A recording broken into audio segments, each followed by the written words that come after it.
Frank Sinatra, who stars as that footloose and frequently unemployed young gentleman, Rocky Fortune.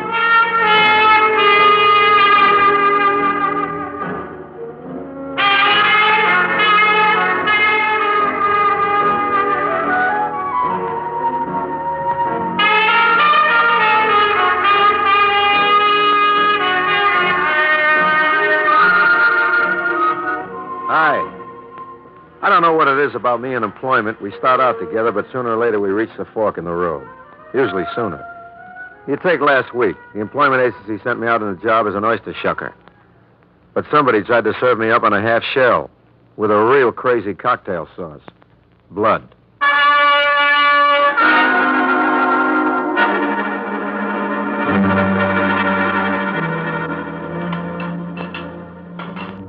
Pardon me, is this the 50 Fathoms Clam House? Yes. Is there something I can do for you?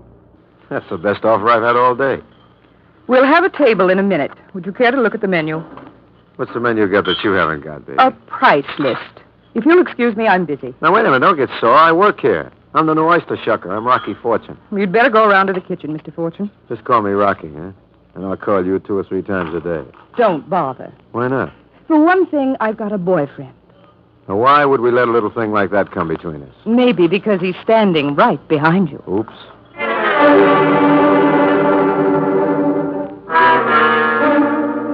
He isn't exactly standing behind me. It's more like all around me.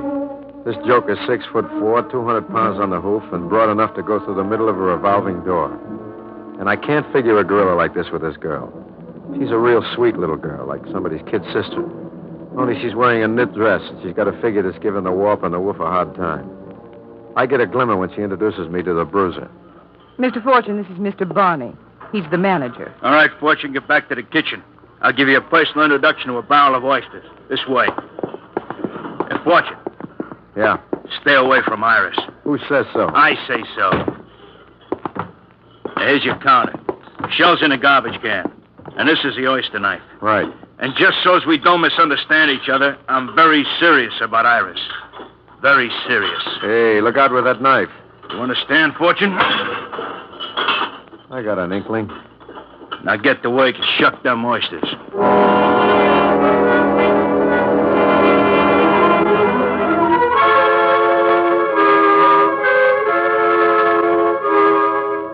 It takes me a few minutes to pull the dull-bladed oyster knife 2 inches out of the table where Big Barney has buried it. About this time, Ferdinand the waiter drifts in the door. Ferdy's a little wispy guy who looks like the mechanical rabbit the greyhounds chase at the dog track. A dozen cherry stone. Hey, who are you? Rocky Fortune. I'm the new oyster shucker. What happened to Herman? Maybe he got washed out with the tide. Hey, pal, when do I get something to eat here? Didn't you get some supper? No. That Barney, no consideration. Look, I'll fix you something. I've been looking at the menu. How about the swordfish? No? To my best friend, I wouldn't recommend the swordfish. Not tonight. Ferdinand! Yes, sir? Mr. Abernathy's coming in. Excuse me. Hey, Chief, give me 2 double shrimp cocktails, a crab meat salad, lobster gumbo, a bowl of Boston, a bowl of Manhattan, and a bucket of lobsters. What do you got out there? Rotary luncheon? No, just Mr. Abernathy.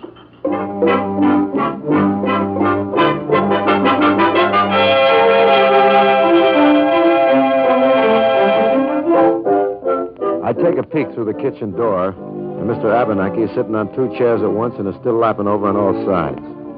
Barney and Ferdinand are hovering around him like a pair of hummingbirds trying to neck with a Navy blimp. I make a resolution to quit eating French fried potatoes and go back to unbuttoning oysters and remove their overcoats. It's lonely work, so I strike up a conversation. There's nobody in the pantry but me and the oysters, so I got no choice. You think you got troubles? I'm the one that ought to get stewed. You got it soft. You don't have to worry what happens if your lady friend decides to clam up. All you got to do is just lay there, that's all. And if you want to make an impression on a dame, all you got to do is whip up a pearl. Holy smokes, a real live pearl.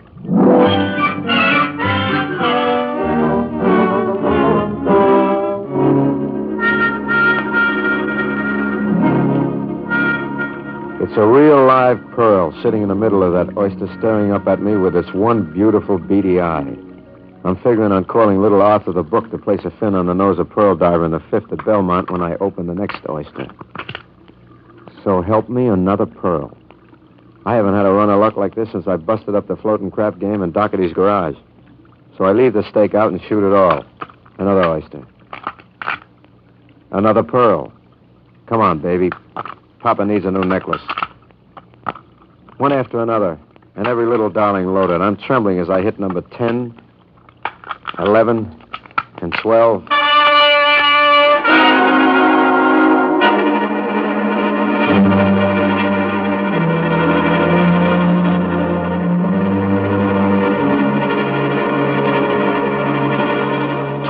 Great big fat pearls in my hot little hand, and all mine. Just to make sure, I stash them away in my pocket quick as Ferdinand the waiter comes in the door. 2 dozen special oysters for Mr. Abenaki. Buddy boy, I never could see nothing special about no oysters. It's like eating a clammy handshake. Get 'em up, and I'll pick 'em up on the way out. The specials for Mr. Abenaki come out of this barrel. And don't shuck 'em. He likes 'em open at the table. He says it improves the flavor. Yes, sir, Sergeant.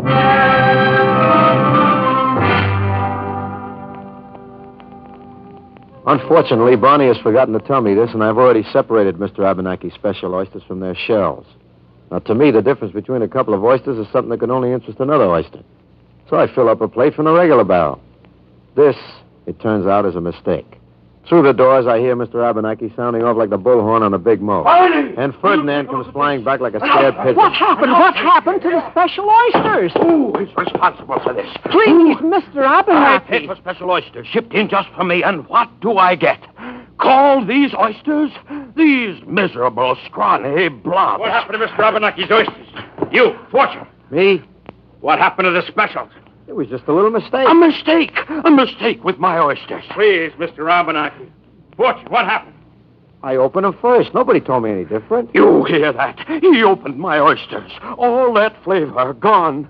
Gone forever. What is this, a federal case? You feather-headed idiot. Now, wait a minute. Stupid, no good. Customers can hear you. Fortune, you lame brain, you apologize to Mr. Abenaki. Okay. To him, I'll apologize. But you muscle-headed bum, Well, you scrawny knucklehead, I ought to pry you apart like a chowder clam. why don't you put your money where your mouth is? Mr. Barney, I'm sure it was an honest mistake. Why don't you give him another chance? You shut up and keep out of this. Hey, who do you think you're talking to? You ought to wash your mouth out with soap before you talk to a lady. Fortune, you're fired. Oh, no. Please, Mr. Barney. You keep out of this. Take him up front and pay him off.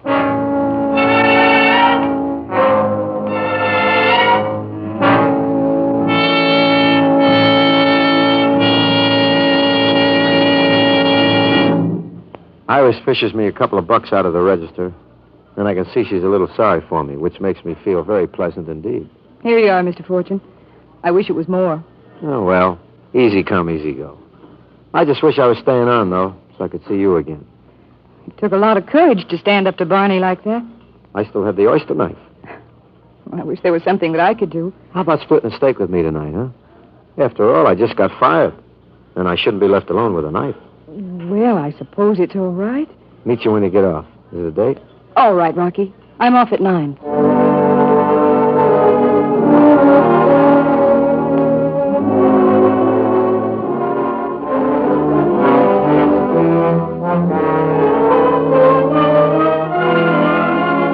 I figure bounced the knot on my head for the day. 12 pearls and a beautiful girl. This is better than the Daily Double. It's about 8:45 when I head out the back door. It's a very cozy neighborhood. You could sometimes go as far as a block without stumbling over a drunk or being mugged for a pair of clean socks. So I'm not too surprised when an arm whips around my neck and I cease breathing until further notice. Don't say a word. Who can talk? This ain't no briar pipe sticking in your back. Okay. Hand him over. Anything in particular? You know what I'm talking about. Hand him over. Mac, this may make me seem a little slow, but I haven't got the slightest idea what you're talking The about. pearls, wise guy, the pearls. You got 'em. Oh, them. Didn't your mother ever tell you it ain't polite to shortstop? Now pass 'em over. They're mine. I found them. Okay. Hand 'em over. Over my dead body. That can be arranged. All right, wise guy, I'll give you a quick 5 to hand 'em over. 1, Hey, you're kidding, ain't you? 2, Okay. I got them right here. 3, Right here. Hey, they're gone. 4. Honest, I put him in his pocket, see? I said 4. Look, there's a hole in it. Look, I can wiggle my finger through it. 5.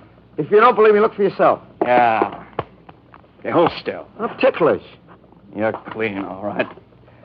Listen, punk, I'll give you a chance. You got 12 hours to hand those pearls over. But I lost them, honest. You lost them, you find them. Remember, 12 hours or we'll fit you for a brand new satin-lined overcoat with silver handles. And just to show you we ain't kidding.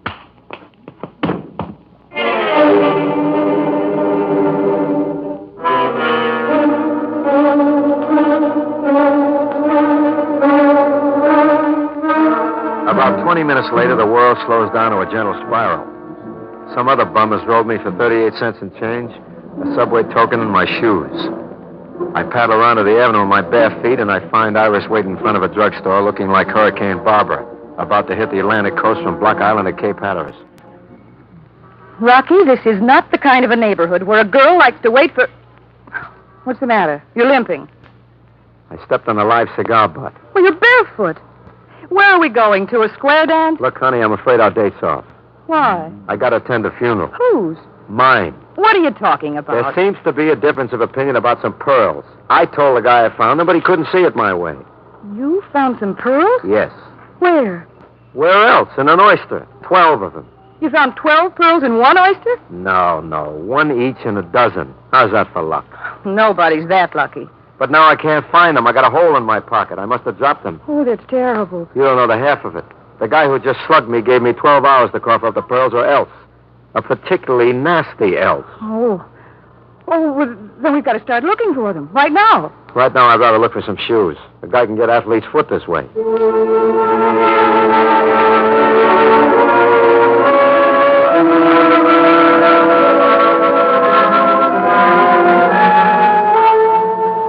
We head back into the 50 Fathoms clam house to try to find the pearls. I'm cutting my bare feet to ribbons on broken clam shells. We go through the sawdust in the pantry a spoonful at a time, but we draw a blank. No pearls. Up to now, I've been thinking I'm just lucky. But slowly I realize I've been playing with marked oysters. I figure them pearls must be hot as a tin roof in August. Rocky, what happens if we don't find them? They might kill you. Yeah. I was thinking that was a possibility, too. Well, where else could you have dropped them? Was there anything on the floor, a garbage can or something? Wait a minute. There was. That little barrel that Mr. Abenaki's oysters came in. It was right by this stool. Maybe the pearls dropped in it. But the barrel's gone, too. Of course, they pick it up at night and take it back to the oyster boat. Can you find out which boat? I know. I sign the receipt every day. It's the Polly B at Pier 22. Oh, Rocky, do you think the pearls could still be in the barrel? Well, I got a hasty feeling I'd better find out. Anyway, if Abenaki's oysters came from that boat, then so did the pearls. Rocky, I'm going with you. Now, look, honey, it's going to be dangerous and dark down on that dock. You'll be there. I know. That's what frightens me. Well, come on. Let's head for Pier 22. And if I don't find the pearls, well, at least it's a good place to jump off.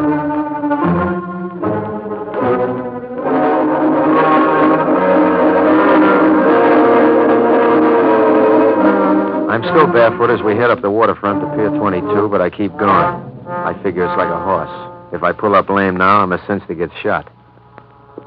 Pier 22 looks like the spot where Henry Hudson dropped his anchor on the first trip. There's a crap game going on in the dock office. We wait until somebody makes a four the hard way and slip through in the confusion. The oyster boat is halfway down the pier, and we go aboard. Don't trip on them ropes. Isn't that the barrel? Right there? That's it, all right. I'll tip it up to the light. Empty as a pocket before payday. Oh, Rocky. I wonder where the elephants go to die. Rocky, listen. Yeah, somebody must have broken up the crap game. They're coming this way. What are we going to do? That guy who put the arm on me is with him. You see the guy with no neck? Yeah. Come on, we better hide. Well, where? Down the hatch behind us. I can't jump down there, not in this skirt. In it or out of it? Here you go. Oh, it's dark down here. Look out, here I come. Now keep quiet, baby, and maybe we'll get out of this thing in one piece. All right, let's get going. Okay. Cast off the bow line. What is it? What's happening? Did you bring your toothbrush? A toothbrush? What for? I can only think of one thing to say at this point. What? Bon voyage.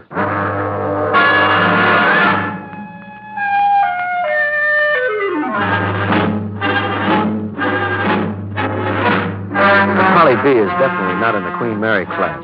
It's sort of a cross between an oversized shoebox and the Staten Island ferry.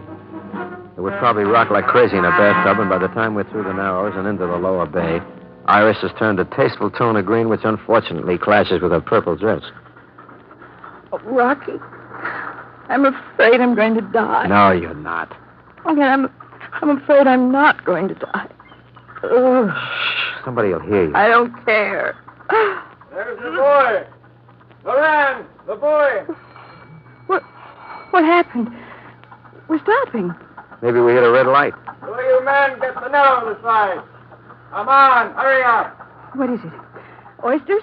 I don't know. I better boost you up so you can sneak a peek. You ready? Mm. Well? It's a barrel, Rocky. They pulled it in with a net. Rocky, it's got a flag on it. Let me down.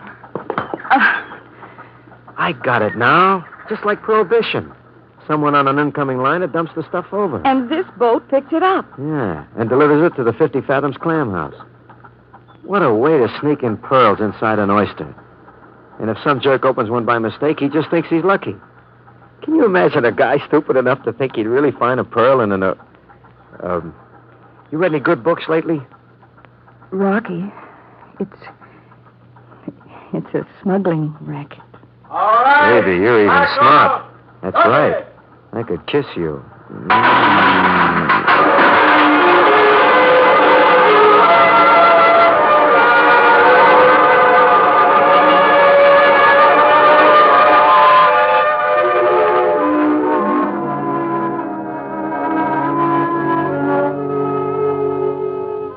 I have my eyes closed and my mouth puckered when the roof falls in. Then I find myself kissing a 30-pound flounder, which is part of a load of fish dumped in on top of us. We're standing up to the neck in fresh-caught ocean fish in season. I pick a herring out of my ears and look around for Iris. And once again, I get that funny feeling. You know, that yearning to take her out of all of this.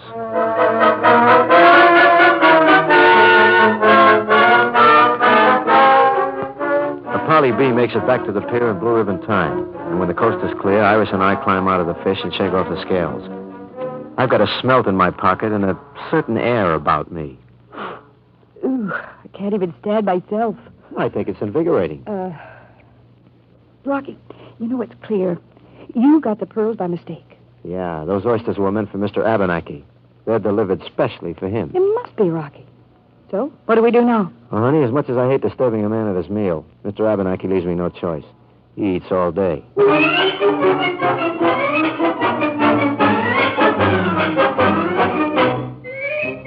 However, there's a limit to how long a dame can wander through town with seaweed in her hair and a strong suspicion that barnacles have set in. So Iris heads up to her apartment to change. I figure I might as well head over to the clam house to do a little digging on my own. It's midnight now, and Ferdinand's in the kitchen when I get there.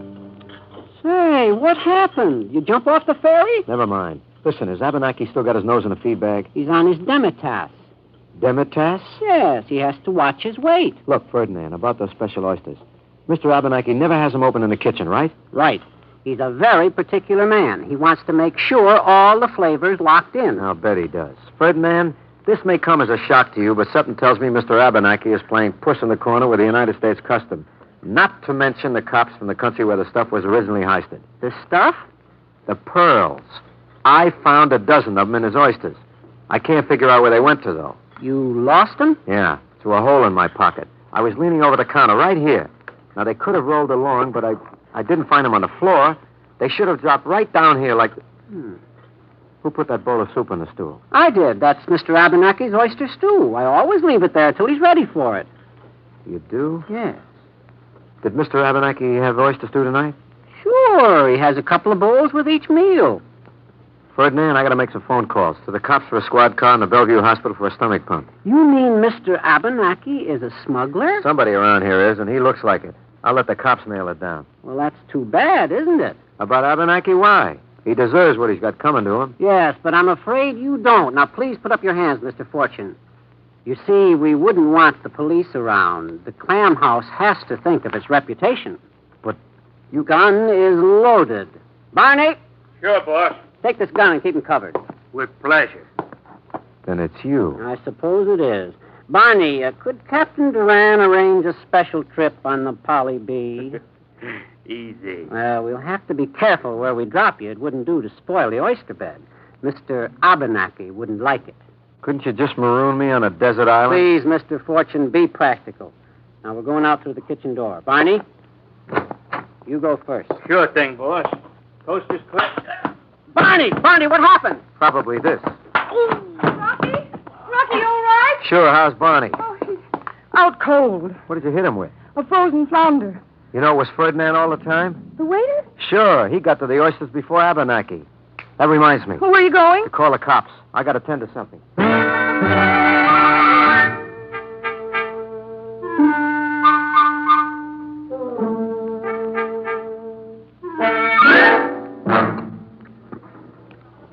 Yeah? Can I help you? Mr. Abenaki, you had an oyster stew earlier this evening. I did.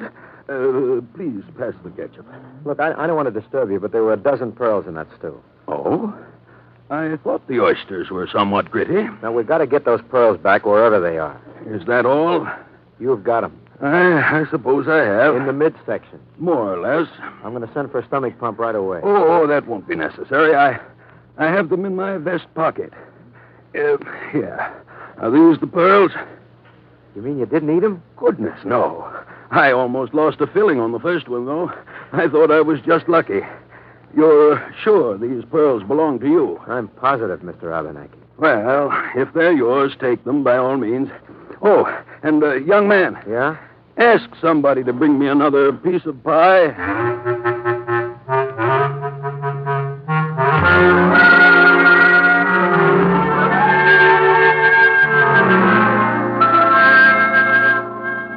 Somebody else gets the pie. Me, I'm in the mood to relax. The Rover boys are safe in the walk-in refrigerator. The 12 pearls have come home to Papa. And I'm alone with Iris, who's wearing a flannel skirt and a little boy's shirt, which never looks like that on no little boy. Well, Rocky? Honey, I think maybe you saved my life. Would you like to claim a little reward? What kind of reward? Come here. Mm-mm. Closer. Mm-mm. Baby, I've got something for you. Here. The pearls. Well, honey, I've got something for you. Yeah? What? A property receipt from the U.S. Customs Department. You're a... Cop. Good night, Rocky. Good night.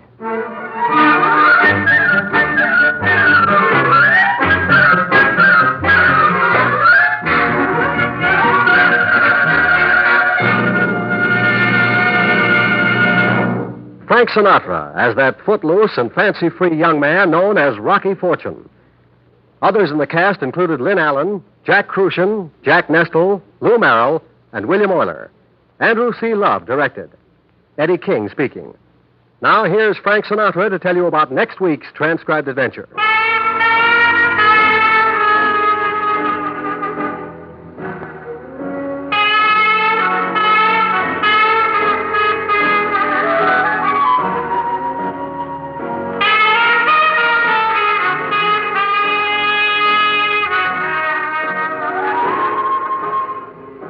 Did you ever get up in the morning and find out you were somebody else? The next week I wake up married to a dame and I don't even know her name. I'm living like a Maharaja and I'm insured for $100,000. Double indemnity. Next week, then, tune in again when Frank Sinatra returns as Rocky Fortune.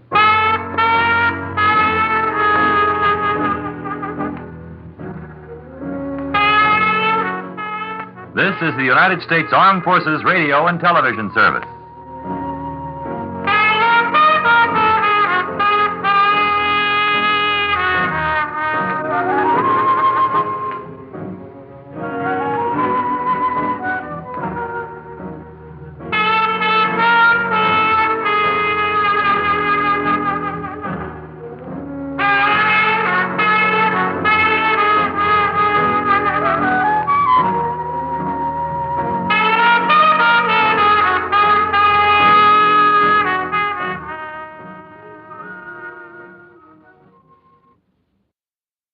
Frank Sinatra, transcribed as Rocky Fortune.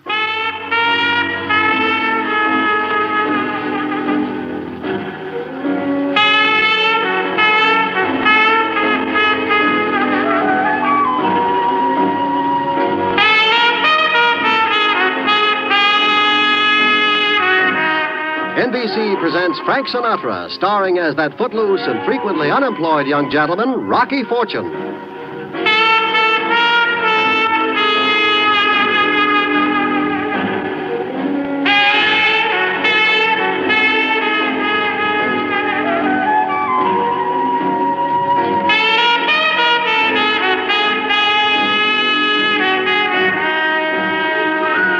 Hi.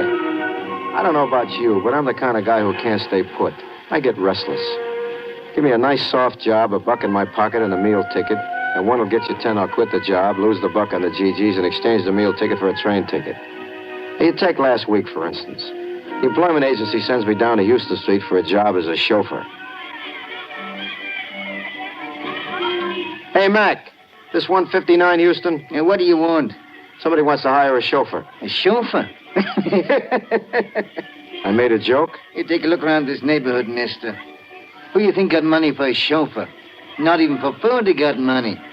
Look, all I know is the agency got a call for a chauffeur. 5'9", thin, chauffeur's license, must be able to wear pre-cut uniform. And you got the wrong place. 159 Houston, 6th floor. This is 159 Houston. My name is Zikonik. I'm the janitor.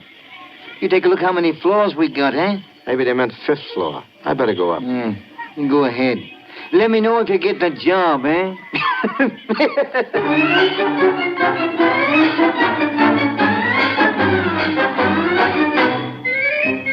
This don't look like chauffeur land to me, but I figure I already blew a subway token to get here, so I leg it up 4 flights of stairs left over from a Charles Addams cartoon. As I am rounding the turn at flight number 5, a funny-looking little guy steps out of the shadows. Hey, buddy. Yeah? You got change for $1. Sure. Here. Thanks. Hey. Huh? Where's the clam? Here. Oh.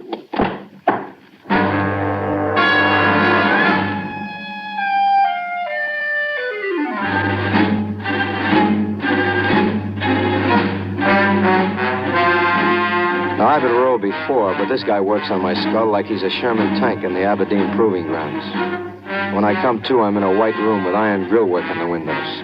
It's morning, which means I made an evening of it. Alongside my bed stands a gorilla in a white coat. I figure this place for a pad at Bellevue. I am mistaken. Okay, take it easy, Steve. Oh. How do you feel this morning? Oof. You've had a couple of bad nights, Steve. A couple? What day is this? Tuesday.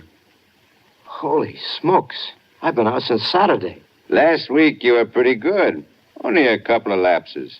Did you say last week? That's right, Steve. The name is Rocky. Rocky Fortune.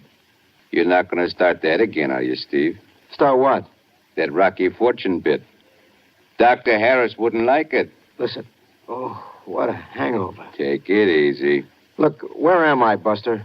Mount Kenzie Rest Home. Mount Kenzie. Is that in the Bronx? It's near Denver. Denver? Denver, New York? Denver, Colorado. Okay, buddy. If the joke's over, I'll take my clothes and get out of here. Joke, Steve? Joke, Jake. Give me the clothes. I'm afraid I can't do that. Not without Dr. Harris's order. Will you tell the good doctor that Rocky Fortune wants to have a word with him? Now, if you're going to insist on that, Steve, I'm afraid we'll have to try the treatment again. What treatment? Come along. Take the hands off, Buster. You're etching the epidermis. You coming along? Not if I can help it. Okay.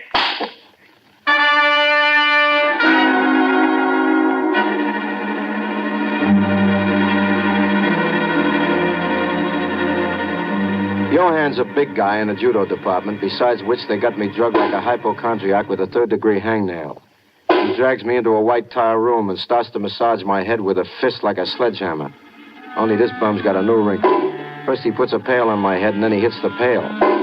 After 20 minutes of this, I begin to feel like the main bell on St. Mary's at Christmas morning. Just when I think I can't take it anymore, a gray-haired guy with a scarred face ambles in. All right, Johan, all right. That's enough. Take the pail off his head. Oh. How do you feel, Stephen? Oh, just dandy. Johann is so impulsive. Repulsive. Would you like a cigarette? Yeah. How about getting me out of this polo coat? Yes, in a moment. First, I want to see if you've come to your senses. Look, would you mind telling me what this is all about?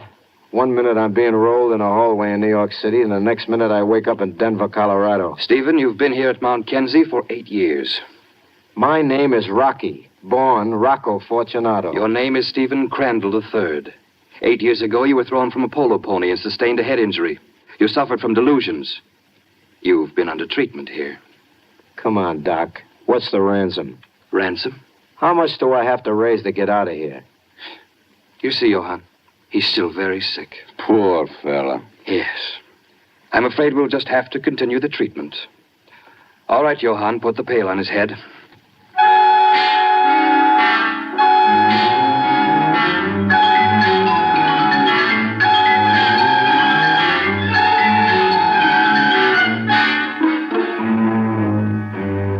Now, once again, what's your name? Rocky. And if you don't like it, you can... All right, Johann. Now we'll try it once more. Your name? Go jumping. Johann. Name? That's enough, Johann. Very well, young man, your name?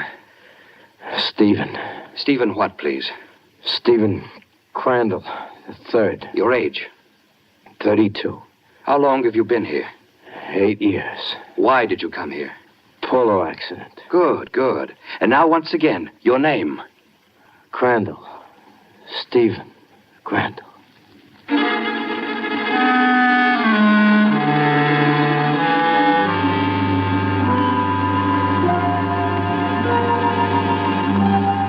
By the time Johann and the phony doctor decided to call it a night, they almost had me convinced I was Stephen Crandall. Pardon me, the third. They doped me up again for the night, and next morning we covered the course again. Good morning, Stephen. You slept well? I had a funny dream. So? I dreamed I was a guy named Rocky Fortune. I dreamed I went to apply for a job as a chauffeur in New York City, and somebody sapped me. Pretty funny, huh?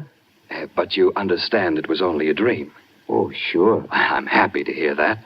You see, today we have a surprise for you. Can you guess? I get a new pail. No jokes? No jokes. Check. What's the surprise? You're going home. I thought you said no jokes. Well, this isn't a joke, Stephen. I feel you're ready to leave at last. We're going to let you go home, on trial, of course. Now, at the first sign of your delusion that you're someone other than Stephen Crandall, I'm afraid you'll have to return. When do I fly? Tomorrow morning. Johann will accompany you.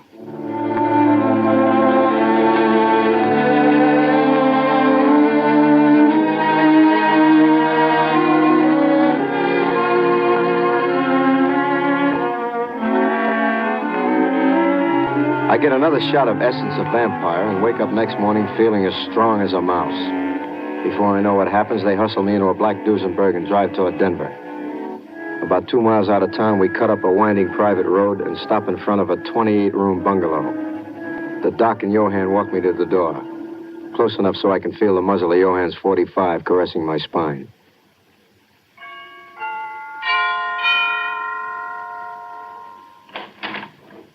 The door is opened by a medium-sized butler right out of Dickens, with side whiskers and all. Yes, gentlemen. Hello, Deems. Why, it's Dr. Harris and Mr. Stephen. We weren't expecting you so early. Mr. Stephen, how are you? Speak up, Steve. Oh, fine, Deemsy, old man. Just peachy. Come in, sir. Come in. Welcome home. Thanks. Have a seat, Mr. Stephen. I'll inform Miss Laurie you're home.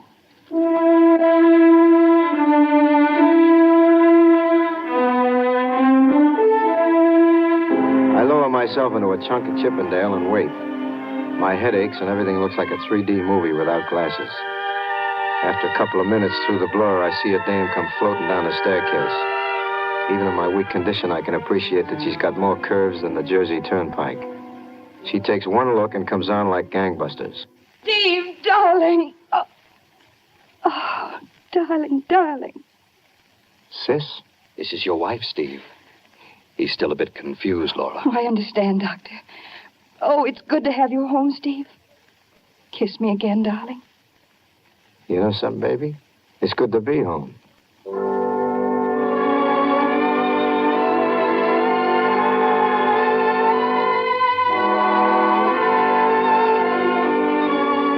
We go into a clinch again, and I am just beginning to enjoy my new identity when Deemsy clears his adenoids and announces...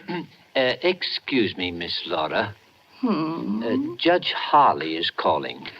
The judge here? Well, Dr. Harris, is it all right? Judge Harley is an old friend of the family, isn't he? Well, yes, he's known Stephen since he was a boy.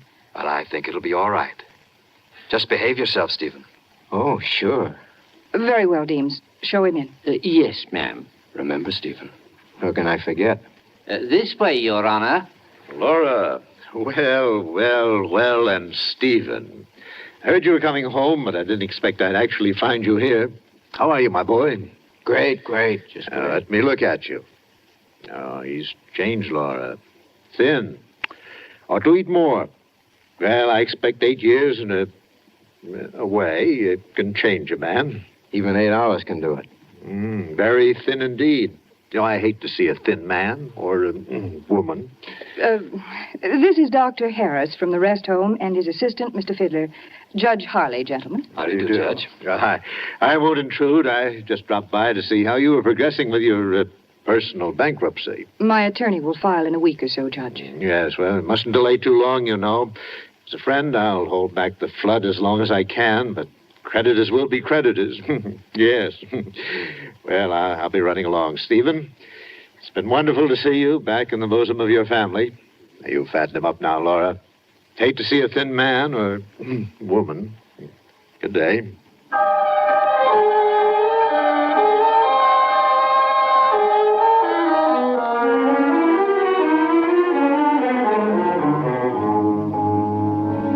I give the judge a couple of seconds to leg down to his black limousine, which I can see through the French window. I toss a haymaker at Johann and pull an Esther Williams through the casement. I land in a bramble patch, Natch, just as the judge gets to his car. Judge Harley. Hold it. Stephen, what is it? Get in the car. I can't talk now.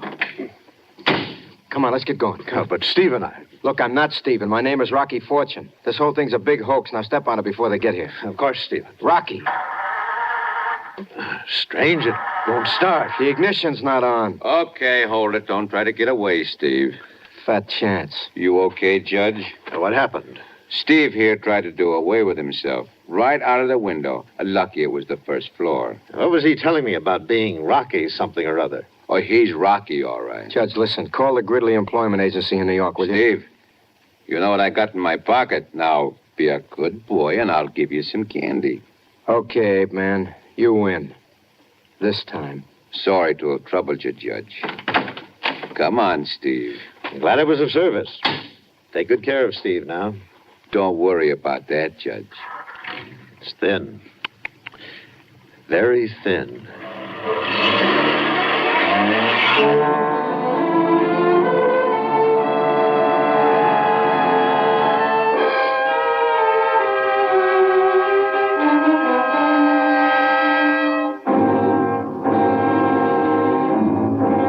Lugs me back into the house like a piece of stale mackerel, and the good doctor immediately slips me a needle full of winking, blinking, and nod.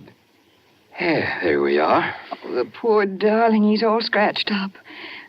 Let me take him up to our room. Yeah. My dear, you see how unstable he is. I'm afraid he'd better be in a separate room. Johann will stay with him. But we haven't seen each other for 8 years. Yeah. I'm sorry, Laura. As his physician, You're no more physician than I am Steve Crandall. Baby, they're trying to put one over on you. I don't know why. Johann. Yes, Doctor.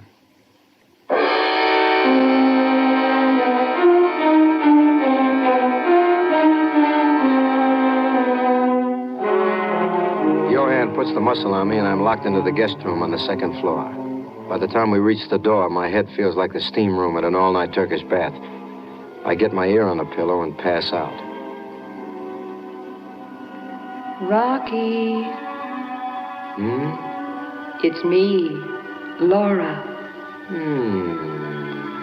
I've been waiting for you. I've arrived. kiss me, Rocky? Why not? Say, that's nice perfume. I'm glad you like it. Makes me sleepy. Sleep. Smells like marsh gas.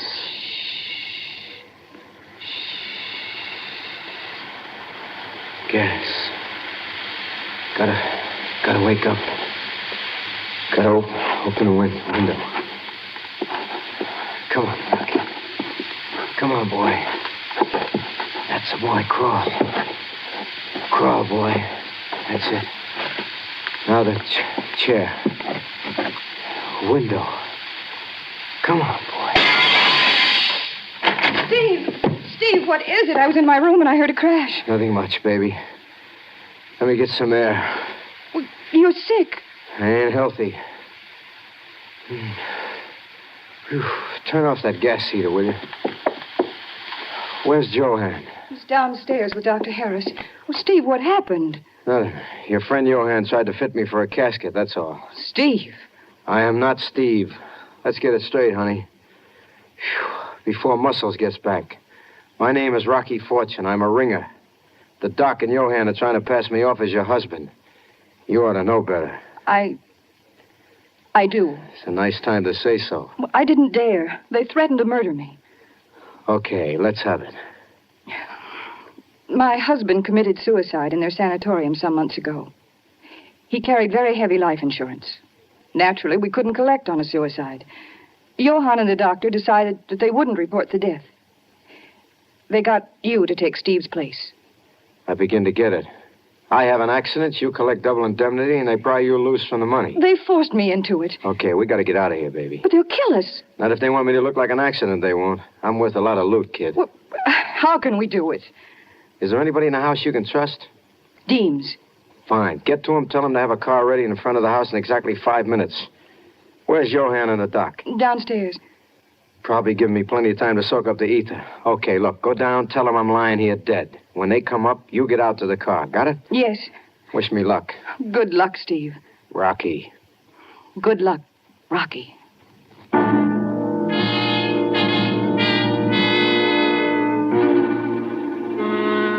Soon as Laura leaves, I fix up a dummy out of pillows and stuff it in the bed. And I slip out of the room and hide in an alcove about 10 feet away. I wait. A minute later, the doc and Johan come stumbling up the stairs like a thundering herd. I let them rush into the room, take 2 giant steps, and lock the door behind them. Open that door. Open that door. Can't hear you, Uncle. Please, open the door. Temper. Open the door. So long, gentlemen. Don't think it hasn't been a pleasure, because it hasn't.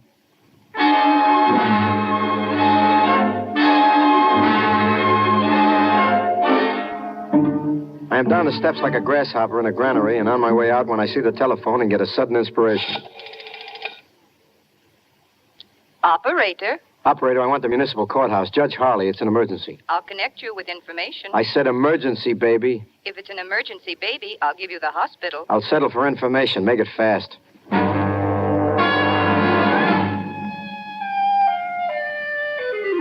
Upstairs, I can hear Johan and the doctor making headway with the door, and I don't have much time to waste on explanations. I need something that'll knock the judge right off his bench and bring him out here in a hurry. Hello? Judge Harley? Yes? This is Deems, the Crandall butler. Oh, what is it, Deems? Master Stevens has just murdered the entire family, sir. He's kidnapping me. What? What is this?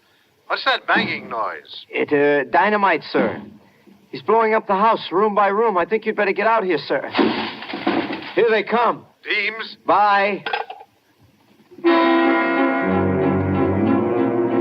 I figured this ought to bring him out on the double, so I write a message on the mirror with Laura's lipstick and leap out to the car 1 jump ahead of the hounds.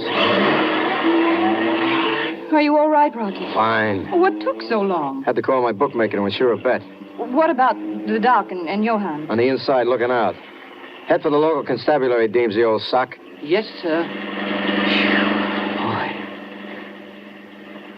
I spend the next few minutes gazing fondly into Laura Crandall's lavender eyes as she gazes back. I can see the fine blue blood surge through her cheeks, and on her, blue serge looks pretty good.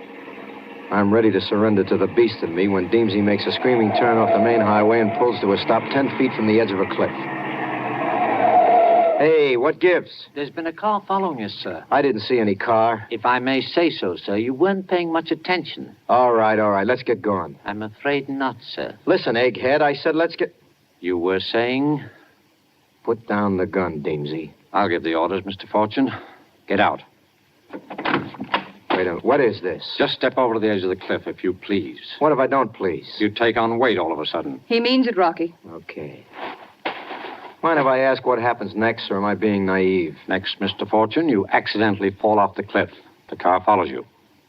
Accident. Double indemnity. Exactly. Now, turn around. What makes you think they're going to believe it? You're suicidal. Even Judge Harley saw you go through a window. Very neat. Turn around. We haven't much time. Okay. Laura, push him over. Come on, this is no time to lose your nerve. Steve, Push him. I can't do it. All right. Take the gun. I'll do it myself. I hear a car. Stop worrying. All right, Mr. Fortune. That first step looks like a Lulu. Get going. Wait, listen. A police car. Come on. Okay, hold it. Hold it or I shoot. Steve, watch out for the cliff. Oh, no. Grab her. I've got her. Let me go. Take it easy, baby. You all right, Mr. Fortune? I'll let you know later. Right now, I'm a little numb. We picked up the car and then lost it again. What convinced you I was telling the truth when I called? I know you weren't Stephen Crandall the first time I laid eyes on you. I also know I couldn't do anything about it at the time. When you phoned me before you left the house a few minutes ago, I'd already checked the employment agency in New York City. You're lucky we picked up the car. What about the guy who fell off the cliff, Judge? Is he dead, Sergeant? Well, I didn't have a chance. Who is he? As far as I know, he's the Crandall butler. You got it wrong, Judge. You know him? I think if you take off those phony side whiskers, you'll find out he's the guy I was supposed to impersonate, Steve Crandall. What? Blossom here called him Steve just before he took the Brody. Laura, is it Stephen? Yes. Why did you do this? We had no money when Steve left the institution. He cooked up this scheme with the doc and Johan to cash in on his own insurance. Next time I answer an ad for a chauffeur, remind me to make sure they want a live chauffeur, not a corpse.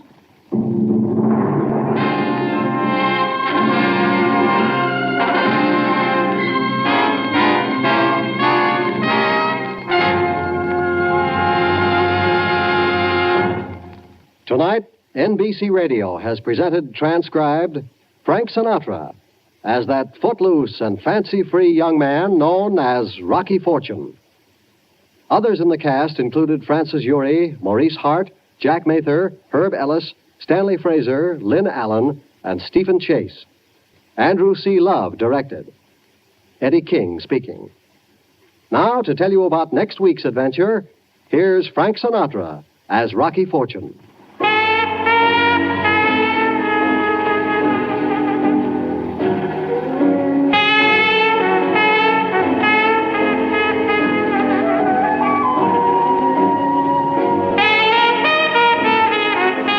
So that's how come I'm back on unemployment insurance again. Not for long, though. Next week, I'll tell you about the next job I had. Steward on a big luxury liner to Bermuda. I figured I'd like to see the ocean, you know. A couple of guys were trying to help me, too. Only they wanted me to see it the hard way, from the bottom.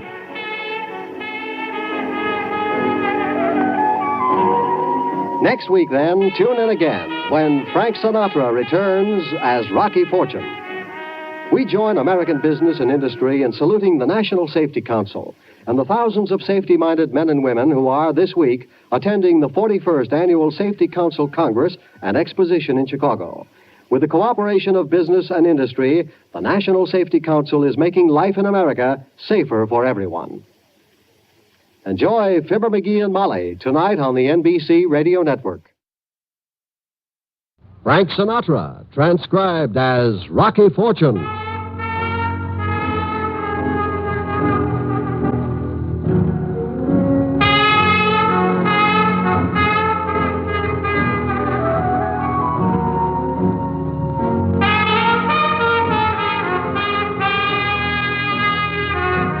NBC presents Frank Sinatra, starring as the footloose and fancy-free young gentleman, Rocky Fortune.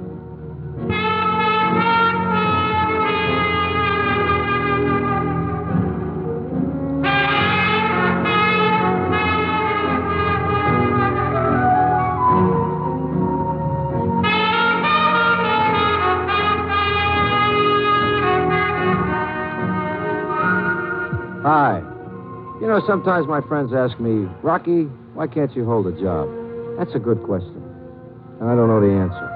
Maybe I just get restless or something. Anyway, whatever it is, me and steady employment don't get along. Now, you take the last job I had, steward on a big luxury liner from Bermuda to New York. I figured I'd like to see the ocean, you know? And a couple of guys were trying to help me, too. Only they wanted me to see it the hard way, from the bottom.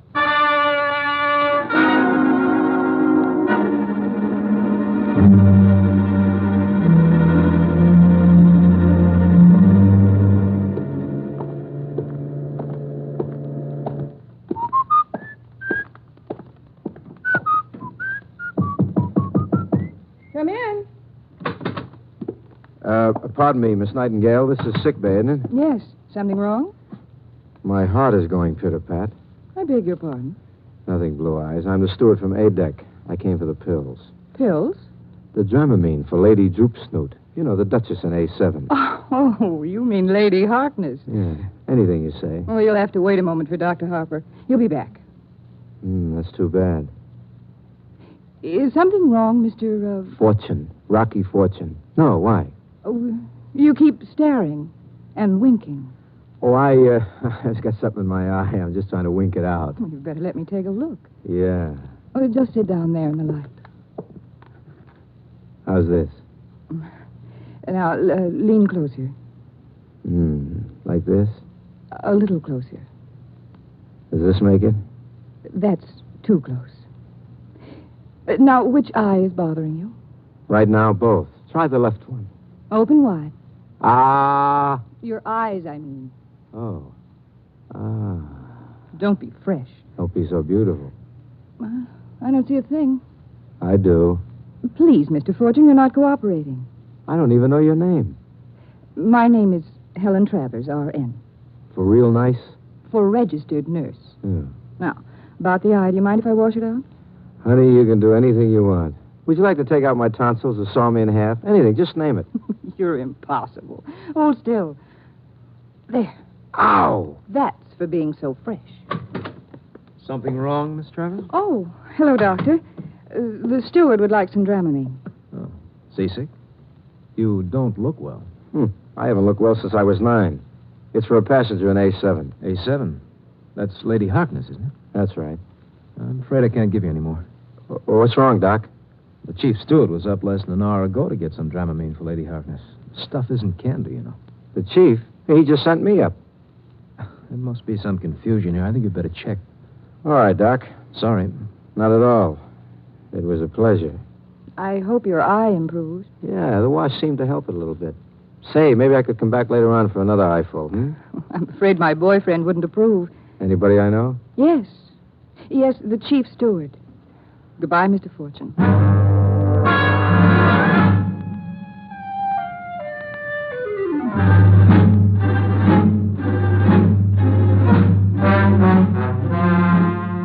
I walk out on deck, still thinking about Helen Travers RN, which stands for Registered Knockout, and leg it down to A-Deck. I get my hand on the doorknob of A7 when I hear something which ain't exactly music. Lady Harkness! Lady Harkness! Open up! Open up!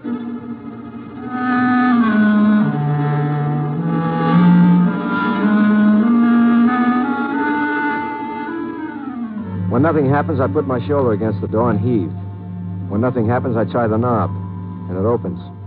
I practically fall into the cabin, which is dark in the inside of a coal miner's boot. The reason I fall is quite simple. Lady Harkness is stretched out on the broad loom like a dead lizard. I take one look and reach for the phone. Give me the ship's doctor, honey. Hurry. Hello, Doc. This is Rocky Fortune. I'm in cabin A7, and the place looks like Act 2 of Arsenic and Old Lace. You better get down here before... Oop!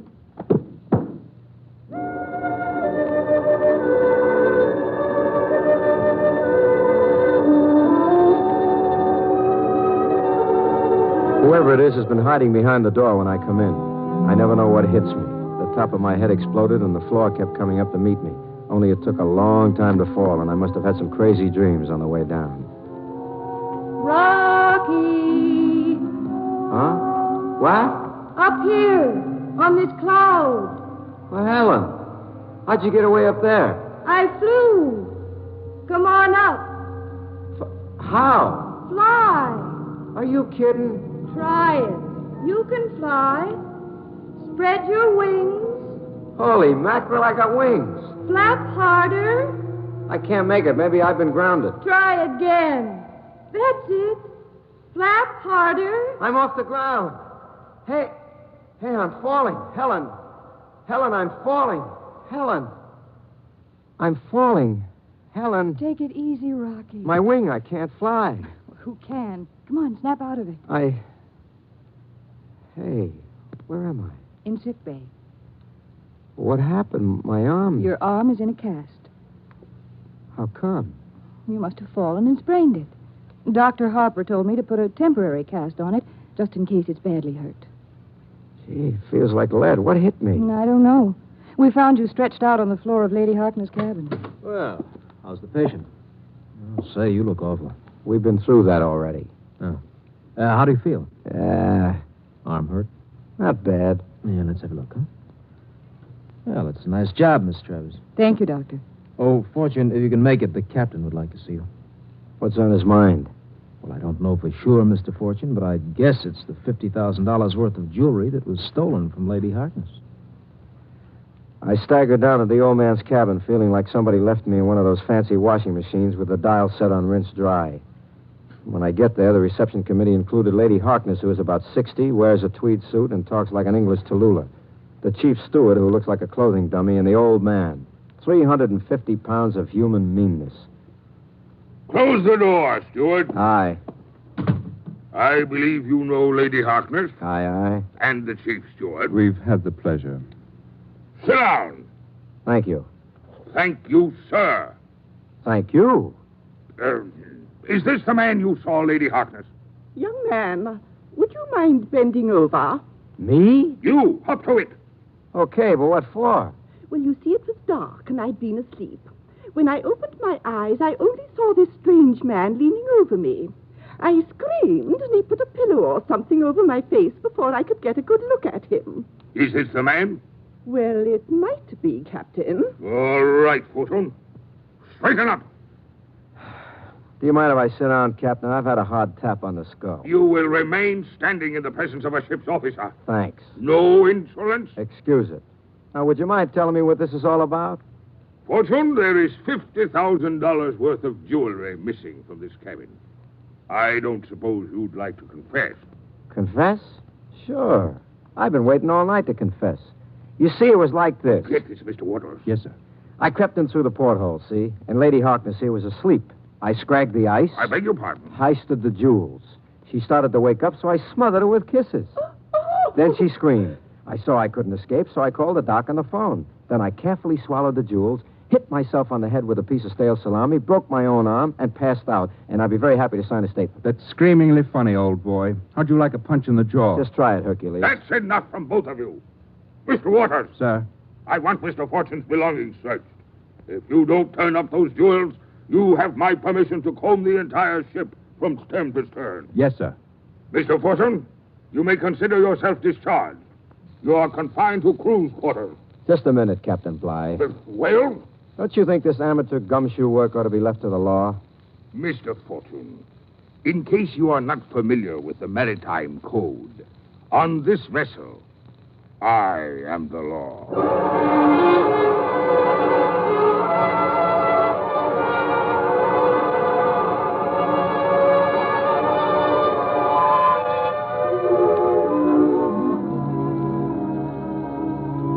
I execute a very unflattering salute with my good wing and stagger back to my bunk where I fall into the sack like a dead man. Only trouble is I can't sleep. My head aches, my arm aches, and my heart aches. And about 1 a.m., after 3 hours of whirling like a drunken dervish, I climb out of the hammock and head for sick bay, figuring I can pick up some sleeping pills. I get to the sick bay door just in time to hear voices inside. Don't try to give me that. I tell you it's true, And I'll Larry. tell you you're a liar. Larry, please. Nobody's going to double-cross me, Helen, particularly not my own girl. Larry, you've got to believe me. I'll give you one more chance to tell me the truth. But I've told you. All right, baby. You want to play rough. Larry. Now? Okay. Larry. Good evening. Am I interrupting something? Fortune, get out of here. You know, Emily Post says it ain't polite to hit a young lady unless she belts you first. Get out. You all right, Miss Travers? Yes. Please, Rocky, do as he says. Sure. Anything you say. Only before I go, Chief. Yes. Here. Rocky. I suppose they'll hang me for mutiny now. Oh, well, it was worth it.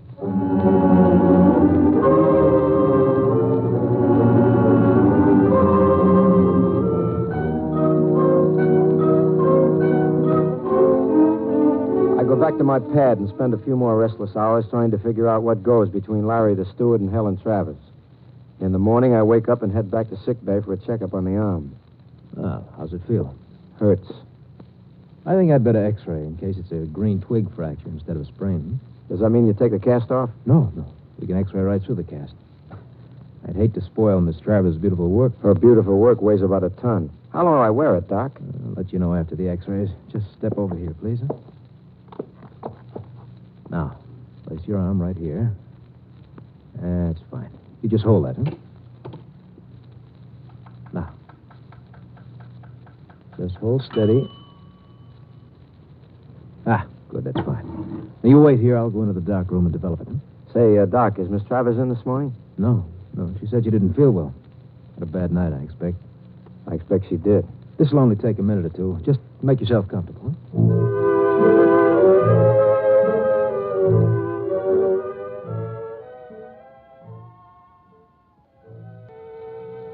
I sit down and slop my way through a couple of issues of National Geographic while the doc steps into the dark room. After a little while, I have a visitor. Oh, it's you. Come on in, Chief. Looking for a little medical aid? I'm looking for Helen. Oh, that's a lovely mouse you got under your eye. Did you bump into a door? Very funny. Have a seat. The doc's in the closet developing some x-rays. Is she here? Haven't seen her.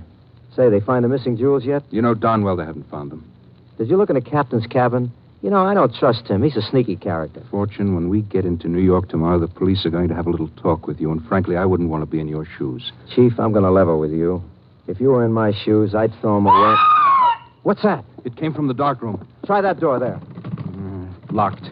There's another door that leads to the office. Come on. Here. Helen. Doctor! Holy smokes. Is he... Stone dead. Dr. Harper. Take it easy, baby. You can't do him any good now. What happened? I don't know. I came in late. I wasn't feeling too good. I remember that he wanted me to change the developing solution because he was going to x-ray Rocky's arm. So I went right into the dark room. First I thought I was alone. It was so dark. And then I saw him. I saw him on the floor with his scissors in his back. Larry, he's been murdered. Take it easy, honey. Come on, Chief. You better notify the skipper. You also better radio the New York Harbor Police to meet us.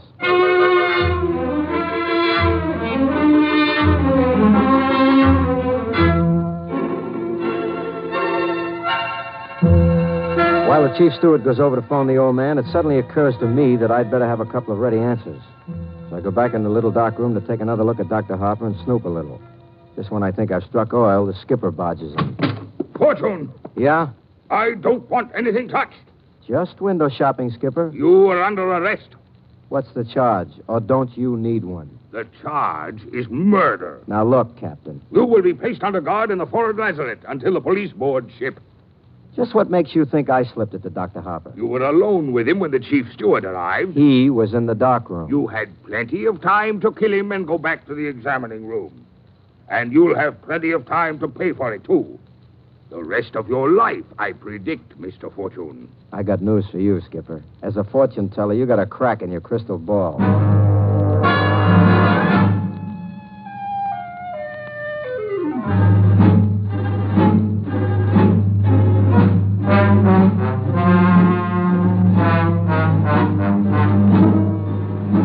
The lazarette is a small iron box down in the hold of the ship, just big enough for me, a couple of mice, and a few hundred feet of anchor chain. A couple of deckhands take turns guarding me, which consists of sleeping on a little cot just outside the bulkhead door. I get 3 square glasses of water a day and all the bread that me and the mice can eat. I am not happy. On your feet, Mr. Fortune. Well, well. And to what do I owe this pleasure? To the fact that I want to talk to you. Is that gun just a conversation piece, or do you always carry The it? captain authorized your guard to carry sidearms. I'm your guard for the next watch. Just the two of us? Just the two of us. How cozy. Get back against the wall and keep those hands above your head. Anything you say, Larry. I'm interested in what you say, Mr. Fortune. Concerning what? Concerning what happened to those jewels. How should I know? I say you've got them. You've been smoking Dramamine. I'll give you one more chance to start talking. And if I don't? I empty this gun at you. Wait a minute, Buster. That's homicide, remember? I can always say you tried to jump me. I don't get this. Is there a reward, or are you interested in those jewels for personal reasons? Just start talking. Okay, I'll talk. And make it good. I'll make it as good as I can. Is this good enough?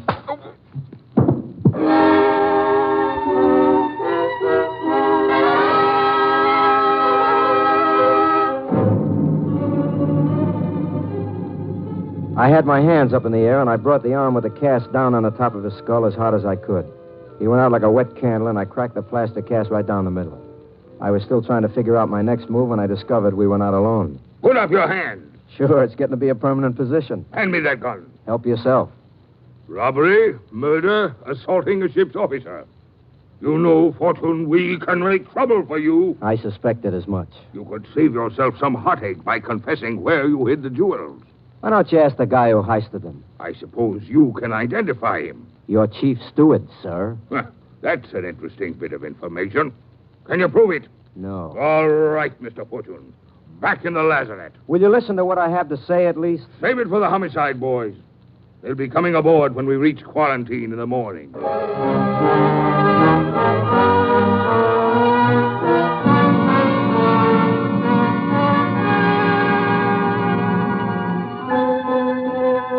So I am back in the Bastille with my rodent companions. I spend the rest of the night trying to imagine what it's going to feel like when they sit me down in the Sing Sing Chippendale with wiring by Con Edison. Trouble? You'll excuse the cliche, but it shouldn't happen to two dogs, because one dog couldn't handle it all. Along about daybreak, I'm nervously peeling pieces of plaster off my arm when I get the shock of my life. But before I can recover, somebody arrives. All right, Fortune. On your feet. I've been on them all night. Let's go. The police cutter should be here in 15 minutes. Now, look, Captain, before the gendarmes start working me over, I think I can crack this case. Uh-huh. I'm serious. I can trap the doc's murder in just 10 minutes. Will you listen to me? No. Well, can I at least get some medical attention? What for? This cast is falling off. And I'd hate to appear in the police lineup with a crummy cast. Might look like you twisted my arm. I'm not an unduly cruel man, Fortune. We'll let the nurse take a look at it. Atta boy, Captain. I knew that underneath that rough exterior that beats a heart of solid stone.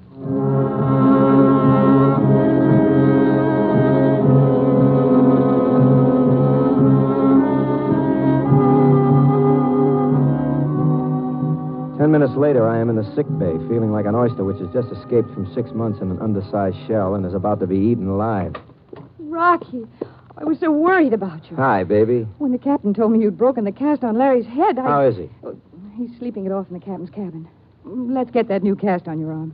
How about a new arm while you're at it? Let's get the old one off. The arm or the cast? Hey, take it easy. This won't hurt. Here, I'll just tap it a few times with this mallet. And there. What's the matter, honey? Matter? Oh, nothing. Don't kid me, baby. You look like you just shot 6 holes in the high 80s. There's nothing wrong. Suppose I tell you what's wrong. All right. The jewels are missing. What jewels? The Lady Harkness loot. The jewels you mixed into the plaster for this cast in my arm. You're crazy. I'm crazy like King Solomon. You and Larry, boy, heisted those jewels. Larry did the muscle work and conked me when I came into the cabin at the wrong moment. Then he got scared and passed the jewels to you. But you knew that they'd searched the ship, so you put them into that plastic cast on my arm, figuring you'd get them back after the ship made port and we were all ashore. That's why you were so nice and sweet to me. I was worth plenty to you. You've got it all figured out, haven't you? All figured out. I even figured out why you knocked off the good doctor. Tell me. I'd be interested to know. You didn't plan on us taking any x-rays of my arm in the cast. And you knew the x-rays would show those jewels and they would fix your cute little wagon, but good. So you knocked him off and ruined the plates. I noticed the ruined plates in the dark room. Finished? I ran out of gas. You can save your breath and just put up your hands. You too? I'm going to need a special game warden if this keeps up. Get over there against the wall. My favorite position. All right. Where are they? Where are which? The jewels you took out of the plaster cast. That's an interesting question. I'll give you just 5 seconds to provide an interesting answer. I don't hear you, baby. 1, I can always say you tried to escape. Such a pretty girl, too. 2, I'm ready to pull this trigger, Rocky. Young and tender. 3, I mean it. Too young to have to die. 4. In the electric chair. All right. 5. Hold it! Grab her! All right. Go! Quiet down, miss. You okay, Fortune? Okay, Skipper. Except for a slight heart attack. You heard what she said? I was listening through the porthole. So, what kept you? Well, I just wanted to give her enough rope to hang herself. You nearly gave her enough to include me. Oh, sorry. You know, I must apologize, Fortune. Hmm. Until you showed me how the jewels had been hidden in your cast, I really didn't believe a word you said. Forget it. I got a dishonest face. Well, naturally, if there's anything I can do to make up for it now... Just one thing, Skipper. About my job. You remember how you threatened to fire me? Yes. Well, fire when ready, Gridley, because if you don't, I quit.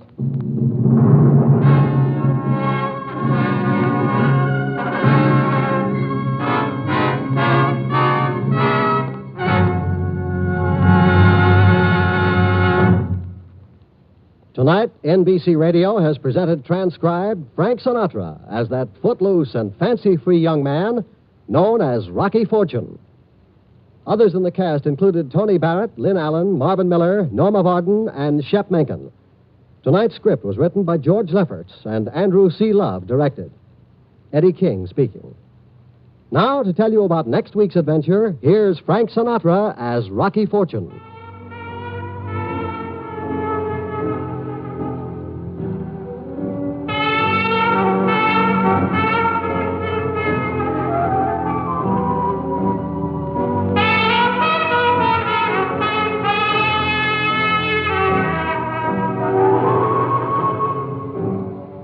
Sometimes I don't know what this younger generation is coming to.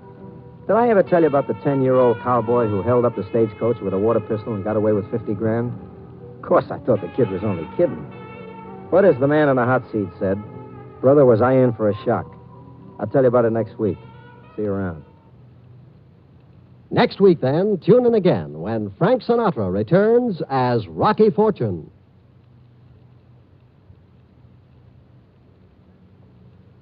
One of the finest things anyone can say about you is that you're a good neighbor. That spirit has been a tradition in American life all through the years. Today, in hundreds of cities, this spirit of goodwill is expressed in a different way. It's expressed in our support of the local community chest or United Fund. This support is the modern way of being a good neighbor. Through your community campaign, you can make just one yearly contribution that takes care of many needs. You know that your money is collected and administered honestly and efficiently. So make sure that your campaign pledge is large enough to cover these needed services for an entire year. This is your chance to be a good neighbor. So give to your community chest or your local United Fund. Enjoy Fibber McGee and Molly tonight on the NBC Radio Network. Now, Frank Sinatra, transcribed as Rocky Fortune.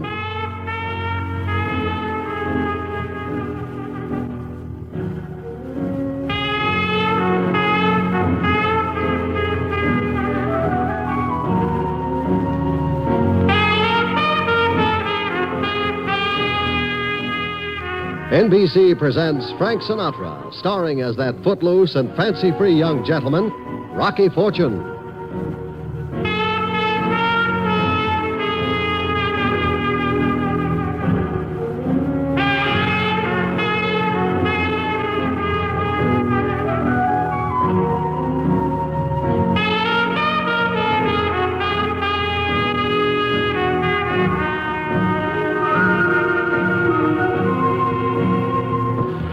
Hi. I don't know what it is about me and work that keeps the two of us from ever going steady Eddie. But sometimes I just get restless and I quit a job. And then again, sometimes I get restless and I take one. This time I took one.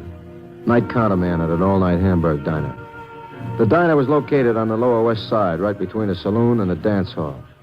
Those who liked weak drinks went to the saloon, and those who liked strong women went to the dance joint.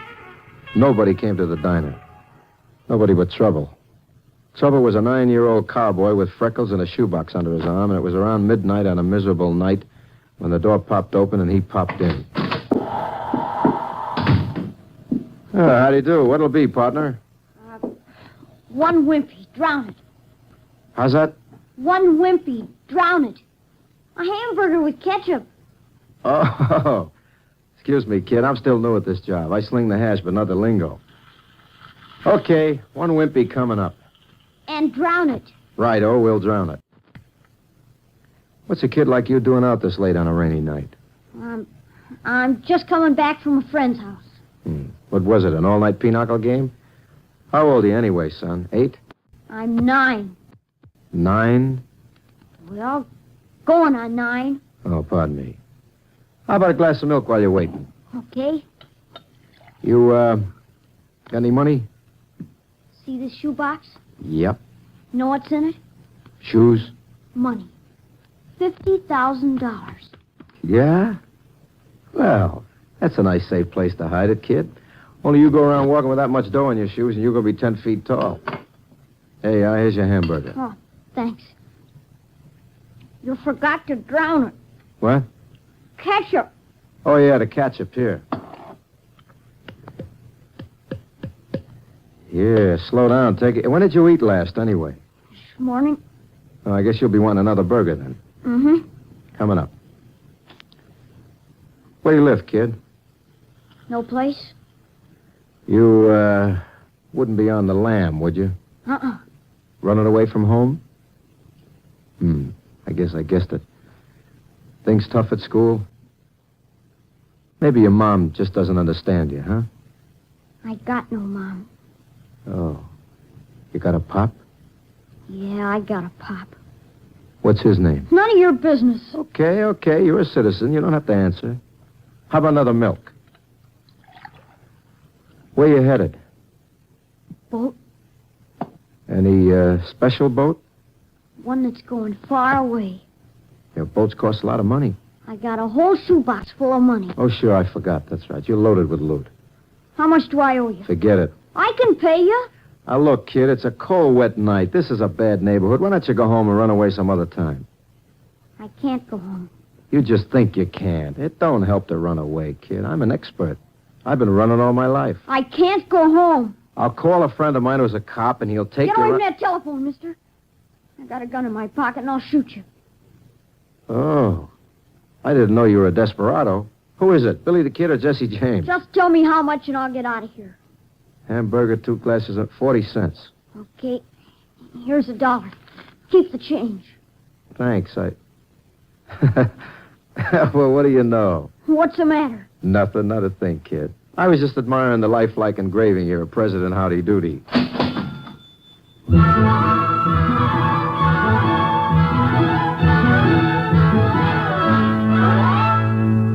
Yep, the kid had handed me a hunk of Howdy Doody money. But I make like it's the real stuff and ring it up. He starts to climb down off the seat, hanging on to his small shoebox full of Howdy Doody dough like his life depended on it. All of a sudden, he looks awful small and scared. He reminds me of the way I must have looked myself when I took off from the orphan home at the advanced age of 10 years. Well, I gotta be shoving off. So long. Thanks for the tip. Oh, kid. Yeah? You know, if you got a long boat ride ahead of you, you ought to take some food along. Why don't you wait here a minute? I'll see if we got some donuts back in the kitchen. Well, okay, but no tricks. I got a gun in my pocket. Sure, no tricks. I'll be right back. Here, you can listen to the radio while I'm out.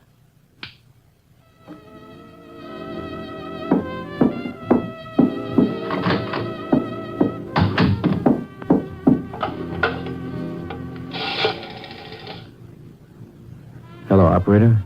Give me the 21st precinct. Uh-huh. Hello, is Detective Sergeant Finger there? Yeah. Hello, Finger, this is Rocky. Rocky Fortune. Listen, I got a scared young kid down here at the Oasis Diner on Fleet Street. A runaway. Can you send somebody down to pick him up? I can't leave the joint. Yeah, sure, I'll stall him. Thanks, Sergeant.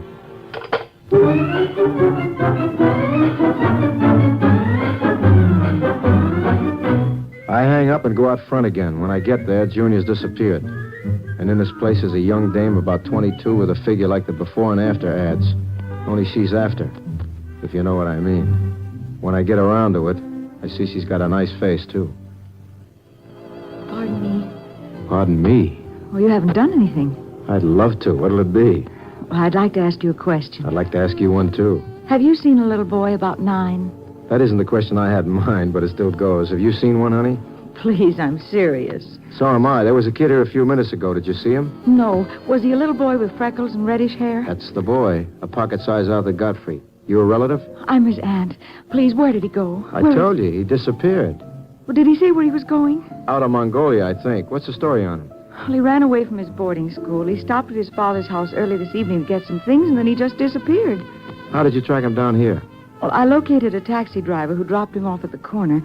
Since this is the only place open at this hour, I thought you might have seen him. How come his pop didn't notify the cops?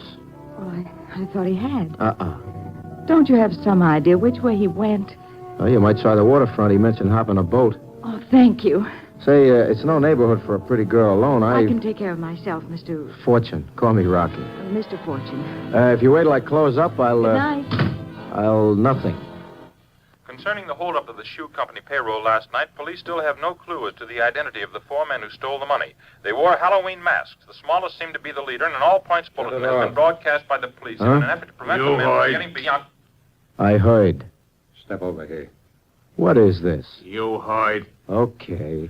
I'm looking for a kid, 9 years old. Freckles, red hair. Who isn't? You want me to hit him, boss? Take it easy, Moose. You seen him? What if I have? You'll tell me. Suppose I don't feel like. Okay, boss. Okay. Ooh. Well?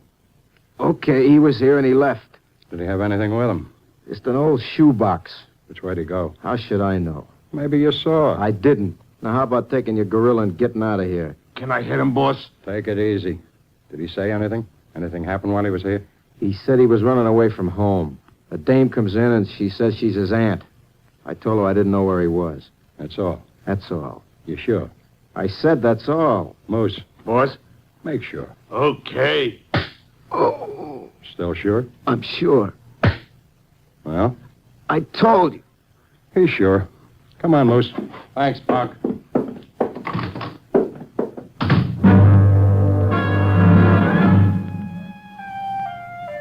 My stomach feels like I've been kicked by an army mule, so I hang on to the counter till the blue wheels stop going around. Then I go behind the counter to clean up for the night. I hear a noise which seems to be coming from inside a big trash can we keep there, and I figure we got mice again, so I open it. And the mice is a small boy with a shoebox and a face full of half-eaten custard pie. Okay, kid, come out of the pail. Are they gone? You been in there all that time? I hid her when I heard someone coming. Did you hear those two hoods? Uh-huh. You want to tell me why those roughnecks were after you? Well, the big one, Moose, he's a hired muscle. Muscle? You know, a gunman, a fiddler. The little one, he's Perry Brock. Brock. Yeah, he's one of the old Murder Consolidated boys, isn't he? Uh-huh. Now you know why I don't want to go home? I don't follow, son. What's Perry Brock to you? My father. Oh, you got a lot of trouble. So you see, if you call the cops and they send me home, he'll just beat me up and send me back to the boarding school again. Yeah, I guess he would. So I better get going, mister. Call me Rocky. My name's Mickey. Hold it, Mick. Here comes the law. I'll duck out the back. You can get back in the garbage can. I'll get rid of him. Well, hiya, Sergeant. So where's the kid? The kid? Oh, yeah. Oh, the kid. He took off, vanished. You don't say. Just like that. Poof. You couldn't call up the precinct and say, Sergeant Finger, don't bother walking over here on your tired feet on which you've been standing all day. The kid is gone. You couldn't do that, huh? Well, I tried to get you, but the line was busy. Here, have a cup of coffee and a hamburger. On the house. You trying to bribe an officer? Uh-huh. Make it a double hamburger with an onion. 2 double hamburgers and a pecan ring later, I get rid of Sergeant Finger of the Mounted and get the kid out of the garbage can. He smells like an old gymnasium, but I can't figure anything else except to take him in his shoebox home with me, which I do. I let him soak for a few hours and put him in my bed while I make like G.I. Joe on the broadloom. About 10 minutes after I fall asleep, Mickey. Hey, Mickey. Let me alone. What is it, kid? What's the matter? Nothing.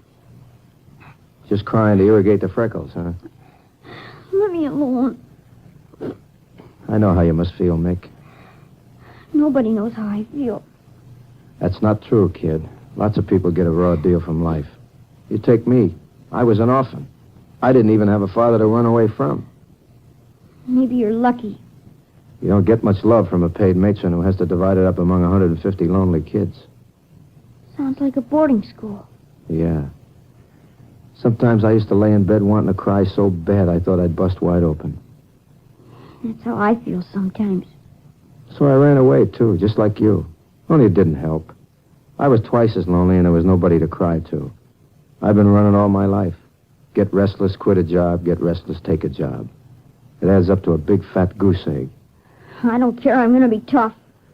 Sure, you live in the jungle, you gotta be tough. But running away, that ain't tough, kid. Why don't you go home to your dad? I can't. Why not? He don't want me. He never wanted me.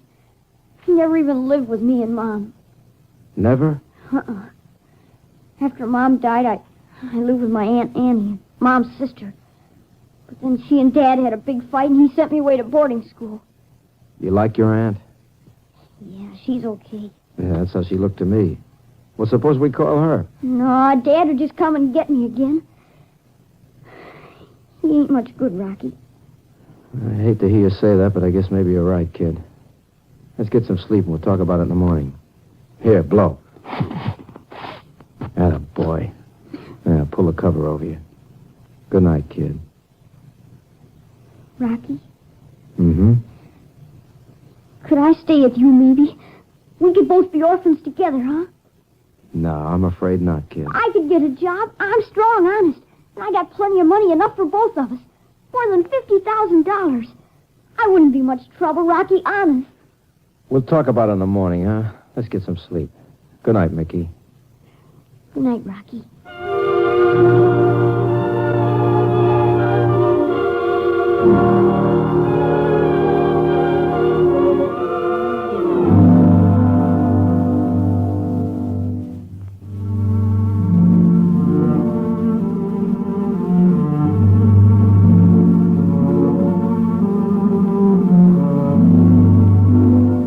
I don't get very much sleep. I'm thinking about this poor kid with his box full of howdy-doody money and what I'm going to do about him. It's early in the morning when I quit trying to sleep and get up to make us some breakfast. I almost fall on my face tripping over the shoebox. My foot goes through the cover and I pick it up to tie it again. 5 seconds later, I'm burning up the telephone switchboard.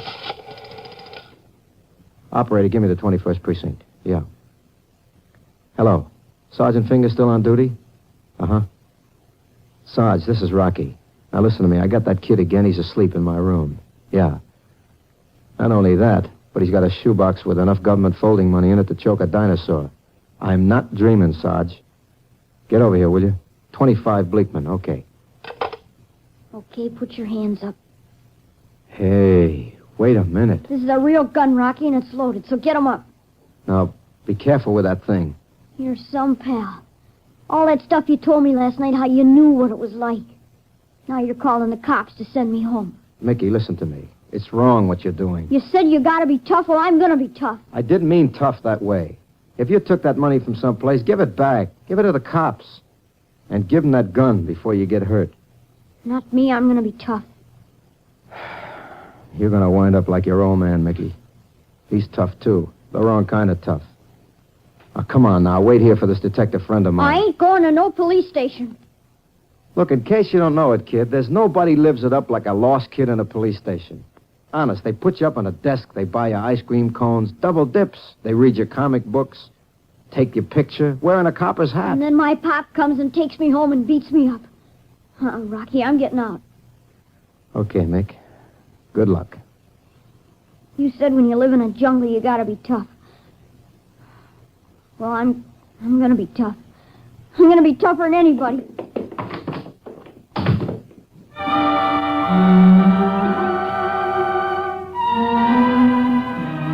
I'm just beginning to wonder if little Mickey Brock hadn't held up a payroll wagon himself when the doorbell rings. It is my good friend Sergeant Finger, right on time.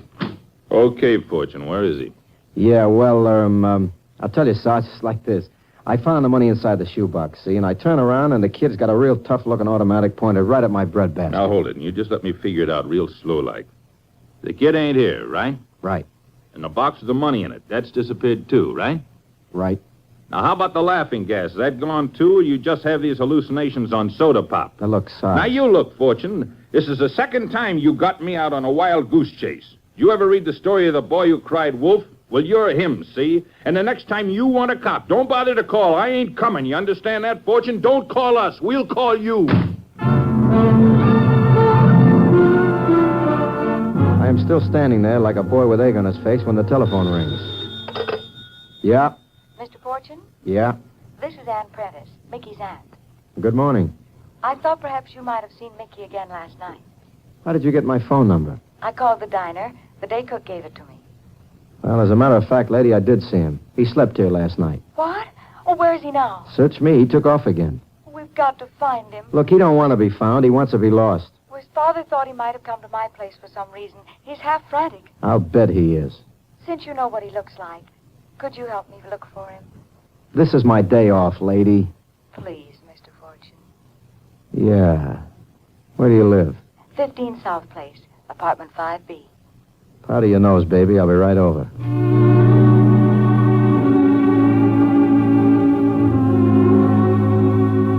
I invest 15 cents in the city subway system and then foot my way to South Place.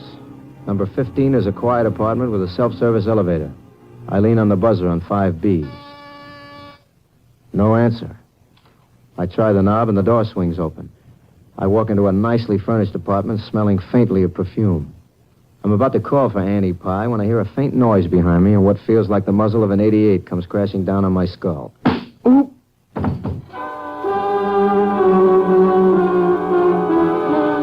On your feet, punk. Huh? You heard. Up. Rocky, are you all right? Up. Let him alone. Shut up. Ooh-wee. Well, well, if it isn't Dick, the fun-loving rover boy. Should I hit him, boss? Restrain yourself, Moose. You always have your visitors greeted this way, Ann? They forced their way in a few minutes after I called you. Yeah, nice fellas. Flattery will get you no place, Fortune. Where's the boy? Here we go again. Ann tells me he stayed at your place last night. He couldn't get a hotel room. There's a convention in town. Very amusing. I thought you said you didn't know where he was. I didn't. I found him in the garbage pail. Now, boss. You're a very funny man, Fortune. Moose, take him in the bedroom and work him over. Gladly. Get going, you. Oh, and Moose. Yeah? Don't kill him. Moose shoves me into the bedroom and closes the window to the fire escape. Then he closes the door. And he closes my left eye. And then he closes my right eye. I managed to get in a couple of wild punches of my own, but this guy's built like a Sherman tank. After a couple of sets, I'm beginning to feel like a lump of fresh dough in a French bakery. Moose measures me for a haymaker. And I do a pirouette, 3 tours jetés, and an arabesque, and then a swan dive for the carpet. I hug the rug for a minute, and I manage to get one eye partly open. I discover I am looking into another eye, and it is not my own. It belongs to a scared, freckled face which looks out at me from under the bed. In his hot little hand, the kid's got a gun which he's pushing at me. I take it and straighten up. Okay, Melonhead. One more. Hey. Hey. Get him up and shut up. Hey, where'd you get the rod? Never mind. Don't make a sound. Back up. Okay, take it easy with that cannon. Now turn around. I'll call your boss in here. Look, Fortune, Call him or I'll ventilate your head bone. Okay. Hey, boss. What? Step in a second, will you? Okay. Has our friend decided to talk yet? That's right, Brock. Get him up fast. I seem to have no choice. Get over there with Laughing Boy. Rocky, are you all right? Just fine, honey, just fine. Get some cord or something. We'll tie these monkeys up. Yeah. Just a minute, Ann. Shut up, Brock. Oh, no, Fortune. Boss, he means business. You're the biggest, dumbest moose in the United States. Maybe in the whole Western Hemisphere. Go get him. Boss! Don't move or I'll shoot. Fortune, you amuse me. You really are a funny man. What's so funny, boss? That gun. Look at it, you numbskull. It's a water pistol. A plain, ordinary kid's water pistol. Go get him.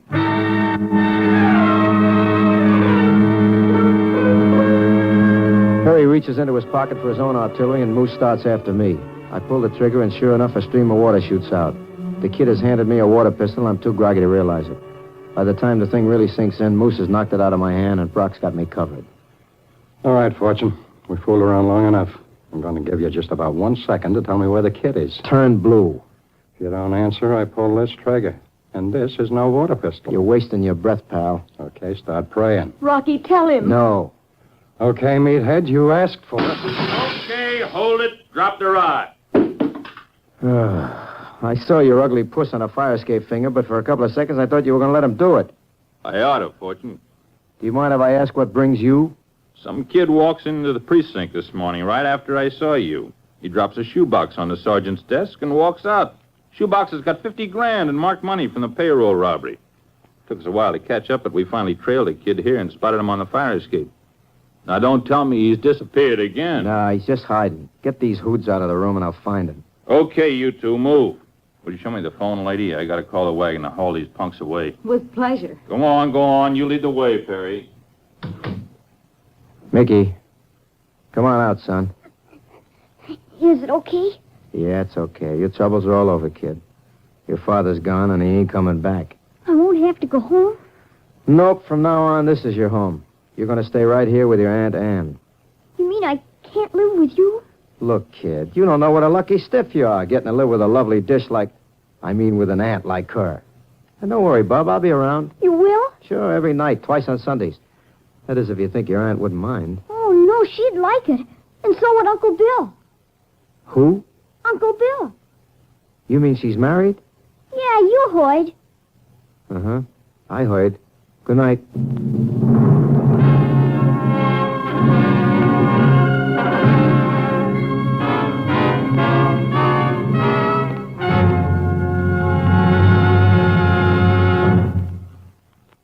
NBC has presented Frank Sinatra as that footloose and fancy-free young gentleman, Rocky Fortune. Others in tonight's cast included Richard Beals, Vivi Janis, Eddie Fields, Frank Richards, and Barney Phillips. Tonight's script was written by George Lefferts and based on a story by Robert Senadella. Andrew C. Love directed. Eddie King speaking. Now, to tell you about next week's adventure, here's Frank Sinatra as Rocky Fortune.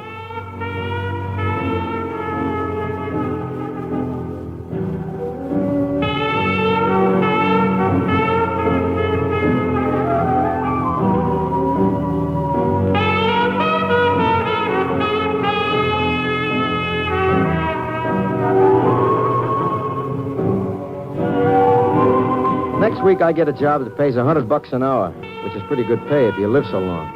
The trouble is, I almost don't. I'll tell you about it next week. See you around, huh?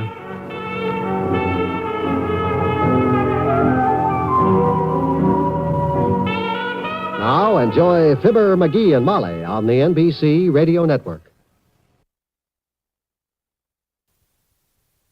Frank Sinatra, transcribed as Rocky Fortune.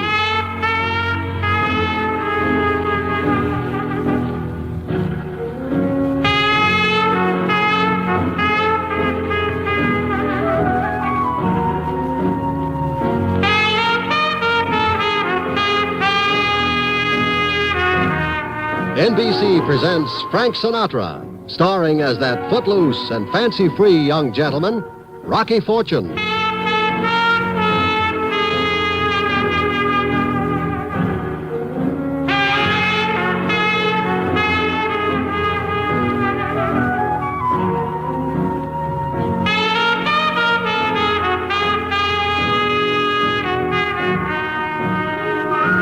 Hi there. You know, when it comes to losing jobs, I got about the best batting average in town. Something always happens. I mean, either I strike out on a secretary's curves or else I get put out for dropping a suggestion in a suggestion box, suggesting that the boss drop dead. I start out with the best of intentions, but there's always something wrong with the setup. You take what happened last week. I land myself a job that pays $100 an hour, and at last I think I'm really living. And then I find out when it's time to collect that you're liable not to be living.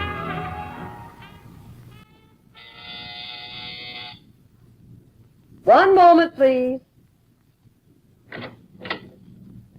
What is it? Miss Chandler? I'm her secretary. What do you want? Instant messenger service. We don't want any. Look, honey, it's 8 a.m. This is my first job. Now, don't give me a hard time. Now, look, Sonny, I handle all of Miss Chandler's affairs, and we don't want a messenger. Oh, how would you like to get a... This boy in the man suit says you called for a messenger. Yes, I did. For the package. You're not really going to send it, Laura. I've got to. I still think you're making a mistake. I haven't any choice. Well, then why not let me deliver it for you? No, I thought it over. That neighborhood's dangerous, Eve. Well, nobody's going to kidnap little Evie, darling. Who's going to pay the ransom? Why don't you run along? Please, Eve, let me handle it. Yeah. Oh, all right, honey. It's your own funeral. Only I wouldn't trust him as far as I could throw him. About 800 yards, left-handed. Leave us alone, Eve, please. Oh. Nice kid. Where does she live? In the refrigerator? You'll have to excuse Eve. She's been with me for years. She's very devoted. Have a seat, Mr. Fortune. Rocky Fortune. You don't look like a messenger boy. You're older. Well, my boss is very inefficient. He always sends a man to do a boy's work. Will you have a drink? I think I need one. Well, I don't usually start till 9 a.m. Excuse me. Yeah, steady, honey. Here, pull yourself together. You're shaking. I had a bad night. Here you are. Charge your batteries. Thank you. Now, let me see. Messenger service, remember? Oh, yes. I left the package in my room. I won't be a moment. Will you wait? Forever.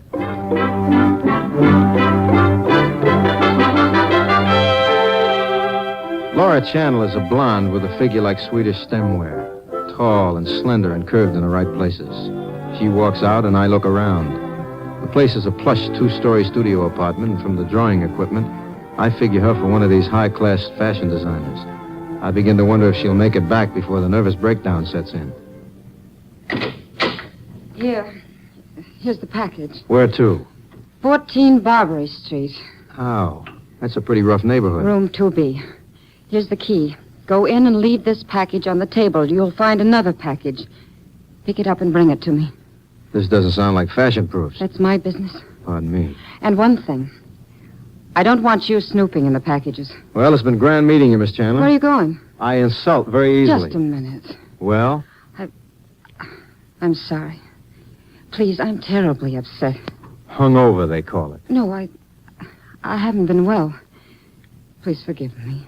Okay, you want kiss and make up? It's very important to me that this package be delivered and the other package returned unopened. I'll pay you well. Well, meaning what? $100. What's in this package? A new slim silhouette for the H-bomb? Nothing like that. Will you take the job? Yeah, on one condition. What's that? Advance me 30 cents for a couple of subway tokens. Here's $10. Honey, I just want 2 tokens, not a seat on the stock exchange. Take a cab. Here's the package. Be careful. Don't worry. Do a good job, and Yeah? I'll be very grateful. Oh, in that case, lay off the happy juice. I may even ask you out to dinner tonight. I'd rather you were sober. I'm afraid I'm too expensive, Mr. Fortune. Rocky. And don't worry about it. I'm rich, if I live to collect. I leave the apartment with the distinct feeling that something peculiar's in the wind, and that it ain't the Fulton Fish Market. I leg it out the lobby past the doorman in full admiral's uniform and flag down a cab.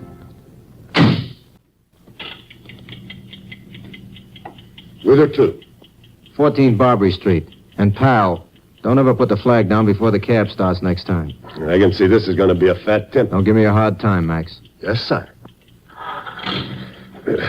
I can remember when the subway was good enough for you guys. It still is if you like to stop here. Oh, no offense, Excellency. You know, if you pipe some of that gas into the tank, you'd be a rich hacky. Don't look around, Junior, but the light is green. Move.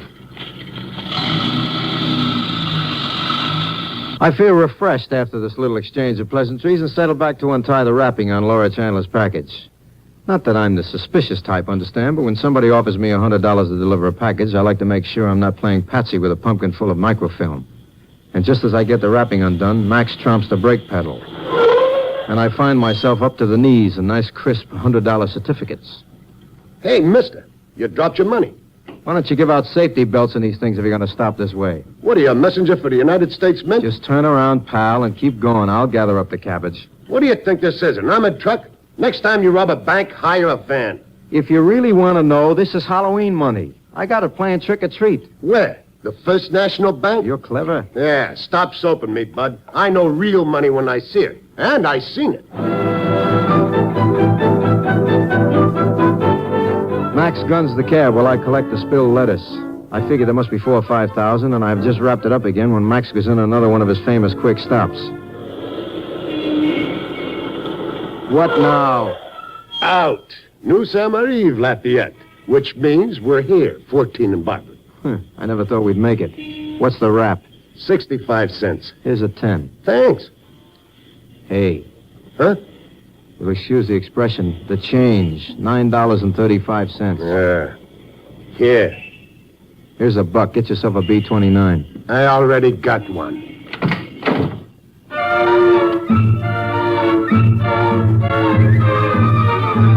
Barbary Street is a dead end and the worst slum in town. Number 14 is a condemned building. I pick my way past a couple of prostrate bums and a garbage can, and I'm about to walk in when somebody taps me. Pencil, mister? Help an old blind lady? Pencil? Yeah, here, Mom. Keep the pencil. I got nobody to write to. Bless you, son. On second thought, I'll take it, Mother. Here, you crumb.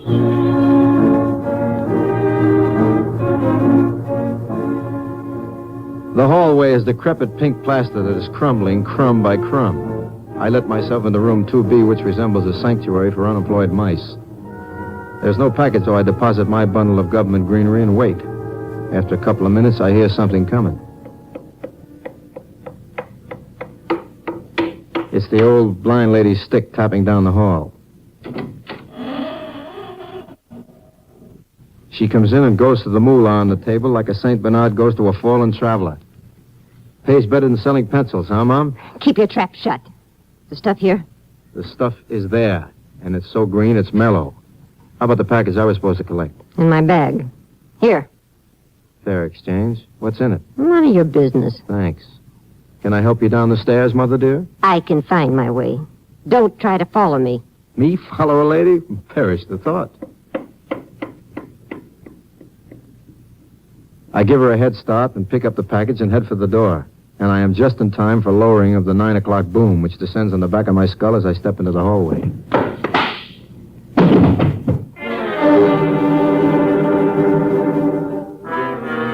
Sometime later, I regain consciousness.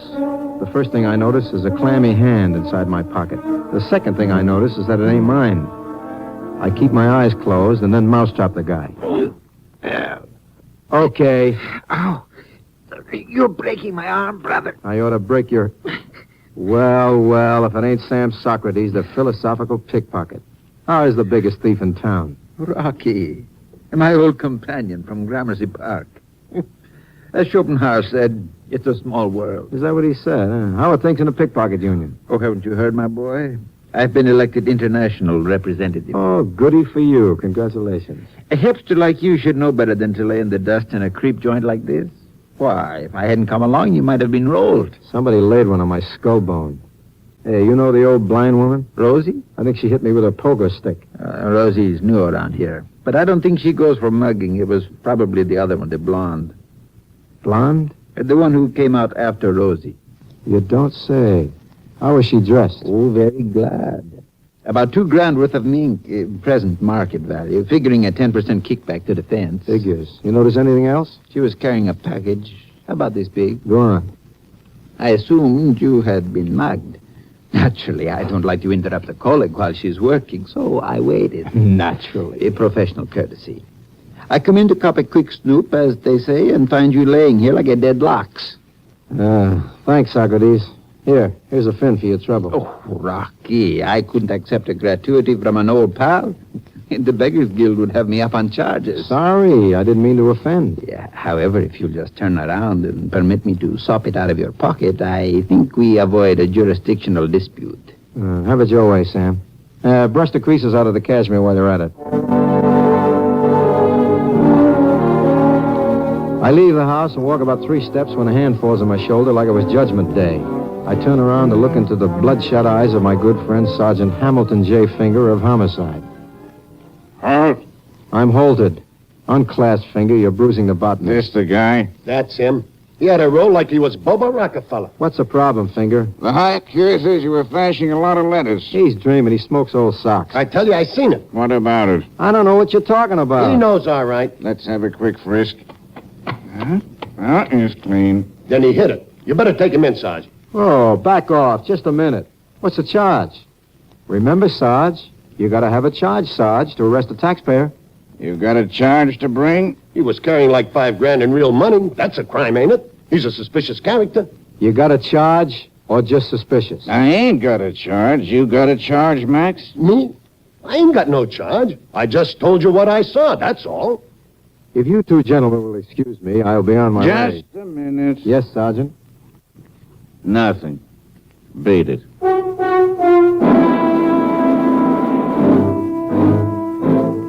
I walk away like I own City Hall, but inside I'm still 6 different shades of green. I make it to the subway and jockey my way to Laura Chandler's apartment. My head feels like the inside of Yogi Berra's mitt after a hot day in the bullpen.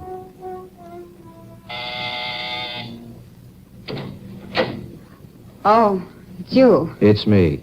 It is also I. You got any of that 100-proof battery acid left?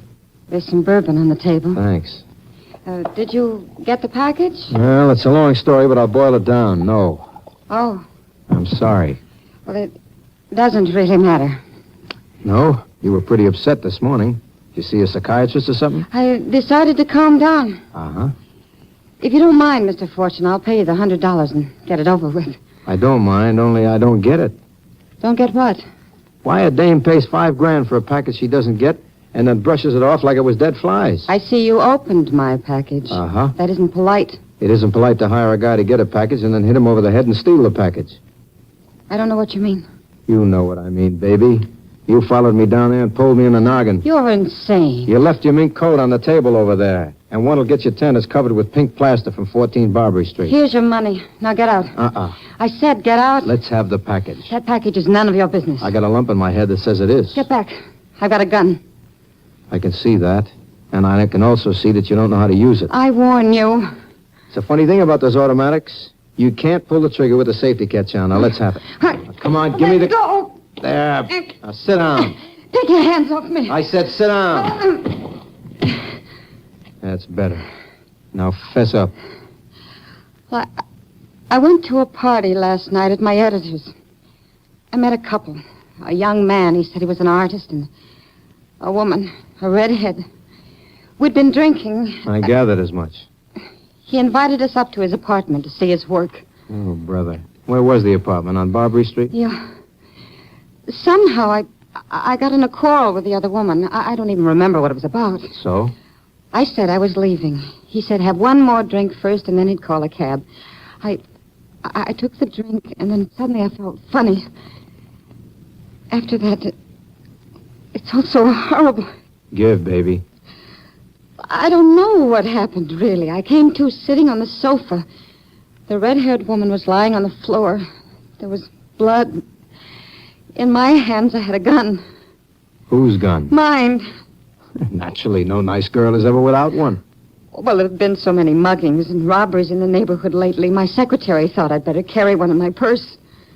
Well, back to Barbary Street. What happened next? He told me I'd gotten very drunk, and we'd quarreled. He said she'd slapped me, and I'd taken this gun out of my purse, and it seemed to go off before I realized what I was doing. I'm not a murderer. I've never hurt anyone in my life. All right. Take it easy, baby. Now, look, what's with the packages? The man, Charles, his name was. He told me to go home, that he could have the whole thing hushed up. He said the woman was a tramp, and... Well, I was too frightened to argue. I went home. And about 5 this morning, he called. He said he'd need money, $5,000. He said he had the gun with my fingerprints on it, and if I wanted it, I'd better pay up or he'd go to the police. And you fell for it. Oh, baby, how square can you Well, get? I don't know why I did it. I suppose the police is the only way. Just a minute. One more item. How come you conked me? Well, after you left, I began to wonder if I could trust you, so I followed you down there. I overheard your talk with the blind woman, and I knew you'd opened the package. I waited, and then I hit you and took the package with the gun. Is this the gun? Yes, that's my gun. What are you doing? Just want to look inside. Uh-huh. I think we'd better call the police. I'll feel better when... Relax, baby. Nobody's calling the police. But the murder... There was no murder. What? Look at the barrel of this gun. It's loaded with rust. I haven't a bullet through here since Grant took Richmond. But I heard... You heard a blank. And, honey, I got news for you. News? When P.T. Barnum said there was one born every minute, he meant you. I don't understand. It's the old Badger game in reverse. The whole thing was staged. The artist was phony, the corpse was phony, the bullet was a blank, and the blood was ketchup. You're sure? Make bets on it. Rocky, I don't know how to thank you. I got a suggestion. Yes? What? Don't hurry me now. Just give me time to pucker up.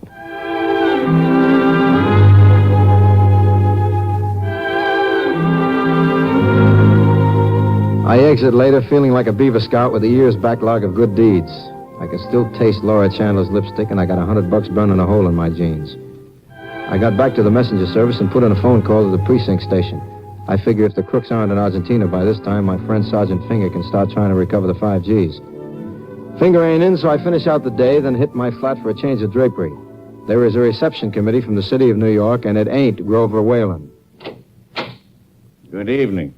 Well, well, Sergeant Hamilton J. Finger, as I live and don't breathe. Don't bother to shut the door. You leaving? I wanted to see you. We're leaving. I wanted to see you.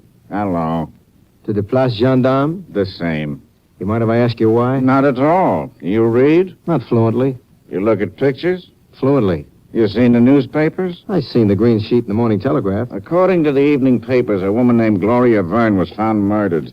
Shot through the heart. Here's a picture in the paper. So? So she was found in a place on Barbary Street, number 14, according to the journals, apartment 2B. You familiar with this place? I spent half the morning laying on my face. So I recall. So? So the lieutenant invites you to the Irish clubhouse for tiffin and mixed grilling. Shall we promenade? Be my guest.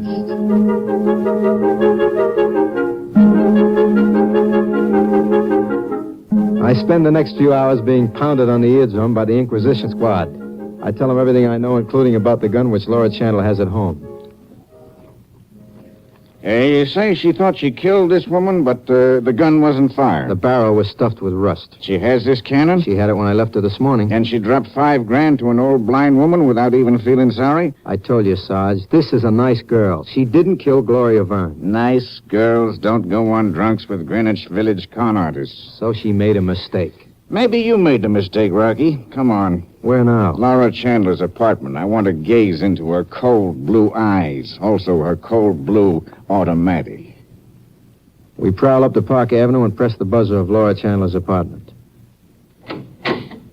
Oh, it's you. Yeah, I brought a friend along for you, baby. Sergeant Finger of Homicide.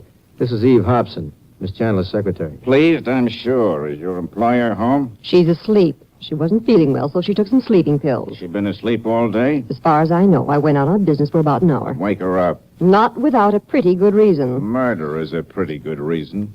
Murder? Get her. Ian, who is it? Oh, hello, Rocky. Miss Chandler? Yes? Sleeping pills don't work so good, I see. They never do much for a guilty conscience. I beg your pardon. This is Sergeant Finger, Laura. Homicide. Homicide? You've heard of it, I see. I don't understand. I'll be brief. You're under arrest. Under arrest? You recognize this picture in the paper? Laura, don't say a word. It's no use, Rocky. It was nice of you to pretend I didn't kill her, but it's her picture. That's the woman I shot. Laura, for Pete's sake, you didn't And do you it. got the gun? Yes, I left it in my desk drawer. Here. That gun hasn't been fired for years, I tell you. Let's have a look. Okay, Miss Chandler, get your coat. Filled with rust, huh? Rocky, the barrel of this gun is as clean as the inside of a hospital cafeteria, and judging by the smell, it's been fired recently. What? Let me... Holy smokes. Laura, did you use this gun? I left it in the desk drawer. You been asleep all afternoon? Yes, I took some sleeping pills. Okay, Miss Chandler. Hold it, Sergeant. Well? And they got some kind of a test to prove if a party fired a gun? A paraffin test. If Laura fired a blank, could you tell? It's the same as if she fired a real bullet. In other words, anybody who fired a gun, it shows up, huh? That's right. Rocky, it's no use. Let me handle it, baby. You can get 10 years in the Cast Iron Academy for shielding a murderer, Rocky. Let me talk a minute, will you? Talk. How long has this Gloria Verne been dead? The medical examiner says about 4 hours. 4 hours? Oh, no, I killed her last night. Hold it, honey. Laura, tell me, could anybody have taken that gun out of your drawer, gone downtown, shot the dame, and then put the gun back? Who would have? done anything like that. And why? I don't know, but I got a good idea. Go ahead, Fortune. Well, let me paint the picture. Somebody stages a fake murder to make Laura think she killed Miss Verne. Somebody gets $5,000 in return for the murder weapon and disposing of the body. And then I fumble my way into the frame and spot it for a fake.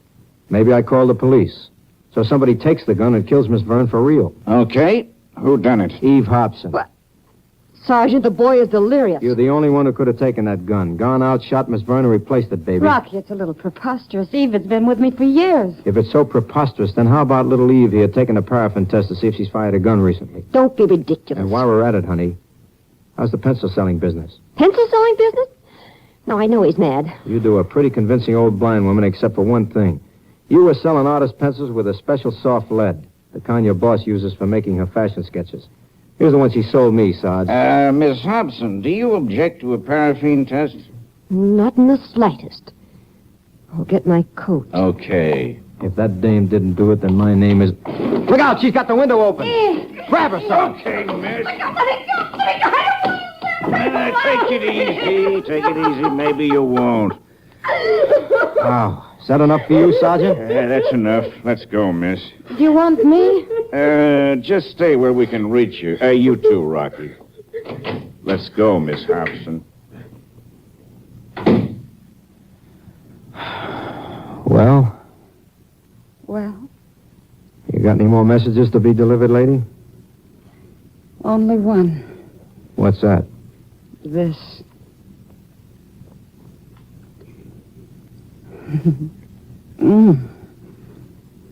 I like your messenger service, mister. Laura, Yes, Rocky. next time, don't send for a boy. This is a man's work. Yeah.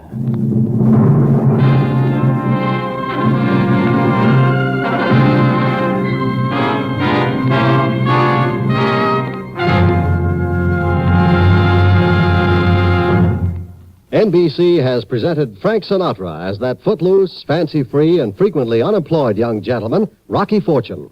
Tonight's cast included Marion Richmond, Georgia Ellis, Bill Justine, Parley Bear, and Ted Von Eltz. Tonight's script was written by George Lefferts, and Andrew C. Love directed. Eddie King speaking. Now, to tell you about next week's adventure, here's Frank Sinatra as Rocky Fortune. Did I ever tell you about the bebop musician who dropped me into a hotel shaft and said, "Man, dig that crazy grave"? He meant mine. Tell you about it next week. See you around.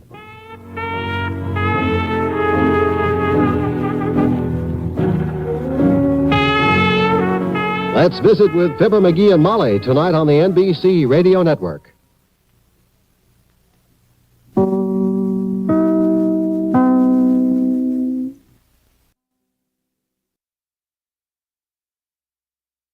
Frank Sinatra, transcribed as Rocky Fortune.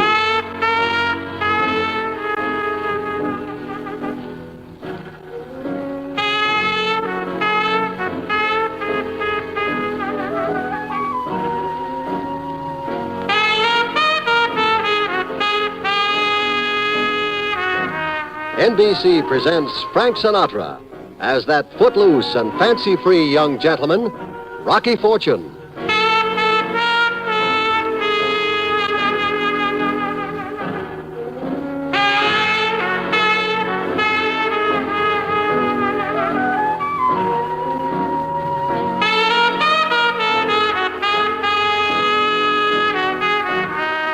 Hi. When I was a kid, a couple of maiden aunts made me practice the bull fiddle to strengthen my character. It didn't do much for my character because I hocked the fiddle and ran away from home. Every once in a while, though, I got a chance to pick up a couple of bucks playing with a small combo at a Polish wedding or a bar mitzvah. The last job I had was neither. It was more of a funeral, my own. Yeah? Hey, Dad, I want to speak to Rocky Fortune. You got him. Rock! This is Bugsy Barton. Well, hiya, Jazzbo. Where you been? Me and the cats are bouncing a little flea bag called the Hotel Zanzibar. You dig that place? I've been there. How's America's greatest bebop horn? Gaining altitude, man. Gaining altitude. Getting tall, huh? Yeah, real high. You all looking for a little gainful employment? You mean music? Dad, I don't mean bricklaying. Bugs, I ain't played the bass for 5 years. Also, my instrument is with Uncle. I hocked it for train fare. Man, that don't signify. We'll scuffle up a bass for you. How much and where? To Zanzibar. $15 in the pad for the night. See you in a half hour. Solid, solid. Plant you now and dig you later. Whatever happened to that line?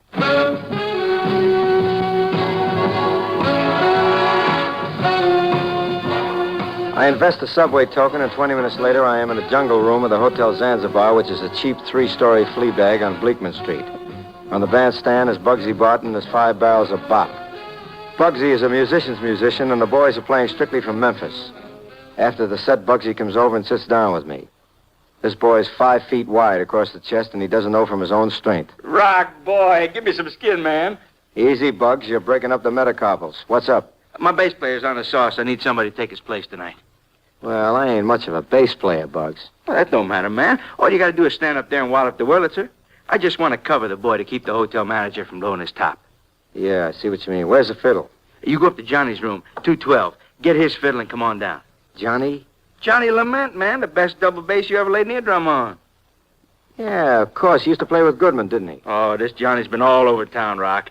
Man, when he's sober, he can play all over that instrument. Hits every register but the cash register. What's wrong? Girl trouble. Used to have a little thrush called Evie Johnson. She and Johnny had a falling out, and he'd taken it pretty hard. Come on, man. You better hustle. We're on in 10 minutes.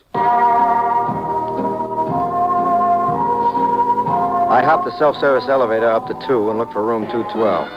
It ain't very hard because it's the only room with a built-in trombone player.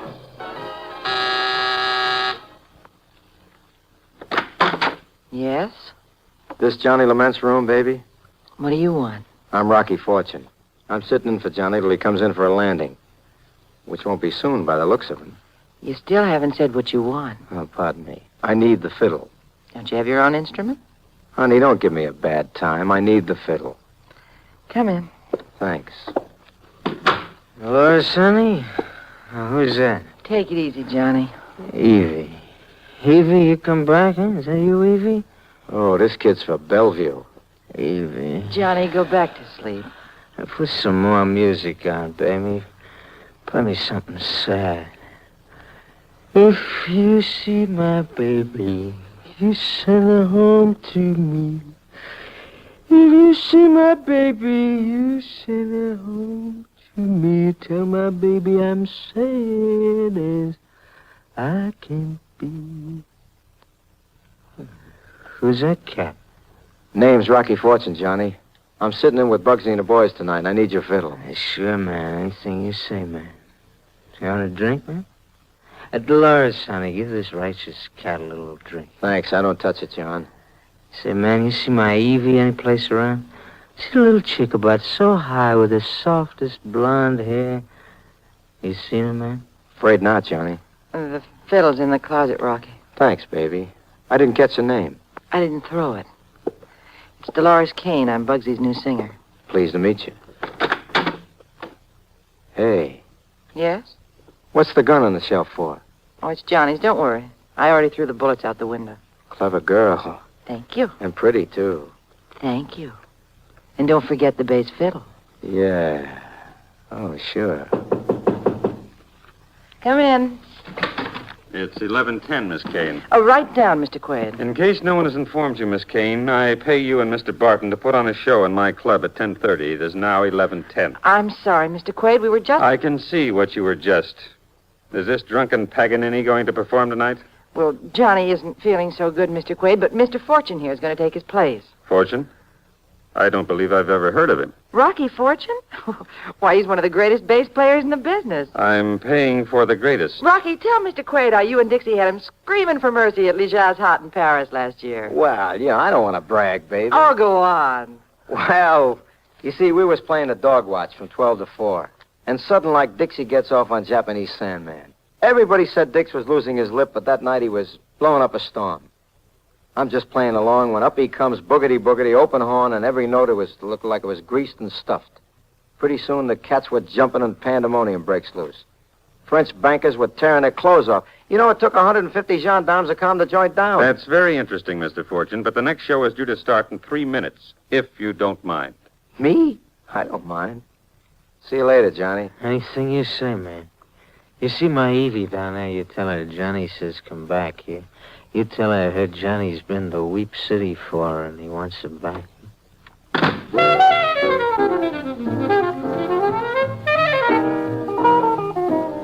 I shoulder the fiddle down to the jungle room just as Bugsy and the boys get off on Sweet Lorraine. We start off playing what the French call in time. We call it in the closet. After a while, the joint starts jumping, and for the next 5 hours, I slap that bass until the gut turns black and blue. Also, my hand. Half the time, I'm in 2 different keys, but nobody cares. And the fans figure I'm another Eddie Safransky, because I'm playing notes that don't even exist. About 4 in the a.m., the whole deal builds to a crescendo till I think the top of my head's going to fly off. And then suddenly we're playing 16 bars of Goodnight Sweetheart, and it's all over. I think.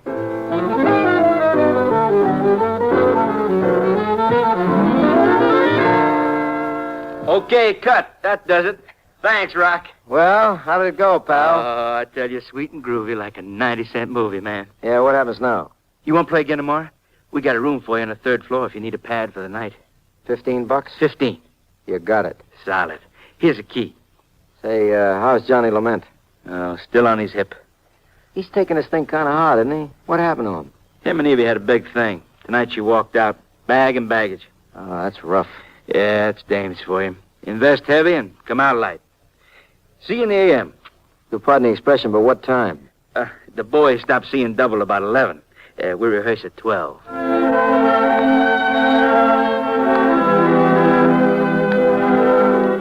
I lug the bull fiddle up to the 3rd floor and head for my room. I don't get very far, however, because halfway down the hall I hear something which ain't music. Hey, what's going on in there? Open up! Open up! No. Take it easy, baby. Wait a minute, just a minute. What's wrong here? In the bedroom. Before I have a look, would you mind putting down the knife? Knife? I didn't even Unless know. that's ketchup on it, baby. Maybe you better tell me what's in that room. It isn't possible. It never is. Pardon me while I take a look. Don't go away.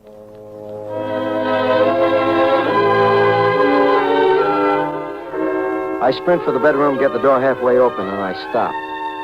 There on the bed is the body of a beautiful little blonde. And one look tells it all. Some cats killed a canary. All right, Dolores, let's have it. It can't be. Come on, baby. What happened here? I finished singing my last number, and I had a drink at the bar. It made me sleepy, and I came up to the room and passed out. I woke up a minute ago. Eve was lying on the bed, and this knife was in my hand. Rocky, I didn't kill her. Honest, I didn't. No, just take it easy. If you didn't, who did? I don't know.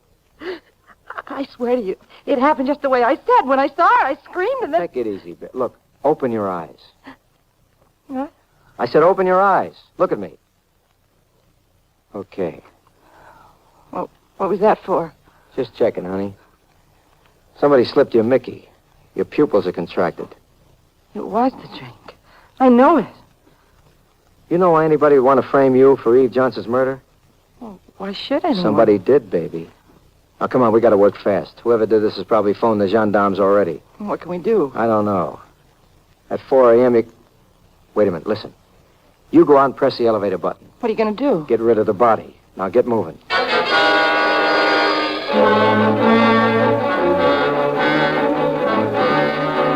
Dolores holds the elevator while I carry Eve's body in. Then I tell her to hold the button until I can hustle down to the 1st floor. I hit the lobby just as my good friend, Detective Sergeant Hamilton J. Finger of Homicide, comes on like Buster's gang. Pardon me, Sam. Yes? Homicide. We got a tip on a body in room 310. Oh, there must be some mistake, Sergeant. Well, my old cellmate Hamilton Finger. I might have known.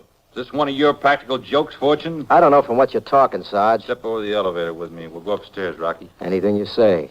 Look, what brings you here? I ain't sure, but I think it's a corpse.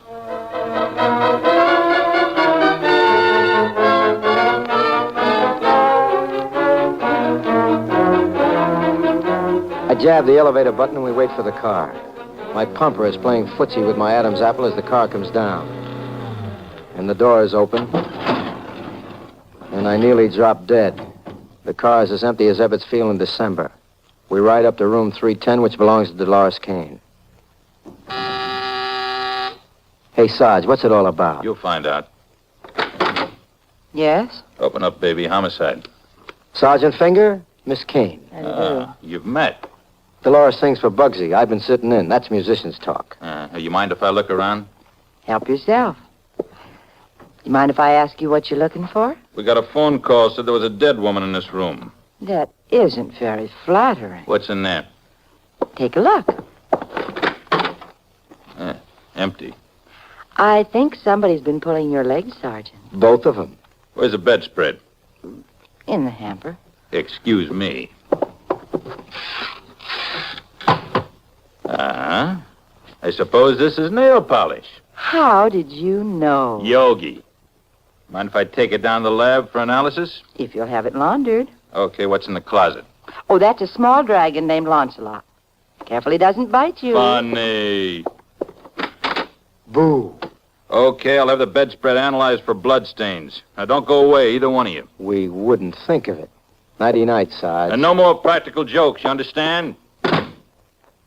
What did you do with it? What? The body. It's in the elevator. Not anymore, it ain't. What do you mean? It never made the first floor. The car was empty. That's impossible. Eve Johnson's body didn't walk out of that car, baby. Somebody lifted it. Well, that means somebody must have stopped the car on the second floor. Correct. The next question is, who would want to steal a corpse? What'll we do? Well, Finger's going to find bloodstains on that spread. And when he does, he'll be back with some ticklish questions. And I got a hunch we better have the answers. Let's move.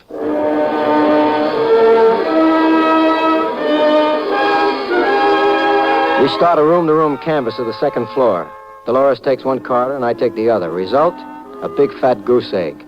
I finish my card and go look for Dolores. She's gone, but from the sound of voices, I figure she stopped off to see how Johnny Lament is making out. I started to go in, but I changed my mind. Johnny, cut it out. She's dead, ain't she? My little Evie's dead. Oh, don't be crazy. I ain't crazy, baby. Not anymore. What makes you think she's dead? I could see it in your eyes when I asked you about it. Would it matter so much? She walked out on you, didn't she? She'd come back if she was okay. I know Evie. Come on, Dolores. What happened to her? How should I know? You know, baby. You said you was gonna kill her. You're out of your head.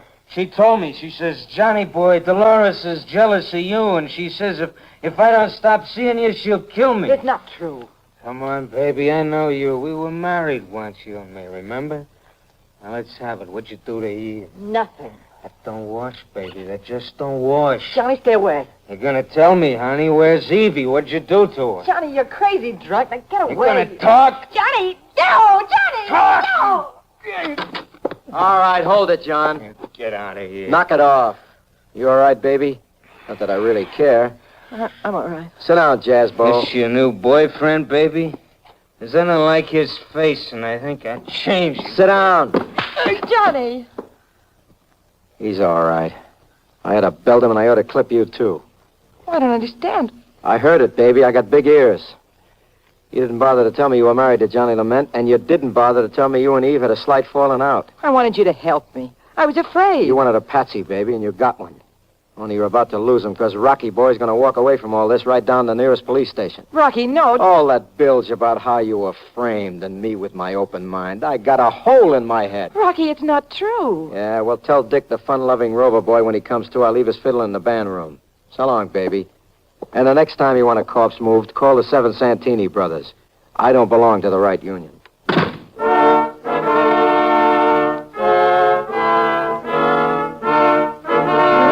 I put it up to my room as mad as a centipede with a hot foot and lugged the big bass fiddle down to the band room, which is right across the hall from Johnny Lament's room. The empty fiddle case is standing in the corner. I start to lay it down flat, and it weighs about a ton. And even before it slips out of my hands, I know why. Holy smokes. Okay, flyboy. Get him up. High. So you're the guy who was all busted up about losing his best girl. Back against the wall. A real nice guy. Kills his doll and tries to hang it on his ex-wife. You're a doll, Buster. She found out I was pushing dope and threatened to go to the cops. I had to kill her. Why, you crummy dope peddler. It's misfits like you to give honest musicians a bad name. Don't run your mouth at me, Fortune. If you'd have kept out of it, you'd be all right. You're going to have a tough time trying to get rid of two corpses, John boy. A fiddle case only holds one. I'll worry about that. Turn around. Sure, pal. Anything you say. Only before I do, there's one thing I think you ought to know. Yeah?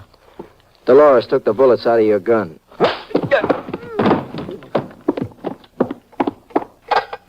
Hello. Hello. Yes, please. Who is this? The manager. What is it, please? Listen, Quaid, this is Rocky Fortune. I'm up in the band room, 215. Now listen, Eve Johnson's body's up here in a bass fiddle case, and I got the cat that killed her. And get the cops and make it fast. You say you've got the man who stabbed her? Stretched out like a herring. That's just fine, Fortune. Stay right there. I'll call the police. Make it fast. I hear somebody coming now. Don't worry. You'll be taken care of.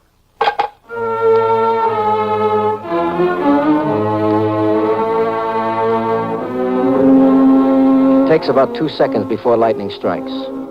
How did Quaid know she was stabbed, and how did he know it was a man? Suddenly, little wheels start to spin around in my noodle. Quaid is in on it. Sure he is. He's probably supplying Johnny Lement with the stuff. And what's more, he's undoubtedly on his way up here right now. I start to pick up Johnny Lament's .45 and remind myself that Dolores Kane has removed the bullets. A hand turns the doorknob, but it can't be Quaid so soon. I just pray that one of the cats has come to get his instrument. The door opens. I freeze.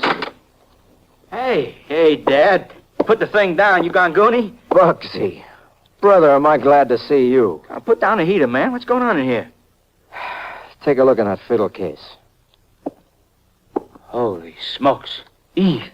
Yeah, here's the little boy who did it. Johnny? Admitted it. I had to flatten him. Well, you did real good. Not good enough. Listen, Bugs. The manager's on his way up here right now, and unless I miss my guess, he's got heavy artillery. Well, Quaid? Is he in on this? He is now. I gotta get out of here. What you gonna do? I got a sudden brainstorm. Look, help me get Eve Johnson's body out of this case. Come on, pal. Get with it. Come on. Okay. Yeah. Where to? In the closet. Yeah. Attaboy. Now dump Laughing Boy into the bass drum. Right.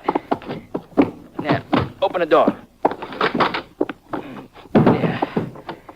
Look, you think you can lift that case with me in it? Are you kidding? Attaboy, muscle man. Here goes. All right, what you want me to do? Now, look, you just walk out like you're on your way to a jam session. Once I get past Quaid and his artillery, I'm all right. Okay. Now, watch your hand. Here goes. How you doing? Cut the lip dribble and get going before I get blue.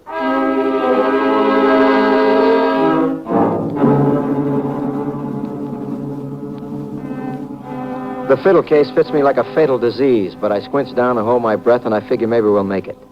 Bugsy Boy picks me up like I weigh in at 3 pounds just as the door opens. All right, Fortune, get your...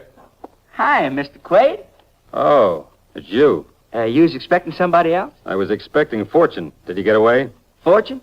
You mean the bass player? You know who I mean, muscle brain. Did he get out? You know me better than that, boss. I got Rocky Fortune right here. Inside the fiddle case.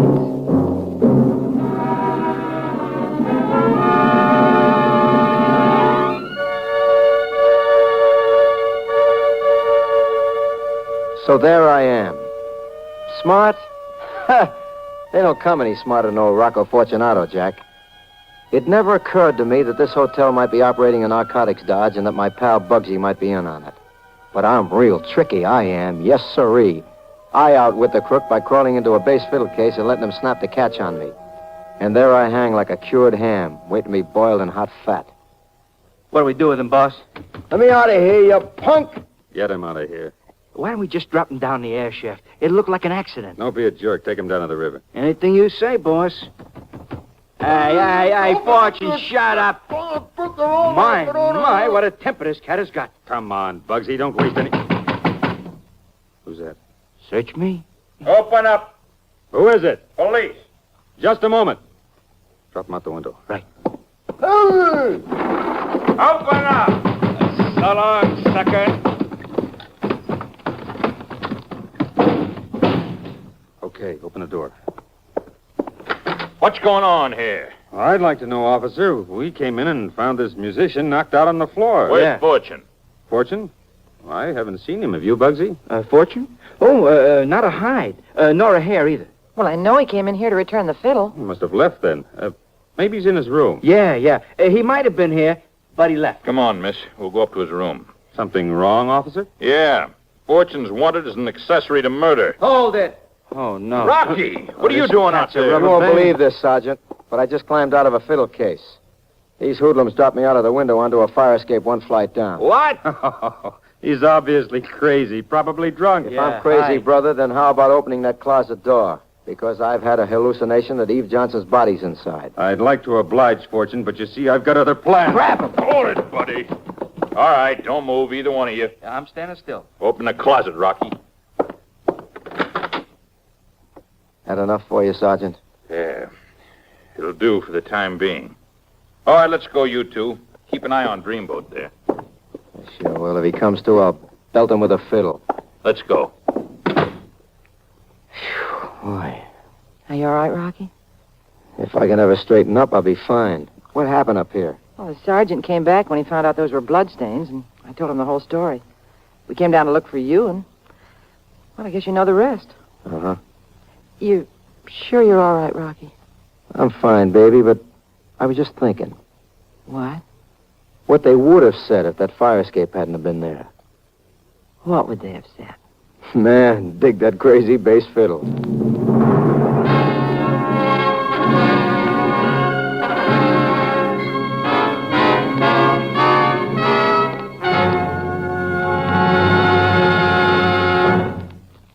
NBC has presented Frank Sinatra as that footloose, fancy-free, and frequently unemployed young gentleman, Rocky Fortune. Tonight's cast included Jack Crucian, Gene Tatum, Tom Holland, Frank Gerstle, and Barney Phillips. Tonight's script was written by George Lefferts, and Andrew C. Love directed. This is Eddie King speaking. Now, to tell you about next week's adventure, here's Frank Sinatra as Rocky Fortune.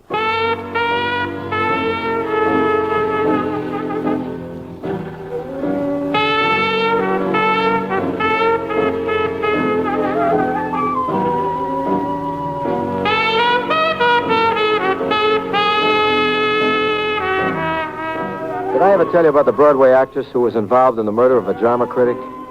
And when I asked her for her autograph, she gave it to me with a .45. Tell you about it next week. See you around. Visit with Fibber McGee and Molly tonight on the NBC Radio Network.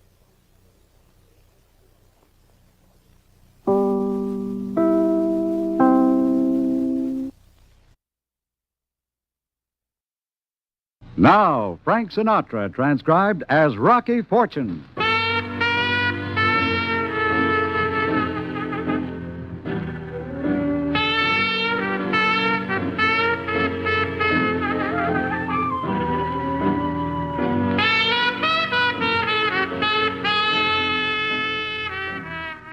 NBC presents Frank Sinatra, starring as that footloose and fancy-free young gentleman, Rocky Fortune.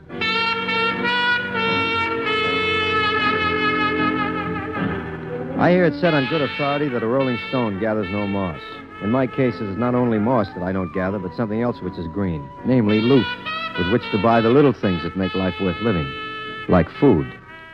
I am therefore always available for employment, and when the agency sends me up to the Knickerbocker magazine, I am very happy to accept their $48.50 a week less withholding.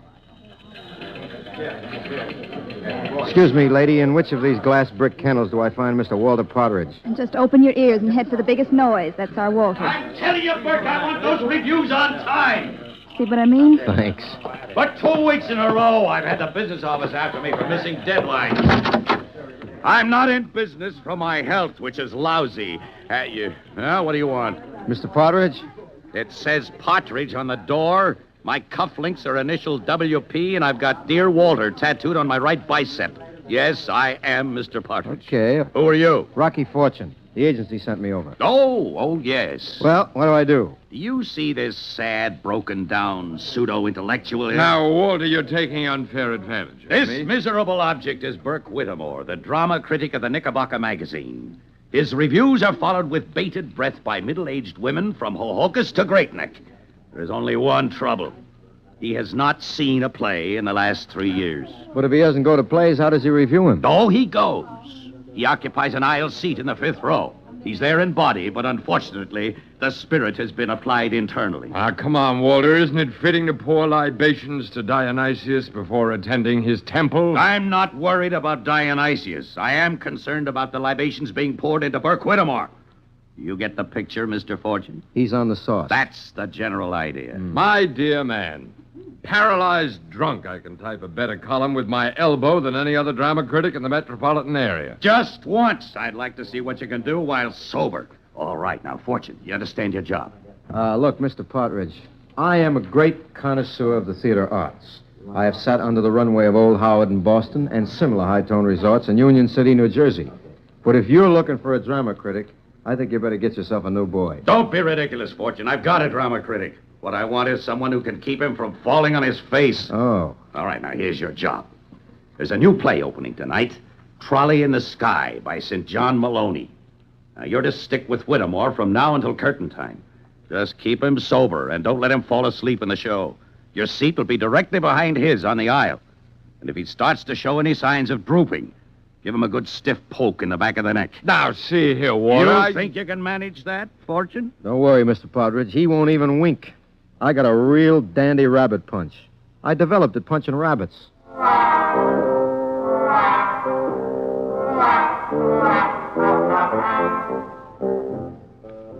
I am now remembering that this Burke Whittemore is the fellow known on Broadway as the Kiss of Death.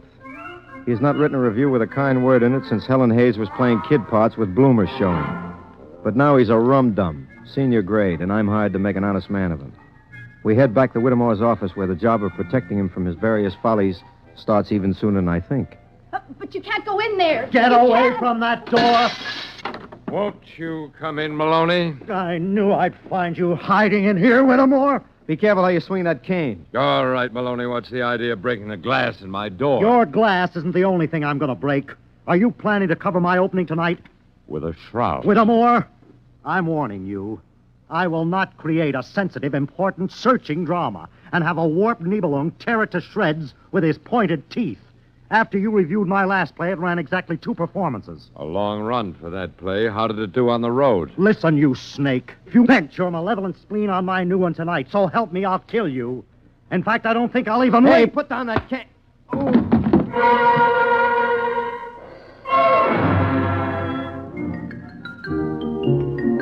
Now, a Malacca cane with a silver head is not as heavy as a bulldozer or as high-powered as a 6-inch shell. But when laid neatly back of the ear, it'll serve. I fold up in a tasteful knot and droop gracefully to the Axminster. Having delivered his ultimatum, St. John Maloney turns on his heel, which happens to be on my stomach at the time, and strides out of the office. Fortune, you all right? Oh, what happened to me? He tried to brain me with his cane and caught you on the backswing. That's the trouble with these modern playwrights. No sense of direction. I believe you. Of course, we'll have to do something about that lump on your head. Shall I call a doctor, Mr. Whittemore? Oh, nonsense. We'll just cover it up with a hat. Fortune, do you happen to possess a Hamburg? Are you clowning? Well, then we'll buy you one on the way to the theater. Now, come on along. Wait a minute. Wait just a minute. Ain't you even going to call the cops? What for? Didn't you hear Maloney? He said he was going to kill you. There isn't a playwright worth his salt on Broadway who hasn't threatened to kill me. Come along, Fortune. Thespis awaits. Mr. Whittemore, wait. What about your mail? It's been piling up on your desk for days. Good. Pile it alphabetically and burn it, Alice. Bills, nothing but bills. But, Mr. Whittemore... Oh, dear. Mr. Fortune, would you take these letters along and try to get him to read them, please? Okay. Here's one that doesn't smell like a bill. Lavender envelope. Fortune. Huh? Oh, coming, Mr. Whittemore.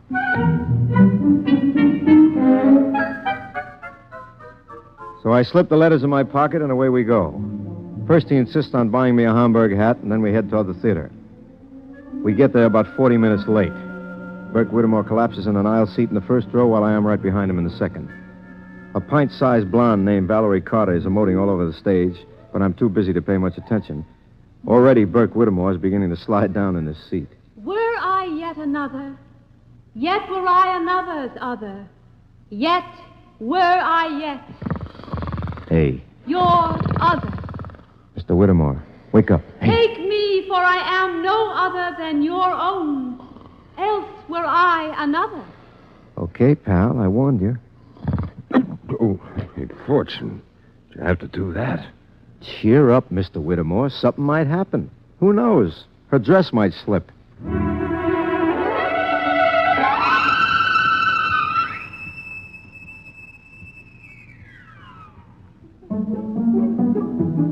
In the first intermission, we struggled through a lobby the size of a phone booth, which is occupied by a cloud of smoke and a few thousand people. Whittemore runs up against a sad little man who looks as if his last friend just bit him. This is Judson Flanagan, the producer. A great show tonight, Burke, eh? St. John has written a modern masterpiece in verse. That third-rate carpenter couldn't write a testimonial for an underarm deodorant. Very witty, Burke. Do you like it? I'm using it in my review. Are you writing them in advance now? You've only seen 10 minutes of the play. My dear man, you tried out in New Haven. A gentle wind wafted the aroma straight into my office. Listen, Burke, seriously. You've got to be fair. I've got my own money in this show. You must be mad. But, Burke, you can't pen it. You just can't. Look, I've done everything I could to please you. I've even starred your favorite actress. Valerie Carter? She was my favorite actress. You should have given the part to Lassie. This thing is really a dog. Burke, I'm desperate. If you cut this show to ribbons, I'll kill you.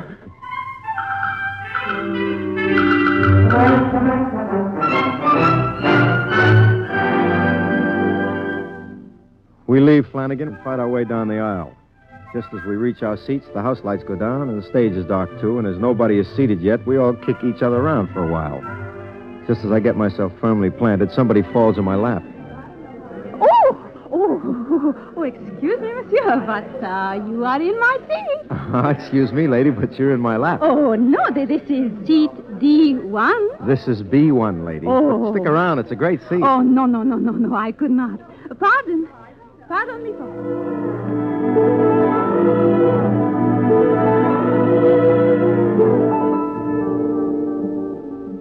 She's a small, tight brunette wearing a veil and a mink and smelling of something at $50 an ounce.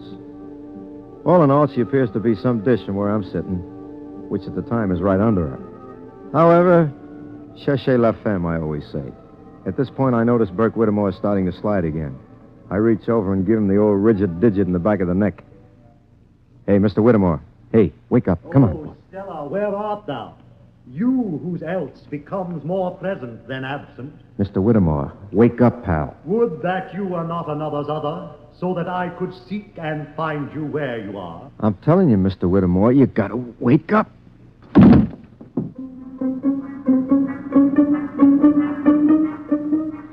Evidently, I have more power on my index finger than I give myself credit for. Whittemore slides out of his seat and rolls into the aisle. I am down beside him, but it doesn't take me long to head up the aisle to the front of the house, where I flag down Judson Flanagan, the producer. Shh! This is the reconciliation scene. It better be the reincarnation scene, pal. Come on outside. I got a flash for you. Huh? Whittemore is stiff in the aisle. Again? Fortune, you help me get him out. We'll get him some black coffee and bring him to. It'll take more than coffee, Flanagan. He's got a knife buried in his back. Ted? That's impossible. Improbable, maybe.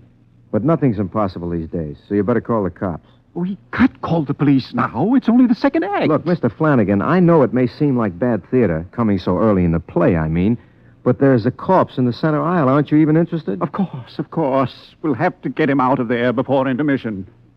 I guess I ain't getting through. Burke Whittemore is dead. D-E-D. Look, give me some change and I'll call him myself. Where's the phone? Right behind you. Oh. Yeah, where's the change? Here you... Ow!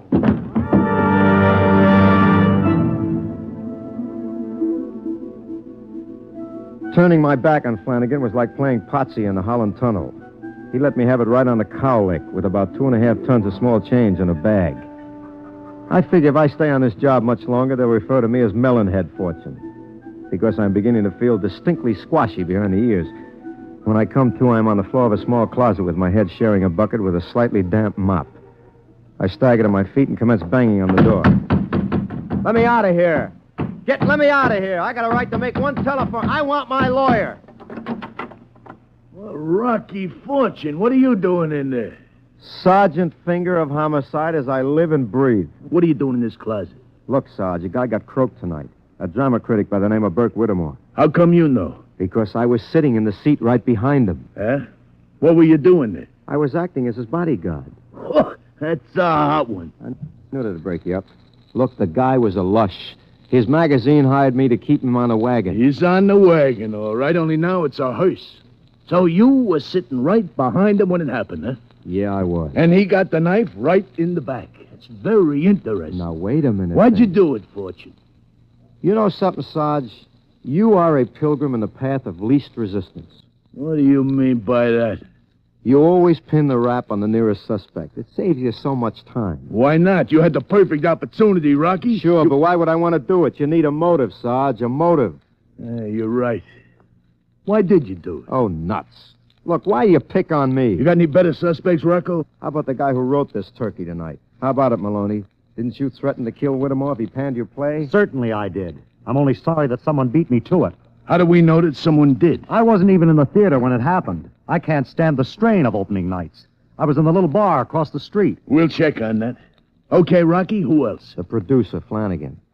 He had a fight with Whittemore at intermission time, just before it happened, Sarge. That doesn't mean a thing. I never left the front of the theater. Says who? Ask my box office man. I was checking receipts with him from the time the second act curtain went up until Fortune came running up the aisle. Well, now that leaves us right back where we started.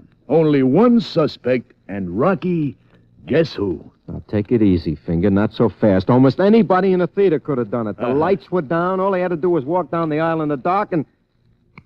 Wait a minute. The brunette. The who? The brunette who sat in my lap.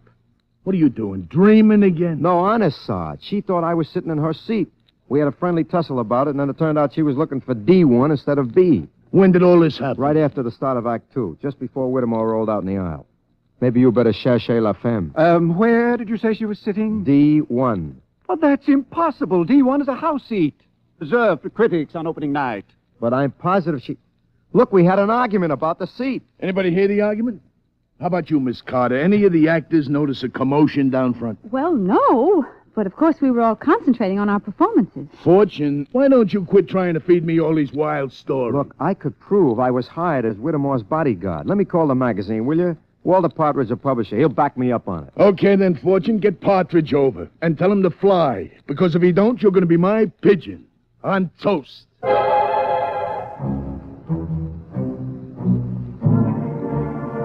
By this time, Fingers made the whole thing sound so crazy, even I am beginning to wonder if there really was a brunette in my lap. Still, this is no time to give up. I feed a dime into the backstage pay station and inform Knickerbocker magazine that they have just lost one drama critic. Furthermore, that unless they wish to lose me, too, they'd better send Partridge over in the wing.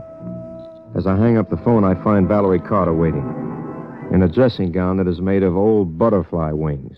Mr. Fortune. Yeah. Mr. Fortune, could you step into my dressing room just a moment? I'd like to talk to you. So would Sergeant Finger, and he may be getting impatient. Well? Well, he ain't got the strange attraction you have. Let the bum wait. Won't you sit down? Thanks. Do you mind if I sit next to you? It's your couch, honey. Mr. Fortune, I don't exactly know how to explain this. You lost something lately? How did you know? Well, I didn't think you were looking for sugar just now when I felt that hand in my pocket. Oh, well, then I suppose I'd better come right out with it. Yes. It's a letter. Oh? A letter to Mr. Whittemore, you mean? Yes. Maybe the lavender one with the perfume. Yes, may I have it? Why? Well, you see, Burke, that is, Mr. Whittemore and I were good friends for years. I'm glad to know he had one friend. In fact, we were even engaged to be married. But we had a silly little quarrel, and he said that he was going to criticize my performance tonight. Yeah? Well, naturally, I got very angry. So I wrote this letter and I sent it off. And then I regretted it, of course, and I called his secretary to try and intercept it. And that's how you knew I had it on me? Yes. You will give it back to me. You mind if I open the letter first? Oh, no, please don't. It's so foolish, really, and it has nothing to do with what happened in the theater tonight. How do I know that? Well, Mr. Fortune, do I look like a brunette? Well, no. And after all, it happened right in the middle of the play. So, may I have the letter, please? Nope. Well, I thought you were a gentleman, Mr. Fortune. Gentlemen are usually dopes. When Finger finds out who the murderer is, you'll get the letter back unopened.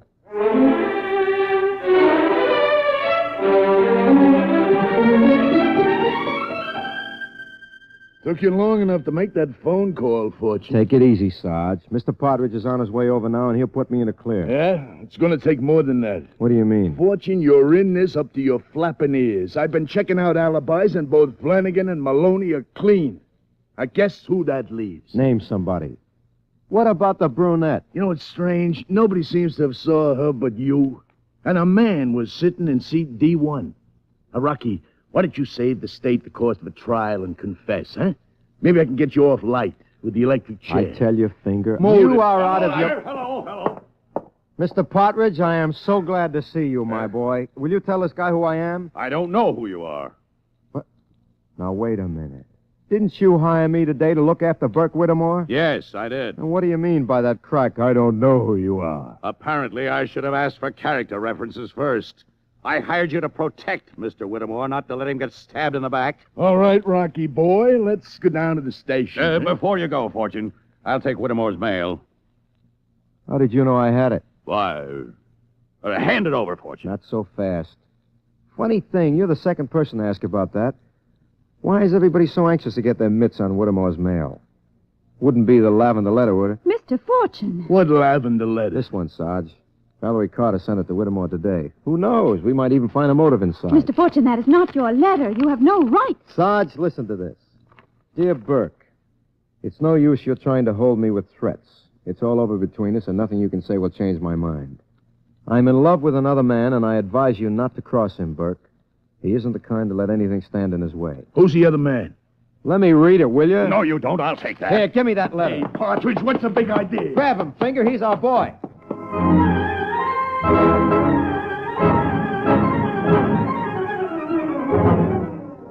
Before anyone can lay a glove on him, Partridge is across the stage and starting up the iron ladder to the catwalk. Sergeant Finger runs to beef, so I'm the first one up the ladder after him. When I hit the catwalk overhead, he's already touching a match to the letter. Stay away from me, Fortune! Unless you can fly, you're a gone goose, buddy. This catwalk has got a dead end. Stay away! I'm coming to get you. Oh, you... Look out, Partridge, you're going over. Partridge! Fortune, help me. My hands are slipping. Fortune, I can't. Hold on. Did you stab Whittemore, did you? Yes, I did. Louder.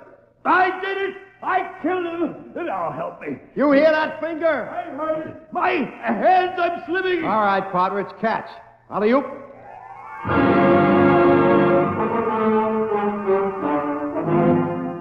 I haul Partridge back up on the catwalk and frog march him down to Sergeant Finger. I could have been killed. Fortune, you're crazy. All right, Sergeant. You got the confession? I'll repudiate it. He was threatening my life. That confession will never stand up in the court. Well, maybe not, Mr. Partridge, but now that I got the man and the motive, I got a hunch we ain't going to need it. There'll be other ways we can pin it on you. Walter, I can't. Hey, Rocky. What? You think the dame is mixed up in it, too? Miss Carter? Nah. If she'd have known Partridge was going to bump him off, sending that letter was the most stupid thing she could do. Yeah, I guess that's so. Okay, Partridge, let's fly downtown and find you a cage.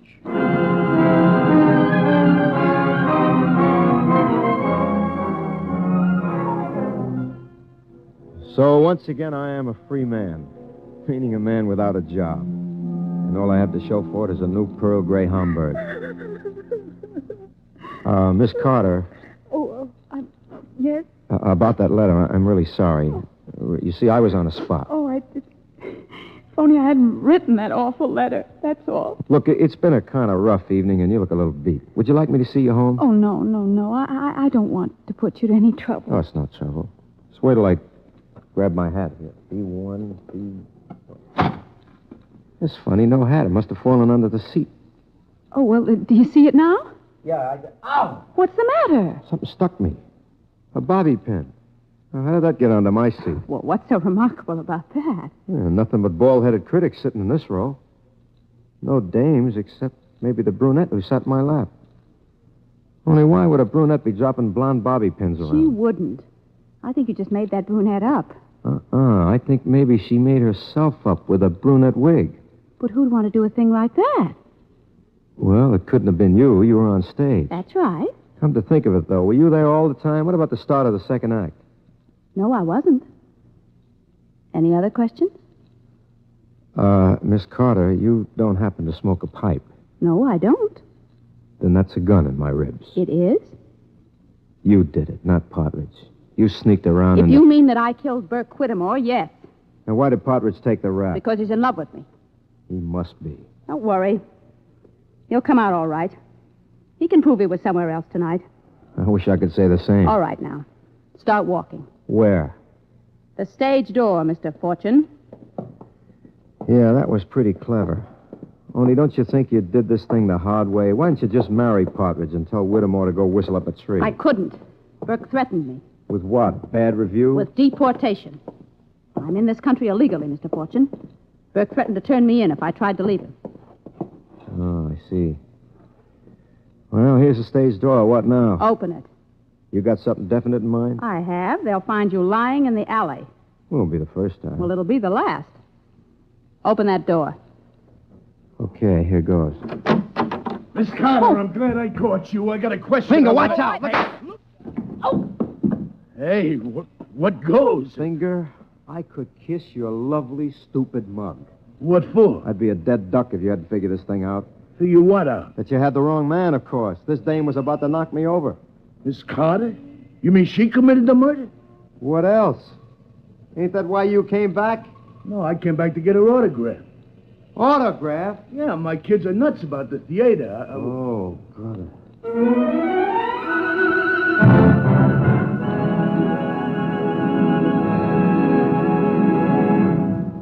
NBC has presented Frank Sinatra as that footloose and fancy-free young gentleman, Rocky Fortune. Others in tonight's cast included Elaine Ross, Leslie Wood, Stotts Cotsworth, Arnold Moss, James Monks, Roger DeKoven, and Bill Zuckert. Tonight's script was written by Ernest Kenoy. Fred Wade directed. Now to tell you about next week's adventure, here's Frank Sinatra as Rocky Fortune. Next time, I get a job dusting plaster statues in a 2-bit art shop. Only it turns out somebody figures to dust me off. For good. Naturally, there's a blonde, and she ain't no plaster statue. You can take it from me. I'll see you around. Bye.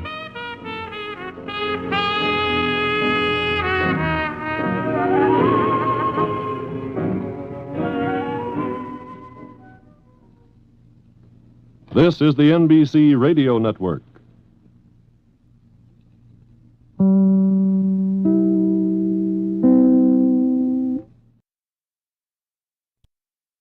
Now, Frank Sinatra, transcribed as Rocky Fortune.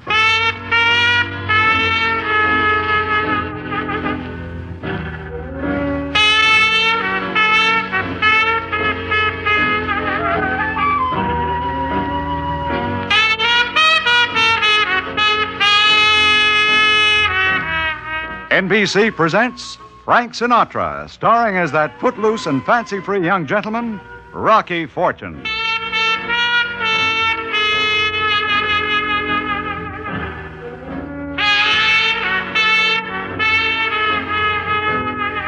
I guess I've had some strange jobs in my time. Once I was a shill for a guess your weight guy in a carnival. I'd come up there looking like a rube, and he'd guess my weight at 200 even. Everybody in the crowd gives him the old ha-ha. However, they don't know I got the lead in my pants. About 50 pounds in my 2 hip pockets. You never really know when you start in just how a job's going to turn out. Sometimes the one that looked like the tamest turn out to be the loaded. Like the time I'm sent by the agency to play parlor maid to a gang of plaster parastatues. The sign on the front of the window said Oliver Bates, Objet d'Art.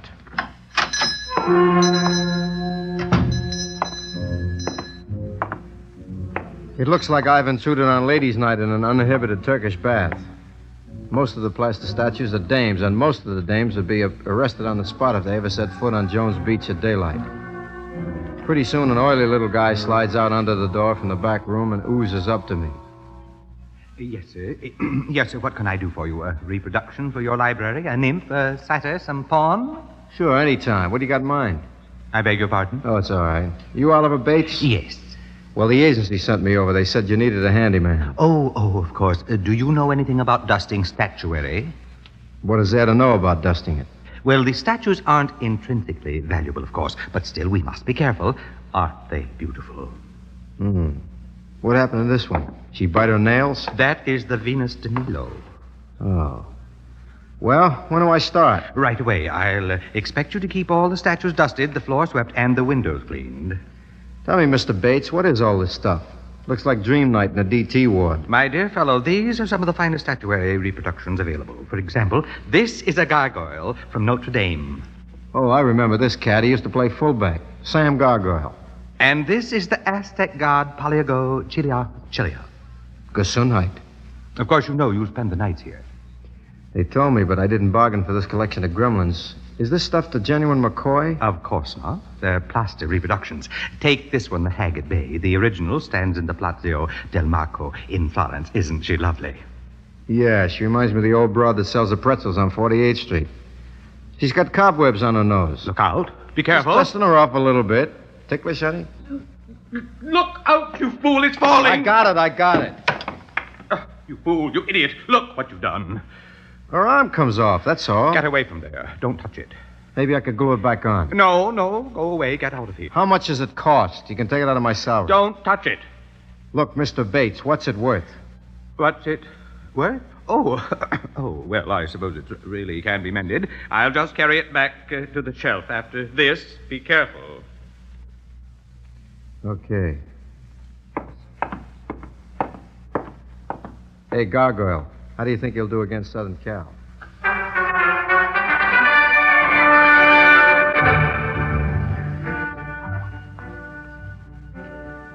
It turns out that Bates is running strictly a schlock house. He imports these plaster dummies from Italy for a couple of $100 apiece, which in American money ain't worth counting. He sells them over here to art lovers for 25 clams, which is a markup with a Macy's tail talking to Gimbals. I put in a couple of hours talking football with a gargoyle when a car squeals to a stop in front of the store. One of those foreign jobs about 3.5 blocks long with a chauffeur out in the cold. An old geezer in a Scotch plaid shawl crawls out of the back and totters in. He's leaning on a silver-headed cane and a blonde-headed dish with a pair of legs that weren't off a piano.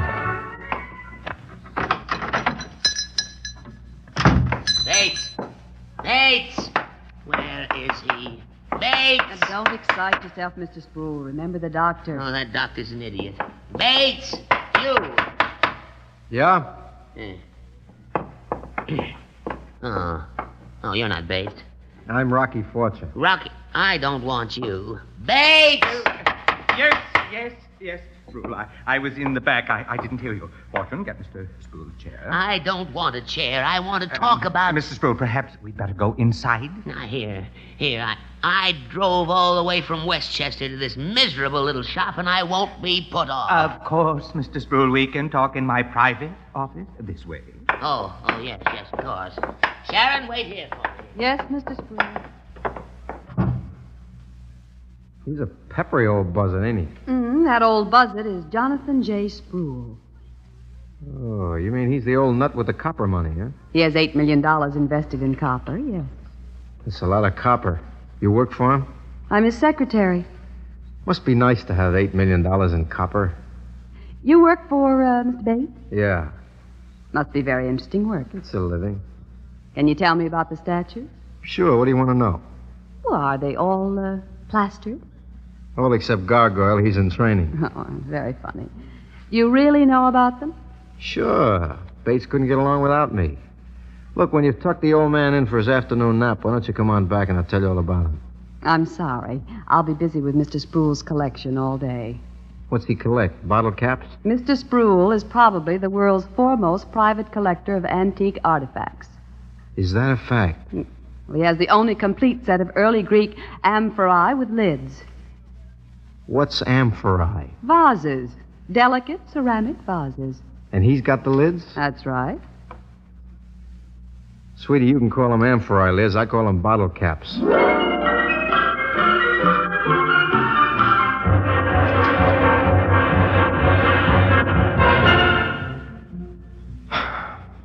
About this time, Bates pours himself out of his office and sends me out for supper. I'm not particularly anxious to go because the counterman at the one-arm joint around the corner has his shirt buttoned 2 buttons lower than Sharon, but the effect is not the same. I inhale a bowl of chili and a piece of rubber meringue pie and head back to the store. There's nobody in front of the store, so I walk through to the back, tipping my hat to the hag at bay as I pass, and I open the office door.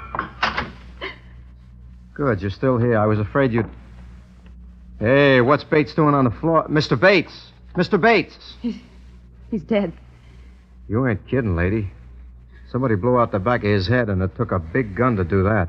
A gun? Yeah, maybe a .45 automatic, something like the one you're holding in your hand. Maybe you better give it to me right now. But... Now you better tell Rocky all about it. Well, I didn't do it. Look, Sharon, I find you standing over a stiff with a real hot Oh, rod. you gotta believe me. I found him this way.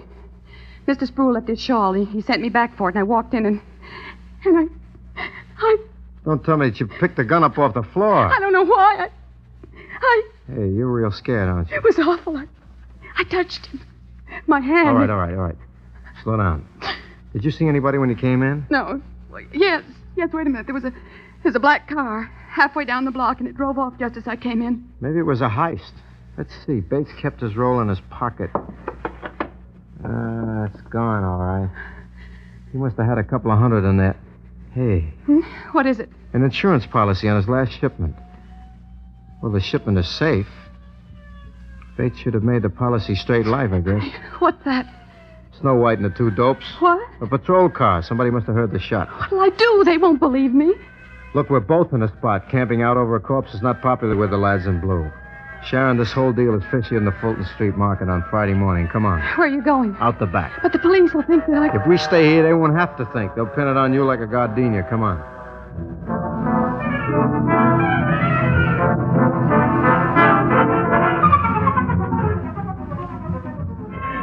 We do a Comanche sneak out the back door while the cops waste the taxpayers' rubber squealing to a stop in front.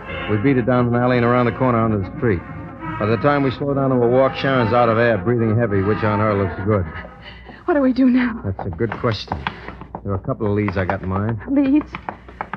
That Bates was as phony as a showgirl's eyelash. Why do you say that? A couple of reasons. For one thing, what would a two-bit operation like that need a night watchman for? He never had one up until the time he hired me. For another thing, that insurance policy. It was for $50,000. Oh, now, what does that mean? He had something in that store beside dying swans. But what? That's what I'd like to know. Look, let's move. You ain't going nowhere, what?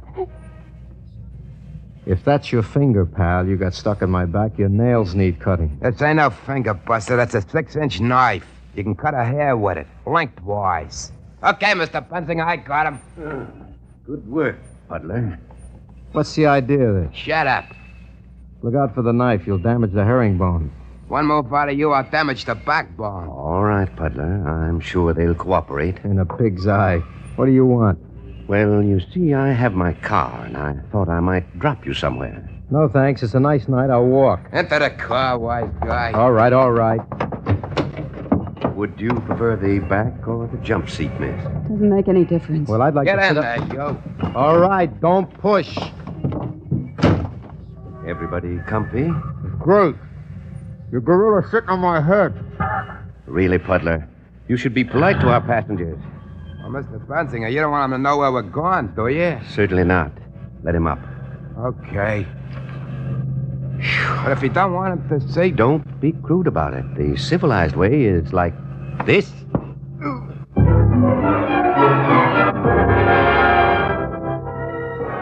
Mr. Benzinger reaches back from the front seat and lays the butt of a .38 just back of my ear. I lose interest in most everything at that point and start on a personal inspection tour of several deep-shaft coal mines without benefit of safety light. The next thing I see is a pair of bushy eyebrows, and I figure it's John L. checking up on my union card. By the time I get my eyes propped wider, I discover it's the ape Puddler looking at me. For a while, I think I'm still out because his face is turning from green to red to orange to yellow to blue and back to green. It takes me a minute to figure. Suddenly, I get it. I am in some kind of a loft with a skylight, and the Technicolor effect comes from an advertising sign somewhere outside. He's batting his eyes, Mr. Bunsinger. Give him some water. Sure, with pleasure. Not that way, in a glass. What are you guys trying to pull? Should I start with a telephone book? Not yet, Butler. The telephone book won't hurt him much. It just kind of pikes him up. Wait. You are Rocky Fortune? Yeah. Hey, where's the girl? In the next room. Fortune, before I let Puddler earn his keep, perhaps you'd like to tell me where it is. Where what is? You see, Mr. Bunsinger, if you let me start with a telephone book, this wouldn't happen. Quiet.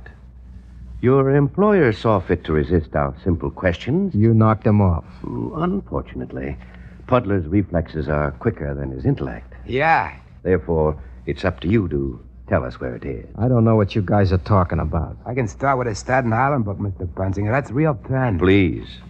Right down, boy. At the proper moment, Puddler, you may use the Manhattan Red Book. Fortune, your time is running out, and I am running out of patience. Why don't you just give up? Bates would have an assistant who didn't know. Bates didn't tell me anything. He didn't even trust me with his 2-bit statues. You should have heard him holler when I broke the arm of an old plaster bag. You'd have thought it was made out of gold. You guys are making a big mistake if you think he told me anything. It's no use, Mr. Benzinger. This crumb won't talk. Why don't you love me? On the contrary, Puddler, I think he has talked. I have? He has?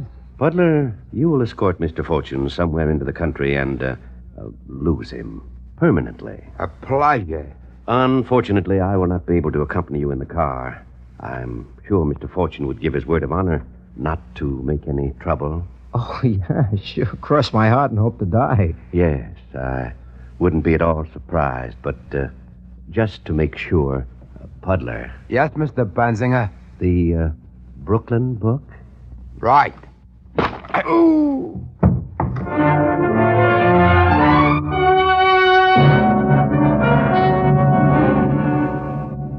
I am back in the coal mine again, and I'm beginning to figure I should have portal-to-portal pay. This time, the first thing I notice is a delicate aroma. It is vaguely familiar, and then I place it. The last time I go down to the track at Monmouth Park, when the train comes out of the tunnel on the Jersey side, a sudden essence arrives simultaneously with the sunlight. I discover that this is the place where all good pigs go to die. Secaucus, New Jersey. Well, this is where I am again. I bat one eye and find I'm driving along with Puddler. He's got one hand on a portable howitzer and the other on the wheel. So I play possum. When the car stops, Puddler gets out on his side and comes around the back to get me. Only when he gets there, I'm gone. Hey, yo! So long, sucker.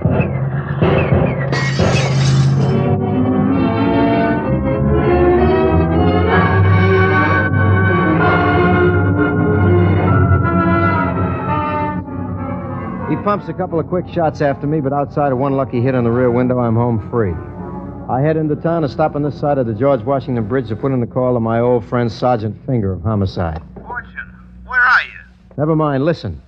You want the guy who rubbed out the art dealer Bates? You're darn right I do. Fortune, if you... They put the snatch on me, 2 thugs. A guy named Benzinger and a Neanderthal man named Puddler. What are you raving about? You gotta find him. They got a girl. How nice for them. Look, Fortune, why don't you make it easy for all of us? Turn yourself in to the nearest precinct. Finger, you gotta believe me. Don't you want the guy that knocked off Bates? You bet I do. Turn yourself in, Fortune. I'll let you take a manslaughter plea. I haven't got time to talk to you, knucklehead. Wait a minute, Fortune. Don't go away, man. Let's talk this thing over. How have you been? What else is new? There's Sergeant Finger for you, thinking all the time. Gonna trace the call. Bye now.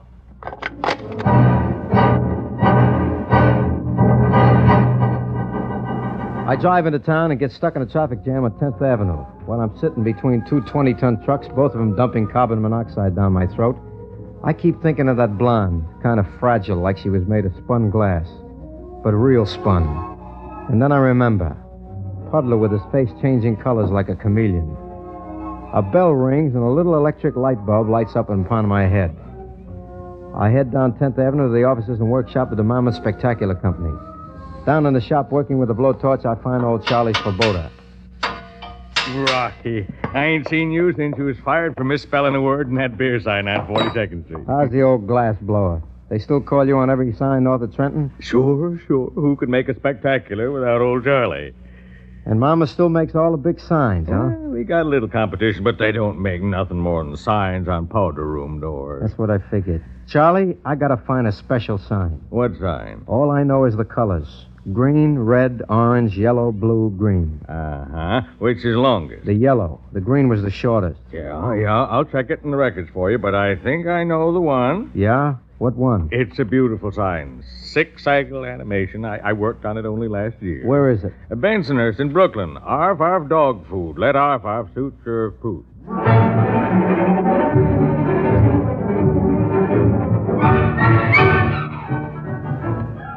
Charlie looks it up and gives me the address. I put 10 gallons of gas in Mr. Benzinger's car, which I think is very nice of me under the circumstances, and head out to Bensonhurst. There's a sign with 2 dogs chasing each other around in circles.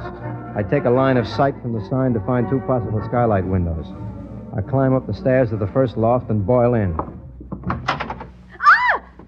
Turns out to be an artist who was painting a replacement for September Morn. His model takes a dim view of my intrusion, so I get out in a hurry. The second loft, I figure's got to be it. I go up the stairs real quiet. The door at the top is ajar, and I ease my way into the room without squeaking the hinge. Room is empty. I go across to the other door, grab hold of the doorknob, and yank. Sharon, are you all right? Oh, Rocky. The door was open. Why didn't you get away? I was tired. I just got loose. When I heard you, I thought it was those men coming back. No, I left Puddler with the pigs, but he could have gotten back by now. We better get out of here. I'm so glad to see you. Yeah. Come on. Wait a minute, listen. Here they come. What'll we do? Now, look, they don't know I'm up here. Come on over here behind the door. What are you going to do? I brought a tire jack up from the car. We'll knock him off like ducks in a shooting gallery when he comes through the door. Careful, Puddler. Don't drop it. Looks like Puddler hits himself a ride back from Jersey. Here they come now. Ready? 1. Drop the wrench, Rocky. What the... Grab him, Puddler. Don't bother. I have him covered. One move, Fortune. I'll blow a disc out of your spine. Lady, please do me a favor and shoot. I came back to rescue you. Oh, well, that was very sweet of you. Did you get it, Benzinger? Yes, miss. Puddler, bring in the statue. The arm is off. But I didn't do it. Well, what do you know? The old bat from the art store. What do you want with that statue? Never mind. I told you we'd get it for you, miss. You've done brilliantly, haven't you? First you shoot Bates, and this imbecile lets Fortune get away from him. Come on. Pick up the statue, and we'll all go in the car. How about Fortune? Couldn't I He just... comes with us till it's over. Let's go. Lady, if we're going in the car again, may I make one request? What is it? Let's not go Pullman this time. I'd like to sit up all the way. We are a happy crew in the car. Benzinger, Puddler, Sharon, the plaster statue, and little old curly-headed me. We head north on the East Side Drive over the bridge of the Parkway into Westchester. When we roll through an iron-grilled gate with a big sign on it saying Sproul, I begin to get the idea. Benzinger, you come in with me and bring the statue. Remember, we tell the blind old fool you were Bates' assistant. Puddler? Yeah? Keep the motor running, and when we get the payoff, we've got to get out fast. Come on. After you, miss. And keep Fortune sitting tight.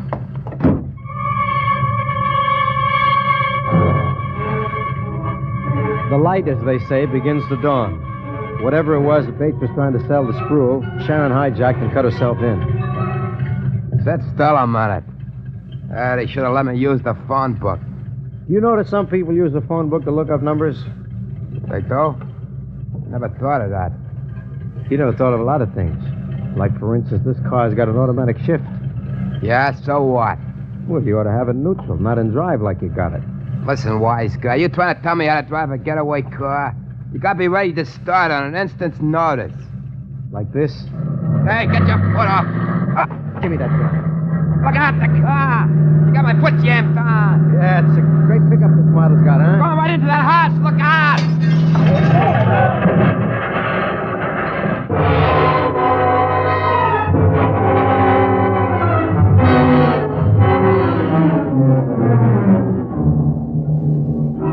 We go through the French doors like a knife through cheese and end up on the opposite wall of the living room with Benzinger pinned between the bumper and the brick fireplace. Puddler's slightly out of commission, having stuck his head through the windshield. I pile out of the car with Puddler's gun. Sharon's knocked head over tea kettle, out like a light but still breathing, very pretty. What is this? What happened? Pardon me, Mr. Sproul. Is this the Sawmill River Parkway? What is the meaning of this? I'll call the police. I think it's a great idea. And when they get here, we'll hand them that statue you're cutting. Oh, no. It's mine. I paid for it. Lots of people paid for it. Bates, for one. Why, what are you talking about? I just paid this man $50,000. He's Bates' assistant. He's Bates' murderer. Murderer? Why did you pay $50,000 for this plaster statue? Why, it's not a plaster statue. It's what's underneath. Look, I'll show you. There, do you see? There it is. Aphrodite, the goddess of love, carved by Praxiteles himself. Oh, it's beautiful, beautiful. You had Bates steal it for you, cover it over with that cheap plaster statue to hide. Oh, you think I care? Now it's mine, all mine. I hope the two of you are very happy. Maybe she'll write you letters. Letters?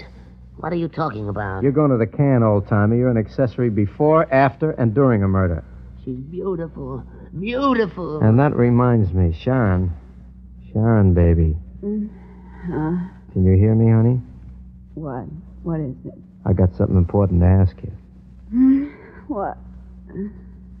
Where does Puddler keep his Westchester book I want to call the cops?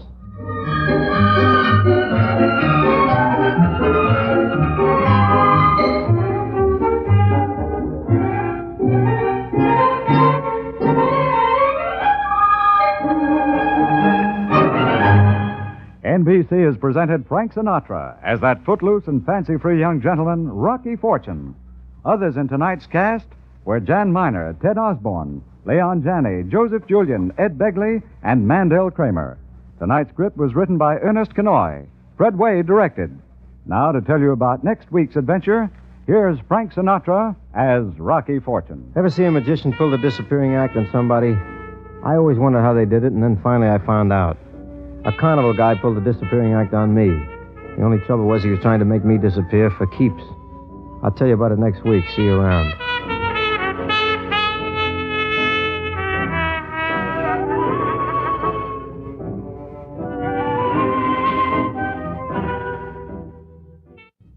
This program was transcribed. This is the NBC Radio Network. Now, Frank Sinatra, transcribed as Rocky Fortune.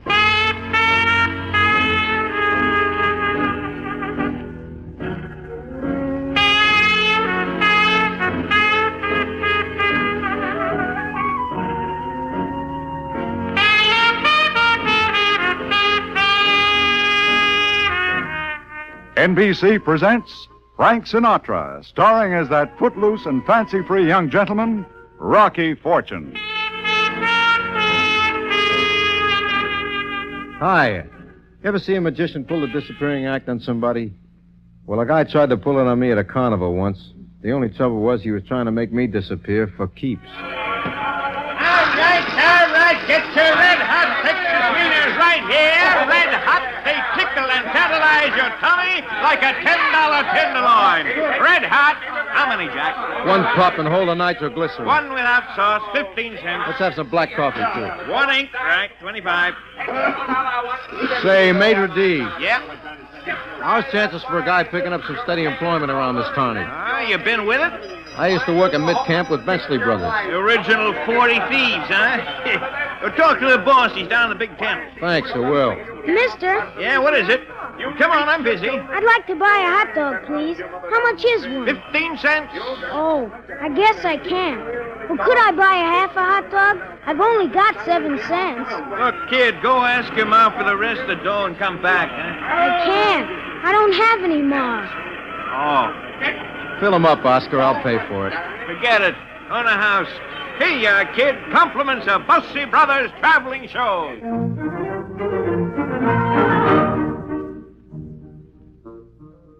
I stand there watching the kid down the wiener like he's had a hard winter of Little America. After he finishes, I stake him to another which disappears faster than whiskey at a wake. He's only a little kid, about 8 or 9, with blue eyes and brownish hair. He's wearing a leather jacket and brand new blue jeans, a couple of sizes too big. I strike up a conversation. Tastes good? Mm-hmm. How long since you ate anything, kid? This morning when I went out. You here alone? Uh-huh. How old are you? 9. I mean 8 3/4. You been on any of the rides? Uh-uh. I only have 7 cents, and it costs a dime. You finished? Uh-huh. Okay, come on. What ride would you like to go on? Gee, you mean it? I said it, didn't I? Come on. Hey, Jack, don't you want the job? It'll keep. Me and the kid here are going to live it up a little. Can we see the fortune teller and everything? Sure, why not? Now?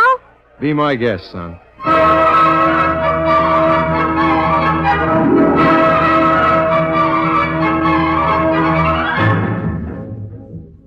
I take the kid on everything, including the roller coaster, and I'm having a great time. Only the kid seems serious, like he's got something on his mind. I figure he's got personal problems.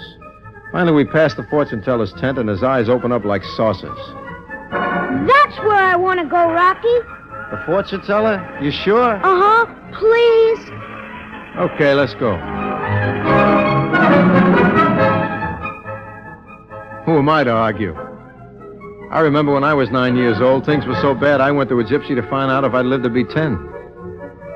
So in we go to Madame Zaza's fortune-telling tent. She's a doll, too, small and brunette. The kid sits down all serious, and I listen. What is your name? Billy. Billy Grayson. Ah, yes. Let me gaze into the crystal ball. Ah, you are almost 9 years old, no? Uh-huh. And you are looking for someone. Yes, I see it now. You are looking for someone you have not seen for a long time. Someone who loves you very much, no? Uh-huh. Then you must not be afraid, for you will find her soon. No kidding? You must go to the House of Mystery on the Midway. There you will find the person for whom you are searching.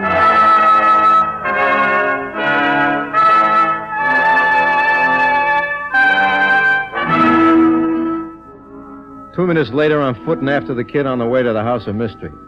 We go inside, and the place is a maze of waxwork, skeletons, crazy sounds, and trick mirrors. Just before you go out, there's a guy dressed in a Swami suit with a sign that says, Disappearing Coffin. He's got a black box in front of him, and you're supposed to lay down inside, and the bottom opens, and a chute drops you out on the midway again.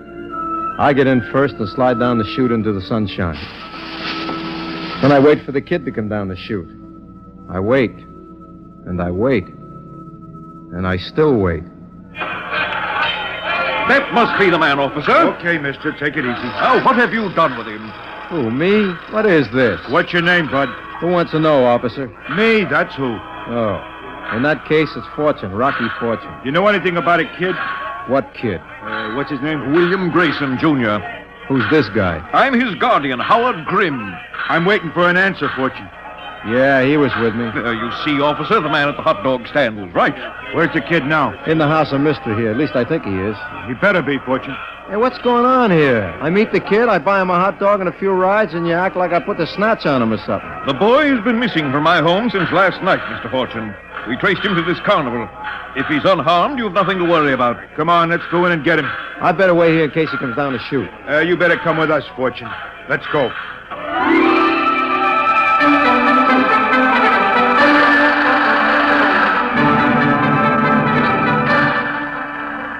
We hustle around to the barker in front of the House of Mystery, and the cop tells him we want in. I'm not exactly worried, but what the barker has to say next makes me a little uneasy. This is a feeling which will grow in the next few minutes. All right, it's on the inside. It's all on the inside. Witness the greatest spectacle of the ages, the famous 7 steps to heaven, the Oriental water torture, the chest of celestial bliss.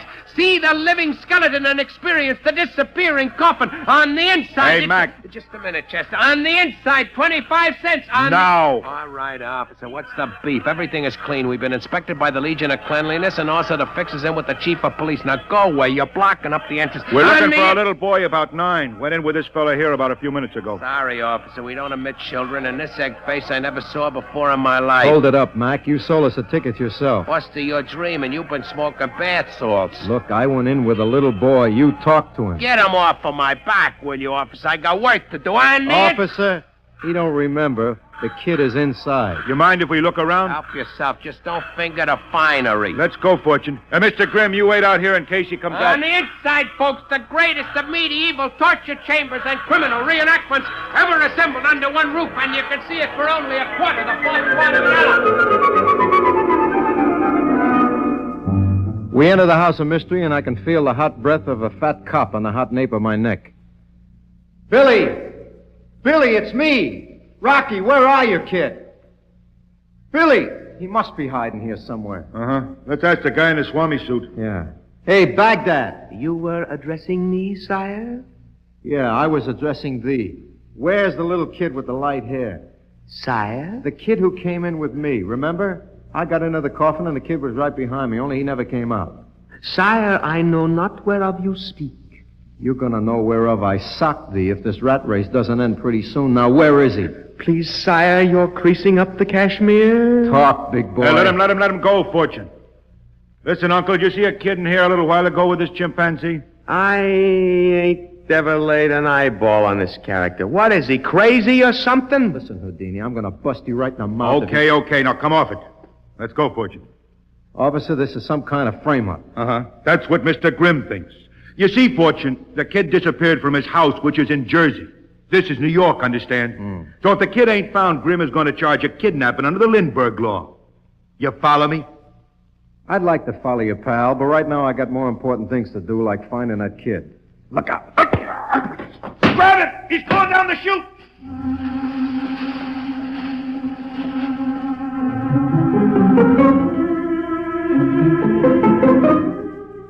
I see I'm getting nowhere with the law, so I take a Brody down the chute. When I hit the bottom, I stand there for a minute like a horse on a concrete pasture trying to make up his mind. The nearest place is the mid-camp where the gypsy lady does her palm reading, so I duck in. Welcome back, sir. What will it be? Here's a buck. Give me the works. Palm reading, crystal ball. You can even feel the bumps on my head. This is a big order. You look like you can handle it, Madame Zaza. I will try. What is it you wish to know? What did you do with the kid? I beg your pardon? Come on, baby. Cut the phony accent and level with me. Where's the kid? How should I know? That crystal ball routine about the House of Mystery, that don't wash, Zazie, so let's have a little plain and fancy prognostication before the gendarmes arrive. Gendarmes? The cops are after me. They think I snatched the kid. Huh? So predict. Okay, Mr. Fortune, Rocky Fortune. Okay, Mr. Fortune. I predict that if you move 1 inch, I'll put a bullet through your chest. Don't try anything. You're the first gypsy I ever saw with a .45 caliber crystal ball. Shut up. Hey, Marvo. Yeah? Come out front. Who's this? His name is Fortune. Meet Marvo, the world's biggest giant.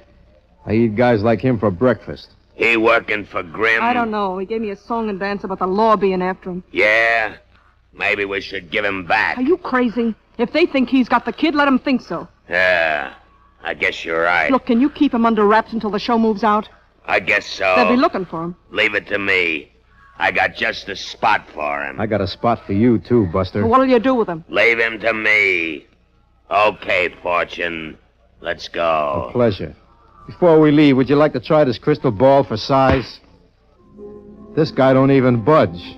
So I'm getting ready to haul off with the table when Zaza lowers the boom on the back of my skull and it's off to the Never Never Land. Hurry, hurry, hurry. Step right up, folks, and witness the wild man from Borneo. See the savage human beast who tears his meat with bare hands. See the monster in his cage. This creature is so wild that his mouth must be muzzled and his hands tied to keep him from ripping the audience to shreds. He's on the inside, so step right up.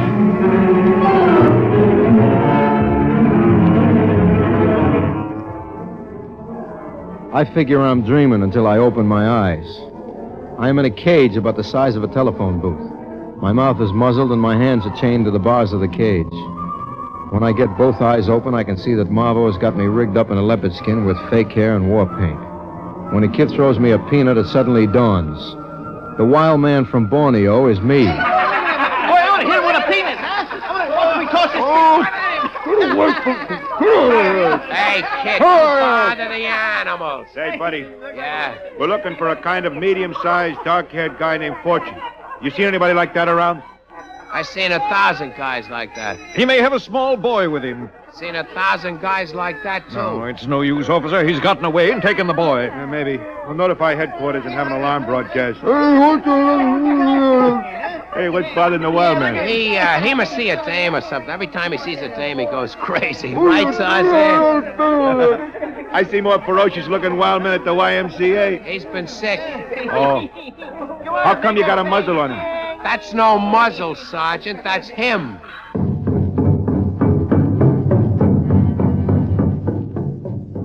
I spend the rest of the day ducking peanuts. I'm trying to work the muzzle loose, but it's no use. Along about supper time, I manage to slip my hands out of the cuffs, along with almost half my skin. When the barker comes in to feed me my kennel ration, I am ready. All right, ladies and gentlemen, you will now witness the wild man from Borneo eating raw meat with his bare hands. Stand back now, he's dangerous. Okay, Jack, I'm taking a muzzle off, but one peep and I'll brain you. You got that? There. Thanks a No lot. talking. Here's something to eat. Give him a good show. I'll give him a real good show, Doc. Right now. Hey, grab him! Get out of my way, lady, or I'll bite you. There he goes!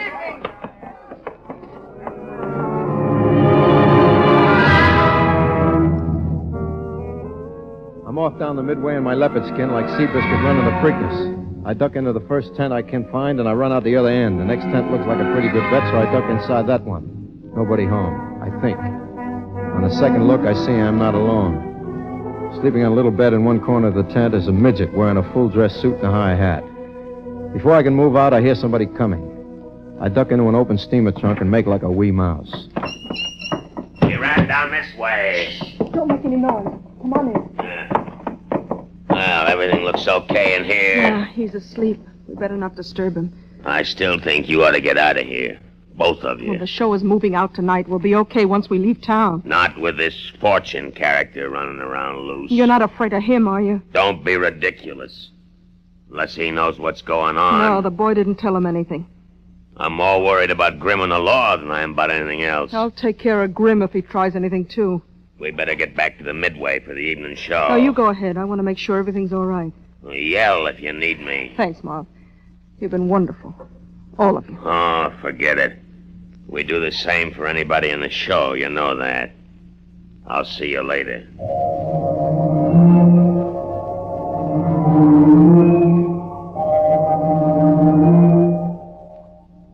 I lift the cover of the trunk and peep out.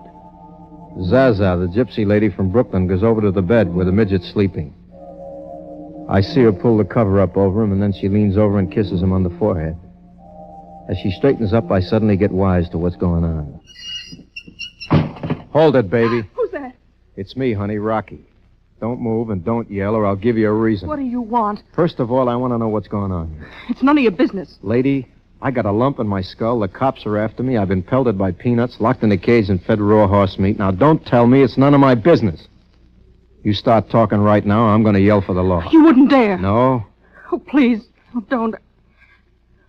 I'll tell you. That's a good girl. You can start by telling me why you got that kid dressed up in a midget suit. Oh, we thought it would be a good way to hide him. That makes sense. Now, how come you snatched We him? didn't snatch him. He came because he wanted to. What? It's true. Wait a minute, baby. Just who are you? I'm his mother.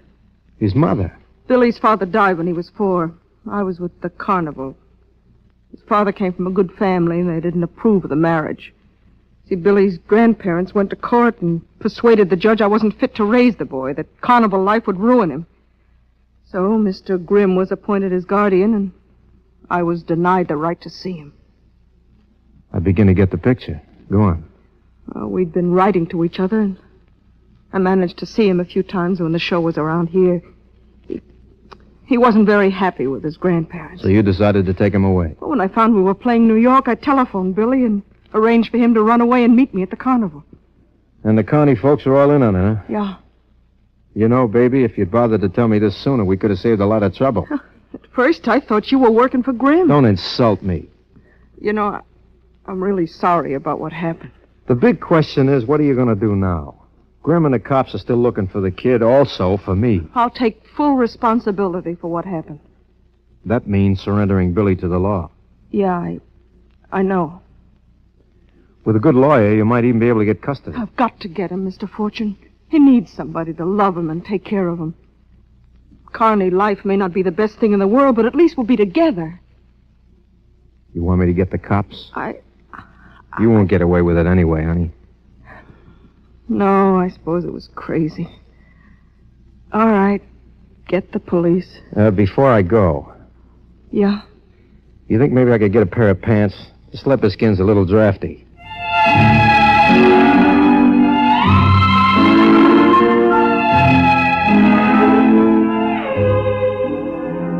She gives me a pair of pants and a shirt, which belonged to her pal Marvo, the world's biggest joink.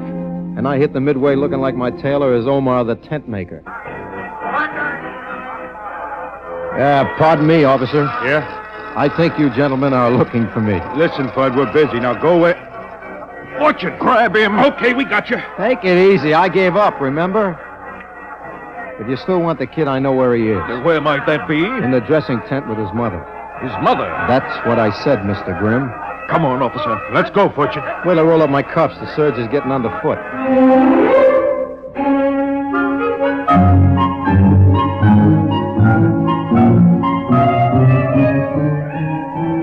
We backtrack to Zaza Grayson's tent, but before we get inside, the dame comes running out to meet us. Rocky, he's gone. Huh? Billy, he's gone. He must have overheard us and run away. Hold it a second. Let me get this straight. The kid is loose again? Right after Rocky left the tent, I went over to tuck him in, and he's gone. Oh, this is getting ridiculous. We've got to find him. Come on. Oh, no, whoa, boy. Whoa, back up about 40 feet. But the kid I've has had just about enough, Fortune. You and Madame Zaza here coming down to headquarters for a couple of 100 hours of questioning. Sergeant, we've been through this before, but I'm afraid we're going to have to do a retake.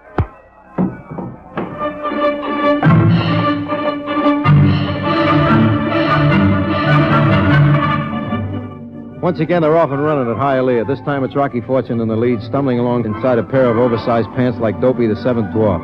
Second is Sergeant Aloysius Ryan of the Park Police, followed in a close third by Howard Grimm. Rounding the first turn of the midway is still Fortune by a collar button. Ryan second and Grimm third. Just when I'm getting ready to pull up lane, we pass the House of Mystery and I duck inside. It's darker than a diver's glove, but I work my way through the maze toward the disappearing coffin, figuring I'll give him the slip. Fortune! Come out of there! Come out or I'll blast you out. I'll count to 3. 1, 2, 3. Make a dive for the disappearing coffin and land inside, right on top of a small squirming boy. Ouch. Billy, Rocky. wait till I close the cover. Shh. Now keep quiet. Rocky, I heard you say you were going to send me back, and so I ran away. I don't want to go back, Rocky. I want to stay with my mom. Will you keep quiet? Okay, Fortune, I know you're someplace in here. Now come on out. Don't make a sound, kid. He's right outside. Okay. If you're in that coffin, I'll count to 3, then I start pumping lead. 1, 2... Hey, look out! Rocky!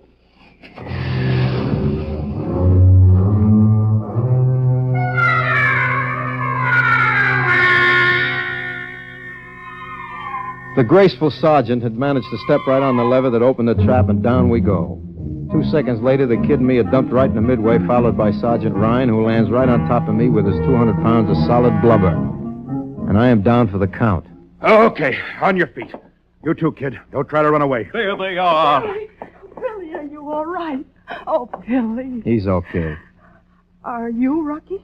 Fine. Except I feel like I've been stepped on by a dinosaur. Mom, they're going to take me away. I don't want to go away. Oh, no, darling, they aren't going to take you away. They're not? No, Mr. Grimm says that I can come and live with you at Grandma and Grandpa's. Honest? Uh-huh. If you folks had just given me a chance to explain. I've been trying to contact Mrs. Grayson to tell her that the boy's grandparents realize he isn't happy without his mother. Of course. They want her to come and live with them. Is this on the level? It's on the level, Rocky. As soon as the boy ran away, the grandparents realized how much he misses her. You mean this belt on the noggin and all this chasing around and running us off for nothing? Well, not exactly for nothing, Rocky. You can get a job out of it if you want to. A job? Uh-huh. The giant Marvo is one of the owners. He says he'll put you on starting tonight if you like. You'll excuse the expression, put me on as what? Well, Marvo says you gave such a great performance, he'd like to hire you as a wild man from Borneo.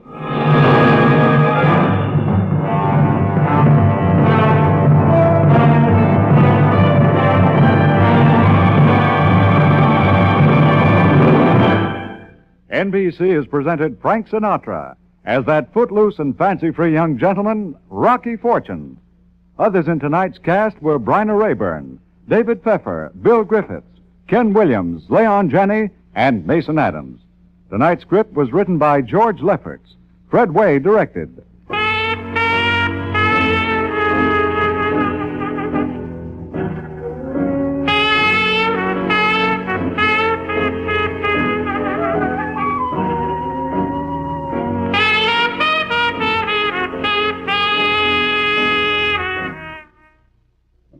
we in this country have never experienced the horror of an air raid.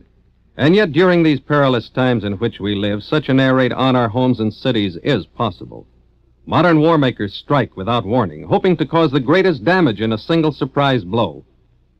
For the sake of our lives as individuals and as a nation, we must know how to protect ourselves if such an attack should come.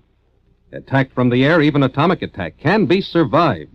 Knowing what to do in an air raid and in the moments immediately following it may save your life. Every home should have on hand a complete kit of up-to-date disaster first aid items. These items are listed and described in an official pamphlet, which may be obtained free of charge by writing to the Federal Civil Defense Administration in Washington, D.C. Besides obtaining the first aid kit, every household should have someone trained to use first aid materials. By enrolling for Red Cross first aid training, you can acquire the skill and knowledge that may save the lives of members of your family as well as your neighbors. This is the NBC Radio Network.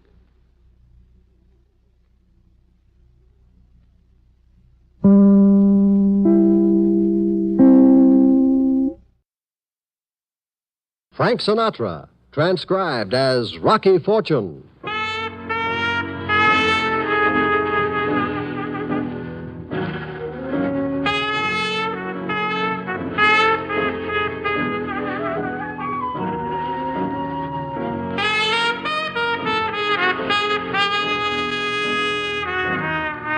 NBC presents Frank Sinatra, starring as that footloose and fancy-free young gentleman, Rocky Fortune.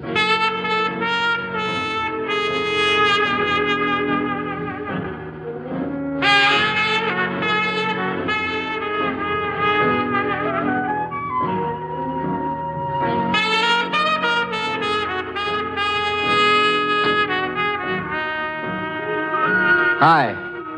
Ever have somebody try to make a monkey out of you? I did. Not that I minded so much until I found out that it was a dead monkey. Talent Unlimited. Sorry, Mr. Bunson's tied up. Thank you. Pardon me. Yes? I'm looking for a Mr. Martin Bunson. What is it, please? Well, the employment agency sent me over. My name's Fortune, Rocky Fortune. Oh, you're the fellow for the paid companion job. Yeah. You wouldn't be the party that's looking for a companion, would you, honey? Not at the moment, Mr. Fortune. Go right in. Thanks. Keep your switchboard open. I'll be back.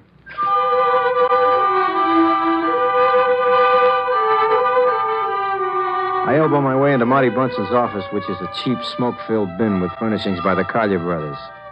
Behind a stack of papers with a telephone on each ear is Marty Bunson, a sharp-looking, dark-haired character, combination publicity man, talent agent, promoter, and tout. On the leather sofa sits a long-legged blonde, about 6 feet tall. Takes a few seconds for me to cover all that ground, even with my 20/20 vision, but it's time well spent. Secretary said I could come in. Sit down. Marty will be through in a minute. Thanks. What? Yeah, okay. Okay, Harry, it's a deal. Hang on a second. Hey, come in. Sit down. Hey, you're looking great.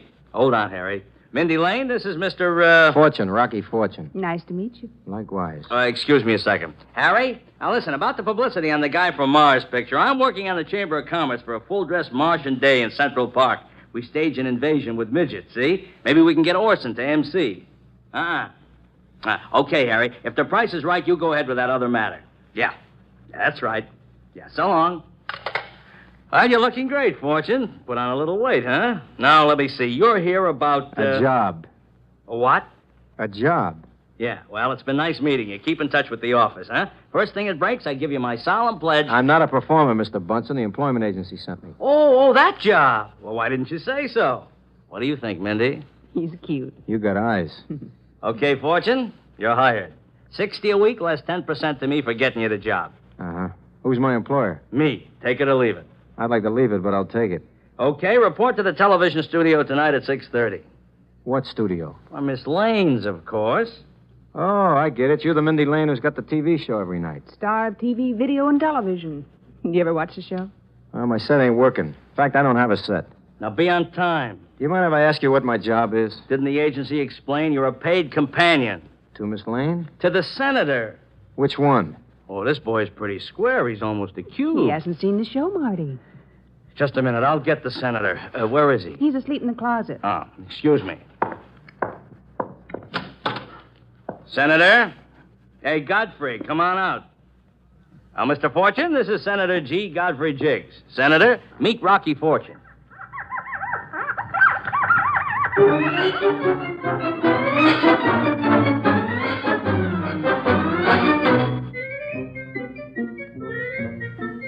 Senator G. Godfrey Jiggs turns out to be the biggest chimpanzee I ever saw in my life.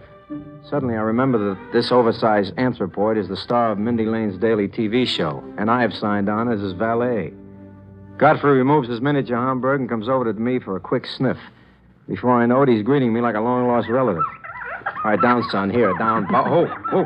Don't fight him, Rocky. He likes you. Easy, boy. Here, stop Come that here, kissing. Godfrey. Come on. That's a good fella. Oh, isn't he sweet? Yeah, if you like apes. What do I have to do for this character? Just pick him up at Mindy's apartment every night and make sure he gets to the studio on time. Then you take him home. It's only a couple hours work a night. When do I start? Right now. Here's his collar and his leash. Take him up to Miss Lane's apartment on Fifth Avenue. Here's the address. She'll meet you there in half an hour. Will he come with me? Oh, he's very affectionate. He likes you. Oh, sure. Okay. Oh, and Fortune. Yeah. Be careful with him. He's worth about $500,000. Oops. I leash the chimp, and we make it down to the sidewalk where I flag a hack.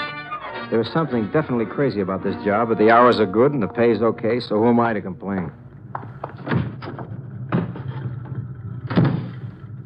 Where to? 45 Fifth Avenue. Now sit back, Godfrey. Hey, who's your friend? TV actor. Hey, that's the monkey I seen on Mindy Lane's program, ain't it? Uh-huh. Well, what do you know? Hey, you his trainer? I'm his father. Now, how about watching the road for a change? Look, you tend to your job, I'll tend to mine.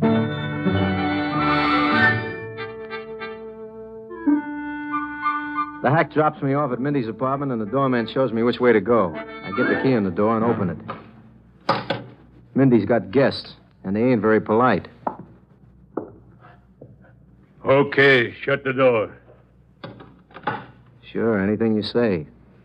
Would you mind taking a howitzer out of my spine? Back against the wall. All right, okay. Lily, Yeah. take care of him. Okay, Harry. Now just breathe deep, honey. This ain't gonna hurt one bit. Not the guy, idiot. The monkey. Oh. Say, can I put my hands down? I'm getting a little tired. He's tired.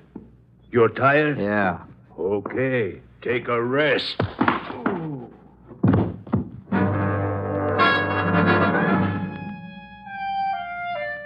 Harry drops the barrel of his cannon across my head bone, and I spend the next 20 minutes pounding my ear on the broadroom.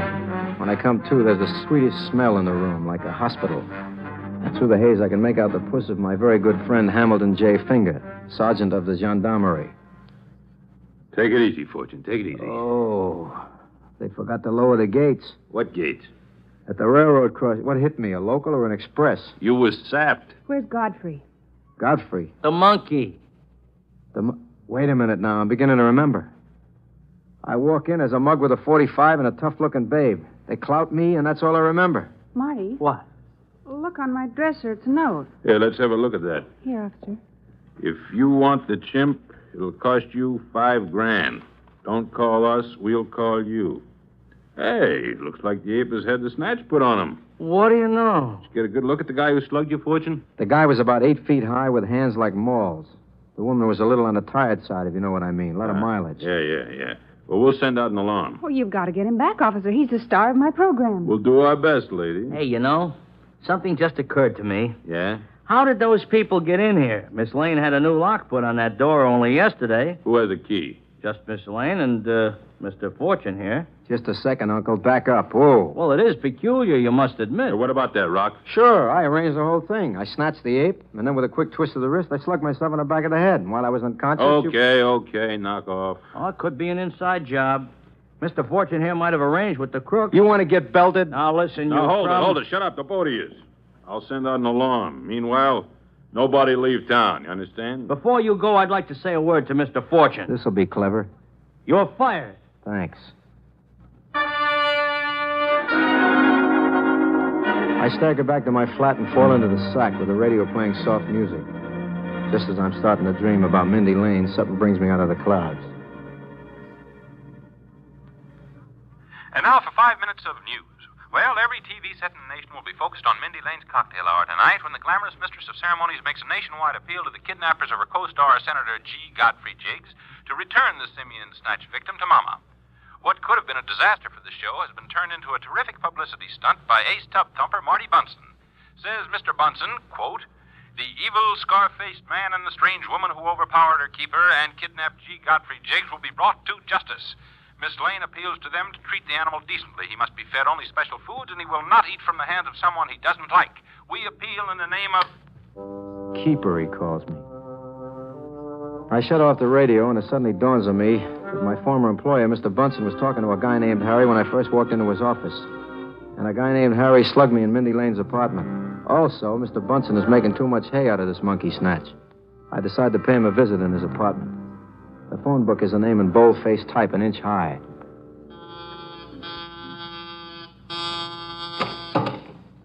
Well, what do you want? You owe me half a day's pay, not counting the time I spend on my face in Mindy Lane's apartment. Come to my office tomorrow. I need the cash. How dare you barge in here? Get the dough, pal. I'll wait. Now, listen. Get the dough, buddy. All right. Stay here. Sure, I got all night.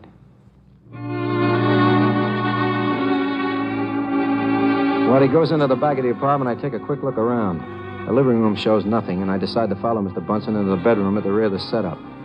I tiptoe along the hall and manage a quick peek through the keyhole. What I see is enough to make me open the door in a hurry. Now, get out of here. Well. You miserable sneak. If I hadn't seen it with my own eyes, what a tender scene. What do you want, Fortune? I want to know how come you got Lane's pet monkey sleeping in your bed like he was a crown prince. Well, it's all a publicity stunt. Uh-huh. I cooked the whole thing up with Mindy. You know, chimp gets kidnapped, TV star desolate. Uh-huh. Look, I'll pay you well. I'll give you $100. I got a lump in my head where Harry dropped the hardware. All right, $150. You know something, Marty? It just occurred to me that maybe this is a publicity stunt, and then again, maybe Mindy Lane isn't even in on it. What do you mean? I don't think you're above clipping your own client for $5,000. Oh, now, don't be ridiculous. Suppose we phone the little girl right now and find out. All right. She needn't phone. She's on her way up now. Swell. I'll wait. There. That must be Mindy now. Wonder what kept her. You get it. I'll stay here and keep an eye on the anthropoid.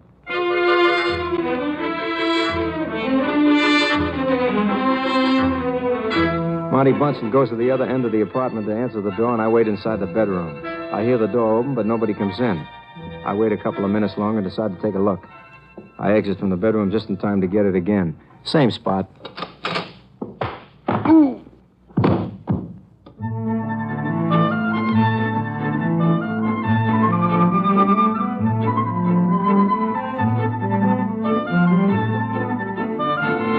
All right, sleeping beauty. Come on, snap out of it. Come on. Oh. Come on, on your feet. Yeah.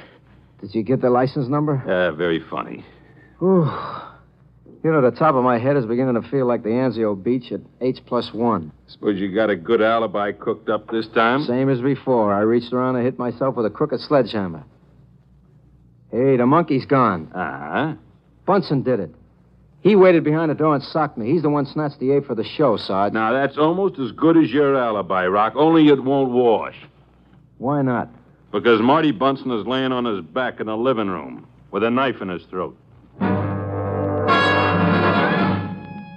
I am in trouble. Marty Bunson is spread out in the living room like an hors d'oeuvre with a toothpick in the middle, and my friend Sergeant Finger thinks I had something to do with it. I try to explain about my visit, but the sergeant can't see it my way. It's no use, Rocky. That story is full of holes. So is your head. I'm telling you, it was a publicity gag. He was expecting Mindy Lane just before he got killed, and the buzzer rang. Rocky, let's go down to the clubhouse and talk this over with the lights on, huh?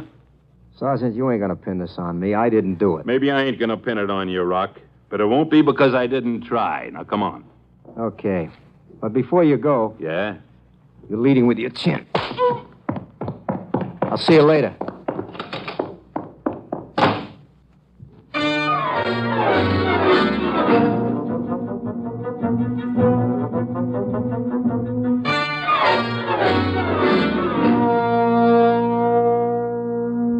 I figure I'm cooked anyway. I may as well try to catch the killer before they have me served. Next stop is Mindy Lane's mink-lined cave on Park Avenue. What's Rocky? Mind if I come in? Oh, I don't seem to have any choice. Well, what brings you? Is there any news about Godfrey? As a matter of fact, there is. Have they found the kidnappers? Sit down, baby. This may come as a shock to you. Well, he isn't dead, is he? Who? Godfrey. No, Godfrey's all right, but his man Bunsen ain't doing very well. Marty? Why, what's wrong? Mindy. Yes? Now, cut out the baloney, baby. What do you mean? I mean that you know as well as I do that Marty Bunsen is dead because you left him with a knife in his throat. No, I You didn't. did go to see him about an hour ago. Well, Come on, honey. I was in the other room. Well, then you must have killed him. Don't be silly. I was in Never Never Land. Whoever stabbed Marty also conked me. That wouldn't be you, would it? No, honest. Let's have your version. You did go to his apartment, right? Yes, I did go to Marty's apartment. The door was unlocked. When he didn't answer, I walked in. I saw him lying on the floor, and I got panicky and ran. Marty and I cooked up this whole monkey business as a publicity deal. Now, how could I explain that to the police? Who do you think killed him? I don't know. Mindy, honey, one of us is in trouble, and as much as I like you, I'd rather it was you. But I swear I didn't do it. Now, who can that be? Let's answer it and find out. Hello. If you want the monkey back, the price is now $15,000. You got 3 days to raise the dough. We'll call you again. I must have a lot of dimes. Who was it? The party who killed Marty Bunsen slugged me and stole the monkey. What? Now all we got to do is find him before he finds us. Maybe we better call the police. Oh, sure. Look, you stick right here. They'll call back with instructions. Well, where are you going? I don't know, but... Hey, wait a minute. Mindy, when you and Marty Bunsen cooked up this publicity gag, you hired a couple of hoods to do the snatch, right? Well, Marty hired them, not me. You know who they were? I'm afraid not. There was a big guy named Harry and a woman named Lily. Marty ever mention them to you? Harry? No, the only Harry he ever mentioned is he's a television actor, Harry Peterson. Marty represents him. Harry Peterson. What kind of parts does he play? Mostly menaces and heavies. Well, that's an awful long shot, but maybe it's worth a try. What is? It just occurred to me that Marty might have hired an actor to snatch the monkey, and that the snatch might have given the actor some ideas. Like what? Like going into business for himself. I'll see you later, baby.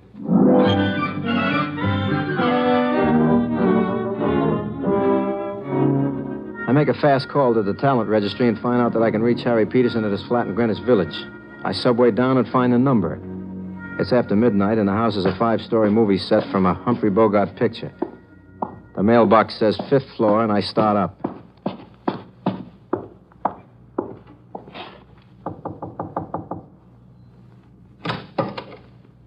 Yes? Remember me? Oh. Mind if I come in? Thanks. Shut the door. Where's the ham? Ham? Harry, the menace. He's out walking the baby. At 10 minutes past midnight? The baby couldn't sleep. Sometimes fresh air helps. Uh-huh. I'll wait. Look, Mr. Fortune.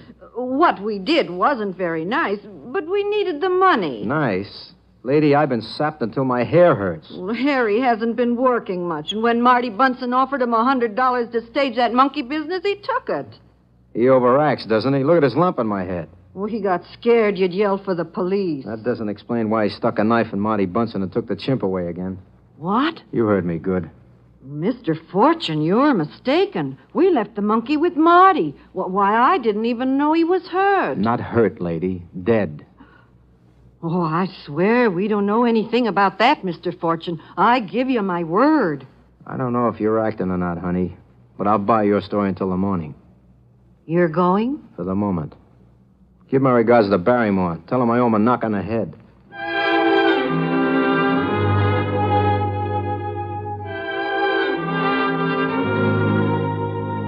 This chick is no Eleanor Aduza, and I can see through a phony act like a cellophane bag.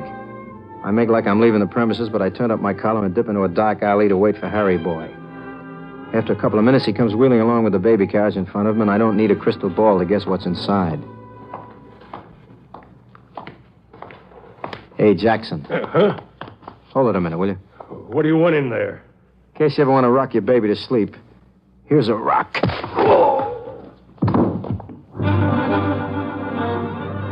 Hairbreadth Harry drops like a polled ox, and 2 minutes later, I'm making like Hambletonian down the avenue toward Washington Square with the baby carriage hitched behind me. After a couple of minutes, I pull up lame and flop down on a bench in the park for some oxygen. The monkey's fast asleep in the carriage. Drugged, I figure. Oh, boy, let's take 5. Uh-oh. Say, mister, do you mind if I sit down? Oh, sure. Help yourself, Sal. Ooh, you got a bromo? Never touch it. Oh, baby. Yours? I'm minding it for a friend of mine. Wow, congratulations. Thanks. Hey, do you mind if I take a look? Easy, Dad. Oh, that's a nice little bitty. Yeah! Steady, boy. Pardon me.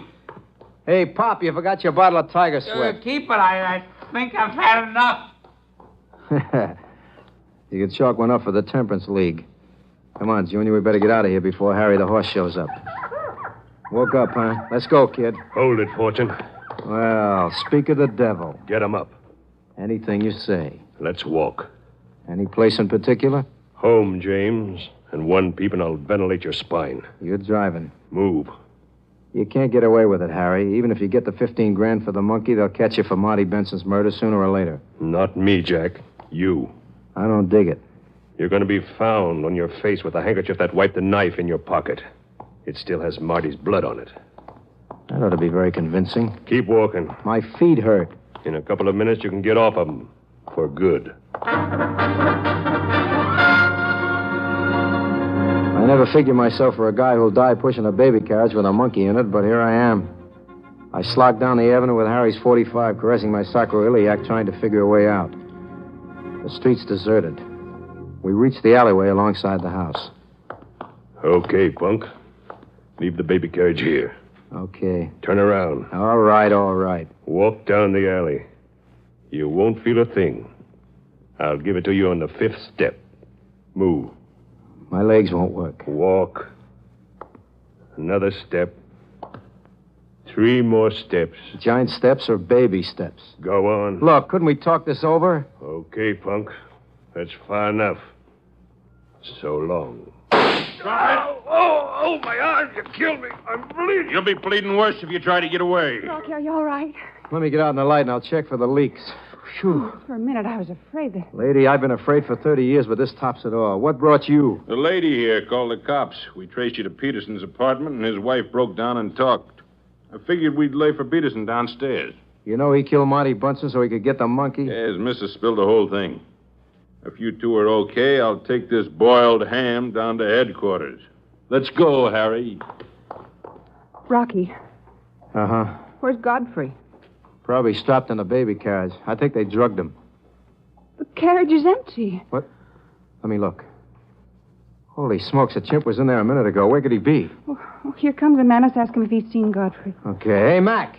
You was addressing me? Oh, we're not going to get any place. Hey, you're the fellow with the baby. That's right, Dad. I got news for you. What's that, Dad? If you're looking for your little boy, he's up there hanging from the lamppost.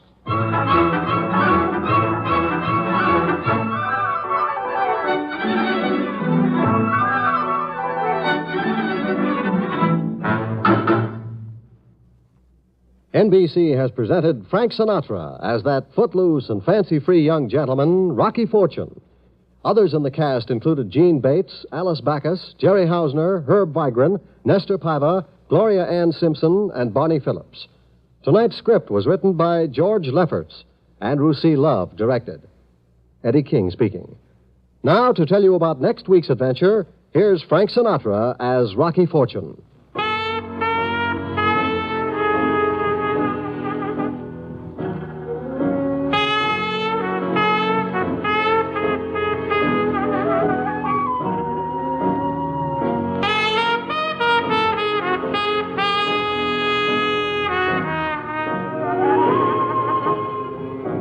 Did I ever tell you about the time I got mixed up in the plot to murder Santa Claus?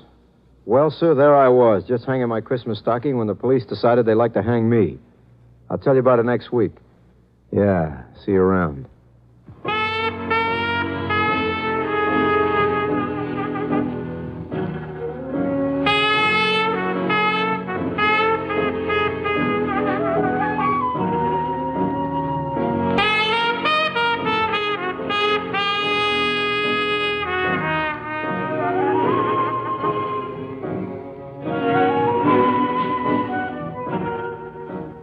What do you buy when you buy Christmas seals? Well, here's how Christmas seals helped one person. Bruce Malone was as healthy looking as any man on the block, worked for a contractor, operated one of those air hammers that dig up concrete. One day, Bruce saw a mobile chest X-ray unit in his neighborhood. He stopped in. It was free, only took a minute, and after all, he bought Christmas seals every year. A week later, he got a call from his doctor. He learned that he had TB, tuberculosis. Because Bruce discovered TB in the beginning, when it's easiest to cure, he'll be home from the TB hospital soon. While he's away, Bruce is learning a new trade, less strenuous, to complete his rehabilitation. Christmas seals help to make all of this possible. That's what you buy when you buy Christmas seals. Protection for yourself, your family, your community. So if you haven't answered your Christmas seal letter, won't you do it today? Visit with Fibber McGee and Molly tonight on the NBC Radio Network.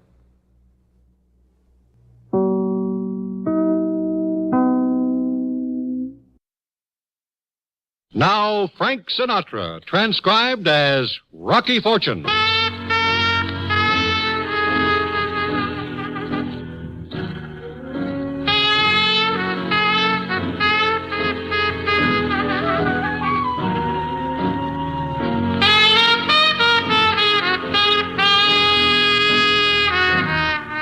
NBC presents Frank Sinatra, starring as that footloose and fancy-free young gentleman, Rocky Fortune.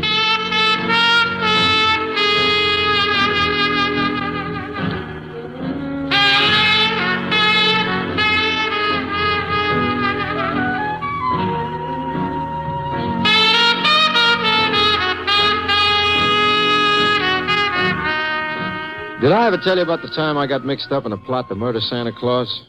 Yeah. It all started when I answered a Christmas ad for a department store.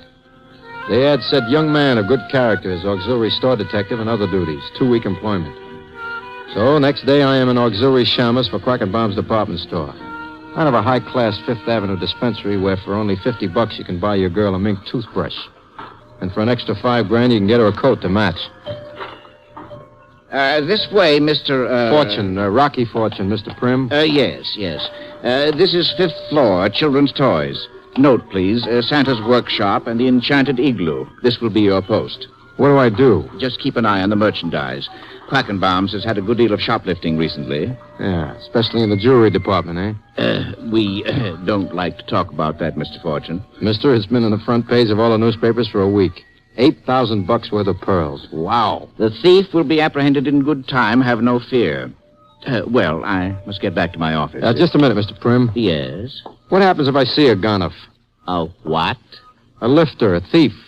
Apprehend the criminal with the merchandise and bring both to my office behind the elevators. The name Lysander Prim is on the door. Check. Oh, and one other thing. Yeah? At lunch hour, you will relieve Santa Claus. You mean put on a beard and everything? Oh, it's just for half an hour. As a matter of fact, you start in exactly 5 minutes. I'm not exactly built for this. Neither is our present Santa. They're running thin this year.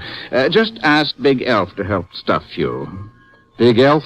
Santa's helper. The large fellow in the elf suit. Oh, sure. Good luck, Mr. Fortune. The honor of Quackenbaum's is in your hands. At $44.50 a week, Mr. Quackenbaum is getting a bargain. Big Elf, whose name is Marty, weighs about 250. He helps me into Santa's suit, and I take over inside the magic igloo while Santa goes out for some chowder. I embarrass a couple of mothers by promising everything the kids ask for, and I'm really living it up, having the time of my life when a little girl about 6 comes in all by herself. She's a pretty little thing, too, with blue eyes and freckles. On one leg is a light steel brace. Jingle bells, jingle all, and that's what I want for Christmas. Well, hello, honey. You here all alone? Yes, sir. Well, what can I do for you? I have a note for you. A letter for old Santa, huh? Ho, let's have a look. Dear Santa, you know what we want for Christmas. We better get it or you'll never live to make those Christmas Eve deliveries.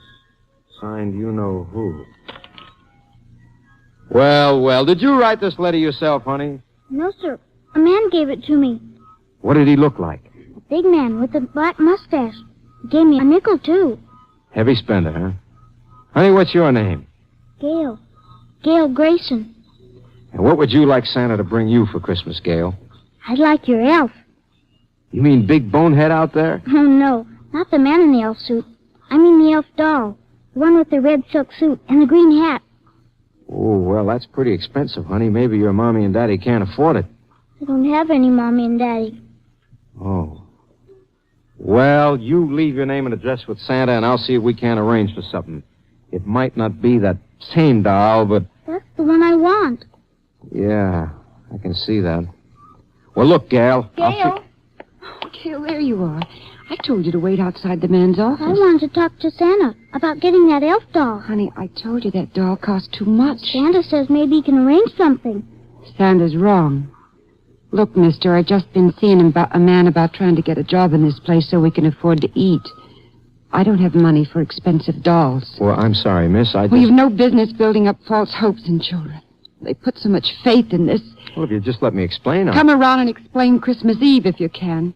Well, I'd like to, but I don't even know your name. This is my sister Laura, and we live at 65 Bleakman Street, 5 flights up, Santa. Gail, for heaven's sakes. Come along. You won't forget the doll, will you, Santa? Please, please don't forget, please. Lose a customer, Jack? I'm afraid I lost a friend, too. Cheer up. Maybe you won't live long, then you won't need a friend. Why don't you just stick to being a big elf, huh, Marty? Don't be a wise guy, Fortune. Me? I'm never a smart aleck. By the way, how do they spell elf? O-A-F?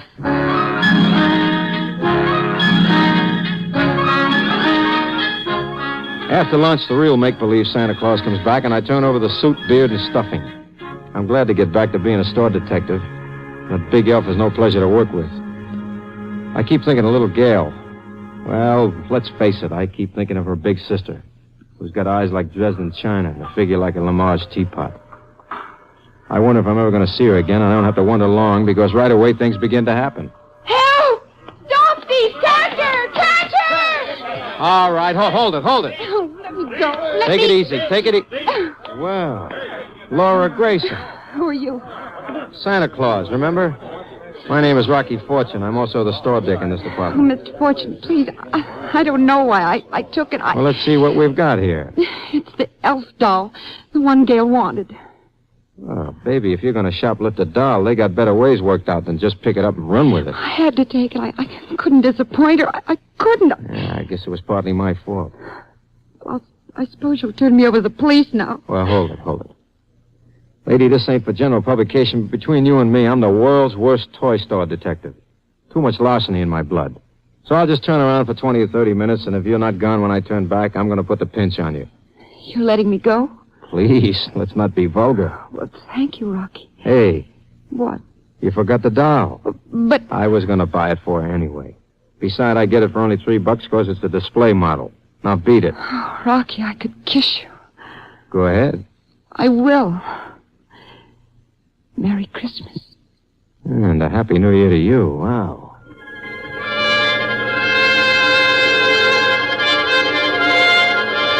The kid slips down the stairway with the elf doll, and I am still wearing her lipstick on my cheek when Mr. Prim boils over. He looks so much like a clothing store dummy, you expect to find a price tag on him. Right behind him is Marty, the big oaf elf. Mr. Fortune. Oh, hi. Where is she? Where is who? Whom? He. The dame who stole the doll from Santa's workshop. Oh, you are a little elf, aren't you? Mr. Marty here tells me he saw you catch her. Where is she? Overpowered me. She must be a lady wrestler or something. Mr. Fortune. Tell you what, though, Mr. Prim, just to make everything okay, I'll pay for the doll. What? No kidding.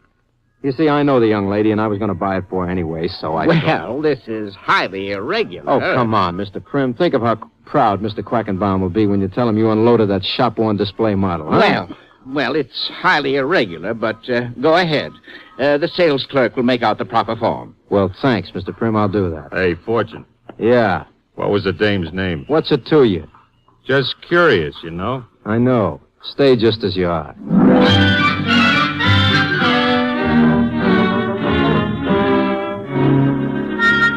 After closing time, I go into the employee's dressing room for a quick wash-up and a change of linen. Place empties out when my pal, the store Santa, slaps in after a hard day at the igloo. He takes off his red suit, and I see he's built like a Japanese wrestler with a nose like Rudolph the reindeer, only it ain't from drinking melted snow. Well, Good night, everybody. Good night, Herm. Looks as if the detectives and the Santa Clauses are the late workers in this department, huh? Yeah, just you and me now. Just you, Santa. I'm blowing right now. Just a minute. Yeah? That girl who stole the Elf doll. What about her? Mr. Prim mentioned that you know her. So? I'd like to know her name. You're the second guy in a half an hour. What is this? Just what I said, Fortune. What's her name and where does she live? Look, I know you've been making a list and checking it twice, Uncle, but just why do you want to know? I had my eye on that Elf doll myself. For my kid. I'd like to get her for her. They got brand new ones in stock. I'm interested in that one. So the name, huh? Sorry, Uncle. Fortune. Maybe I don't make myself clear. I want that girl's name and address. I want it very bad. You know you shouldn't use that tone of voice. It don't sound like you got the holiday spirit. I'm going to use more than a tone of voice if you don't unclaim. Sorry, Sam. Okay, Fortune. Ooh. Okay, boy. You want to fight? I'll try. What's her name? Why, you punk, I'll bust your... Gentlemen, please, just what is going on here? Well? Let Samson here tell you. I was just showing Mr. Fortune here a couple of judo holds that might come in handy next time a young girl overpowers. This is not a gymnasium, gentlemen. I'll thank you to leave and report back promptly tomorrow morning. Good evening.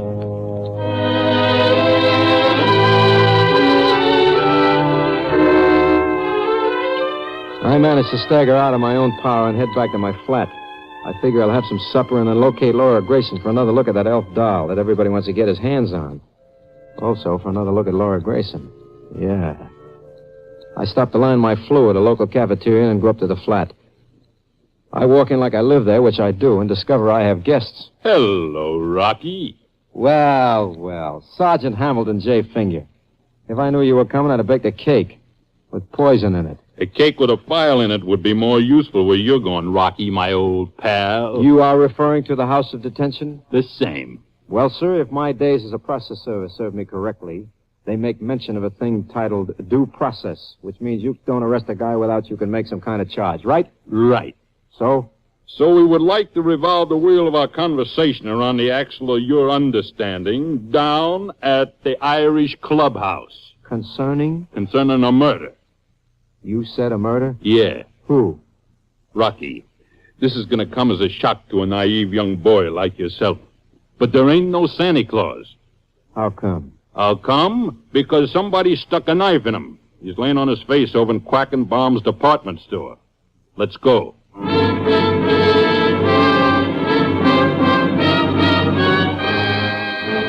I spent the next few hours as a guest of the city in the squad room, or sweatbox, as it is affectionately remembered by inmates of various steel academies in this state. And mine host is Sergeant Finger. All right! Now for the last time. You had an argument with him, right? He had one with me. Okay, he socked you. Yes. You socked him. Right. You got interrupted. Right. You left. Right. Then you come back and stabbed him. Wrong. Okay. Let's have your story. Somebody was after him, Sarge. I got a threatening note that was supposed to go to him. Where is it? Here. This is kid stuff. You ever hear of a kid threatening Santa Claus? Come on, Sarge. Okay, so it ain't kid stuff. Who sent it and why? That's what the taxpayers hire you to figure out. Maybe it's got some connection with a jewel robbery. What do you know about the jewel robbery? Just what I read in the papers. Somebody snatched $8,000 worth of pearls. You, maybe? Don't be ridiculous. I wasn't even working there when it happened. What makes you think it was an inside job? The newspapers. They got the opinion from the police. You familiar with this organization? Don't get funny.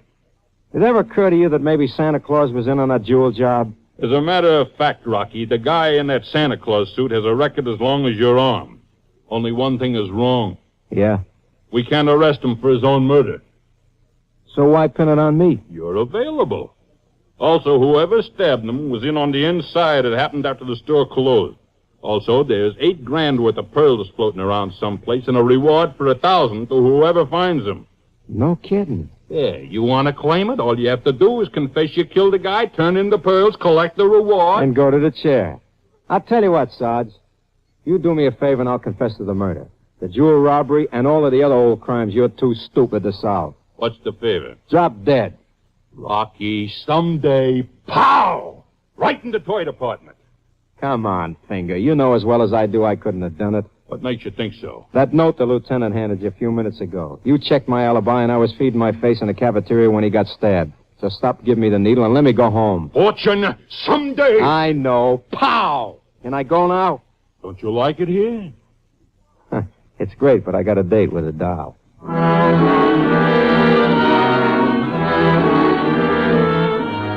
Finger turns me loose, and I jockey my way right down to Laura Grayson's apartment in a cheap village flat.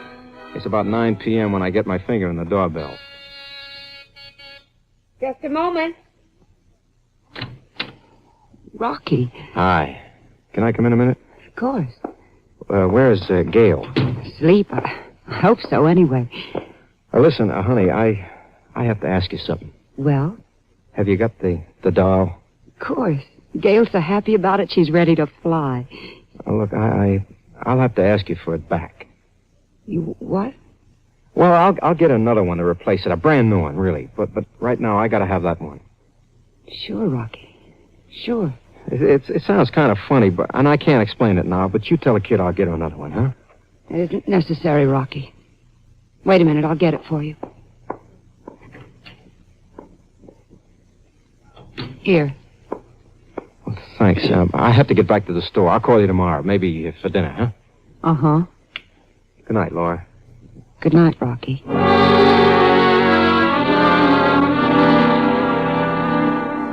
I knew what she was thinking, so I didn't try to make any excuses. I just took the doll and headed back to my flat to take a look inside. It was as empty as an eggshell in a fox farm. I was just reaching for the phone when it rang. Hello?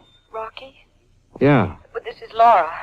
Rocky, something terrible's happened. What's wrong? What's the matter? Well, just after you left, a man came, a big man with a black mustache, and he asked for the doll. Said he was from the department store police. I told him you'd taken it back to the store, and he left. What's so terrible? Well, he must have awakened Gail, and she overheard us. Anyway, when I went into her room just now, she was gone. Rocky, I don't know what to do. She heard you say I was taking a doll to the store? Yes. Maybe she's on her way over there now to try to get the doll back. At this hour? Honey, 6-year-old kids don't know from the wages and hours law. Look, I'll take a run over there just in case she shows up. You notify the police and meet me.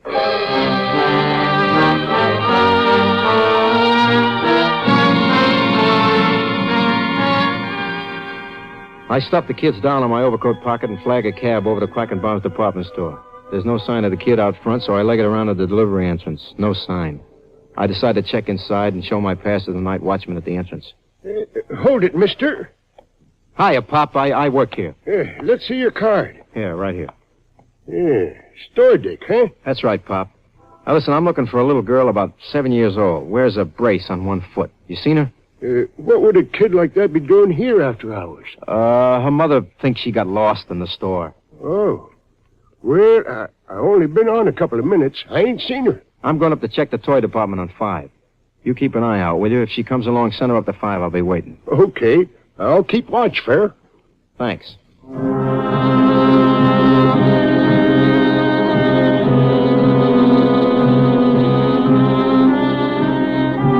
go up to the toy department. In the darkness, it looks as eerie as a graveyard on Halloween. I figure maybe Gail managed to slip in past the watchman, so I give a yell. Gail! Almost scare myself to death. What's that? Nobody here but us toys, boss. Get him up, Fortune. I assume that ain't a lollipop stick in my spine. That's right, smart boy. Step over here in the light. So what do I owe the pleasure? Just a little shopping trip. I'm looking for a doll. You don't say. I do. So hand it over. Help yourself. It's in the coat pocket. Toss it here. There. Now stand still while I have a look inside. Okay, wise guy, where's the stuff? Stuff? Don't play dumb. It was $8 grand worth of pearls from last week's job inside this doll. Where are they? Search me, pal. Maybe you got the wrong doll. I got the right doll, Buster. What makes you so sure? Santa Claus told me. Before he died. Looks like you and Santa Claus were in on that robbery. Yeah, that's what I thought. Until he tried to double-cross me. What happened? I heisted this stuff and gave it to Santa Claus to hide. He hid it so good I couldn't find it. He wasn't going to tell me where it was until I gave him more than half. Only I changed his mind for him. Yeah, with a 4-inch blade. Uh-huh. You should be a store detective. You're real smart. I take it the stuff was in the doll. That's right, Rocky. Only it ain't there now. And you had that doll. Which means? Unless you unclam, I may have to give you the same treatment I gave Santa Claus. I'm telling you, the pearls were gone when I got that doll home. And I'm telling you, if they were gone, it's because you took them. I don't have them. Sue me. Rocky, old man, it's Christmas time and goodwill to men and all that. And I hate to knock off two guys in the same day. But if you don't spill them pearls in 5 seconds, I'm going to put lead in your brain. Now, where are they? I don't know. 1, 2, 3, 4. Rocky. What the... Gale, hi, honey. Come back here, Fortune. Here's a football for Christmas, boy.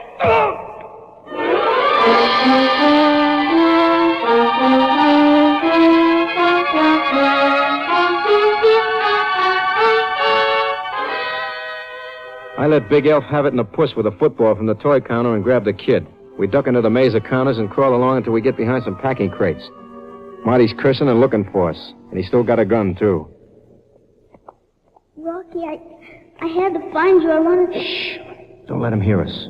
Crawl into this packing case. Rocky, I'm scared. Do as I say. Okay, Rocky. Fortune!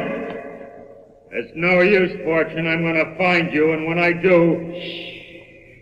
Come on out, Fortune! Come on out! Rocky, I'm scared. So am I, kid. We gotta do something. Let's see what they got in these boxes. Mighty Mike mechanical police car. Oh, there's a big help.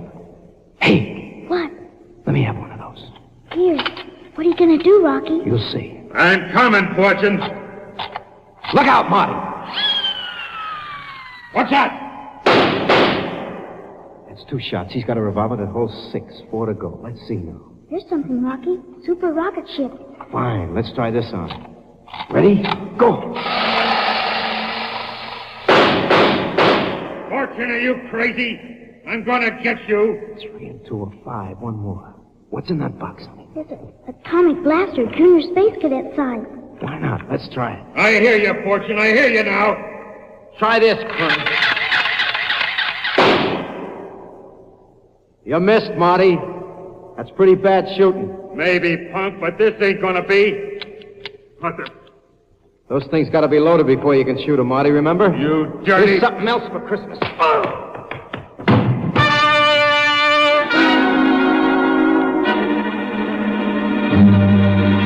My gift to Santa's helper was a Louisville slugger right on top of the noggin. And just as he went out, the lights went on. And suddenly the place is crawling with humanity. Rocky. Gail, are you all right? We're fine, baby. Well, look who's here, late as usual. No wisecracks. Is this the missing kid lady? Yes, officer. Thank you. Who's the stiff? This is the bum who killed Santa Claus. Boy, you should have seen Rocky beat him with that bat. By the way, Gail, where's the stuff that was inside the doll? You mean the pretty marbles? I thought they came inside the doll, Rocky. It was a sort of surprise. Some surprise. Do you have them? I think so.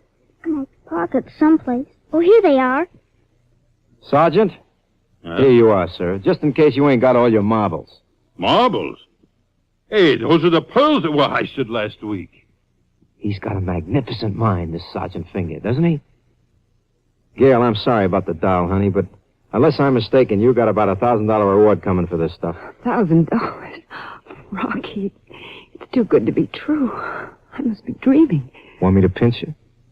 Couldn't you just kiss me instead? Why not? Yeah. Merry Christmas. Happy New Year. Yeah.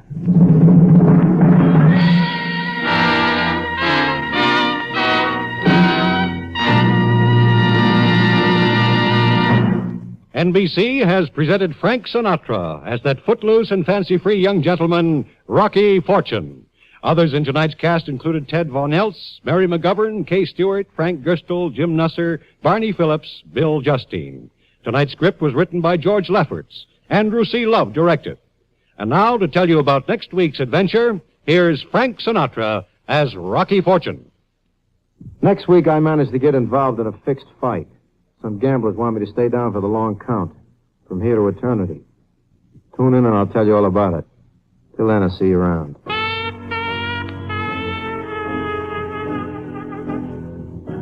Visit with Fibber McGee and Molly tonight on the NBC Radio Network.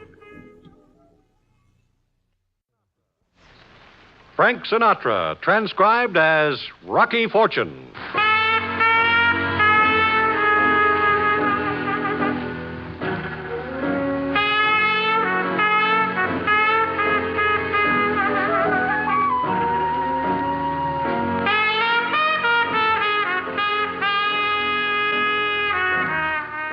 NBC presents Frank Sinatra, starring as that footloose and fancy-free young gentleman, Rocky Fortune.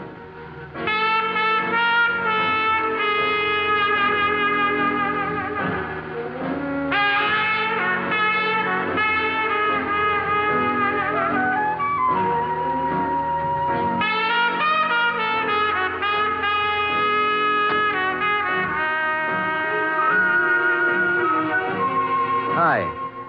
You ever notice how some guys go through life and nothing ever happens? Not even a ticket for speeding? Another guy, every time he orders a bowl of chowder, he finds a live octopus in it. Well, that's the story of my life. You take last week, I was sitting in a one-armed joint drinking black coffee and reading the Awana ads when I noticed a couple of ape-like characters giving me the double O. After a while, they leave their table and come over to mine. Well, if it ain't my old pal, Gandolfo. I beg your pardon? Come on, Gandolfo. Don't give me the no capiche routine. Mitchell's been looking all over for you. You shouldn't have took off from the hotel room this morning without telling anybody. Look, Buster. The name is Stanley, remember? Okay, Stanley, let's get something straight. My name ain't Gandolfo. I never laid an eyeball on you in all my life, and I like to eat alone. You got it? Sure, Gandolfo. Come on. We'll go back to the hotel and see Mitchell. Lover boy, I just finished telling you... I don't want to have to get tough, Gandolfo, on account of I wouldn't want to cripple you before the fight tonight. So let's go quiet. For the last time, beat it. You bother me. Okay, Gandolfo. Now, just so we understand each other, this what you feel pressed up against your side ain't a briar pipe. You follow me? I follow you. Good. Follow me. And don't try nothing funny or I'll be forced to take drastic action which might cause leakage in your radiator and valves. Okay? Okay.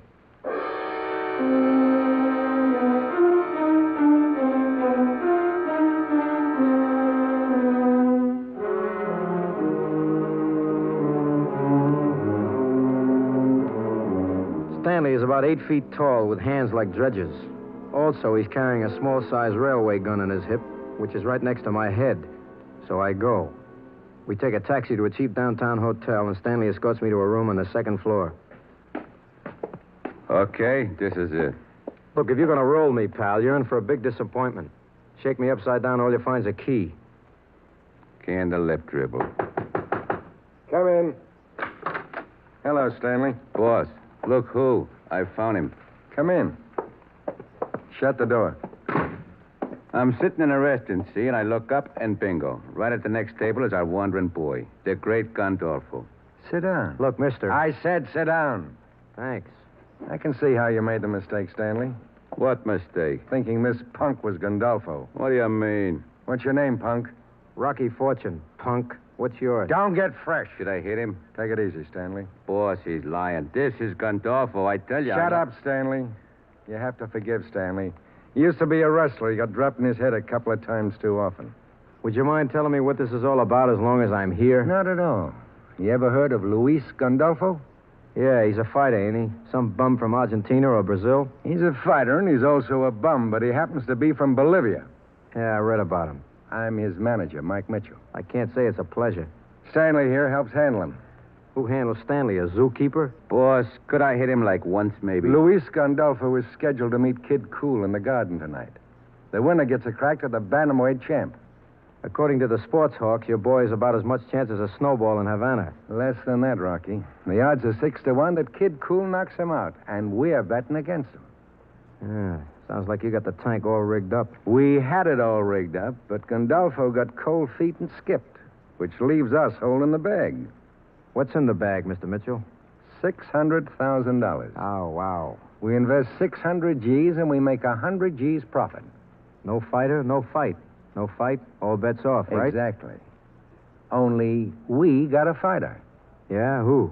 You. Boss. Shut up, Stanley. You're a dead ringer for our boy Gandolfo, Mr. Fortune.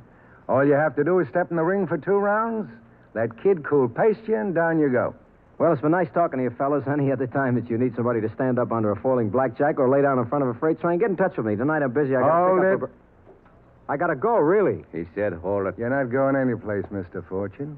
You're going to step in that ring tonight like you were the great Gandolfo himself.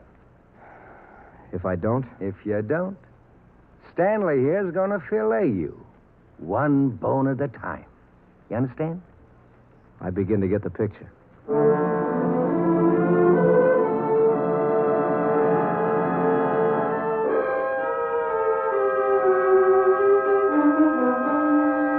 One minute I'm drinking coffee in a joint, the next I'm a candidate for a bruise at the garden.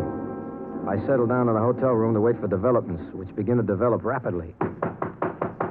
Who is it? Press! Just a sec. Okay, Gandolfo. Now you're going to let the reporter see you. What do I say, goo-goo? Gandolfo, don't talk very good English. Just say, see. Okay. Let him in, goofball. Right. Well, if it ain't the South American Boxing Association. How's the boy, Mike? A tiger. He's ready to murder that Kid Cool. Right, Gandolfo? See? You don't look in such good shape. He's deceptive. Right, Dolph? See? Look, Johnny, give him a good write-up, huh? He's 6-1 to lose. He needs encouragement. Right now, he needs rest. Okay, I'll give him a plug in Espanol. Okay, Mike. See you. Yeah, thanks for coming by. More? Open it. Luis, querido mío. Oh, let me kiss you, baby. Yeah, why not? Baby, why you don't call me? He's been training, Loopy. Come on now, beat it. You can see him after the fight. Good luck, Louis. Kiss me. See? Honey, I'm not Luis. I'm Rocky Fortune, 52 Bleakman Street. Get the cops. Buenos dias, pumpkin. Buenos dias, querido. Buenos dias, Mike. Sure. See you after the fight, honey. Nice girl. Mine? Uh-huh. What do I call her? Loopy Monsoon. She's a chorus girl at the Latin segment. Nuts about you. Too bad you tried to tip her off, though. Me? Yeah, I saw you whisper to her, Rocky. Stanley. Yeah, boss. Go after her. Stick with her, and if she does anything suspicious, like calling the cops, stop her. Sure, boss. Oh, Stanley. Yeah, boss. Before you go, say goodbye to Gandolfo here. Show him we mean business. A pleasure, boss. Buenos dias, punk. Ooh.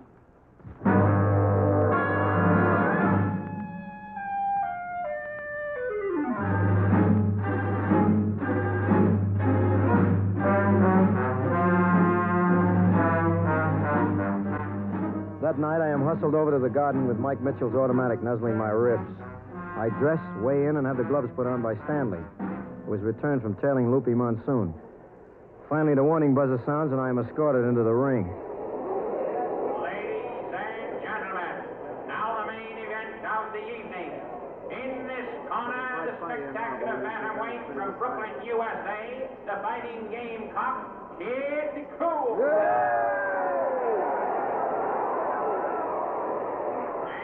Over here, a newcomer to American boxing circles, direct from the pampas of Bolivia, the Bolivian Jaguar, Luis Gandolfo.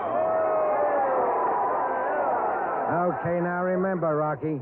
You put it around for 1 round, and at the end of the 2nd round, you dive. It's all set. Kid Cool's going to give you the signal so you can make it look good. I don't think I can stand up for 1 round. You do like we say. If you don't, you get killed. Simple? Too simple. Okay, now get in there. And remember, we're right behind you.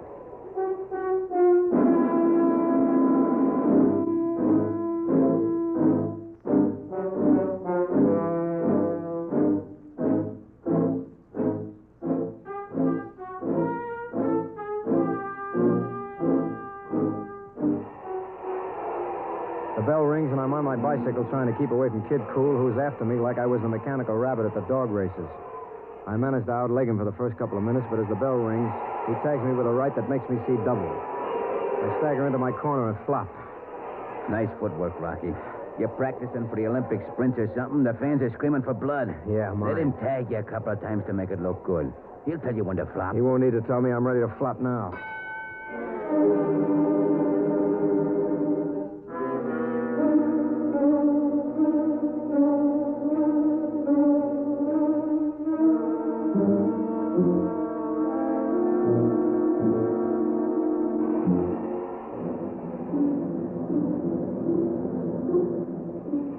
In the opposite corner, I see Kid Cool eyeing me like I'm for sale, cheap. He takes a swig of his water bottle and comes out of his corner with murder written all over him. I stagger out and manage to grab him for a clinch. Come on, break up the clinch. This ain't no dance marathon. Let me hit you a couple of times, kid, just so I don't get an inferiority complex. Okay, but when I wink, wait for my swing and go down. Got it? Right. Break. Sure. Here, big boy, try this one. Get to a neutral corner, Gandalfo. 1, 2, 3. Get up, kid. Get up. 4. I never laid a glove on him, so help me. 5, 6, 7. Come on, kid. I didn't mean it. 8. Honest, get up, boy. 9, 10. The winner by a knockout, Gandalfo.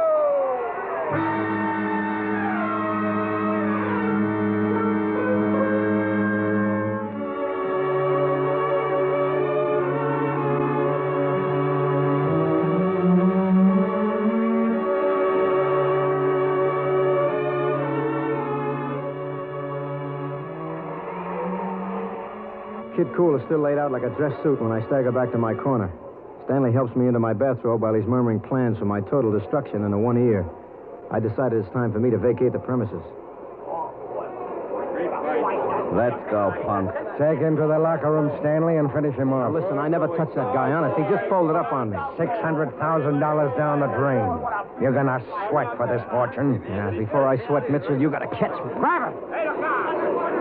Look out, lady. I gotta catch a plane.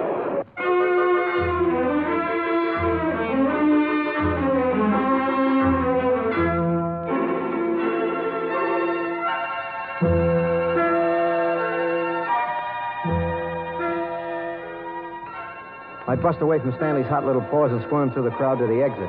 I am probably the only fighter in history to win a fight and break an Olympic sprint mark at the same night.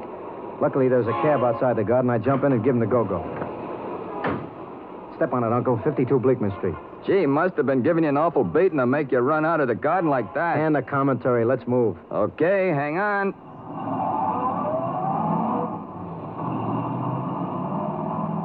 You mind if I ask you what happened in there? I won.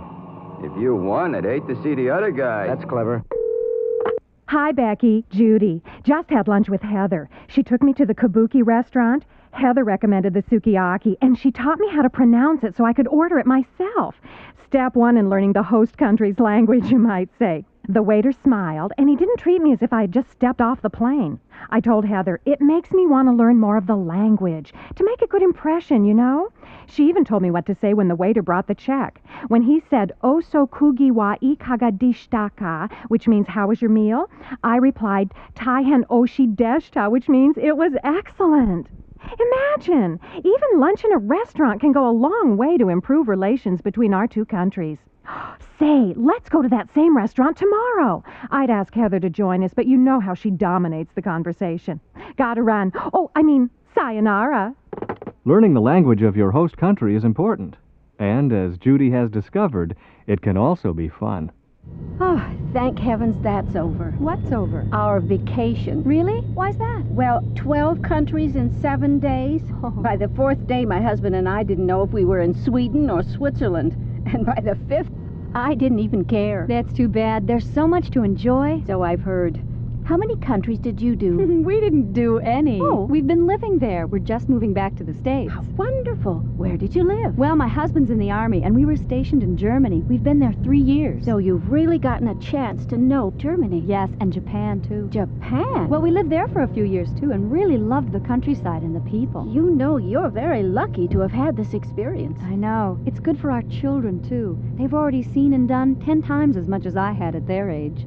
A military career offers families an unparalleled opportunity for travel. And that's worth remembering when you're making a career decision. After all, Your career is your future. I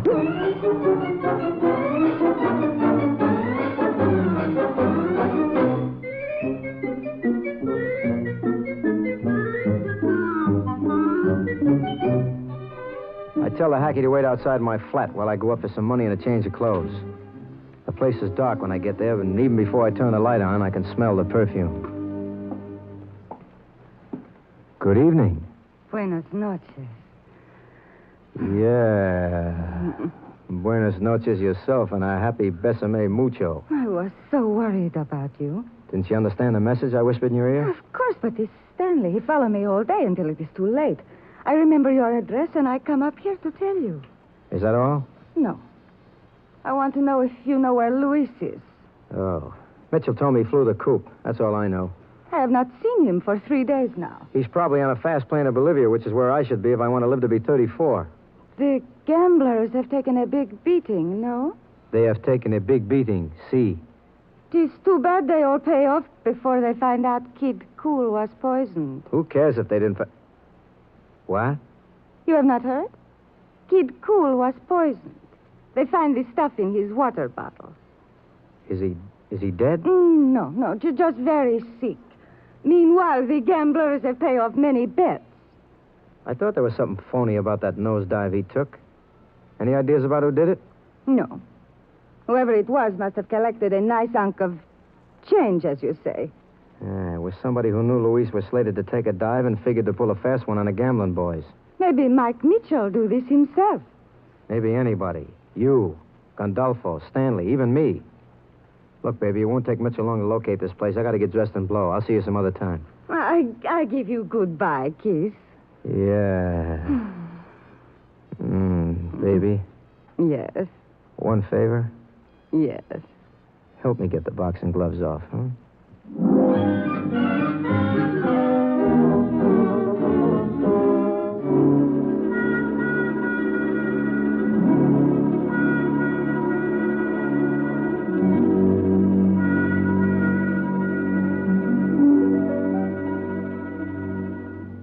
It occurs to me that Lupe Monsoon is pretty free with a lipstick, but who am I to complain? I hustle her out in about an hour and start packing for a quick trip to Tibet. There's a knock on the door, and my knees take it from there. Hold it. Okay. Greetings. Well, if it ain't my old pal, Sergeant Hamilton J. Finger of the Gestapo. Come in, Sarge. I'm glad to see you. I'll bet. What brings you? I'm not sure, but I think it was a phone tip to headquarters. If this is another practical joke, Rocky, I'm going to have you stuffed and roasted, so help me. I don't even know what you're talking about. A dame calls up headquarters and says there's a dead man at 52 Bleakman, apartment 2B. That's you. A dead man? Maybe she meant me. You don't know about this? It sounds like a gag. Yeah, darn it. Okay, Fortune, this is positively my last word on the subject. Any more trouble from you, and I'm resigning from the force.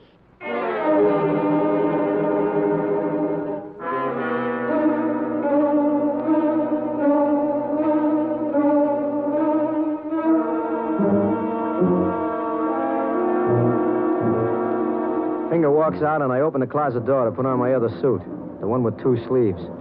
As I open the closet, a guy who looks exactly like me falls out on his face. It ain't me. It's Luis Gandolfo, the Bolivian jaguar. He ain't much of a jaguar because he's been speared in the neck till dead. I stuff him back in the closet and head uptown after a quick run through the phone book. I am in trouble, and I think I know who's responsible.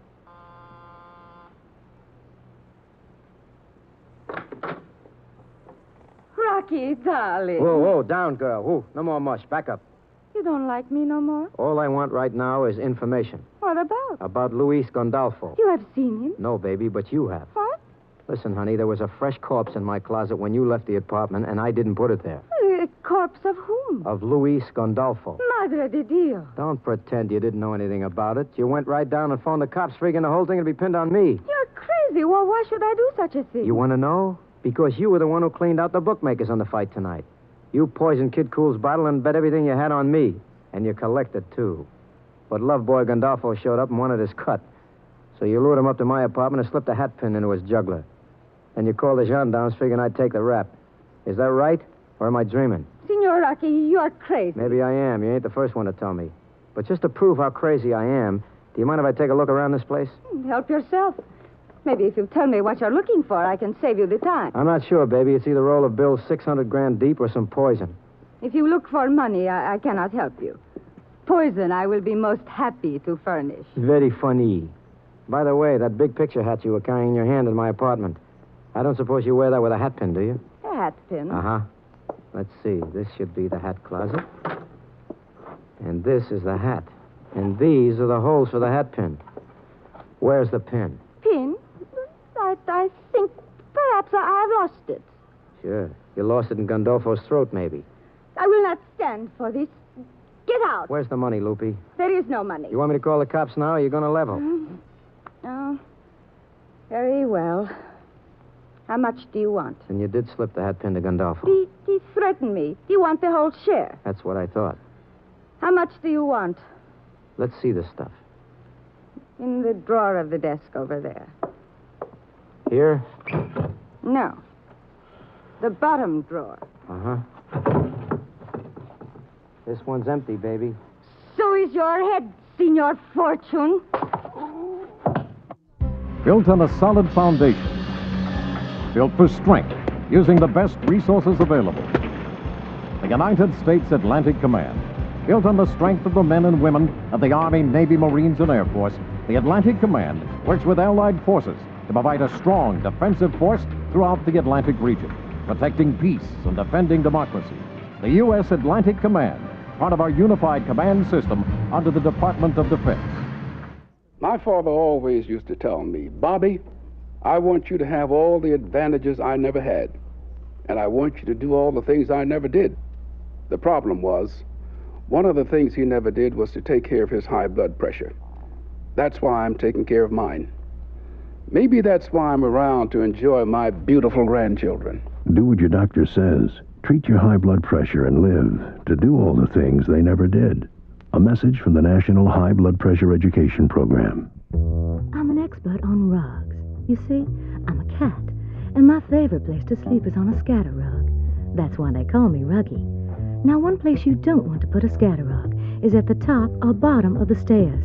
If you slip on a rug on your way up or down, you can fall and go, wow! So, take it from me.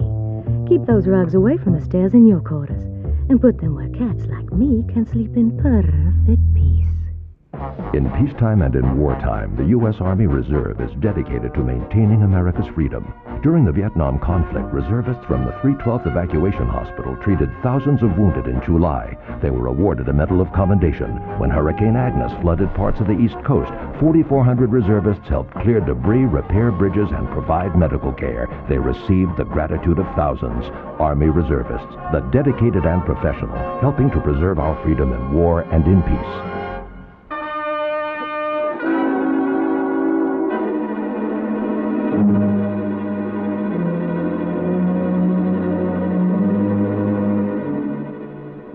Not only do I let her sap me, I even bend over so she can lay a brass candlestick right back in my ear where it'll do the most good. Always a gentleman, that's me.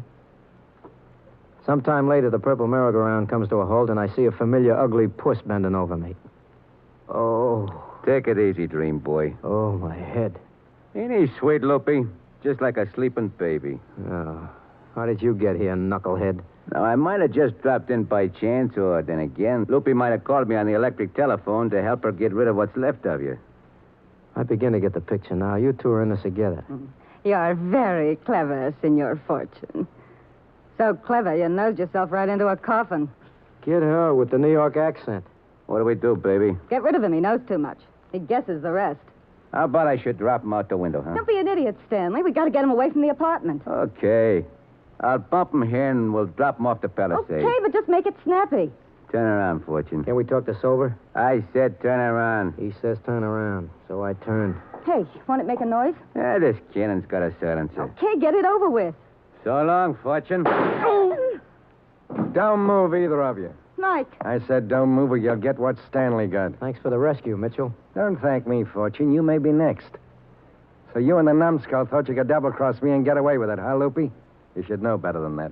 Mike, I swear I wasn't in on it. It was Stanley's idea. Yeah, don't give me that, baby. I followed that meathead over here, and I was standing in the hall for 10 minutes listening to you two. Mike, it wasn't my idea. Stanley doesn't have the brains to figure out a scheme like that. poisoning cool and then betting against the odds? Fortune, it was his idea. Oh, sure. It was my idea to have Stanley shoot me in the back of the head so I could look innocent, too. Okay, Loopy. Where's the dough? What, Mike? The dough, the moolah. You were picking up bundles from every bookmaker in town after the fight, including me. No, Mike, honest. You're gonna play possum. Okay. Now, where's the dough? Don't you know it ain't polite to hit a lady like Loopy with the palm of your hand? You should use your knuckles. I'm not gonna play around much longer, Loopy. Where's the dough? Well, it's in the suitcase in the bedroom. Shall we all take a little walk into the bedroom? Now, don't try anything. Let's go. There. Open it. You really cleaned up on that fight. Okay, close it and hand it over. Okay, Mike. Now, both of you, over the other side of the bed. Move. Mike, what are you going to do? You two characters are going to have a little lover's quarrel. Let's knock over a couple of lamps to make it look good. So when the cops find you both dead, they won't have to strain their imagination. What about Stanley? How are you going to explain him? Well, just make it a triangle. You see, I'm not going to have to do any explaining because by the time the authorities reach this place, I'm going to be on a plane for nowhere with a suitcase full of government certificates. Okay, Loopy, you first. So long, Chiseler. Okay, hold it. Oh, my arm. It's only a scratch. You okay, Rocky? Fine. Get me a doctor. Can't you see I'm bleeding? Yeah, sure. Your timing was fine, Sarge, but how'd you locate us? I went back to your apartment for a second look and found Gandolfo in the closet. I traced you through a hacky who was parked outside your flat. Holy smokes, I forgot all about him. Well, he remembered you. He took the number of the cab you left in. Yeah, I guess I owe him a fat tip, huh? As far as I know, he's downstairs, and his meter is still running. I better get down there. Now, just a minute. Yeah? If Gandolfo was dead in your flat, who fought at the garden tonight? How should I know? Gandolfo didn't have a mark on him. He was a pretty tricky fighter. How come you got a bruise on your cheek? Me, Sarge? I ran into a door. Honest.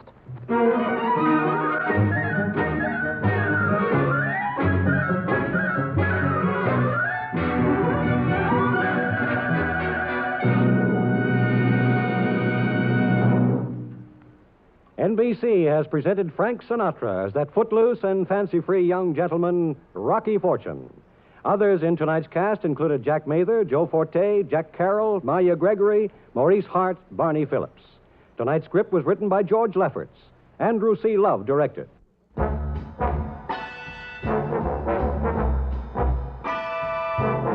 Supposing I should fall in love with you, do you think that you could love me too? Supposing I should hold you and caress you, would it impress you or perhaps distress you? Supposing I should say for you I yearn, would you think I'm speaking out of turn? And supposing I declare it, would you take my love and share it? I'm not supposing I'm in love with you.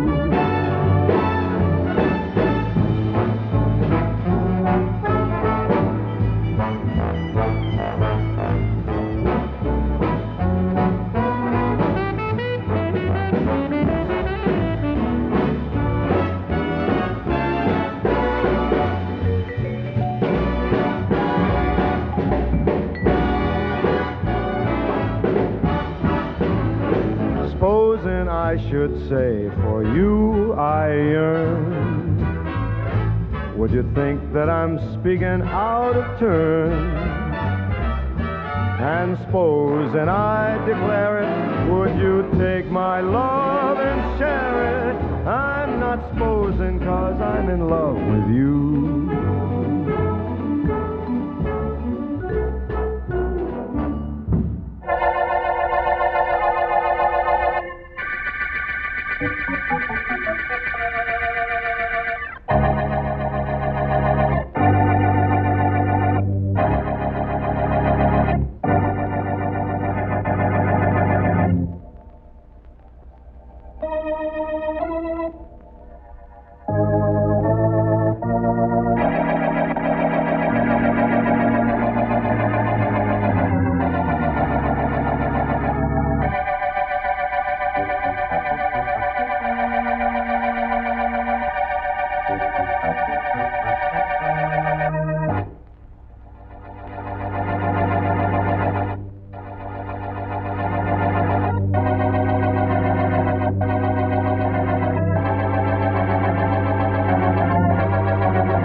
Frank Sinatra, transcribed as Rocky Fortune.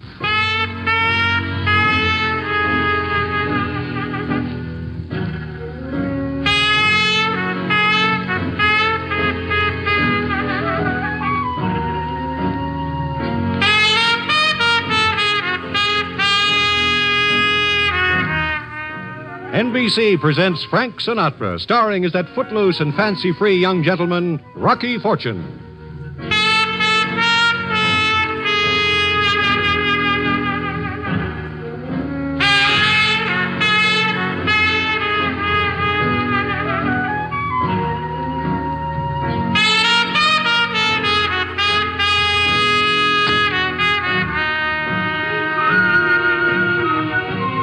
Hi. You ever notice how some guys go through life and nothing ever happens? Not even a ticket for speeding? Another guy, every time he orders a bowl of chowder, he finds a live octopus in it. Well, that's the story of my life.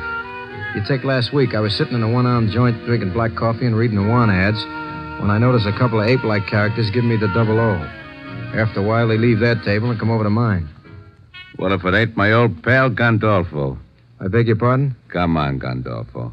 Don't give me the no capiche routine. Mitchell's been looking all over for you. You shouldn't have took off from the hotel room this morning without telling anybody. Look, Buster. The name is Stanley, remember?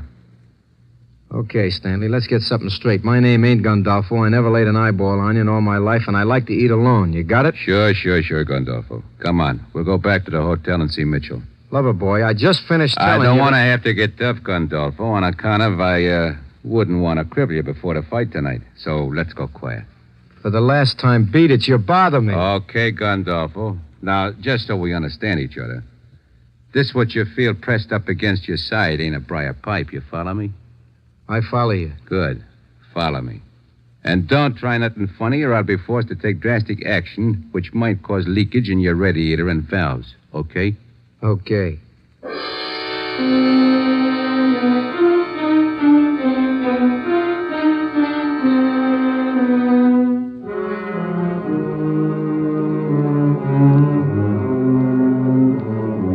Stanley is about 8 feet tall with hands like dredges.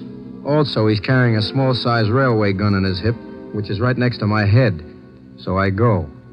We take a taxi to a cheap downtown hotel, and Stanley escorts me to a room on the second floor. Okay, this is it. Look, if you're going to roll me, pal, you're in for a big disappointment. Shake me upside down, all you find's a key. Candle lip dribble. Come in.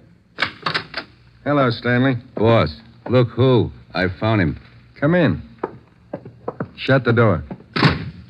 I'm sitting in a restaurant, see, and I look up, and bingo. Right at the next table is our wandering boy, the great Gandolfo.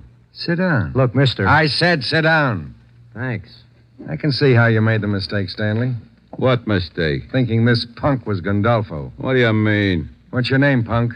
Rocky Fortune, punk. What's yours? Don't get fresh. Should I hit him? Take it easy, Stanley. Boss, he's lying. This is Gandolfo, I tell you. Shut up, Stanley. You have to forgive Stanley. He used to be a wrestler. He got dropped in his head a couple of times too often. Would you mind telling me what this is all about as long as I'm here? Not at all. You ever heard of Luis Gandolfo? Yeah, he's a fighter, ain't he? Some bum from Argentina or Brazil? He's a fighter, and he's also a bum, but he happens to be from Bolivia. Yeah, I read about him. I'm his manager, Mike Mitchell. I can't say it's a pleasure. Stanley here helps handle him. Who handles Stanley, a zookeeper? Boss, could I hit him like once, maybe? Luis Gandolfo is scheduled to meet Kid Cool in the garden tonight. The winner gets a crack to the bantamweight champ. According to the sports hawks, your boy has about as much chance as a snowball in Havana. Less than that, Rocky. The odds are 6-1 that Kid Cool knocks him out, and we're betting against him. Yeah, sounds like you got the tank all rigged up. We had it all rigged up, but Gandolfo got cold feet and skipped, which leaves us holding the bag. What's in the bag, Mr. Mitchell? $600,000. Oh, wow. We invest 600 G's and we make 100 G's profit. No fighter, no fight. No fight, all bets off, right? Exactly. Only we got a fighter. Yeah, who? You. Boss. Shut up, Stanley. You're a dead ringer for our boy Gandolfo, Mr. Fortune. All you have to do is step in the ring for 2 rounds, let Kid Cool paste you, and down you go. Well, it's been nice talking to you, fellas. Any other time that you need somebody to stand up under a falling blackjack or lay down in front of a freight train, get in touch with me. Tonight I'm busy. I got to pick up I gotta go, really. He said hold it. You're not going anyplace, Mr. Fortune. You're going to step in that ring tonight like you were the great Gandolfo himself. If I don't? If you don't, Stanley here's going to fillet you. One bone at a time. You understand? I begin to get the picture.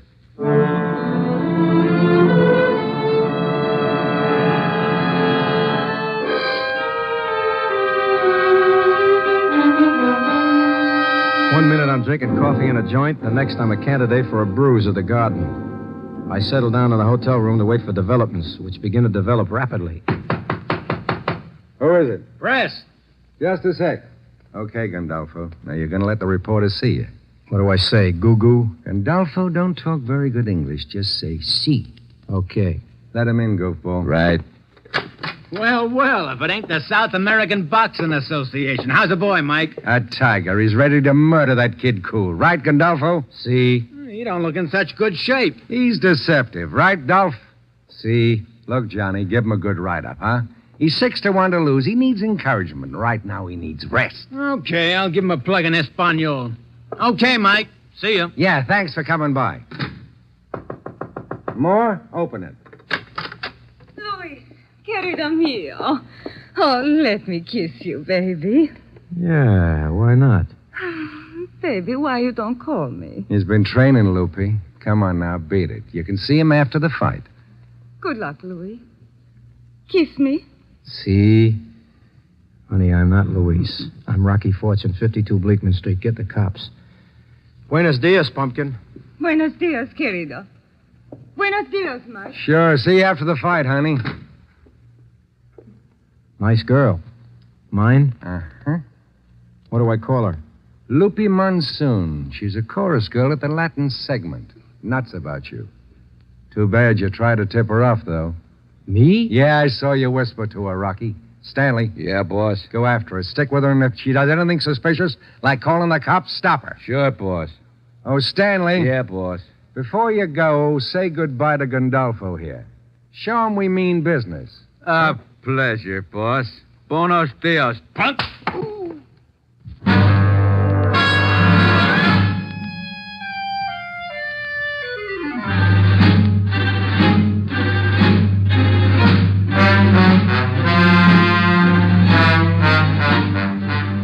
That night, I am hustled over to the Garden with Mike Mitchell's automatic nuzzling my ribs. I dress, weigh in, and have the gloves put on by Stanley, who has returned from tailing Lupe Monsoon.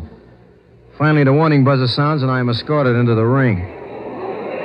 Ladies and gentlemen, now the main event of the evening. In this corner, the spectacular bantamweight from Brooklyn, USA, the fighting gamecock, Kid Cool.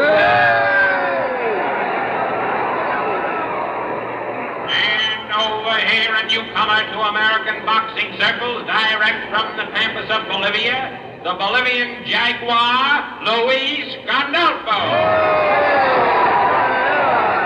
Okay, now remember, Rocky. You put it around for one round, and at the end of the second round, you dive. It's all set. Kid Cool's going to give you the signal so you can make it look good. I don't think I can stand up for one round. You do like we say. If you don't, you get killed. Simple? Too simple. Okay, now get in there. And remember, we're right behind you.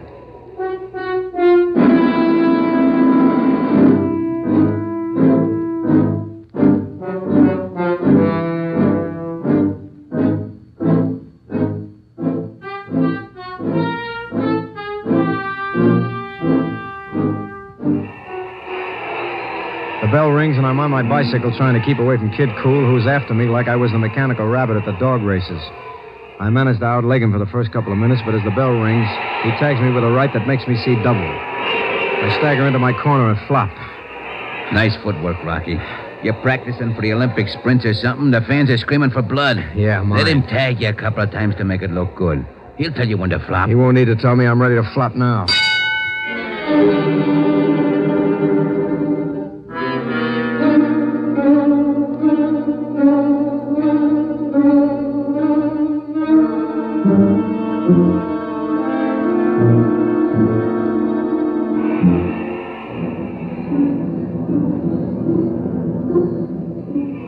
In the opposite corner, I see Kid Cool eyeing me like I'm for sale, cheap.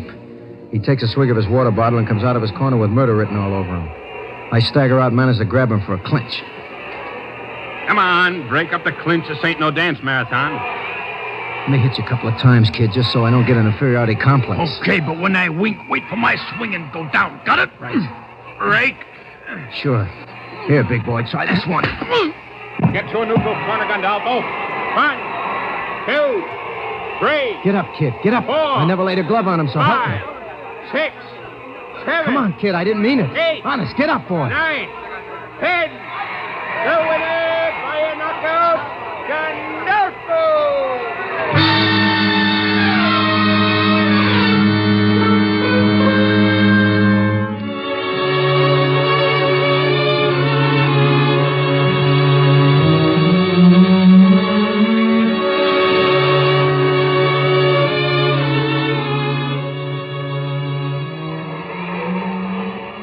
Kid Cool is still laid out like a dress suit when I stagger back to my corner. Stanley helps me into my bathrobe while he's murmuring plans for my total destruction in the one ear. I decided it's time for me to vacate the premises. Let's go, punk. Take him to the locker room, Stanley, and finish him off. Now, listen, I never touched that guy, honest. He just folded up on me. $600,000 down the drain. You're gonna sweat for this fortune. Yeah, before I sweat Mitchell, you gotta catch me. Grab it! Hey, look out! Look out, lady, I gotta catch a plane.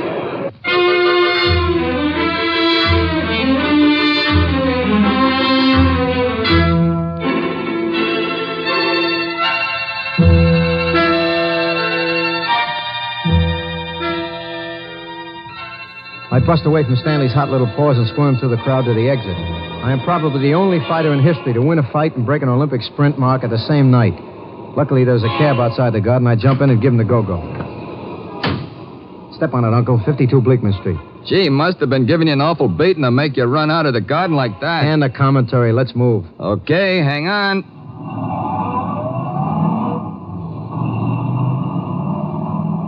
You mind if I ask you what happened in there? I won. If you won, I'd hate to see the other guy. That's clever.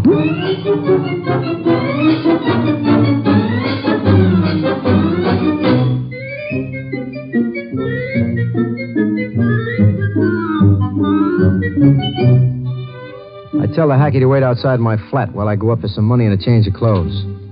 The place is dark when I get there, and even before I turn the light on, I can smell the perfume.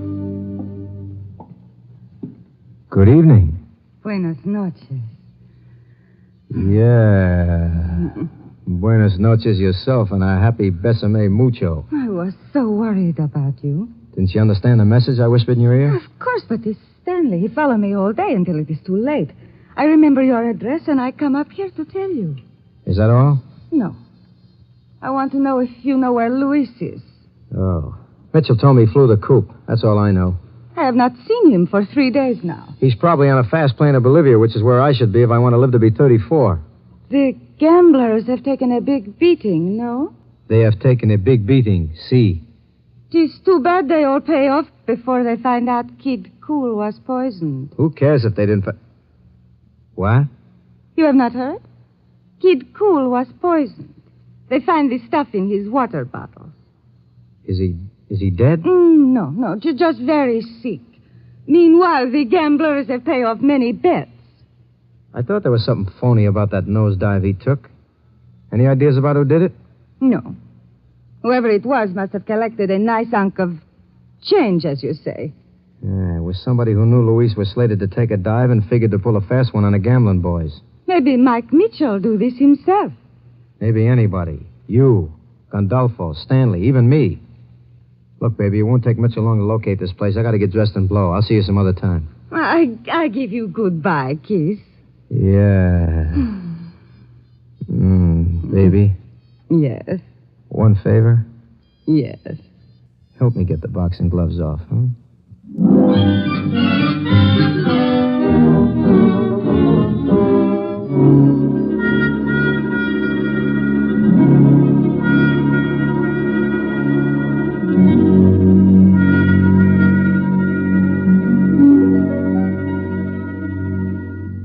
It occurs to me that Loopy Monsoon is pretty free with a lipstick, but who am I to complain? I hustle her out in about an hour and start packing for a quick trip to Tibet. There's a knock on the door, and my knees take it from there. Hold it. Okay. Greetings. Well, if it ain't my old pal, Sergeant Hamilton J. Finger of the Gestapo. Come in, Sarge. I'm glad to see you. I'll bet. What brings you? I'm not sure, but I think it was a phone tip to headquarters. If this is another practical joke, Rocky, I'm going to have you stuffed and roasted, so help me. I don't even know what you're talking about. A dame calls up headquarters and says there's a dead man at 52 Bleakman, apartment 2B. That's you. A dead man? Maybe she meant me. You don't know about this? It sounds like a gag. Yeah, darn it. Okay, Fortune, this is positively my last word on the subject. Any more trouble from you, and I'm resigning from the force.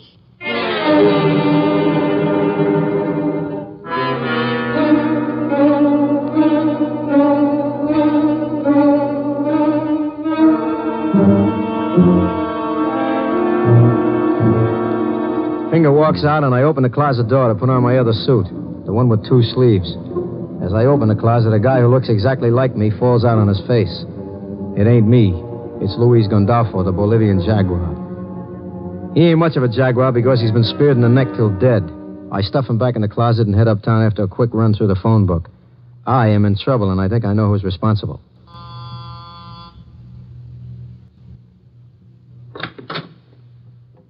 Rocky, darling. Whoa, down, girl. Whoa, no more mush. Back up. You don't like me no more? All I want right now is information. What about? About Luis Gandolfo. You have seen him? No, baby, but you have. What?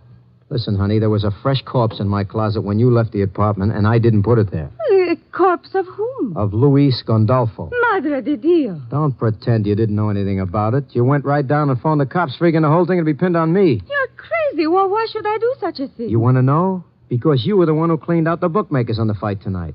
You poisoned Kid Cool's bottle and bet everything you had on me. And you collected, too. But Love Boy Gandolfo showed up and wanted his cut. So you lured him up to my apartment and slipped a hat pin into his jugular. Then you called the gendarmes figuring I'd take the rap. Is that right? Or am I dreaming? Signor Rocky, you're crazy. Maybe I am. You ain't the first one to tell me. But just to prove how crazy I am, do you mind if I take a look around this place? Help yourself. Maybe if you tell me what you're looking for, I can save you the time. I'm not sure, baby. It's either roll of bills 600 grand deep or some poison. If you look for money, I cannot help you. Poison I will be most happy to furnish. Very funny. By the way, that big picture hat you were carrying in your hand in my apartment. I don't suppose you wear that with a hat pin, do you? A hat pin? Uh-huh. Let's see. This should be the hat closet. And this is the hat. And these are the holes for the hat pin. Where's the pin? Pin? I think perhaps I've lost it. Sure. You lost it in Gandolfo's throat, maybe. I will not stand for this. Get out. Where's the money, Loopy? There is no money. You want me to call the cops now, or are you going to level? Oh. Very well. How much do you want? And you did slip the hat pin to Gandolfo. He threatened me. You want the whole share. That's what I thought. How much do you want? Let's see the stuff. In the drawer of the desk over there. Here? No. The bottom drawer. Uh-huh. This one's empty, baby. So is your head, Signor Fortune.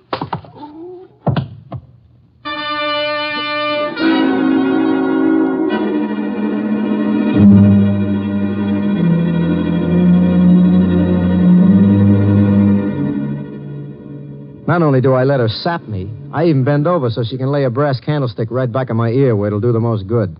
Always a gentleman, that's me. Sometime later, the purple merry-go-round comes to a halt, and I see a familiar, ugly puss bending over me. Oh. Take it easy, dream boy. Oh, my head. Ain't he sweet, Loopy? Just like a sleeping baby. Oh. How did you get here, knucklehead? Now, I might have just dropped in by chance, or then again, Loopy might have called me on the electric telephone to help her get rid of what's left of you. I begin to get the picture now. You two are in this together. You're very clever, Signor Fortune. So clever, you nosed yourself right into a coffin. Get her with the New York accent. What do we do, baby? Get rid of him. He knows too much. He guesses the rest. How about I should drop him out the window, huh? Don't be an idiot, Stanley. We got to get him away from the apartment. Okay. I'll bump him here and we'll drop him off the palisade. Okay, but just make it snappy. Turn around, Fortune. Can we talk this over? I said turn around. He says turn around, so I turned. Hey, want it make a noise? Yeah, this cannon's got a silencer. Okay, get it over with. So long, Fortune. Don't move, either of you. Mike. I said don't move or you'll get what Stanley got. Thanks for the rescue, Mitchell. Don't thank me, Fortune. You may be next. So you and the numbskull thought you could double-cross me and get away with it, huh, Loopy? You should know better than that. Mike, I swear I wasn't in on it. It was Stanley's idea. Yeah, don't give me that, baby. I followed that meathead over here, and I was standing in the hall for 10 minutes listening to you two. Mike, it wasn't my idea. Stanley doesn't have the brains to figure out a scheme like that. Poisoning cool and then betting against the odds. Fortune, it was his idea. Oh, sure. It was my idea to have Stanley shoot me in the back of the head so I could look innocent, too. Okay, Loopy. Where's the dough? What, Mike? The dough, the moolah. You were picking up bundles from every bookmaker in town after the fight, including me. No, Mike, honest. You're gonna play possum. Okay. Now, where's the dough? But you know it ain't polite to hit a lady like Loopy with the palm of your hand. You should use your knuckles. I'm not gonna play around much longer, Loopy. Where's the dough? It's in the suitcase in the bedroom. Shall we all take a little walk into the bedroom? Now, don't try anything. Let's go. There. Open it. You really cleaned up on that fight. Okay, close it and hand it over. Okay, Mike. Now, both of you, over the other side of the bed. Move. Mike, what are you going to do? You two characters are going to have a little lover's quarrel. Let's knock over a couple of lamps to make it look good. So when the cops find you both dead, they won't have to strain their imagination. What about Stanley? How are you going to explain him? Well, just make it a triangle. You see, I'm not going to have to do any explaining because by the time the authorities reach this place, I'm going to be on a plane for nowhere with a suitcase full of government certificates. Okay, Loopy, you first. So long, Chiseler. Okay, hold it. Oh, my arm. It's only a scratch. You okay, Rocky? Fine. Get me a doctor. Can't you see I'm bleeding? Yeah, sure. Your timing was fine, Sarge, but how'd you locate us? I went back to your apartment for a second look and found Gandolfo in the closet. I traced you through a hacky who was parked outside your flat. Holy smokes, I forgot all about him. Well, he remembered you. He took the number of the cab you left in. Yeah, I guess I owe him a fat tip, huh? As far as I know, he's downstairs, and his meter is still running. I better get down there. Now, just a minute. Yeah? If Gandolfo was dead in your flat, who fought at the garden tonight? How should I know? Gandolfo didn't have a mark on him. He's a pretty tricky fighter. How come you got a bruise on your cheek? Me, Sarge? I ran into a door. Honest.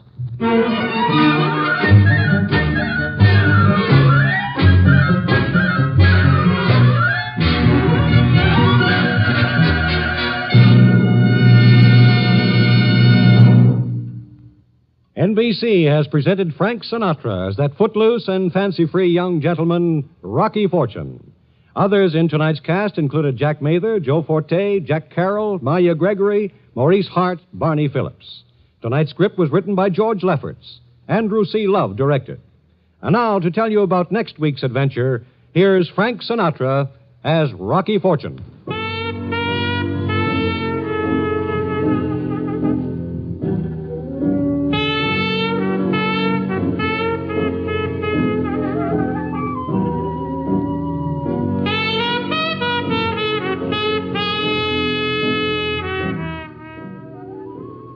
Next week, I'll tell you about a job I wasn't hired for.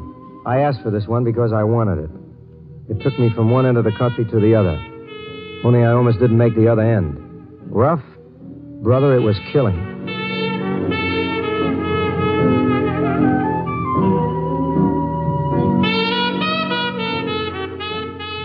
Remember, if you must travel at night, use the utmost caution. Most of all, slow down from your normal daytime driving speed.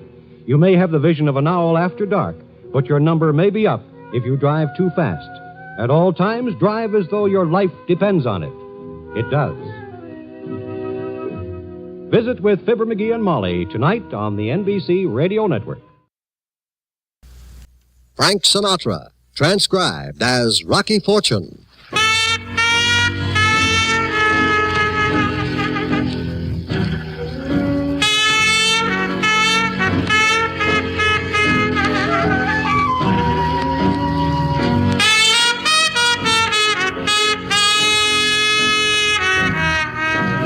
NBC presents Frank Sinatra, starring as that footloose and fancy-free young gentleman, Rocky Fortune.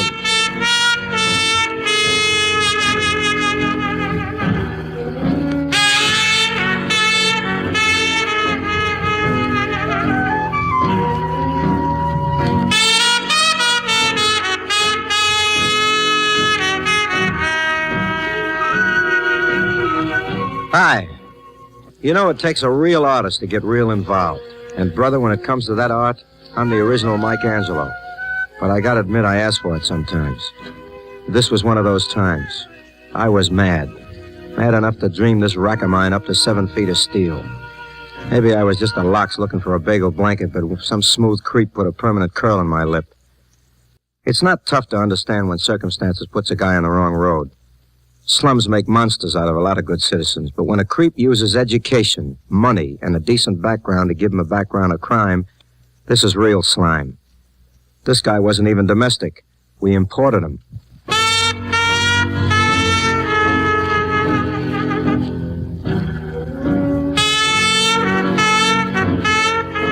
I met this here gentleman when he was going with the sister of one of my neighborhood buddies. Her name was Ellie. She was fast, frustrated 40, but it wasn't her fault. She spent her manhunting years looking after 5 brothers and sisters and heating the Saturday night bathwater on the stove of the cold water flat. I didn't know there was a guy in the picture till we were talking one night. Rocky, you got a good head on your shoulders. What do you think I should do? What's with this Dorothy Dix jazz? Do about what? Well, now that all the kids except Sammy are married, I'd like to get married, too. You mean Ellie's got a fella? Didn't you think it was possible? Oh, come on, honey, I'm kidding. Who said it wasn't possible? The guy who gets you is real lucky. Only I didn't know there was a guy. Who is he? Where'd you meet him? I can't tell you, Rocky. So you picked up a guy. That's something wrong? It's not that I never picked up a man in my life. Only it's not easy for a girl my age to meet eligibles. I answered Nad. Ellie, you fell for that routine? So why not? There's some nice refined ads, you see. Most of them are like me, Rocky. They're lonely. I figured I'd maybe meet a nice widower who wanted somebody to look after him. But you asked me what I thought.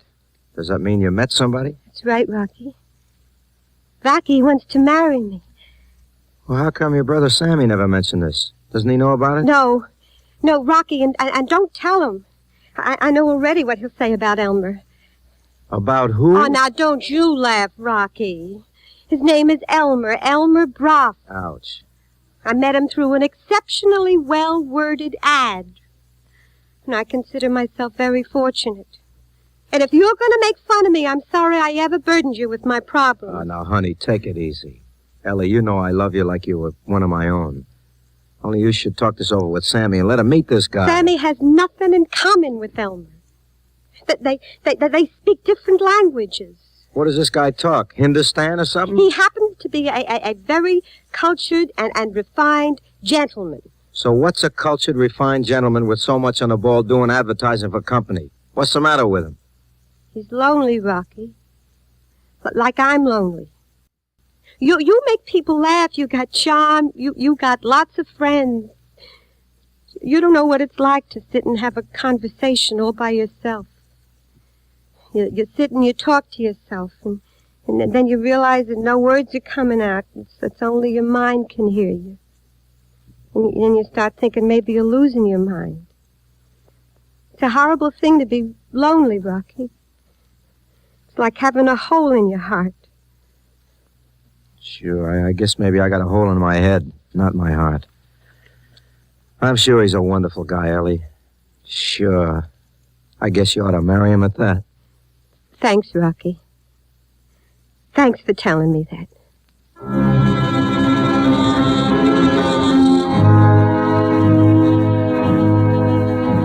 She thanked me for advising her to marry him. That was almost funny, because I found out a lot of things after that. For example, I found out why she didn't want to tell Sammy and have him meet this Elmer. Ellie knew she shouldn't marry him. She was afraid Sammy would talk her into being sensible. She didn't want to be sensible. She just wanted to be married. So Ellie got her fella and got married. Sammy wasn't too happy about it. 6 months later, he got the real reaction. You know what that sound is? That's a man crying. Crying his guts out. You know what it's like to sit and listen to a grown man? A guy you grew up with tear himself in two. And nothing you can do about it. Just sit and torture yourself.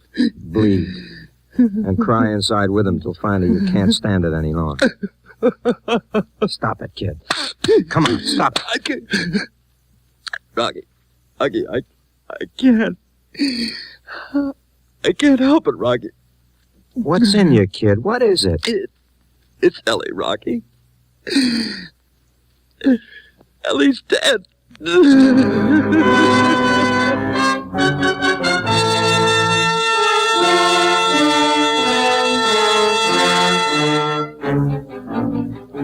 I'll give you the details just like the lonely Mr. Fancy Pants from abroad gave it to the coroner at the inquest.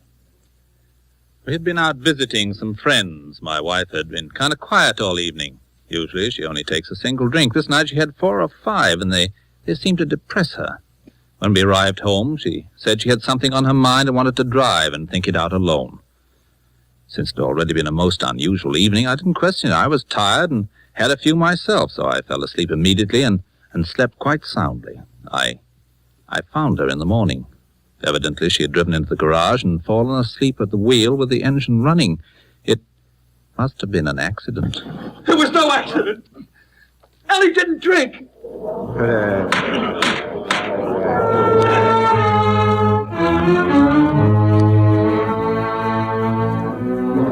This court finds the deceased, Ellie Brunt, came to her death on the night of December 2nd by inhaling carbon monoxide fumes. Death was accidental. There was no accident. He killed her, I tell you. He killed her, and I'll kill him. All right, easy, kid. Come on, Sam. Quiet.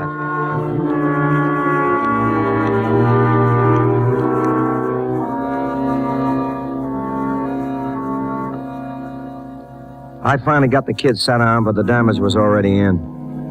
Anything happens to Mr. Fancy Pants, and the kid is booked solid for a one-way trip to Sing Sing. I make coffee time with him and try to bring sense to some plan. I only know one thing, Rocky. Ellie gave her whole life to raising us kids. For herself, she had nothing. All she knew was work. Take care of the house, go to the movies once a week. Rocky, sure, she wound up with a few grand after the kids got married. She had herself a time. I know that, Sam. I know your kids were her whole life. And if anything happens to you now, that means she wasted her life. The other kids got families, Rocky. They can't take any chances. Ellie was all the family I had left. Ellie's dead. And he killed her, Rocky. The law don't say that, kid. The law says it's an accident. And unless you got proof, you gotta go by the law. I don't need proof. She was my sister, Rocky. She was all I had. This creep killed her. I got nobody left. Nothing more to lose. Rocky, I'm gonna get him. I'm gonna get him. 2 things told me the kid's words were Emma's. The look in his eye and the bulge in his coat pocket. Sammy was a fighter and a rough-and-go kid, but he never packed a heater. So I had to get to Mr. Fancy Pants and get him to leave town before Sammy killed him. I knew Sammy would take the subway downtown and take the train out to the island where they had their house. Me, with my no-expense account, had to beat him out there. A 15-cent phone call could maybe save me $4 taxi. I invested.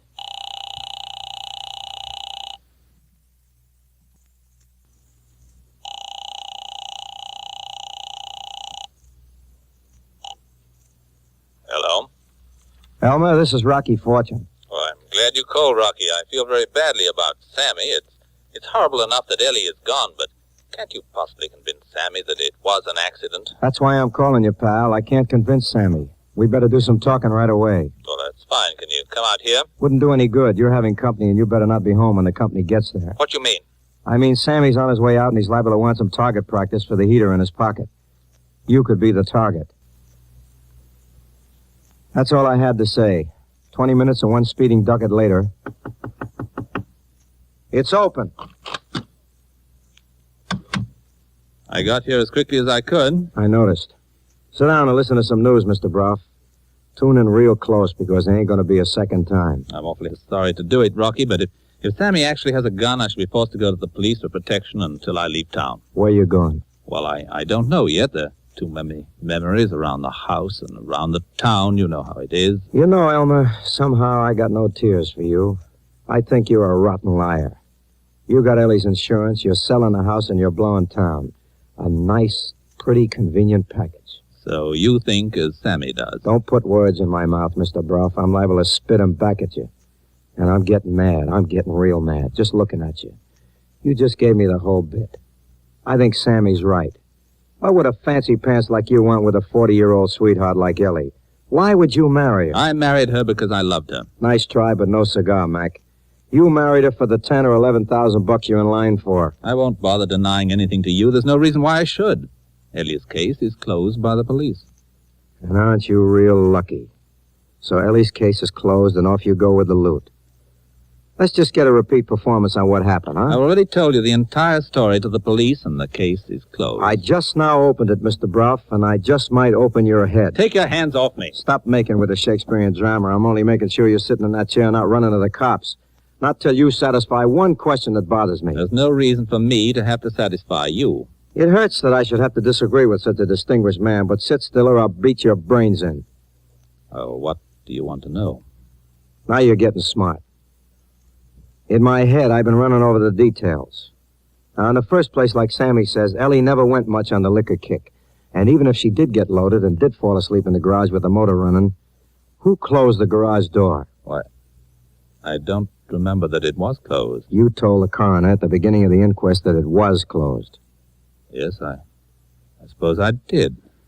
So I get a picture of Ellie getting out of the car, closing the garage door, getting back in the car, and falling asleep. Something's wrong with that picture, pal. Well, I didn't want to bring that out, but it bothered me, too. I know what happened, but I didn't want to harm Ellie's memory. She must have committed suicide.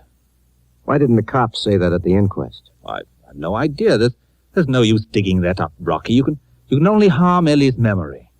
The man's worried about Ellie's memory. That's real touching. It also stinks. That felt real good.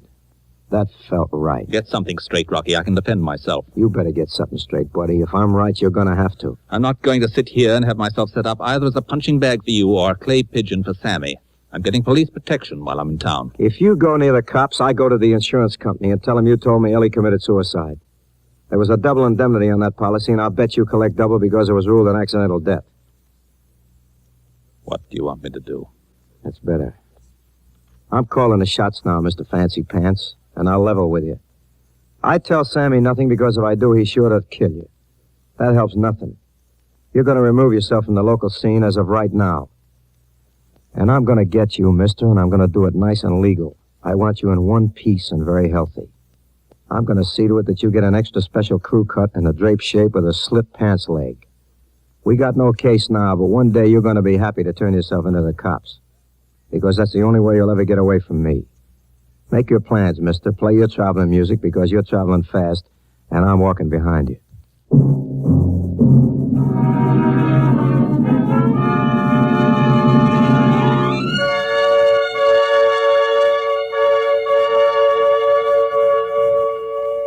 While Fancy Pants gets set for his trip, I call my pal, Sergeant Hamilton J. Finger of the local Gestapo.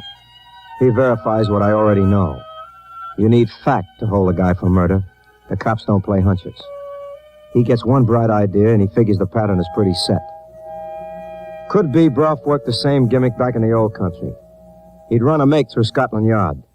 Finger reminded me of something else. If Mr. Brough is a killer, I stand to lose something mighty important to me, namely my life. With the financial aid of those who lose their heads easily, I'd get set to travel. Brough buys the drawing room to Los Angeles 2 days later. Figuring I'm as good as him any day, I buy the same style.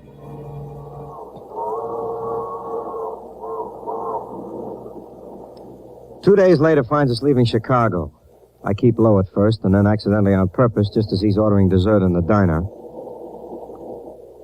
How do you spell cyanide, pal? I want to order some dessert for you. What's the idea, Rocky? I told you I was working a mustard plaster deal on you. Figured it was time I showed. What do you want now? I want to know how you got Ellie so loaded that she sat still while you killed her. I didn't kill her. I know, you said that. She committed suicide. Ellie actually committed suicide when she married you.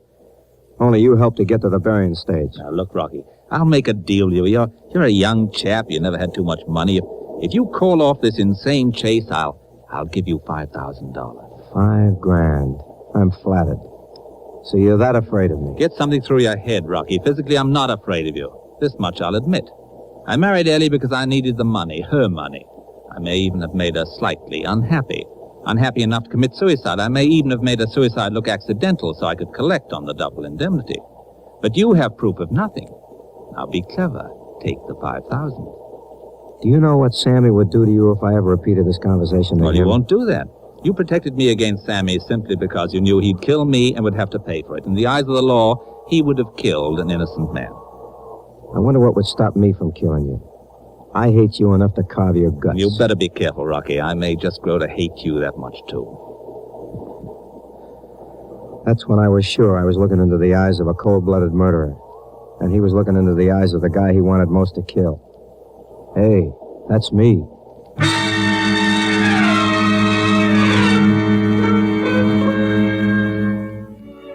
Like a flash, it came to me that for a change, I was running off of the mouth much too much. The next stop the train made found me making a collect call to one Sergeant Finger. As soon as I heard the call was collect, I knew it was you, Rocky. You still with Bruff? Like chewing gum on a baby, only I got a feeling I may be sorry, Finger, this guy's a killer. I know. How long a stopover where you are? Only a couple of minutes, why? Well, never mind now. There's no time. Listen, I just got word back this guy's wanted in more countries than money. 3 dames had fatal accidents, and he was married to them when they had their accident. And we got orders to grab him right away. And I tell you what, you have the train held, get the police immediately, and don't you try anything yourself. What am I using for authority? My chicken inspector's badge? Yeah, that's right. And if he gets wind of anything, he'll skip. I'll tell you what, I'll rush a wire through to your next stop. It'll verify your story. And when you get to Ogden, you show the wire to the authorities and have them hold him. Then call me. Now I'm working for the cops. What's with the loot, pal? Talk about that when you get back. If I get back.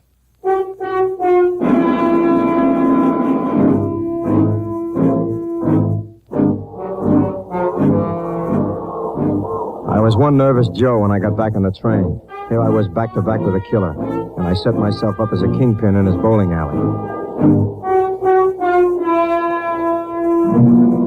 I spend my time keeping a make on my neighbor and my ear glued to the compartment wall between us. I'm concentrating on the sound next door so much, and the lullaby of the rail starts ushering in the Sandman. I fight to stay awake. I lose the fight.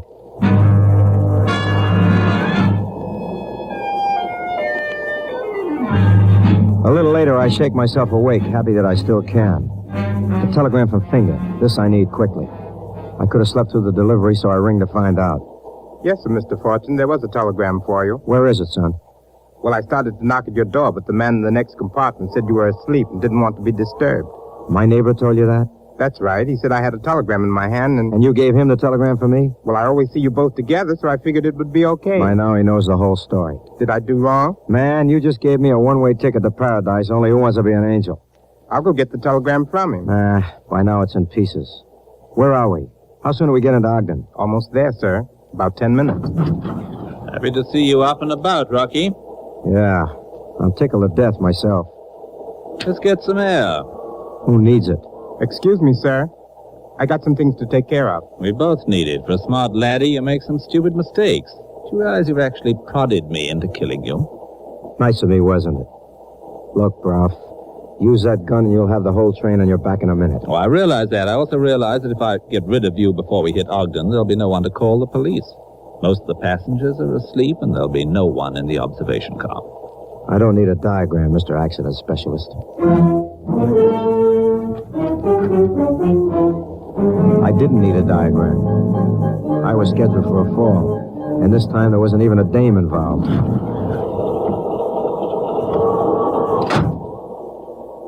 It was a short hike to that observation car, and he was right behind me all the time with a gun in my ribs. The trip back was uneventful. Didn't meet a soul and couldn't make a thing happen. Nothing there but a club car, a bar, and no drinkers. Suddenly, the rear doors open and my future has arrived. My future home, that is. nestled between two shining steel rails with cinders for my pillow. The man finally made a noise. Turn around, Rocky. I said turn. That's it. Now start backing towards the guardrail. It happened. I saw it happen, but I didn't believe it. Drag him inside, boys. Yeah, drag me with him, boys. I don't think I can make it alone.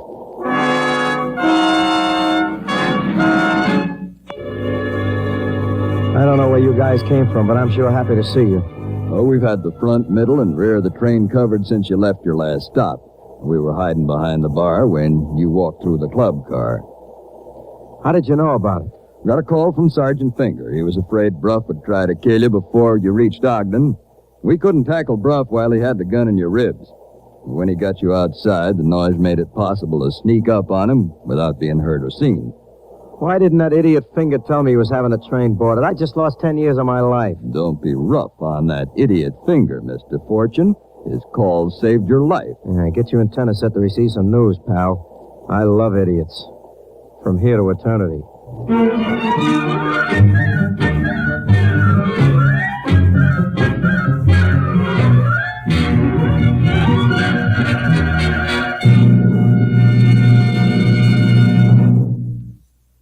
NBC has presented Frank Sinatra as that footloose and fancy-free young gentleman, Rocky Fortune.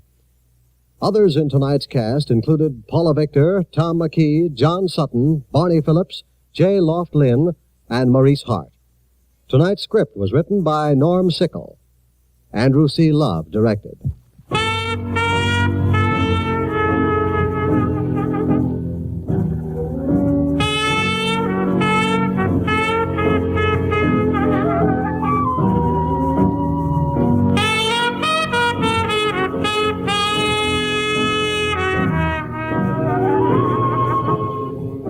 Now, to tell you about next week's adventure, here's Frank Sinatra as Rocky Fortune.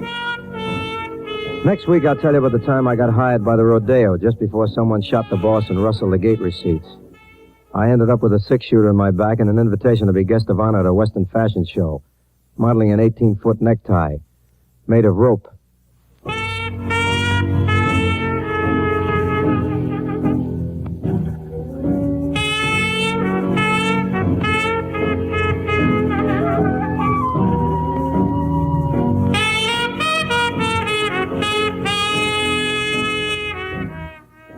If you're a driver who likes to travel at night because the highways are less crowded than in the daytime, you're courting danger and should be extra careful.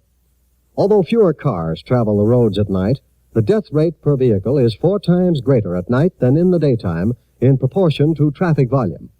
If you must travel at night, use the utmost caution. Most of all, slow down from your normal daytime driving speed. The two biggest factors causing an alarming increase in night accidents are bad driving vision and excessive speed. Safety experts say that more than 20 million motorists have bad driving vision at night. About 3 million have vision so bad at night that they are dangerous when they drive. Now, you may have the vision of an owl after dark, but your number may be up if you drive too fast or become involved in an accident with one of these drivers with extremely bad night vision. Avoid driving at night whenever possible, and at all times drive as though your life depends on it. It does. Visit with Fibber McGee and Molly tonight on the NBC Radio Network.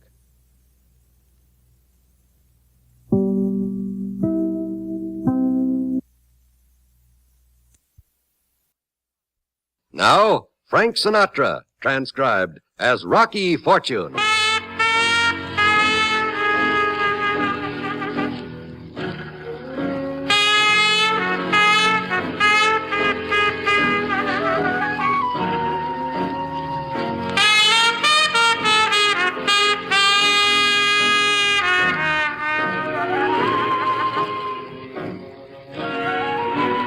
NBC presents Frank Sinatra, starring as that footloose and fancy-free young gentleman, Rocky Fortune.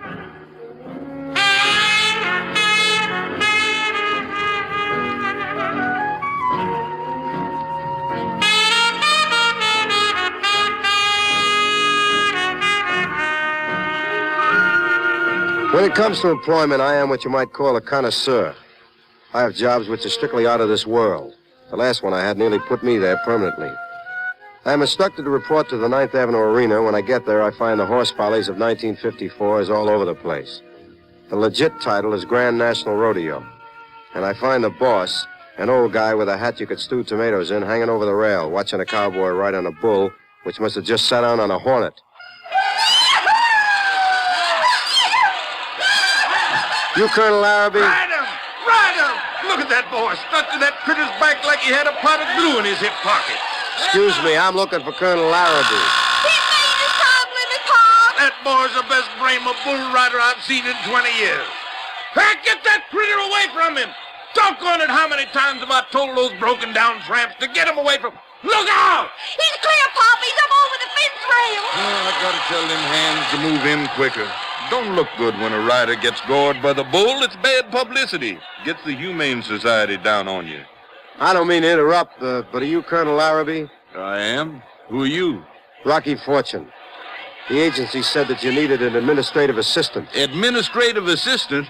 I told that agency I wanted an errand boy, somebody from the West. Sure, that's me.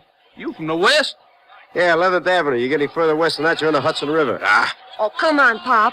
You just want somebody to run errands. He doesn't have to qualify as a top hand. I suppose not. Still... Yeah, what's keeping that next rider? Well, Mr. Fortune, I'm Jane Larrabee. Colonel here's my father. If you're going to work for the rodeo, you'll just have to get used to him. He's so western, he makes Wild Bill Hickok look like a sophomore bastard. Now, Janie, don't you go running down the west. All right, young man. You mean I'm hired? Okay, what am I supposed to do? Anything I tell you to. Mostly run errands and answer the telephone for me. The show's on, I'm all over this barn. I need somebody to keep me in touch with the office. Go print it? Sure. I'm the tail on your dog. Yeah? Yeah, all right, Fortune. I guess I'm stuck with you. You can start right now. You go down to my office and bring up the tally on the box office receipts for today's matinee. It's on my desk. Sure. Where's your office? Down those stairs over there. My name's on the door. Reet, Dad, Reet. Huh? A Westerner. Ah!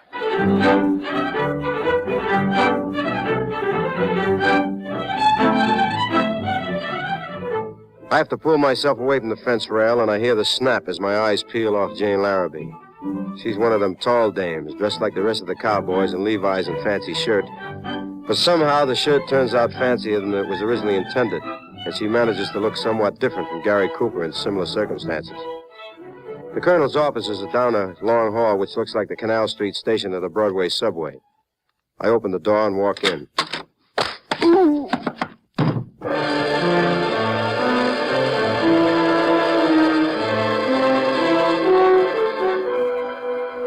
For a second, I think I'd forgotten to open the door. Something clobbered me behind the ear, and I got down for a long count. And just as I'm beginning to come up for air, I hear somebody coming down the corridor. I open one eye and spot a pair of bow legs that could walk over a beer barrel without noticing it. What are you doing down there? Oh, my head. Where's that list I sent you for? It's been close to an hour. I was slugged. Oh, well, come on into my office and I'll... What happened in here? Looks like somebody tried to turn the desk inside out. The guy that slugged me... I figured that might happen. Some low-down coyote tried to rob me. Maybe we better call the cops, huh? No. If Larrabee can't handle his own affairs without calling on a sheriff, he might as well fold up. Besides, it'd be bad publicity for the show. Colonel, it's almost time for you... Hey, what's this? You're glad you come along, Ringo. Some patrack slugged Fortune and busted into my desk. Fortune, this is my top hand, Ringo Durham. Howdy. Howdy.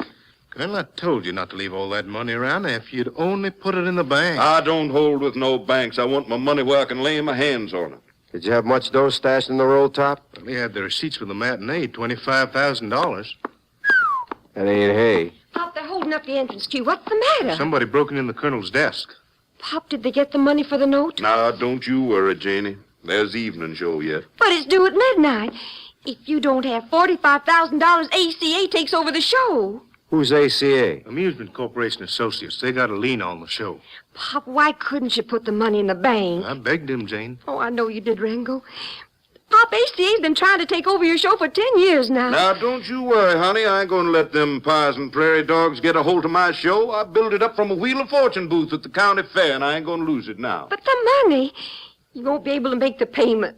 Pop, what are we going to do? Jane, you know I've got enough saved up. You can always count on me. I'd be pleased to help you. I don't have to. What? You think I'm a bleating maverick still wet behind the ears? The money wasn't in my desk. Wasn't? Got it right here. Where? You didn't think it was that miserable wolf bait we've been eating in the cafeteria put this lump on my middle? You mean you're carrying the money with you? In a money belt. Any man gets it off me, got to get my pants first. And ain't a Larrabee been caught with his pants down since the Oklahoma land rush. What happened in the Oklahoma land rush? Son, that's a long story. It's a lucky thing you ever busted in here. Didn't know that. I still think we ought to call the cops. I don't need no tenderfoot posse. I carry my own policemen, 2 of them. Ringo, you can tell everybody in the show that I got my money where I carry my lunch, and I'll blow a hole through the first man that goes for it, big enough to drive a yearling bull through. I can take care of myself.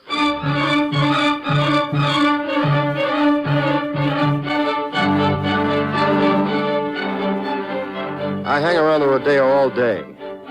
And there's a certain atmosphere around the rodeo, and it gets stronger as you go downstairs where they keep the horses. I strike up a conversation with a bunch of the wild horse jockeys, but all of them who aren't called Slim are called Tex, so I can't tell one from another. And this is very confusing to me, and I'm beginning to wish that I'm back in the East where people speak English and the ladies wear high heels. Just before the evening show, I'm standing outside the colonel's office when I hear voices inside. Colonel, what do you know about this Maverick Fortune? Nothing. Why? Well, that's a mighty interesting coincidence. You sent him down to your office, he's gone an hour, and there's an attempted robbery. But he was dry gulched. Well, that's what he says. Maybe he heard you coming and laid down and put on an act. I don't know. I feel a lot safer if you'd let me take that money over to the bank. Now, don't you worry, Ringo. I'm keeping it right here. I just want to get my hands on any skunk that tries to grab my poke. How about Fortune? I got my eye on him. One move out of line, and I'll cancel him like a check.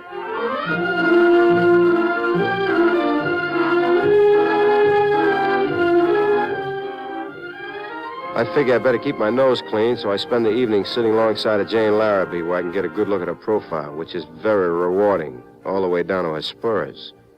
She's telling me about the rodeo, and I'm beginning to figure it's a plot thought up by the hospital across the street to drum up trade. And then when the rider falls off the bull, they try to edge the critter away from him. Well, suppose the bull don't edge. Well, you see that dummy hanging in the middle of the ring? With the cowboy clothes on? Uh-huh. Sometimes if you run behind that, the bull can't tell the difference, so he tosses the dummy on his horns. Bulls are nearsighted. Yeah. One of them one day is going to get bifocals, and you're all going to be in trouble. Well, I gotta get along now. I'm entered in the bucking bronco contest tonight. You mean you ride them four-legged pogo sticks? Sure. Would you like to try it? Thank you, no. I'm too nervous. I'll stick to jumping in front of the express trains on the 8th Avenue subway.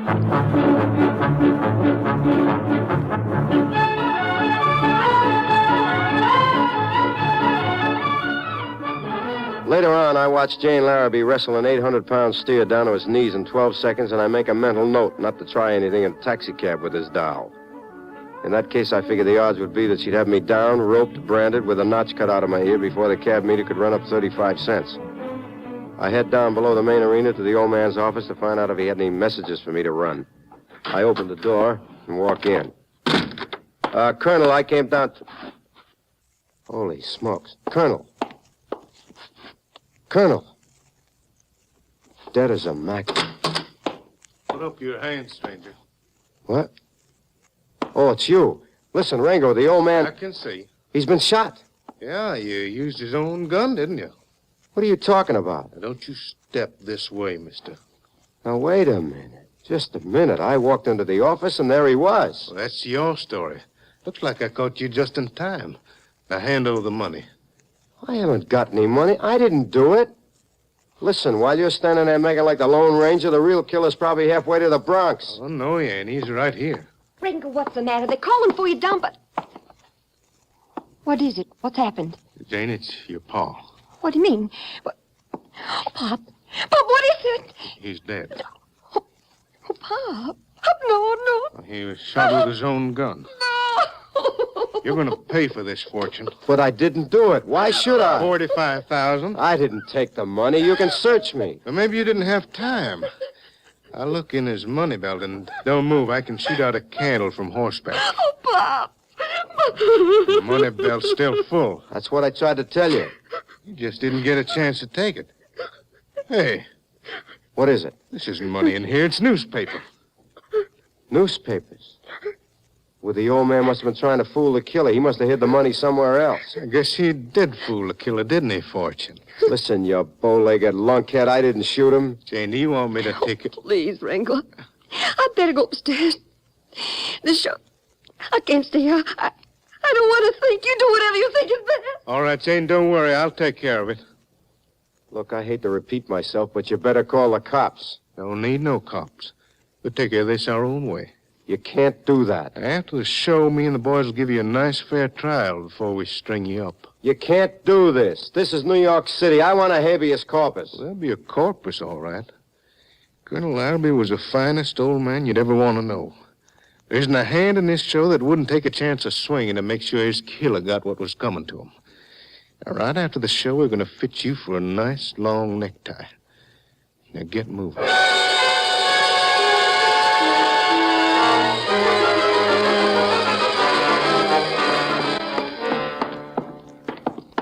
Ringo, again, I tell you, why don't you send for the cops? Cause some smart city lawyer might find a way to weasel you out of this. Yeah, that's what I was hoping.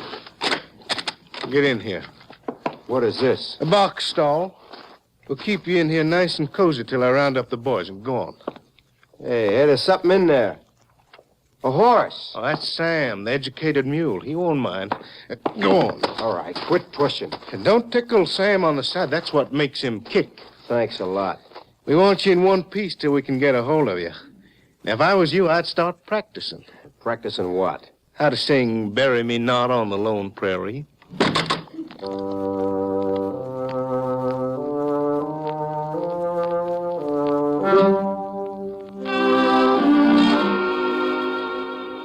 I am sharing a lovely one-room apartment tastefully decorated with antique feed bags and harness straps, with luxuriant wall-to-wall straw. My roommate is Sam, an intelligent-looking mule who gives me the fishy eye. Now, look, Sam, I don't know you, and you don't know me, so let's leave it that way. Now, you stay over on your side, and I'll stay over on mine. Well, you got sinus condition, too. You know, pal, you ought to have them tonsils out. Now, look, Sam, all this is very pleasant, but I got to figure some way to get out of this before that crazy bunch of cowboys decides to try an 18-foot necktie for size with me on the end of it. Hey! Let me out of here! Anybody! Let me out of here! I got a right to make one phone call. Hey! Hey! What are you doing in there, Mac? At last, a human voice. How did you get in here without a Western dialect? All right, Mac, stick up your hands before I blow your belt buckle out through your spine. What? This ain't no fountain pen. I got stuck in your ribs. I've been betrayed by a Brooklyn accent. What are you, punchy? Where's the dough?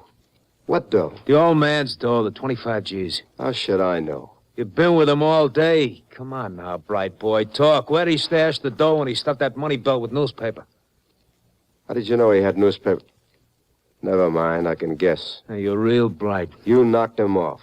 Look, I ain't got much time. I'll give you 3, and then I'm going to let you have it. You wouldn't dare shoot down here. You'll have the cops in the joint on your heels in a minute. You kidding with all them horse boys firing blanks upstairs? You got a point. All right. I'll tell you where the dough is. Come on. You see this drinking fountain over there? Yeah. Behind it, there's a loose brick. The water fountain? Yeah, look over the top. Yeah. You keep your hands up where I can see him here. Sure. I don't see no brick. Lean over the top. Yeah, where? Here.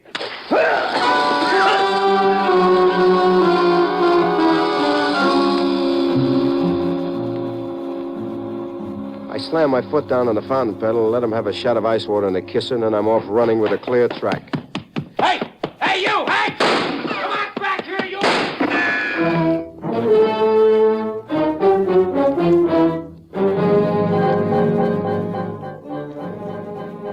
I figure if I stay in the Carter, I'm a setup for a slug in the back, so I take the first right turn, head up a ramp, and out a little door. I slam it quick behind me, which is a mistake. I'm right smack in the middle of the arena, and coming my way fast is about 2,000 pounds of cow with a built-in pitchfork between the ears.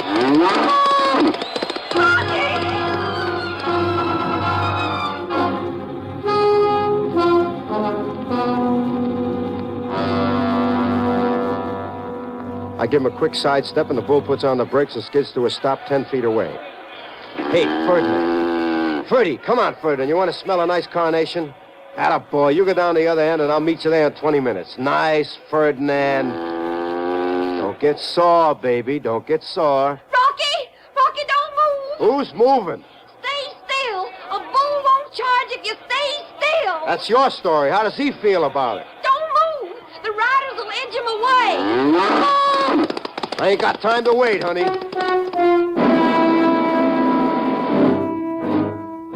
Ferdinand quits pawing the ground, shifts into first, and starts. This kid's strictly hydromatic, and he must be doing 50 when he goes past the place where I was.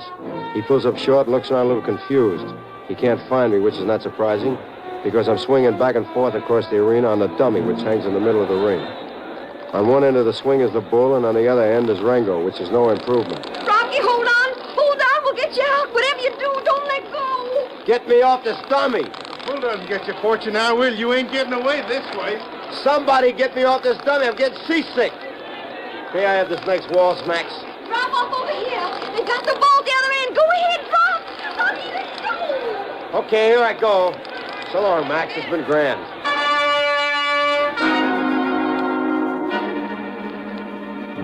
Unfortunately, I make a small miscalculation and let go on Rango's end of the swing. He picks me up and dusts me off with his hand, which he happens to have rolled up into a fist at the time. You rat. Thought you'd get away. Listen, Apple Knocker, wise up. The real killer's right downstairs. What are you talking about? The short, fat guy from Brooklyn. Oh, you're lying to me, you side. I tell you, he told me he killed the old man. Now, come on. We can get him before he gets out of the building. Okay. But if we don't find him, we're still going to see you fitted for a real tight collar. Let's get going. Don't trip over those spurs.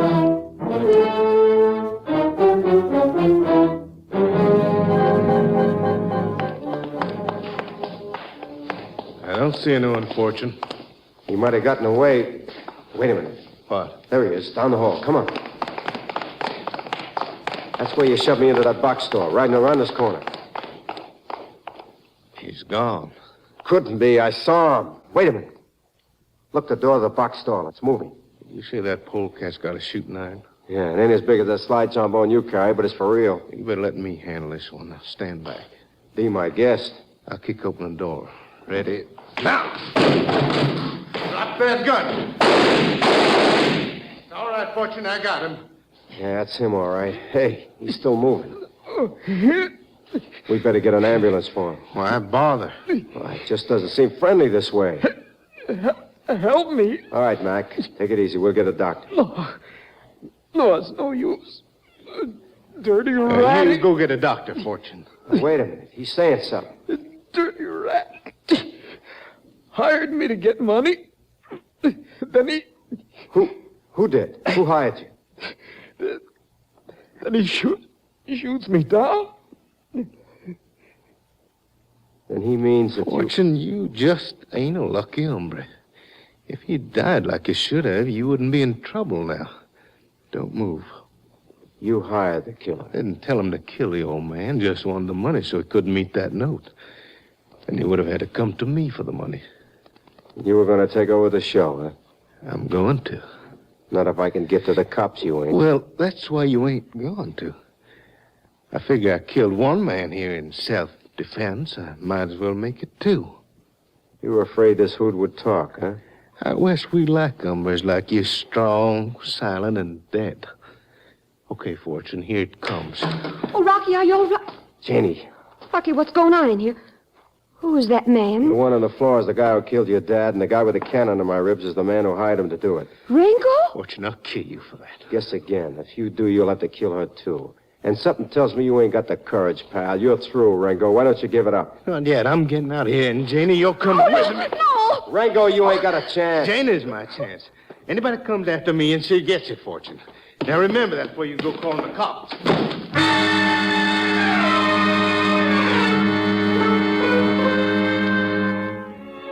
Rango tucks the girl under one elbow and gives me a straight arm into the straw with the other. The door slams, the lock snaps, and I'm back in housekeeping with the mule. This time he's nervous and lets fly a pair of heels at my head. Hey, look out! This gives me an idea. I figure I can't kick the door open, but the mule can. I climb up on top of him because that's the safest place. Line him up with the door and tickle him under the left hind leg. Nice work, Sam. Now hold still while I get down.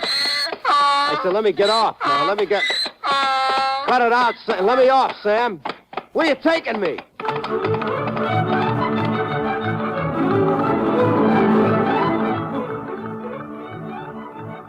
Sam heads down the corridor like a 3-year-old coming down the Widener chute at Jamaica. I guess I'd better stay on until he slows down, so I bury both hands in his mane and go along for the ride. We hit the sidewalk, and I spot Rango pulling Jane to a taxi down the block. It's obvious that they went that away, so Sam and I start after it. This is Sam's idea, strictly. Now, our runaway mule has been a little unusual on 9th Avenue since about 1911, I guess, so by the time we hit 46th Street, there's a traffic jam, and a horse pulls up between a beer truck and a taxi cab, and I fall off just as the cab door opens. Rocky! Rocky! Get back in here. Well, Rover boy. Go to the cab door, Fortune. I'll plug you like I plug... Okay, I'll close the door. Oh, a hand! All right, Rango, now I got the gun. Oh, how do you hold this thing with one hand? You ain't going nowhere now. Not in New York City in a traffic jam. Get out, Rango. Rocky, he was trying to take over the show. I know. Well, we'll lose it anyway. We haven't got the $45,000 to pay the note. That's easy. It's right where your father hid it. We don't know where. I do. I asked Max. Max? That dummy that's hung over the arena in the bull riding. He's got 45 G's stuffed inside his shirt.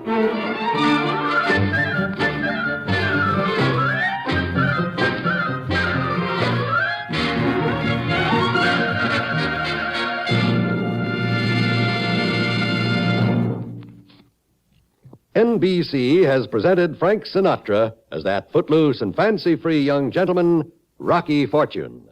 Others in tonight's cast included Dan Riss, Marion Richmond, Don Diamond, Tony Barrett. Tonight's script was written by Ernest Kinoy. Andrew C. Love directed.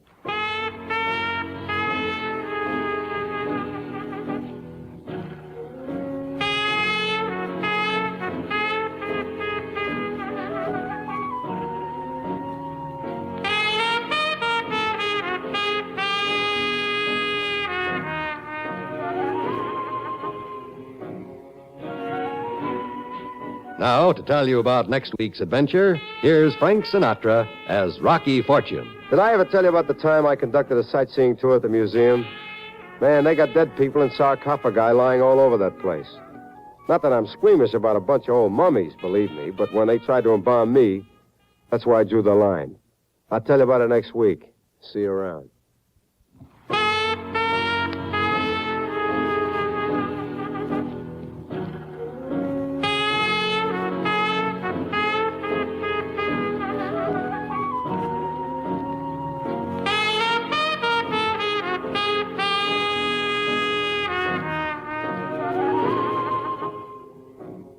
Visit with Fibber McGee and Molly tonight on the NBC Radio Network.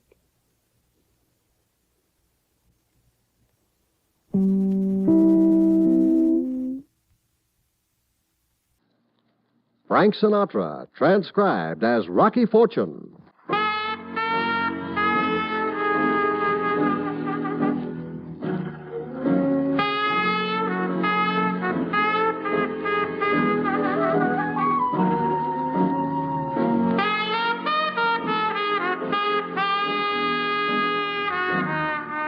Frank Sinatra, starring as that footloose and fancy-free young gentleman, Rocky Fortune.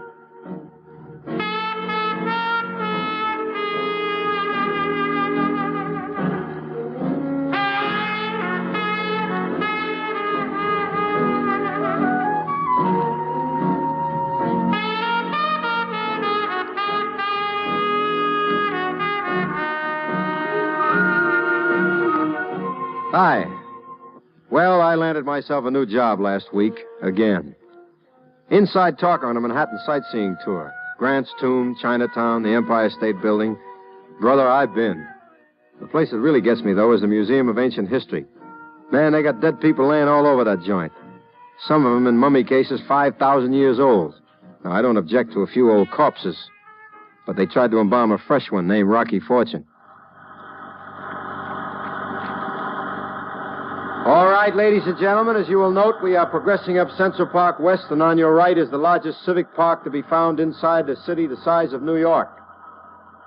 The bus will stop at the famous Museum of Ancient History next, where we'll take an hour or so to explore the finest collection of nature ever collected, including the Hall of Man, the Egyptian Wing, the mummies of the ancient pharaohs, as well as several of the daddies. And the wildlife exhibit of wildlife. Any questions? Yeah, I got a question. Shoot. How long you been conducting this tour? Well, as a matter of fact, lady, this is my first time around. Yeah, that's what I thought. All my life I ain't been inside a museum even, so I finally decide, Linda Kugelman, it's time for a little culture. So what happens? I get a dodo. Well, it's life, kid. You got to take your chances, but I'll do what I can to liven up the tour. That kind of enlightenment I can live without. Any more questions? I'd like to ask a question, if I may. Anything, yeah, sugar. Is it true that they all have real dead people inside them there sarcophagizers at the museum? Yeah, that's right, sugar. Wow, that's scary. Well, Acme Guided Tours guarantees to protect its clients at all times, sweetie, and seeing that there are only 3 clients on this tour, why, I'll take special care that nothing happens to you. Hey, kid. Yes? Ixnay on the Eidgay, which means look out for wolves. If you mean Mr. Fortune, our guide, well, I'm sure he's a gentleman. Aren't you, Mr. Fortune? Well, it's up for grabs, but I'll try. Mr. Fortune? Colonel Portis? Being in the oil business back in Waco, I'm naturally interested in the natural formations in this part of the country. Naturally. Can you tell me, sir, what that formation over that way might be? Well, if you mean the blonde walking down the street, Colonel, that is a product of the Ice Age. And if you mean the rock-like structure behind her, that's a public washroom in Central Park. Oh, boy, you should be on television. You're a scream. Yeah, thanks, Sadie. I was on the radio once, but my mom made me get off. I was scratching the top. Yuck, yuck, yuck. All right, everybody. Everybody out. Museum of Ancient History. Please wear your green tags and follow me.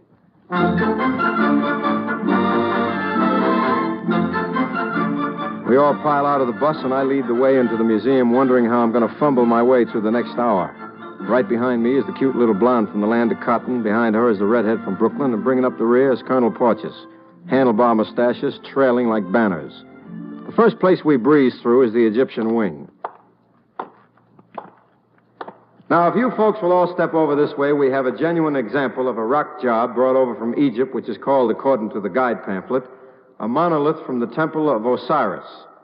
Follow me, please. Just a minute. Sir?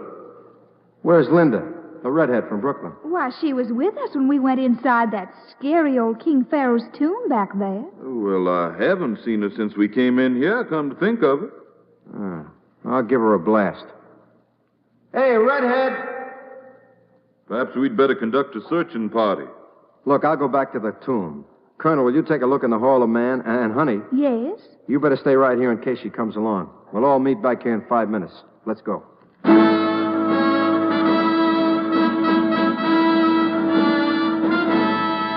I go back to the tomb of King Tut, Amen, or whatever his name is, and walk inside. The place is as empty as Santa's bag the morning after Christmas. I'm just about to leave when I see what looks like a piece of red silk sticking out of a stone sarcophagus that's up against the wall. I go over and give the cover a heave. Inside is the body of Linda Kugelman, stone dead. I turn around to go for the gendarmes just in time to feel a ton of concrete descend on the back of my skull.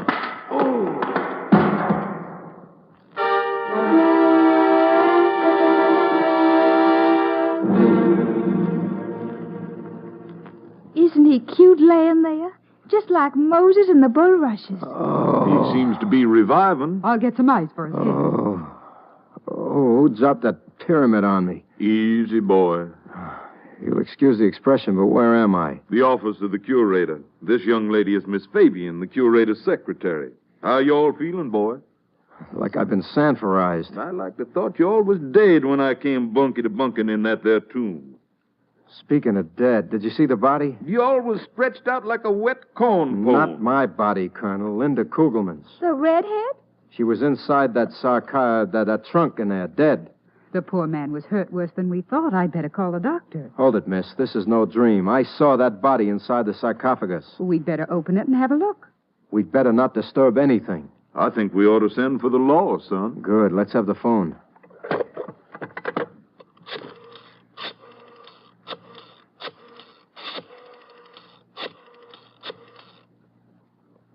Hello, Sergeant Hamilton Finger, please. Yeah, I'll wait. Hello, Sarge. Rocky. Uh-huh. I got a corpse. In King Tut's tomb. No, it ain't a Halloween joke. It's over at the Museum of Ancient History. Yeah, get your fat feet over here. I'll see you.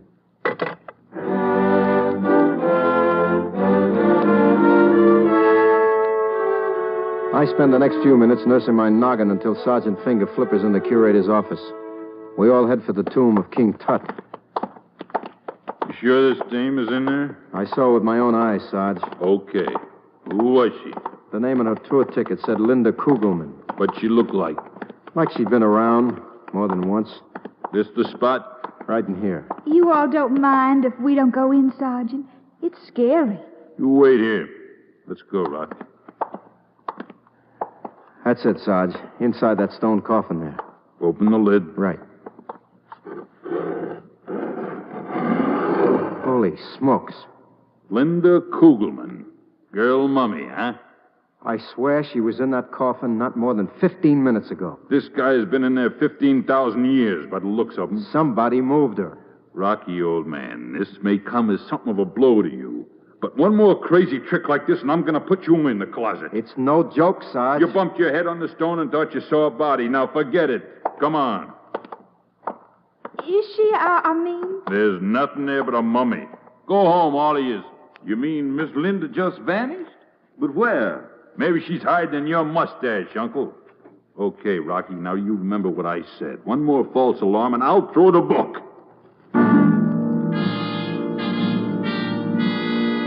By this time, I'm beginning to wonder myself if I really saw a body in that box. I give another yodel for Linda Kugelman, but she doesn't show. So I hustle handlebars and Honey back into the sightseeing wagon. As I get the motor started, things begin to happen. Okay, Honey? Yes. Ready, Colonel? Ready, son. Next stop, Grant's tomb. Just a minute, Mr. Fortune. What now? I think I found Miss Kugelman's pocketbook stuck way down here in the seat. Oh. Let's have a look. Right here it is. I guess she won't mind if we open it to find out where she lives. Well, look at this stack of letters all wrapped in nice, pretty red ribbon. Son, I think you all had better hand those letters over to me. Now, just a minute, Pop. I said hand them over, boy. This ain't no bubble pipe I'm holding against your head. Yeah, I heard you good. You wouldn't be the gentleman who stuffed Linda's body in that mummy case, would you? The letters, boy. Be my guest. Thank you. Anything else? Just loan me the Bory of your little bus. Hey. I'll just take it a few blocks and leave it, son. You won't get in no trouble. Now, if you and the young lady will kindly step out. Better do like the man says, Honey. Well, I do declare, I never expected a Southern gentleman to act like this. Step down, ma'am. Thank you. Buenas noches. I'll leave the bus a few blocks down.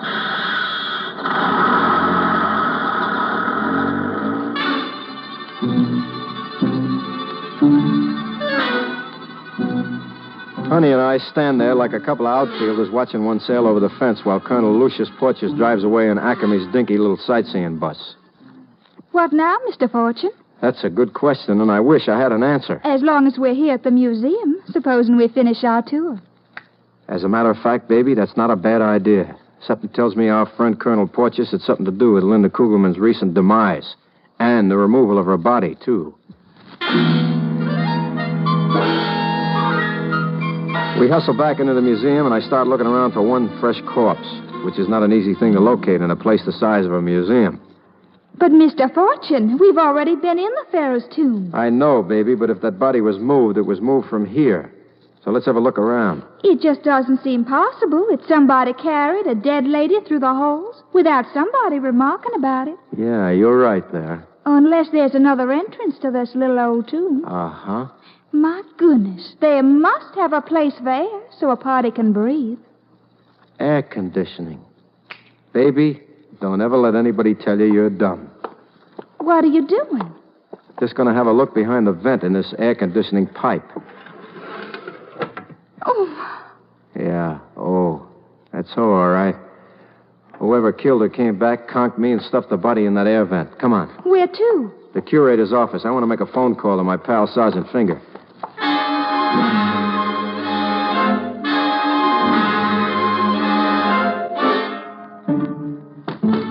Come in.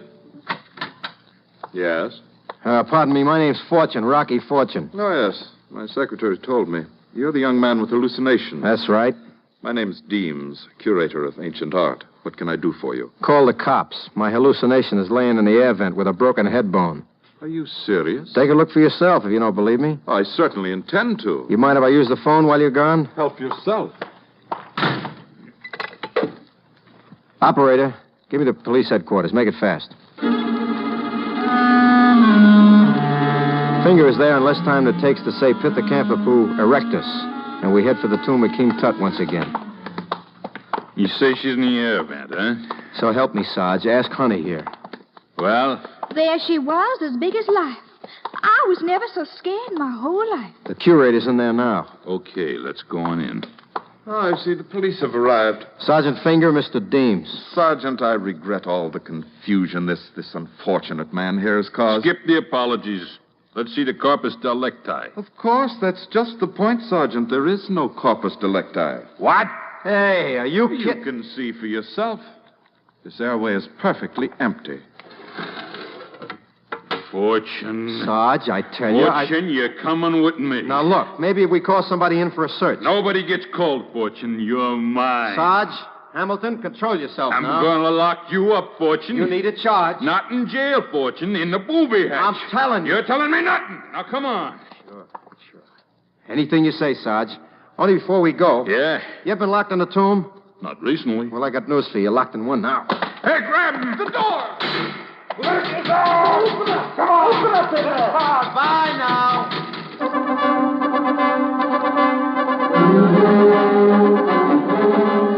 I slam the steel fire door shut and take off down the Egyptian wing like Pharaoh with the frogs after him. I hear Finger get the door open again, and his delicate brogans come pounding down the marble in hot pursuit. Arguing with his Stone Age Dick Tracy is like flagging down a bomber. So I duck into the nearest exhibit, which happens to be the Hall of American Indians. They got a dugout canoe there, 50 feet long, paddled by a gang of wax Indians. I jump in, toss a Navajo blanket over my shoulders, and make like I'm stroking the Carlisle crew. He came down this way. Fortune! Fortune, come on out! He must have gone further. Come on, he can't get far. Finger and the curator head for the medieval exhibit, and I'm just about to climb out of the canoe when Honey Gal comes in, followed by a couple of little kids on a grammar school outing. Hey, Sammy, look at that. A real war canoe with Indians and everything. Oh, boy. Excuse me, little boys. Have you all seen a nice-looking, dark-haired young man around? Lady. Hey, Sammy, look at that Indian with a blanket on him. Boy, is he funny looking. You sure you all haven't seen anybody? Lady. Hey, Sammy, dig them ears on that Indian, will you? If you should see him, little boy, would you tell him that Honey Fairchild is looking for him? Sure, lady. Hey, come on, Sammy, let's go into the next hall. Oh, they're going to close. Come on. Does that bell mean they're closing? That's right, lady. Come on, Sammy. Boy, did you ever see an Indian like that one? Sammy, let's get out of here. He just winked. Oh, dear. Psst. I beg your pardon. Psst. I'm not in the habit of being addressed by strange northern warriors. If you ought... Why, it's Mr. Fortune. I've been looking all over for you, honey. Whatever are you doing in that canoe with those Indians?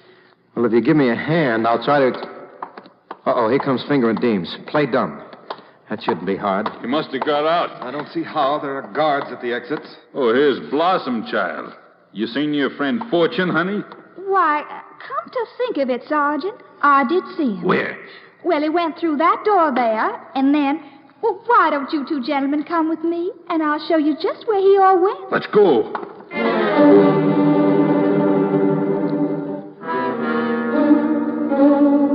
Usually, they're really dumb. But every once in a while, you find one who's so good she can even fool smart people into believing she's dumb. Honey Fairchild was one of those. When she'd led Finger and Deems out of the American wing, I resigned from the tribe and climbed out of my canoe. My first stop was the office of the curator of ancient art, Jeremiah Deems. Something told me that all was not kosher with this kid. Anybody home? Deemsy? No? Good. I'll be your guest. Nothing. Nothing.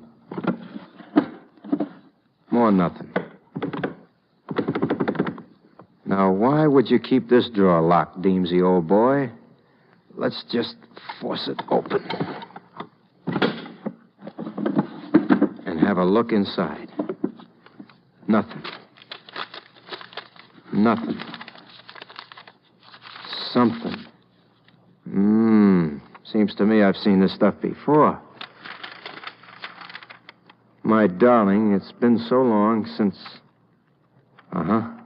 Let's read some more.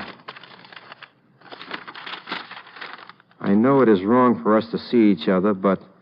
You find the contents of my desk interesting, Mr. Fortune? It knocks me out.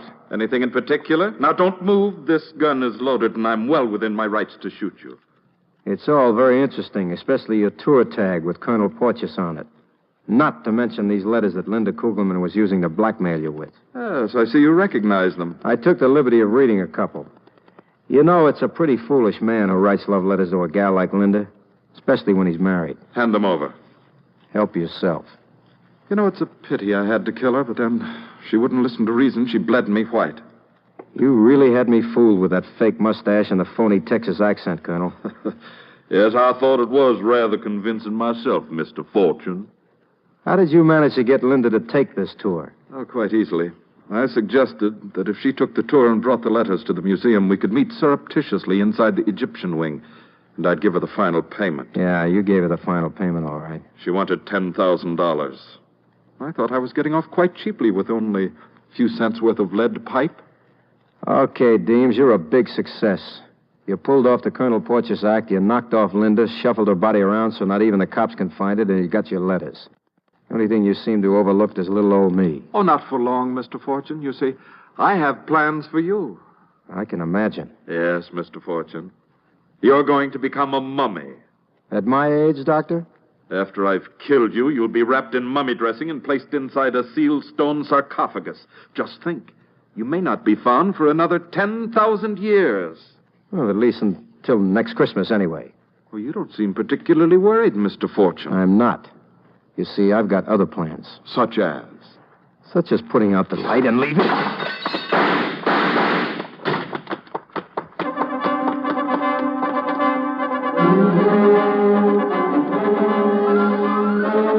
I managed to knock the lamp off his desk and beat it before he can find the range. All I had to do now was figure a way out. The museum was closed, the lights were out, the doors were double locked, and I didn't have a key. I dove through the first door, which happened to be the medieval exhibit. About 100 suits of armor, clubs, wooden horses, and shields. I figure I'd play it smart and climb into a bulletproof suit before Deemsy gets there with the artillery. So I managed to squeeze inside a little number designed by Richard the Lionhearted for the Crusades. I pull on the shoulder plate, pull down the visor, and make like a dead Saracen. Fortune, I know you're in here. You may as well give up. You can't get out. It's no use, Fortune. I figure I'll wait him out. But after a few minutes of this, my right arm begins to get tired, since I'm holding it up over my head with a 40-pound axe in it. The arm slips down, and the elbow joint creaks like it ain't had a shot of oil in a few thousand years. Well, you've given yourself away, Mr. Fortune. Now, let's see now. Would you be inside the 11th century harbor? No, not there. Perhaps the 13th century suit of armor. Let's lift the visor and have a look. At At this point, I figure I'll take a chance the suit is really bulletproof and go after him with a battle axe. Ah, then you must be in the English armor, the Crusades type. You're getting warm, Deemsy. You'll be a lot warmer in a minute, because I'm coming after you right now. Oh, really, Mr. Fortune? Don't you know that armor's so rusted it couldn't possibly move? Oh, you're trapped like a sardine in a can, Mr. Fortune. Like a sardine in a can.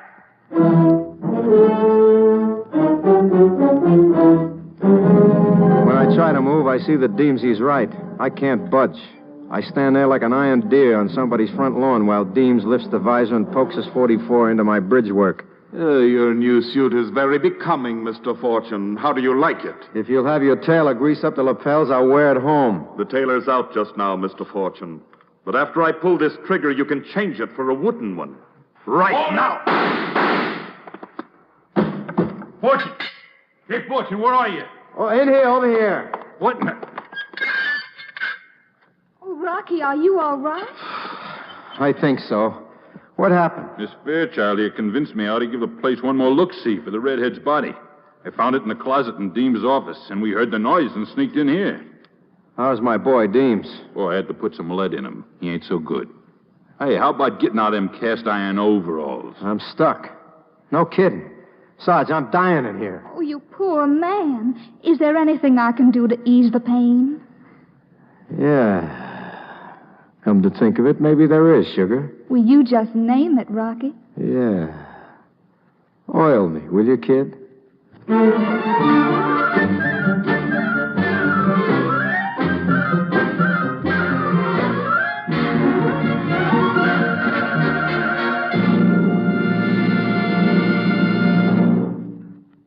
NBC has presented Frank Sinatra as that footloose and fancy-free young gentleman, Rocky Fortune. Others in tonight's cast included June Foray, Gloria Grant, Barney Phillips, Dick Beals, and Dan Riss. Tonight's script was written by George Lefferts. Howard Wiley directed.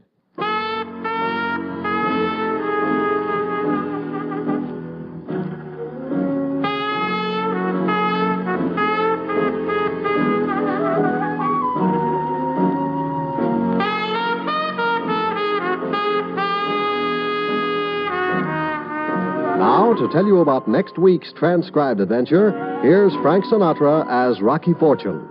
This ain't exactly the season for 4th of July celebrations, but next week I'll tell you about the time I almost got to be a Roman candle and the biggest explosion since they took the cork out of Vesuvius. See you around.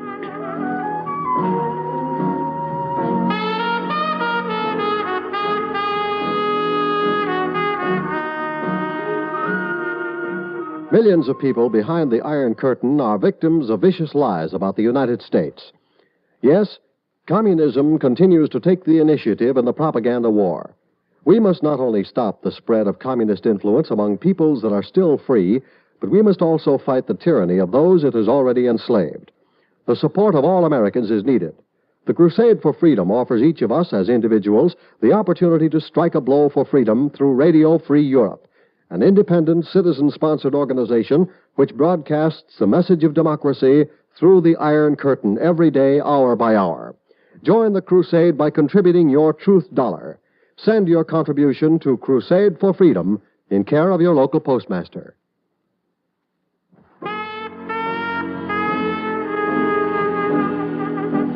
Visit with Fibber McGee and Molly tonight on the NBC Radio Network.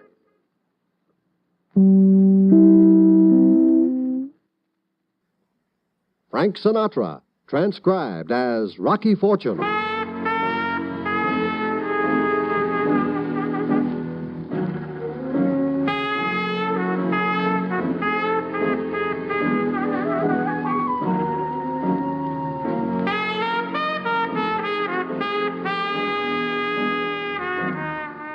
Here's Frank Sinatra, starring as that footloose and fancy-free young gentleman, Rocky Fortune.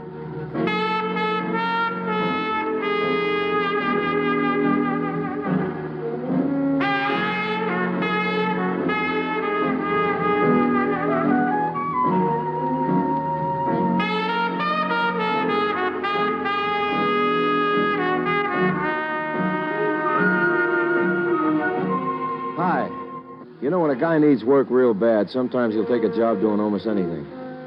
Last week I was down to my last subway token, so I answered an ad for a truck driver.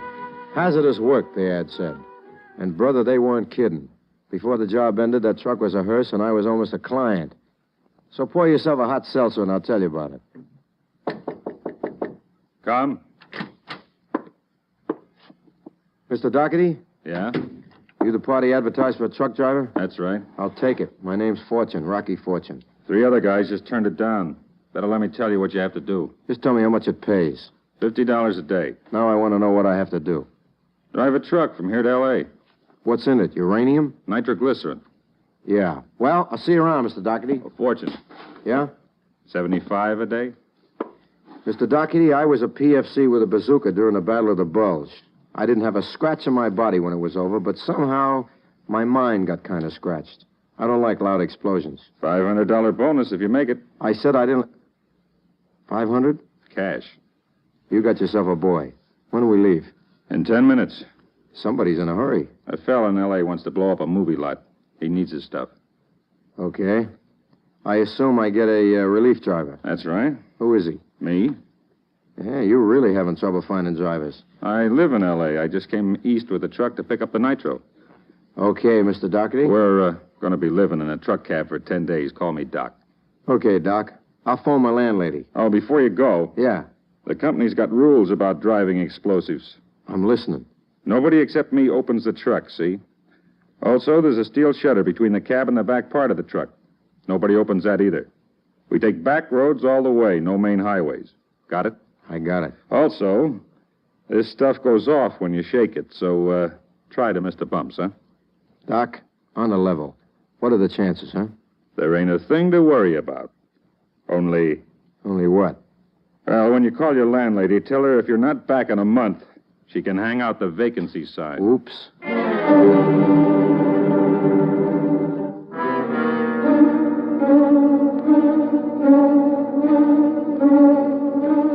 10 minutes later, I'm driving across the George Washington Bridge in a red and white trailer truck marked Danger, High Explosives.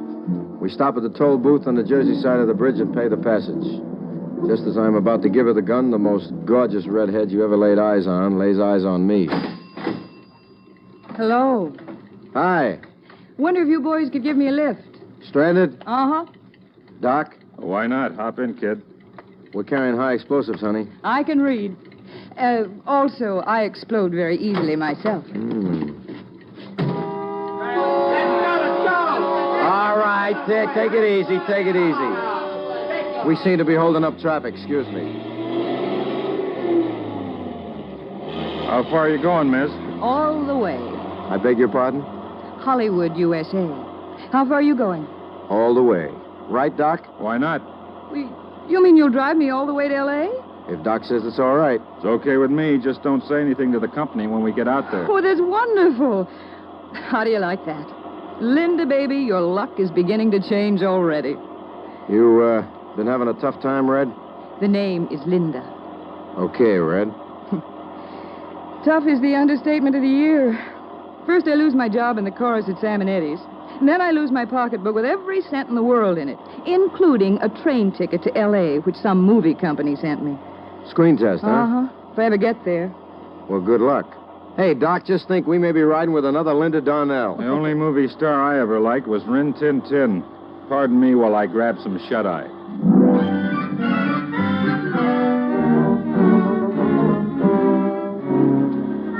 As anybody could plainly see, Linda was no dog.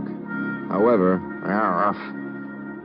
Doc falls asleep and we head out Route 4. And it ain't long before I hear that old familiar sound, a motorcycle siren.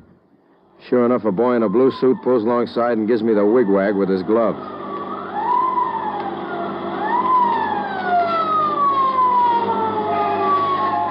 All right, pull it over. Some difficulty, officer? Just a routine inspection, Chief. You looking for anything special? Only 200 grand and the hoods who stole it. How? What happened? A gang of hoodlums held up the United States Post Office day before yesterday. Got away with 200 grand. Did you nab any of them? We got one who was shot by a guard. The brains of the outfit is a hood named Mike the Butcher. Oh, I read about that bum. What's in the trailer? Nitro. Let's open it up and have a look. Okay. What's with your buddy there? Oh, he had a hard night. He's sleeping it off. Just a minute. I'll get out and open the back for you. I think I'll stretch my legs, too. First time I ever seen a dame running high explosives. Women are doing everything these days, officer. Why, I understand they're considering lady state troopers. When it happens, I resign. Just let me slip these bolts. Open it. Right.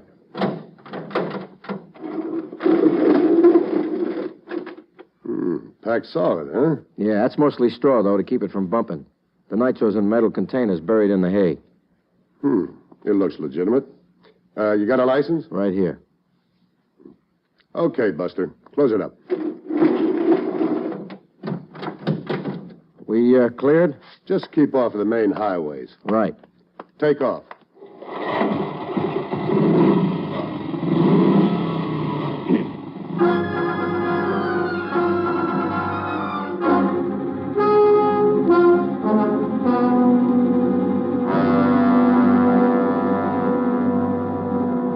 The trooper, who looks like he escaped from the gorilla cage at Ringling Brothers, speeds out in front till he's out of sight. The redhead and I climb back in the cab. Doc is sleeping like he ain't got a care in the world, so I start up the motor and we head for Pennsylvania. Rocky, What's up, kid? I'm hungry. Yeah. You know, I could stand some of that fodder myself. I'll pull into that roadside place up ahead. Thanks, Rocky. Don't mention it. I'll wake up Doc. He could probably use some Java himself. Okay. Hey, Doc. Doc, wake up. Hey, Doc, come on. Line up your flu. Doc? Can't you wake him up? No. Well, let me try. Wait a minute. Take it easy, Red. Nobody's going to wake him up. What? He's dead, baby. Stone cold dead. But just a little while ago. Are you sure? Uh-huh. I don't understand how. Just take a good look at them finger marks on his throat. You'll understand. Somebody choked this guy to death. Rocky, you're dreaming. We've been right in this cab with him, except for 1 minute when the state troopers stopped us. That was the minute that did it. You mean we've been riding with a dead man all this time? Oh, Rocky.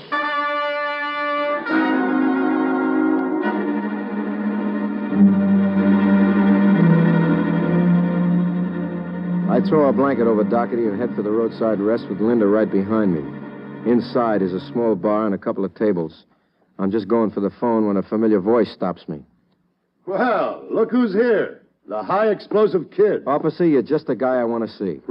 Let me buy you a cup of coffee. It's freezing out. Before you do, I think I ought to tell you I got a stiff out in the truck. A what? A body, corpse, a duster. Oh, you're kidding, aren't you? Come on out and have a look. I will. You better come too, miss.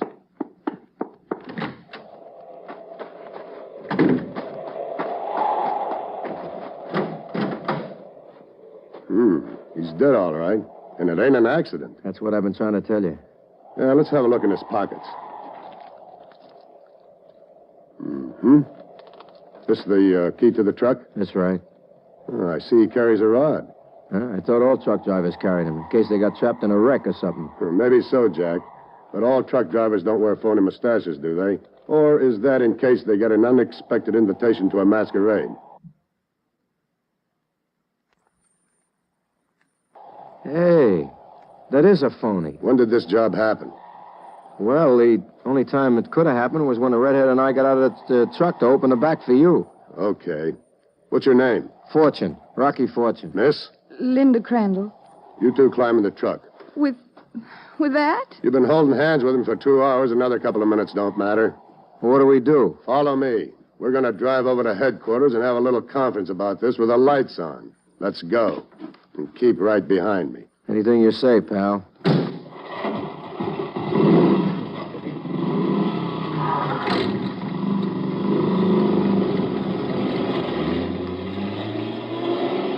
Rocky. Uh-huh. I think we're in trouble. I think so, too, kid. Also, I think we're going to get out of it. What do you mean? I mean, keep an eye out for the first side road you see. That's where we turn off. But, Rocky, that trooper... Kiddo, do you see that signpost up ahead there? You mean the one that says Honesdale? Uh-huh. What about it? Honesdale, my love, is in Pennsylvania. So? So what's a New Jersey state trooper doing leading us to headquarters in Pennsylvania? And while I'm at it, why is he wearing a Dick Tracy badge under his coat? What? I saw it inside the bar. You mean he's a fraud? He's as phony as Santa's beard. But why? A good question. Why was Doc here choked to death? And why was he wearing a fake mustache? How come this fake trooper's going up and down the highway looking for Mike the Butcher and 200 grand in cash? You want to play 20 questions? Not now. Oh, we're coming to a dirt road off the side. We'll just wait until Dick Tracy passes it on his cycle, and we make like Barney Oldfield. Hang on, honey.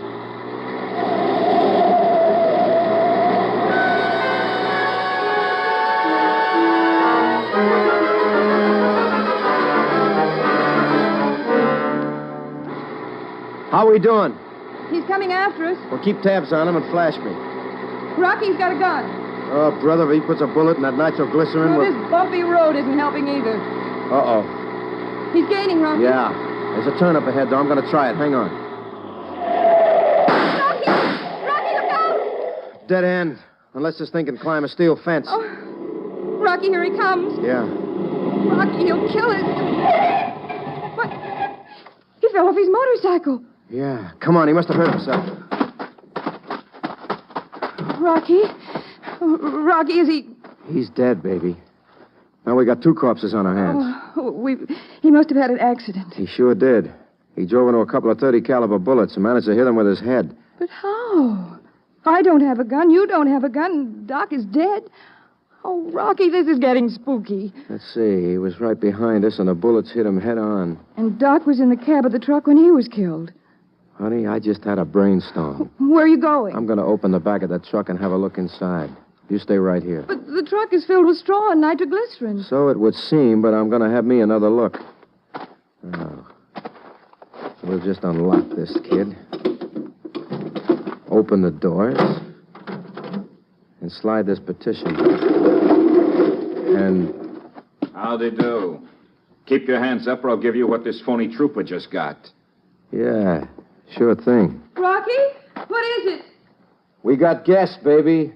Somebody's been living in the back of our living room here all the time. Get over here, redhead. Stand next to your pal. Who are you? How'd you get in there? Never mind that. He's been in there all the time, Red. The nitro and the straw just covered up back of the half of the truck. Rocky, he must have killed Doc. Did kill Doc, honey. He just reached through the grill that connects the cab and the truck compartment and choked him. You're both too smart for your own good. Just like Doc. Just think, honey, we've been chauffeurs for none other than Mike the Butcher. Yeah, that's a pretty smart way to get across the country with 200 grand in hot money. Why'd you choke your pal Dockety, Mike? Doc got a little too clever, flyboy. When Blinky Harry come along on his kitty car, Dockety says to me through the back of the truck, Mike, he says, unless you want me to tell Blinky Harry you're in here, you better split that 200 G's with me, 50-50. So you choked him? He was breathing in my face. I can't stand the smell of garlic, so what else could I do? Also, I don't like double crosses. I suppose you ain't double-crossing Blinky Harry and the other boys who helped you pull that stick up. I suppose you're just lambing across the country with the loot so you can protect it for the boys. Yeah. How'd you guess? I could tell by the way Blinky and the boys were chasing you on motorcycles, making like state troopers and searching cars. You don't think you're going to get away with this, do you, Mike? Why not? If the law doesn't get you, the mob will. They got to catch me first. And Mike the Butcher don't catch easy. A guy with 2 corpses on his hands gets to be a little prominent. I ain't worried. Business is so good, I'm even thinking of putting on a couple of fresh ones. Come on, Egghead. Help me get Blinky and Doc into the back of the truck. Then what? Then we go for a drive. A nice, quiet drive.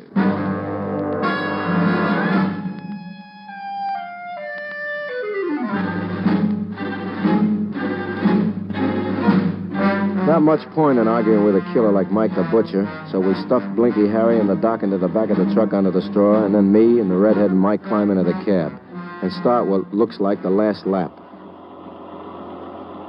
Where are we, Fortune? Just outside Pittsburgh. I'm hungry. I could stand a little chow myself. Yeah, it's getting dark, too. Next place you pass with curb service, pull in. Yeah, we're coming to one now. Okay, ease her in and wait for the car hop. I'll do all the talking. I mean, all the talking. You're carrying the artillery, Tom. Pull in.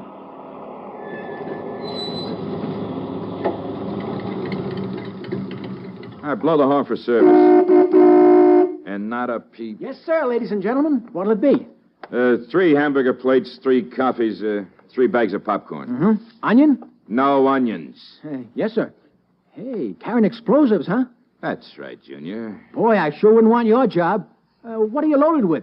Dynamite. Wow. Get the food, Junior. Yes, sir. How about some ketchup? Bring the works. Yes, sir.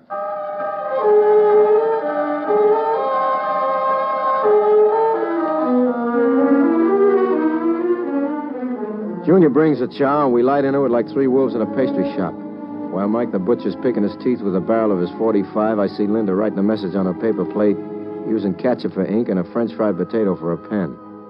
Junior comes back out with 3 bags of popcorn just as Linda sails the paper plate toward the door of the eatery. Here's the popcorn, sir. Did you enjoy the hamburgers? That's swell. Here, toss this stuff in the garbage. Oh, thank you, sir.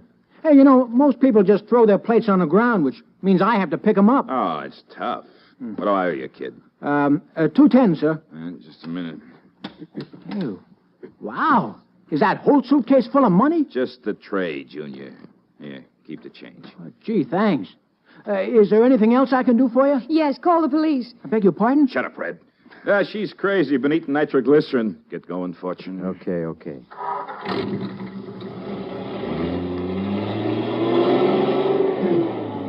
You just talked yourself out of a long life, Redhead. I can't afford to take chances. She didn't mean anything. Not much. Okay, Fortune.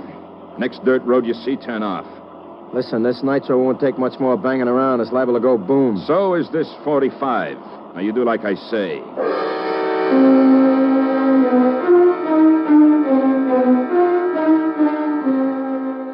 I drive up a deserted road, wondering if Junior found the message on the paper plate.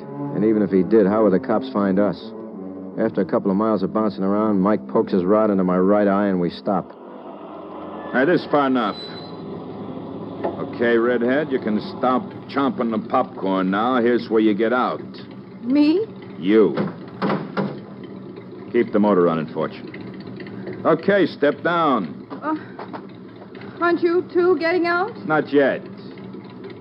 Now walk over there toward the edge of the road. Keep your back to us. What are you going to do, Mike? Gonna get rid of the redhead. She's too dangerous. You just can't shoot her in the back. It's against the game regulations. No, I know why they call you Mike the Butcher. That's far enough, baby. Just stand there while Papa pulls his trigger. Hey, Fortune, stop the truck. Stop or I'll put a bullet in you. Go ahead, Mike, shoot. If this crate piles up, that TNT will go off like a Roman candle. You crazy idiot. Crazy like a granddaddy fox. Give me that gun. Are you nuts? We're doing 50 miles an hour, Mike. You can't bluff me. You see that stone fence up ahead? Fortune. We should be doing 90 when we hit it. Fortune, stop it. The gun, Mike. Fortune! The gun. Oh, okay, here it is.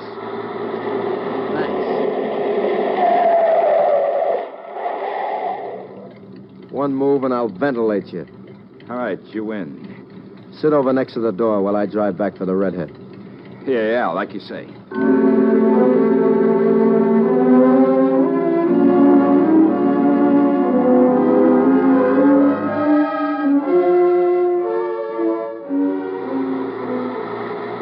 There she is. Rocky? Rocky, you all right? I'm fine. Open the door for her, Mike. Sure. In fact, I'll be glad to get out. Red! Rocky! Rocky, don't shoot! Okay, don't move. One move, Fortune. I stick this penknife right in her throat. Ah, you yellow... Shut up! Now toss the gun. Rocky! Rocky's choking me. The gun? Take it. Okay. Now, both of you. Into the back of the truck. Come on. Open it up, Fortune. Yeah. All right. Get in. You first, Red. Now you, Fortune. Sure. In. Okay. I've had enough of you two. So I'm saying so long to you and the other two stiffs. What are you going to do, Mike? Me? I'm just going to back off a couple of 100 feet and start throwing lead into this nitroglycerin. Then I'm going to watch you and the redhead and the stiffs go up like a 4th of July celebration. Well, it ought to be painless anyway. You won't feel a thing. So long, sucker. Okay, Fortune. Here it comes. Wait a minute, Butcher. Yeah? If you turn around, the cops can get a better shot at you. Up, Butcher. Not this boy, copper. Ah! Come on, kid. Let's get out of this fireworks factory. You two all right? We're okay. How's the Butcher? I had to finish him. How'd you find us? And the car hop at the curb restaurant called us when he found the lady's message on the plate, and we followed the popcorn. Popcorn? Uh-huh. I managed to drop some out the window all along the road. Well, cut off my legs and call me Shorty. All right, where's the rest of the money? How'd you know about that? Well, those bills he used to pay the car hop are marked like a theater exit. They're part of the post office loot. They're in that suitcase next to Mike's body. All right, let's have a look. Wow. I'll just take these. I'm afraid you won't, officer. I'll take them. Huh? Who do you think you are? Well, if you'll look at my credentials, you'll see that I'm an agent for the United States Postal Department. What? We were tipped off that Mike the Butcher had double-crossed the gang, was trying to get out of the state. I was what you might call a plant. Holy smokes. Isn't there a reward for recovering this stuff? Oh, yes. It goes to Mr. Fortune here. No kidding. What is it? This. That's for saving my life. Yeah. When we go home, baby, you better ride in the back of the truck with the rest of the high explosives. Suppose I don't. Pow!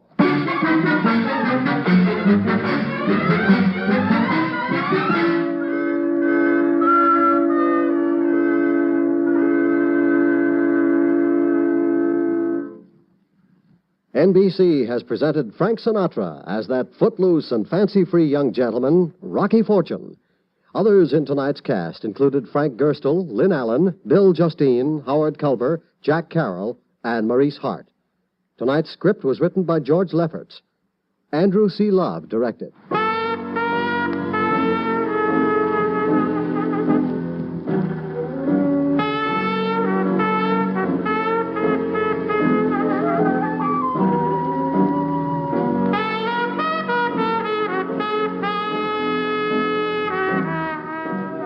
Now, to tell you about next week's adventure, here's Frank Sinatra as Rocky Fortune. Say, did you ever notice how every week I get dragged or thrown into a homicidal picnic where I get pushed around? I'm not complaining, but I've gotten so many bumps lately I have to pay overtime for head readings. And speaking about lumps and stuff, reminds me of another form of homicide, the football racket. That'll be the background for next week's little tete-a-tete. I'll see you around.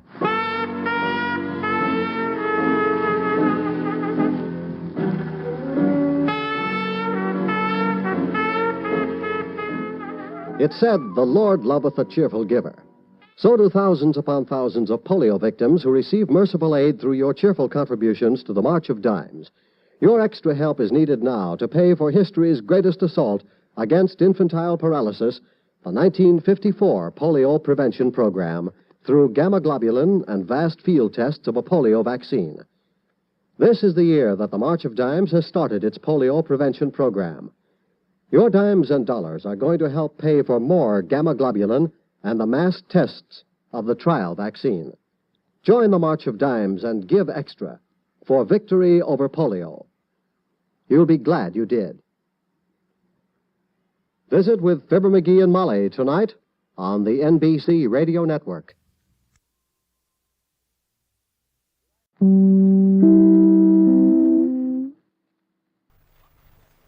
Frank Sinatra, transcribed as Rocky Fortune.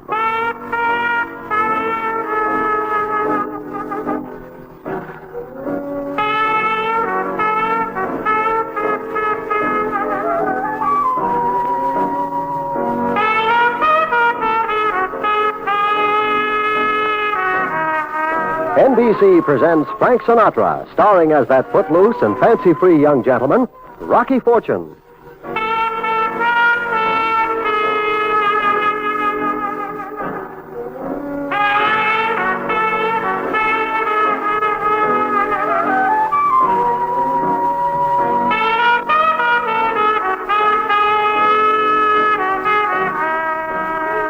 How are you?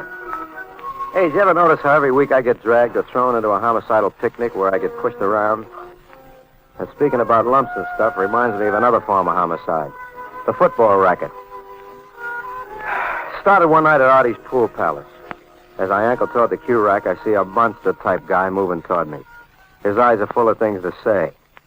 I put the cue away, and when he was close enough, looked right down his necktie. Fortune? I ain't Liberace, kid. Who are you and what's on your mind? Jerry Brady, and I got trouble. What's my handmaiden doing for you? Plenty. Look, I'm in a spot. Oh, yeah, I place you. Jerry Brady. Best quarterback in pro football. Yeah, you're in a spot. You can lead the Bombers to a championship tomorrow night, for which you'll get a fat bonus. Maybe tomorrow never comes. What's eating you, Brady? Bert Addison. Bert Addison? What's the big wheel got to do with you? He owns the Tigers. So? Look, Fortune. It ain't like I was an angel. I done business with Addison a long time ago. I blew a few games for him when I was in college. Got some long green that was forgotten. Then I signed up with the Bombers. Since I've been playing for Pat Casey, I've been straight. Now Addison's after me. The fix, huh? What else? Wants me to meet him at his joint, the Silver Cradle, at 9. How do I fit in this thing? Understand you and Addison had it out before. Figures you won or you wouldn't be around. Gonna turn him down cold. I want you around to make sure I get out with all my arms and legs. What's it worth? 500 clams. Kid, you got a no blocking back. I'll meet you at 9.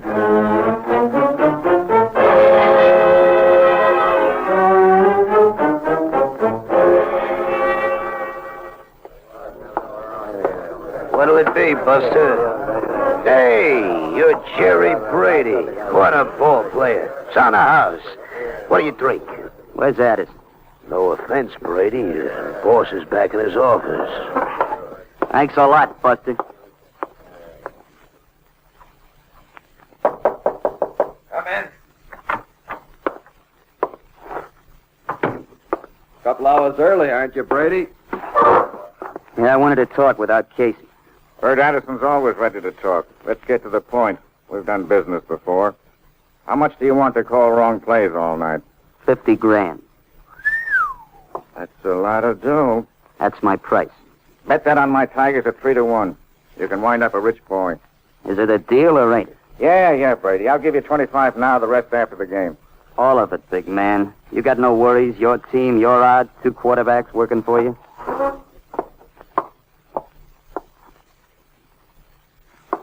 Don't get too bright, Brady. Look, Addison.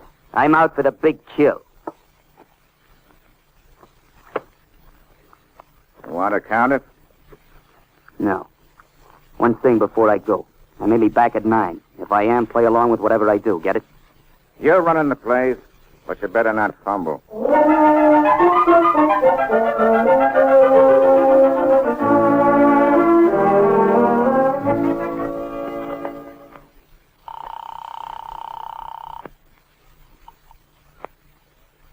Sergeant Hamilton J. Finger speaking. Hiya, hey. Oh, it's you, Fortune.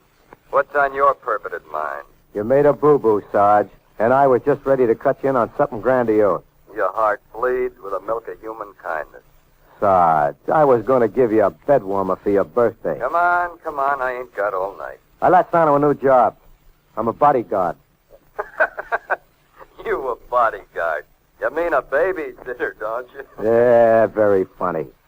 Yeah, babysitter, but except this big-headed kid is bouncing for 500 smackaroos. 500? If you're working by the pound, you must be on Farouk's payroll. Nope, I've been retained by a mud and cleat boy, Jerry Brady. Mr. Football, huh? What do you want me to do, guard you? Sometimes you're as precocious as Bonzo, Sarge. Very funny.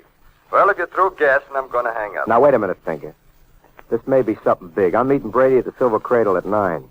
We got a date with Bert Addison. He tried to buy Brady off, and we're turning him down. So what do you want from me?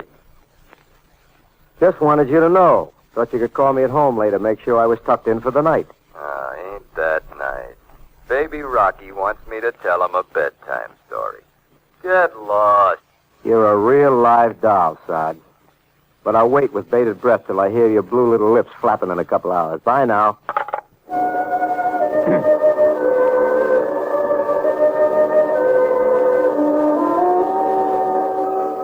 A few minutes later, the cab dumped me off 1 block from the Silver Cradle. As I moved down the street, I saw 3 figures huddled together, a short distance from the club.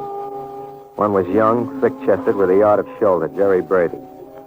The other was older, stoop-shouldered and wiry. I'd seen him before, too. It was Pat Casey. The third party, oops, her clothes fit her like another layer of skin. I moved up to him, and Brady saw me first. Hey, Fortune, over here. This is Pat Casey and his daughter Nora. Glad to meet you. Hello. Hiya. I told Pat all about Addison. He's coming in with us, okay? Sure. You met Edison before, didn't you, Fortune? The hockey scandal, wasn't it? Yeah. Me and the big wheel were playmates. Mm-hmm. Let's go, then. And remember, Jerry, let me and Fortune shoot off our faces.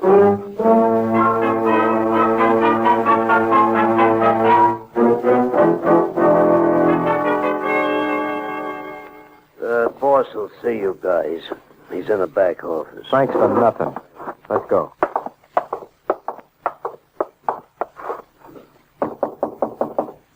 Come in. Have a seat. Smoke?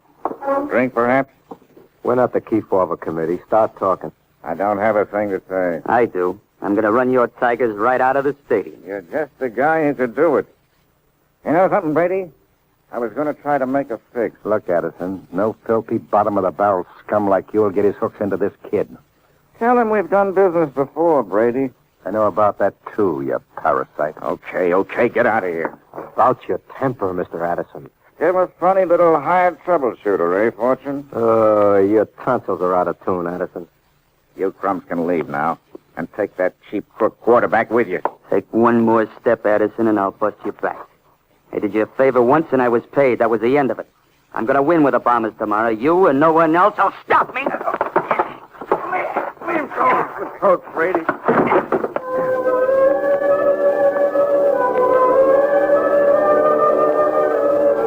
We caught a cab outside of the Silver Cradle and journeyed uptown like relatives in the last funeral car.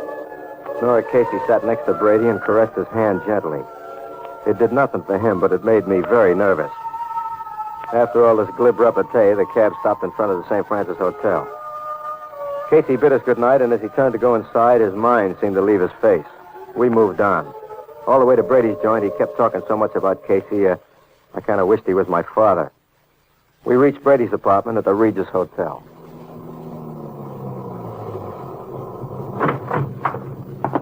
Good night, Nora. I thought we'd have a bite. I got some things to do. Letters, you know. What's the matter, Jerry? I don't understand. Well, there's nothing wrong, baby. I just want to be alone. But I thought we... Please, Nora. Some other time, huh?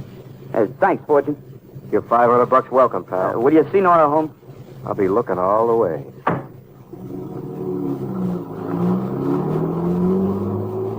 Where to, Nora? Drexel apartment. Drexel Apartments, Cabby.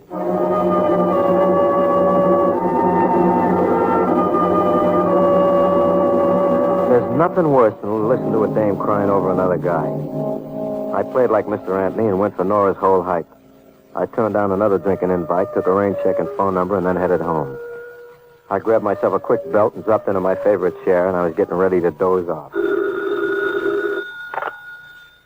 Yeah, How did your date with Brady and Addison go? I'm home, ain't I? It was Casey with you. Sure, happy boy. So was his daughter. 11:30 now. What time did you leave it?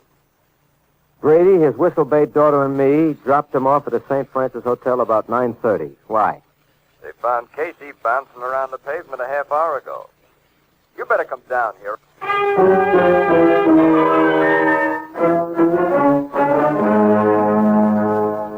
Look, Fortune, the heat's on, and I ain't playing. Wit is one thing, murder's another. And you, as usual, are right in the middle of it. Now, I want some answers. Okay. How do you fit in the picture? Brady hired me to keep him in one piece. Who was going to break him? I don't know. Bert Addison, maybe.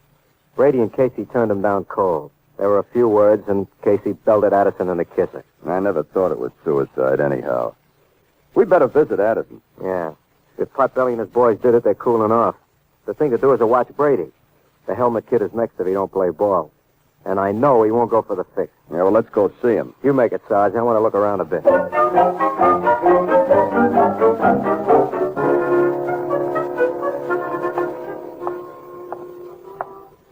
Got the world on a string. Da-da-dee-da-da-da. Hold it, Fortune. This ain't no pipe in your back. Frisk him, Jack. I got his water gun, Pete. What's this, a heist? We're going to take a ride, chum.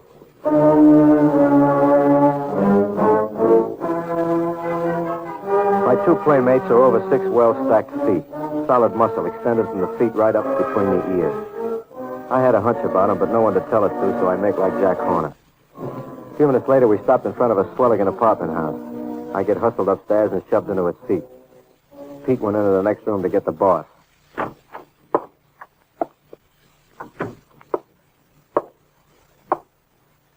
We meet again, Fortune. Yeah. You may be a big wheel of these crumbs, but you're just a tinker-totter to me, Addison. Look, Fortune, you're an honest guy. You're legit and Flattery gets you no place. I respect you, and I didn't know you cared, Cherub. This is one time I'm playing it your way. It looks like it. Give him his gun. What do I do now? Play heroic? Look, Fortune, I've done lots of things. I play close to the law. A mile outside of it. All right, but I'm no murderer. I'm offering you a job. For instance? Find Casey's murderer. I'm being penciled in for a frame. I didn't have to knock him off. I had my deal. Tell him, Pete. I work at the bar at the Cradle till 8. Brady came in a little after 7 and saw the boss. So what? I don't expect you to believe me. I laid 50 grand on him. He was going to call wrong plays all night. He came back with you and Casey to make it look good. What are you building? Take a look at these. 100 grand worth of bets on the Tigers. So what? I bet that loot at 8:15 p.m. after I met Brady. Why do you want to hire me? I can't afford a bum rap. Find the thing.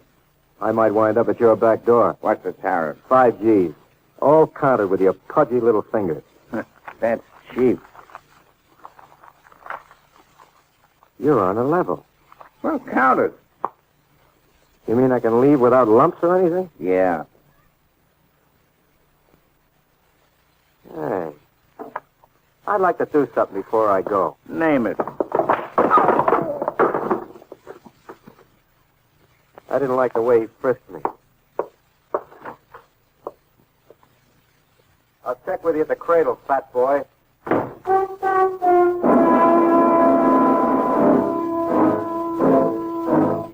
I grabbed a one-eyed cab that was creeping up the street and headed for the St. Francis Hotel. I wanted to find out about Casey's bounce. I laid a sawbuck in the desk clerk for which he tipped me onto a bellboy named Perkins. Perkins, it seems, had a tidbit to talk about, and I found him down in the service department. Are you Perkins? What's even you, Dad? Conversation? I don't gas with no strangers. Blow time. Tell me about Casey. I ain't talking till I see my lawyer. Tried his double sawbuck for size. Okay, man. Casey called for ice water. I breeze up in 5 minutes, and as I reach the door, I hear yakking, so I listen. Some square's coming on real strong. Tells Casey they can make a big killing. But Casey starts singing the cop blues. Then I hear scuffling and a window opening, and then quiet. I got scared and took off down the hall. What time was that? Somewhere near 10, maybe later. You see anyone? 20 more, do it. Love that long green. Start singing. Saw Jerry Brady come out of the room. Brady, huh? Yeah? Look, hipster, I'm no patsy, and I don't dig hypos late on me. I'm no square, and I get mad easy. Brady was with me at 10 at his hotel. Hey, take it easy, Mac. I'm fragile. So he's got an alibi. But I saw Brady. Now do me something. All right, Bub, you saw Brady. Tell the cops the same tale.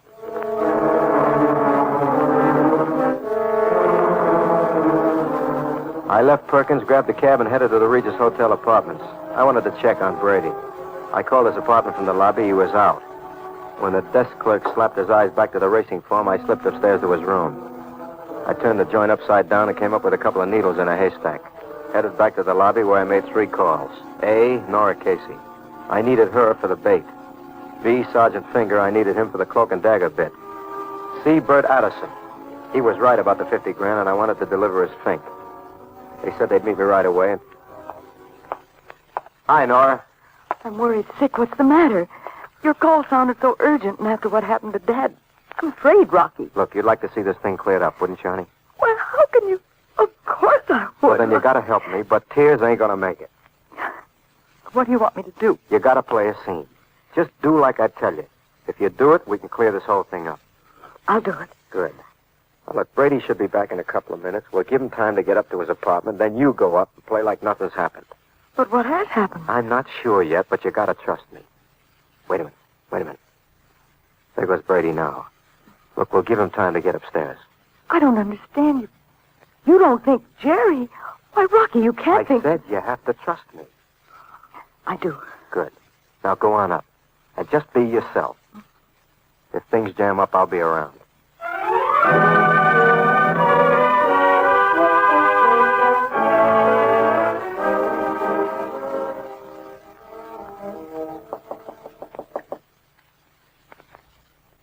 Who is it?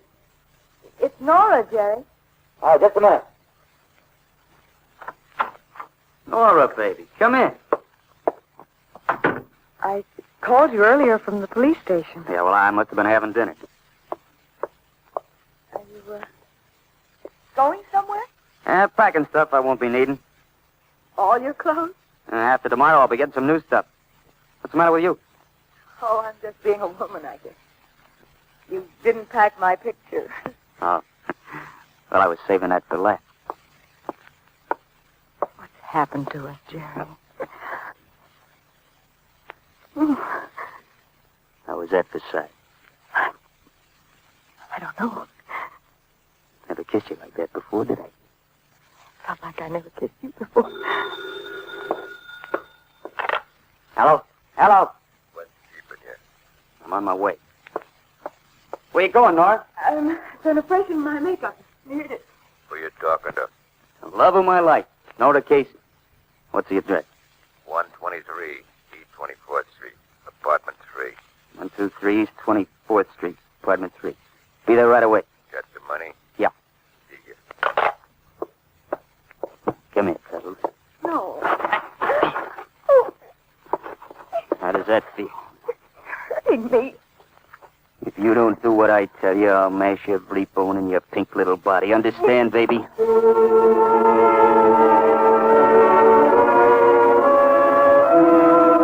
I needn't tell you, I lost my guts when we got up to Brady's apartment. It looked pretty helpless until Potbelly Addison discovered Nora's message. With lipstick, she scrawled an address on the bathroom medicine cabinet. 123 East 24th Street, apartment 3. We sprinted out of the room, made an express out of the elevator, dodged through the lobby, and barreled into the patrol car. All the way over to 24th Street, I felt like a drunk ready to pass up the next round. Fingers sat like a stone sphinx, and Fatso Addison fooled with a cigarette with nervous fingers. I just couldn't keep my numb mind off apartment 3.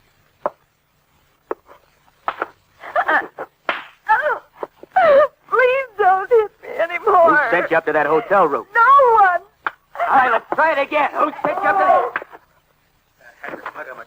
Hey, what's with her? Yeah, she's on the verge of talking, ain't she, doll? Talk to Moose and me. Please leave me alone. Hey, look at lady. I'll squash your skull, and I ain't kidding. Who sent you up? Told you. I told you the truth. Hey, if that's the cops, lady, she passed out. Put her on the bed. I'll get the door. Who is it? Old Addison. What you want? I want to talk to Brady. Let him in. Hey, what is this? Okay, Muscle Brain, get back and put your hands up. Finger, cover Brady. What's the matter? You guys nuts? Shut up, you bum. Get moving, mister. Watch him, Finger. I'll look after Miss Casey. How you feeling, kid? Thank God you're here, Rocky. They beat me so. Nice guys. Can you manage? I'm all right now. Look in the other room. He needs help. Worked him over, too, huh?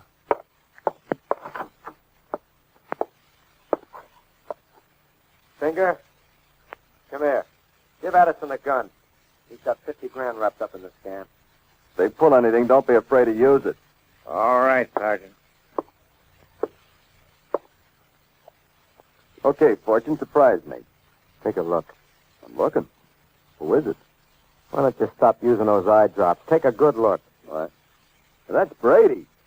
Yeah, and he sure ain't gonna play tomorrow. Well, what about the thing Twin brother. The old double reverse fit. I'll explain the whole thing later. here! Get away from that window! I didn't shoot, I'm jumping! Don't be a jerk, Buster. It's a long way down. Wound him, Addison. That speak won't shoot! Guy, cover! The money's still floating down. Why didn't you shoot Addison? I never shot a gun in my life. I believe him, Sarge. You better call headquarters and have them collect the pieces. Let's get the show on the road.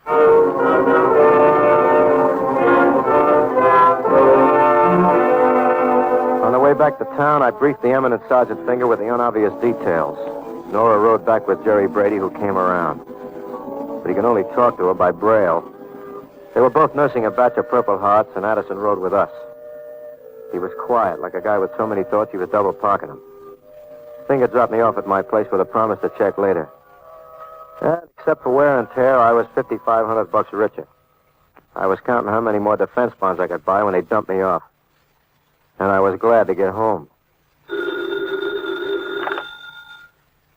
Artificial arm and leg. Very funny, Fortune. If it isn't Sergeant Finger, boy, cop. What's on your alleged mind? I got some reports for you to sign tomorrow. Addison canceled out all his bets, says he's going to sell the Tigers and go legit. He's still a mile outside the law. Yeah, so's the corner bookie. Got the album in the letters. Fortune, the twin escaped from an asylum. Jerry Brady was hiding him out. Picked up Perkins. He established the time. The reason he didn't see Moose was because they split up. Hey, Fortune, you listening? Sure, needle noise. I'm listening. Well, the Moose worked Casey over, but the twin dumped him.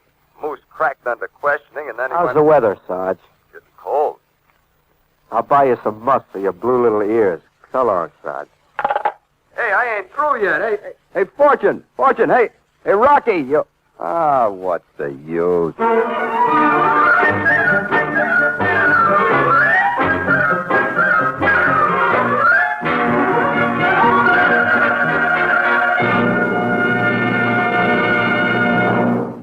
NBC has presented Frank Sinatra as that footloose and fancy-free young gentleman, Rocky Fortune.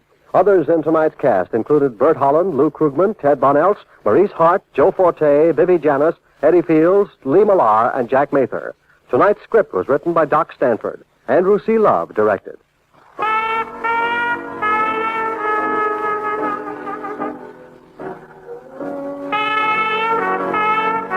Now, to tell you about next week's adventure, here's Frank Sinatra as Rocky Fortune. Next week, I'll tell you about the time I took a job as a social director in the Catskill Mountains. $10 a week, all you can eat, wait on tables in the daytime, and don't forget to dance with the middle-aged widows in the evening. All of which ain't bad, except that in my case, the social director had to double as a funeral director at his own funeral. See you around. Rocky Fortune is a weekly presentation of the United States Armed Forces Radio and Television Service.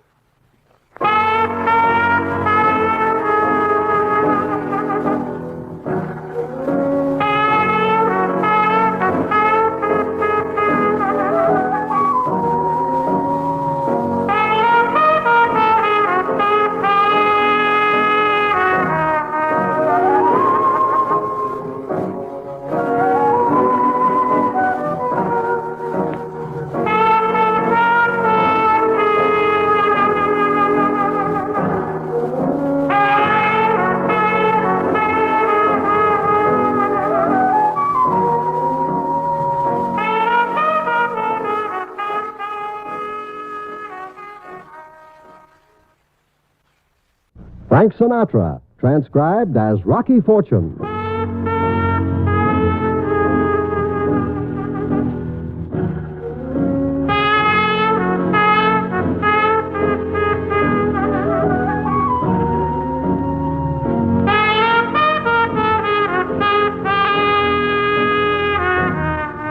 NBC presents Frank Sinatra, starring as that footloose and fancy-free young gentleman, Rocky Fortune.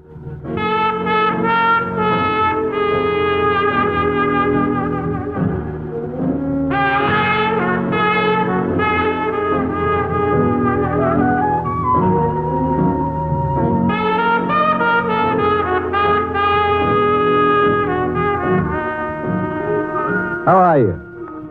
Hey, did you ever notice how every week I get dragged or thrown into a homicidal picnic where I get pushed around? And speaking about lumps and stuff reminds me of another form of homicide. The football racket. Started one night at Artie's pool palace. As I ankle toward the cue rack, I see a monster-type guy moving toward me. His eyes are full of things to say. I put the cue away, and when he was close enough, looked right down his necktie. Fortune? I ain't Liberace, kid. Who are you and what's on your mind? Jerry Brady, and I got trouble. What's my handmaiden doing for you? Plenty. Look, I'm in a spot. Oh, yeah, I place you, Jerry Brady. Best quarterback in pro football. Yeah, you're in a spot. You can lead the Bombers to a championship tomorrow night, for which you'll get a fat bonus. Maybe tomorrow never comes. What's eating you, Brady? Bert Addison. Bert Addison? What's the big wheel got to do with you? He owns the Tigers. So? Look, Fortune, it ain't like I was an angel. I done business with Addison a long time ago. I blew a few games for him when I was in college. Got some long green and was forgotten. Then I signed up with the Bombers. Since I've been playing for Pat Casey, I've been straight. Now Addison's after me. The fix, huh? What else? Wants me to meet him at his joint, the Silver Cradle, at 9. How do I fit in this thing? Understand you and Addison had it out before. Figures you won or you wouldn't be around. Gonna turn him down cold. I want you around to make sure I get out with all my arms and legs. What's it worth? 500 clams. Kid, you got a no blocking back. I'll meet you at 9.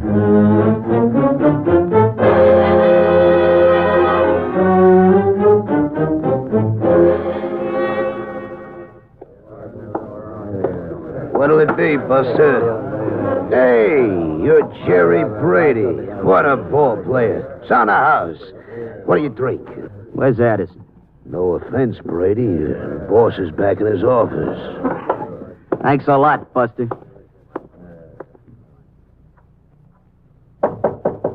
Come in. Couple hours early, aren't you, Brady? Yeah, I wanted to talk without Casey. Bert Addison's always ready to talk. Let's get to the point. We've done business before. How much do you want to call wrong plays all night? 50 grand. That's a lot of dough. That's my price. Bet that on my Tigers at 3-1. You can wind up a rich boy. Is it a deal or ain't it? Yeah, Brady. I'll give you 25 now, the rest after the game. All of it, big man. You got no worries. Your team, your odds, 2 quarterbacks working for you.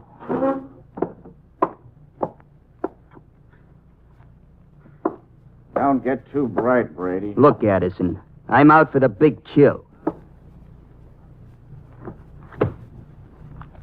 You want to count it? No. One thing before I go.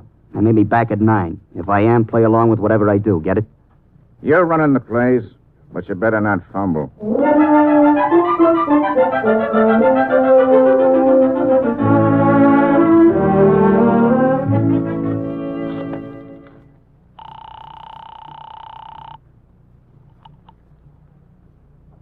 Sergeant Hamilton J. Finger speaking. Hiya, hey. Oh, it's you, Fortune. What's on your perverted mind? You made a boo-boo, Sarge, and I was just ready to cut you in on something grandiose. Your heart bleeds with the milk of human kindness. Sarge, I was going to give you a bed warmer for your birthday. Come on, I ain't got all night. I latched on to a new job. I'm a bodyguard. You a bodyguard. You mean a babysitter, don't you? Yeah, very funny. Yeah, babysitter, but except this big-headed kid is bouncing for 500 smackaroos. 500? If you're working by the pound, you must be on Farouk's payroll. Nope, I've been retained by a mud and cleat boy, Jerry Brady.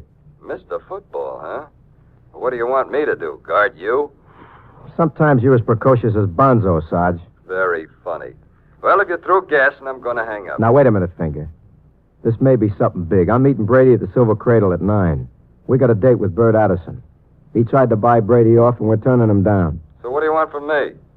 Just wanted you to know. Thought you could call me at home later, make sure I was tucked in for the night. Ain't that nice. Baby Rocky wants me to tell him a bedtime story. Get lost. You're a real live doll, Sarge. But I'll wait with bated breath till I hear your blue little lips flapping in a couple hours. Bye now.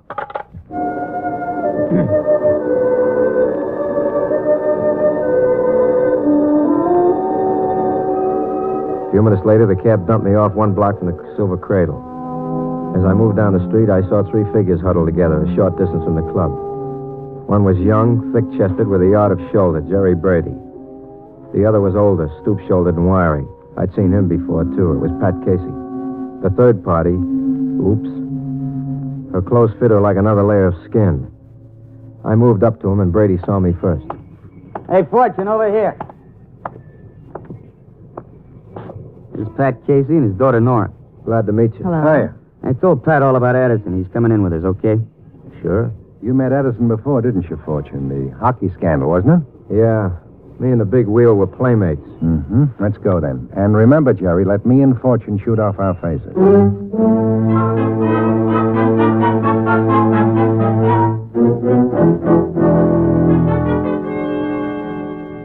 The boss will see you guys. He's in the back office. Thanks for nothing. Let's go.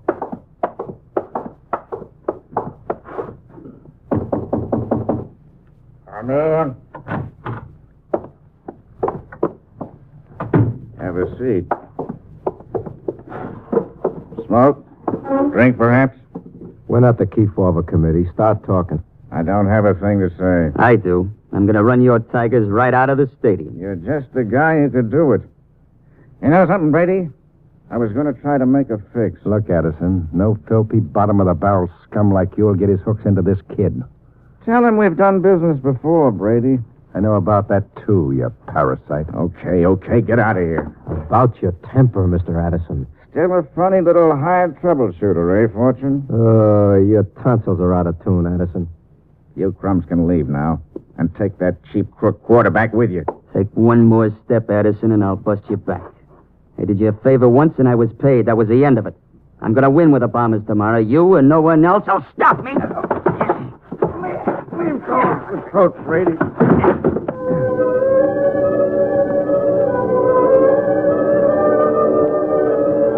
We caught a cab outside of the Silver Cradle and journeyed uptown like relatives in the last funeral car. Nora Casey sat next to Brady and caressed his hand gently. It did nothing for him, but it made me very nervous. After all this glib repartee, the cab stopped in front of the St. Francis Hotel. Casey bid us goodnight, and as he turned to go inside, his mind seemed to leave his face. We moved on. All the way to Brady's joint, he kept talking so much about Casey, I kind of wished he was my father. We reached Brady's apartment at the Regis Hotel.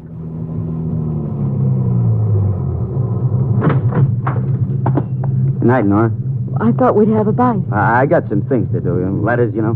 What's the matter, Jerry? I don't understand. Well, there's nothing wrong, baby. I just want to be alone. But I thought we... Please, Nora. Some other time, huh? Thanks, Fortune. Your $500 welcome, pal. Will you see Nora home? I'll be looking all the way.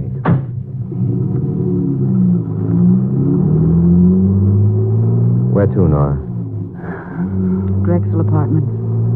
Drexel Apartments, Cabby.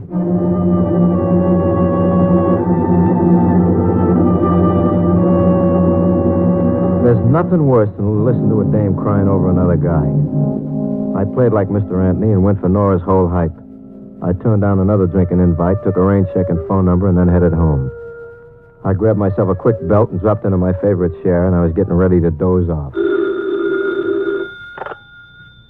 Yeah, How did your date with Brady and Addison go? I'm home, ain't I?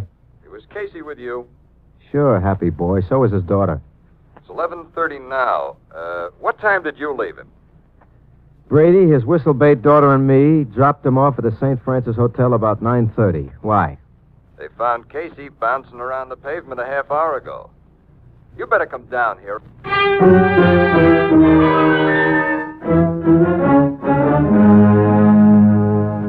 Look, Fortune, the heat's on, and I ain't playing. Wit is one thing, murder's another. And you, as usual, are right in the middle of it. Now, I want some answers. Okay. How do you fit in the picture? Brady hired me to keep him in one piece. Who was going to break him? I don't know. Bert Addison, maybe. Brady and Casey turned him down cold. There were a few words, and Casey belted Addison in the kisser. I never thought it was suicide, anyhow. We better visit Addison. Yeah. If Potbelly and his boys did it, they're cooling off. The thing to do is to watch Brady. The helmet kid is next if he don't play ball. And I know he won't go for the fix. Yeah, well, let's go see him. You make it, Sarge. I want to look around a bit.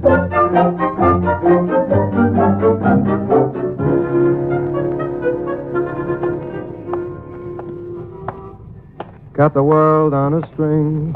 Da-da-dee-da-da-da. Hold it, Fortune. This ain't no pipe in your back. frisk him, Jack. I got his water gun, Pete. What's this, a heist? We're gonna take a ride, chum.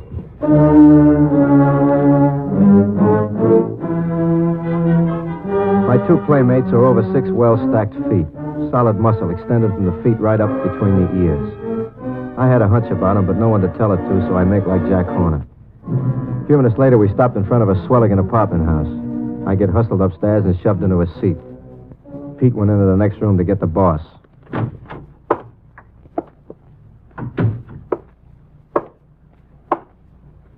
We meet again, Fortune. Yeah. You may be a big wheel of these crumbs, but you're just a tinker-tatter to me, Addison. Look, Fortune, you're an honest guy. You're legit and all. Flattery gets you no place. I respect you, and for I didn't know you cared, Cherub. This is one time I'm playing it your way. It looks like it. Give him his gun. What do I do now? Play heroics? Look, Fortune, I've done lots of things. I play close to the law. A mile outside of All right, but I'm no murderer. I'm offering you a job. For instance? Find Casey's murderer. I'm being penciled in for a frame. I didn't have to knock him off. I had my deal. Tell him, Pete. I work at the bar at the Cradle till 8. Brady came in a little after 7 and saw the boss. So what? I don't expect you to believe me.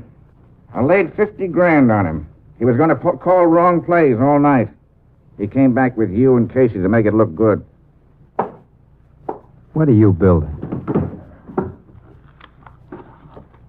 Take a look at these. 100 grand worth of bets on the Tigers. So what?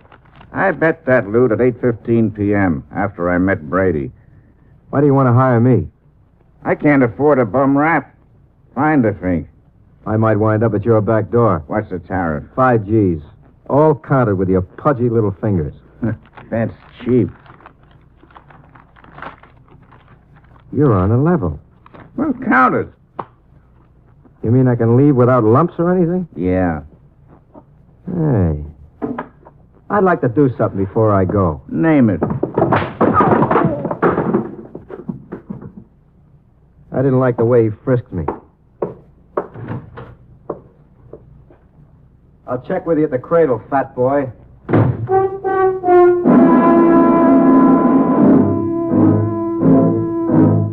I grabbed a one-eyed cab that was creeping up the street and headed for the St. Francis Hotel. I wanted to find out about Casey's bounce. I laid a sawbuck on the desk clerk for which he tipped me onto a bellboy named Perkins. Perkins, it seems, had a tidbit to talk about, and I found him down in the service department. Are you Perkins? What's even you, Dad? Conversation? I don't gas with no strangers. Blow time. Tell me about Casey. I ain't talking till I see my lawyer. Try his double sawbuck for size. Yeah, okay, man. Casey called for ice water. I breeze up in 5 minutes, and as I reach the door, I hear yakking, so I listen. Some square's coming on real strong.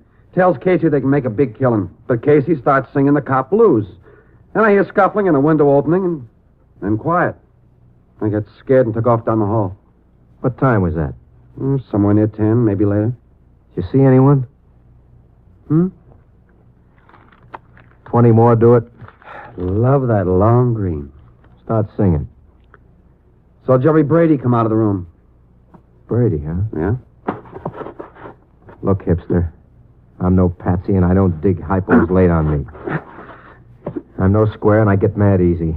Brady was with me at 10 at his hotel. Hey, take it easy, Mac. I'm fragile. So he's got an alibi. But I saw Brady. Now do me something. All right, Bub, you saw Brady. Tell the cops the same tale.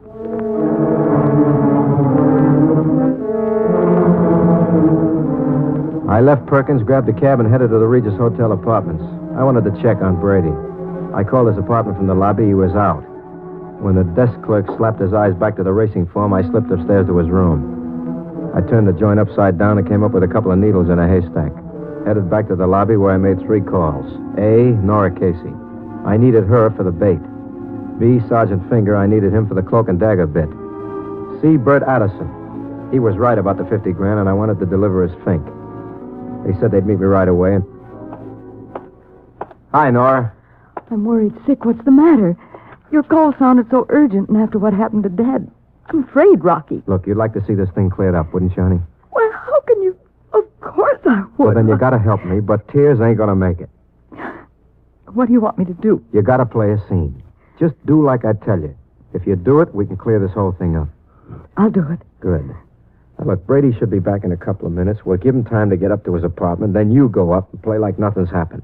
But what has happened? I'm not sure yet, but you gotta trust me. Wait a minute. There goes Brady now. Look, we'll give him time to get upstairs. I don't understand you. You don't think Jerry... Why, Rocky, you can't think... I said you have to trust me. I do. Good. Now go on up. And just be yourself. If things jam up, I'll be around.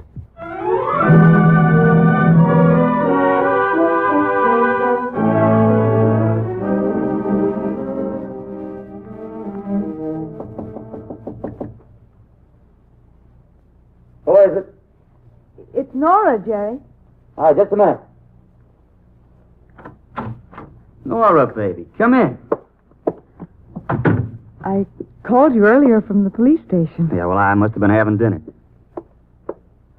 Are you, going somewhere? Packing stuff I won't be needing. All your clothes? After tomorrow, I'll be getting some new stuff. What's the matter with you? Oh, I'm just being a woman, I guess. You didn't pack my picture. Oh. Well, I was saving that for last. What's happened to us, Jerry? How was that for size? I don't know. Never kissed you like that before, did I? Felt like I never kissed you before. Hello? Hello? What's keeping you? I'm on my way. Where you going, Nora? I'm going to freshen my makeup. Smeared it. Who you talking to? The love of my life. Nora Casey. What's the address? 123 East 24th Street, apartment 3.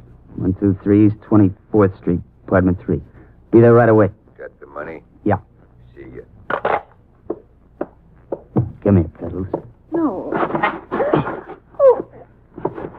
How does that feel? Hurting me. If you don't do what I tell you, I'll mash every bone in your pink little body. Understand, baby?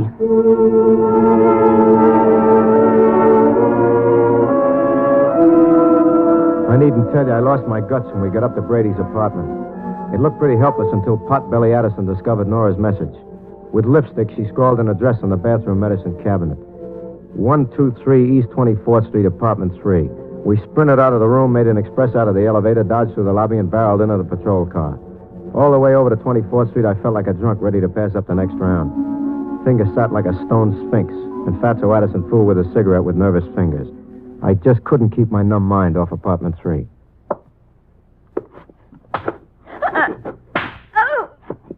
Please don't hit me anymore. Who sent you up to that hotel room? No one. All right, let's try it again. Who sent you up to Look him again. Hey, what's with her? Yeah, she's on the verge of talking, ain't you, doll? Talk to Moose and me. Please leave me alone. Hey, look it, lady. I'll squash your skull, and I ain't kidding. Who sent you up? Told you. I told you the truth. Hey, if that's the cops, lady, she passed out. Put her on the bed. I'll get the door. Who is it? Old Addison. What you want? I want to talk to Brady. Let him in. Hey, what is this? Okay, Muscle Brain, get back and put your hands up. Finger, cover Brady. What's the matter? You guys nuts? Shut up, you bum. Get moving, mister. Watch him, Finger. I'll look after Miss Casey. How you feeling, kid? Thank God you're here, Rocky. They beat me so. Nice guys. Can you manage? I'm all right now. Look in the other room. He needs help. Worked him over, too, huh?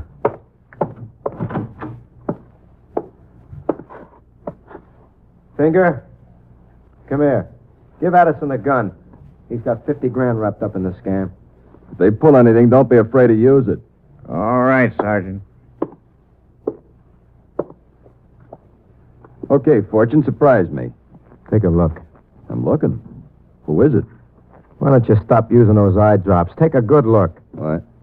That's Brady. Yeah, and he sure ain't gonna play tomorrow. Well, what about the thing Twin brother. The old double reverse bit. I'll explain the whole thing later. There! Get away from that window! I didn't shoot. I'm jumping. Don't be a jerk, Buster. It's a long way down. Wound him, Addison. That feet won't shoot! Guy covered! The money's still floating down. Why didn't you shoot Addison? I never shot a gun in my life. I believe him, Sarge. You better call headquarters and have them collect the pieces. Let's get the show on the road.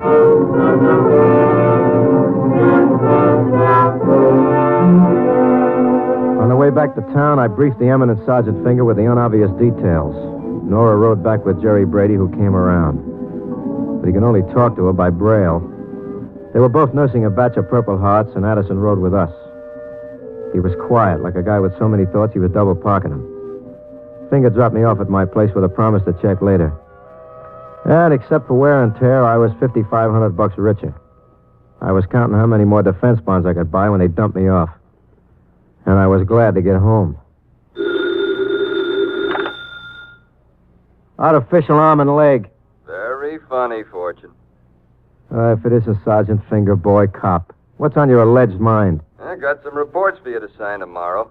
Addison canceled out all his bets, says he's going to sell the Tigers and go legit. He's still a mile outside the law. Yeah, so's the corner bookie. Got the album and the letters. He was right, Fortune. The twin escaped from an asylum. Jerry Brady was hiding him out.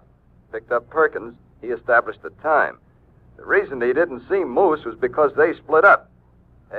Hey, Fortune, you listening? Sure, needle noise. I'm listening. Well, the Moose worked Casey over, but the twin dumped him. Moose cracked under questioning, and then he How's the weather, Sarge? Getting cold. I'll buy you some musk for your blue little ears. So long, Sarge. Hey, I ain't through yet. Hey, Fortune. Hey, Rocky, you... what's the use?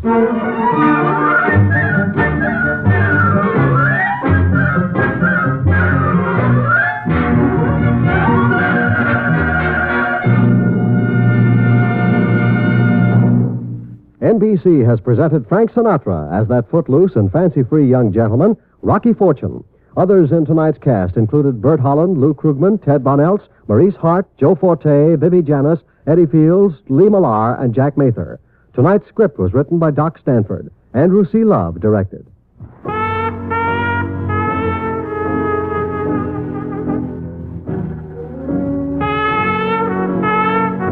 Now, to tell you about next week's adventure, here's Frank Sinatra as Rocky Fortune. Next week, I'll tell you about the time I took a job as a social director in the Catskill Mountains.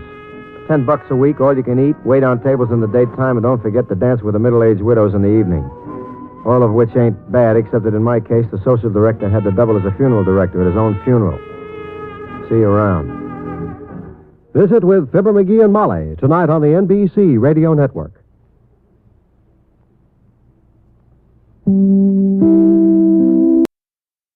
Presenting Frank Sinatra, transcribed as Rocky Fortune.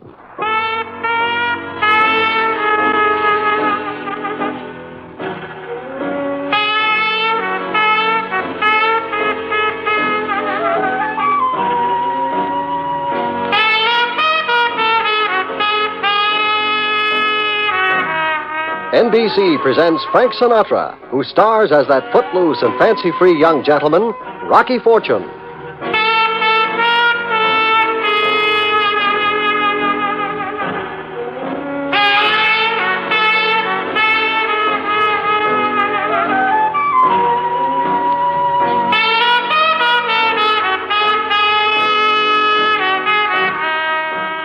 Hi. Say, if you ever vacationed up in the Catskill Mountains, you've probably heard of Mama Greenspan, the best cook between the Waldorf and Grossinger's. Mama runs Greenspan Villa, which was quite the place to go before son Larry started to gamble away the profits. I did a hitch there as assistant social director a couple of years back, and last week I got a call from Mama asking me to pinch hit for a few days till she could find a new social director. Before I got through, I was not only a social director, I was almost a funeral director at my own death.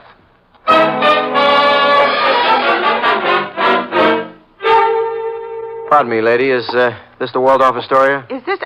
Rocky! Rocky, my boy. How are you, Mama? Oh, let me look at you. You're just the same. Nothing but flesh and bone. Come in the kitchen. I'll fix you something. I just ate, Mama. No. You force yourself. Come on down. Tell me, how come you need a social director all of a sudden? Well, the last director eloped with one of the guests without so much as a howdy-doody. Here, sit.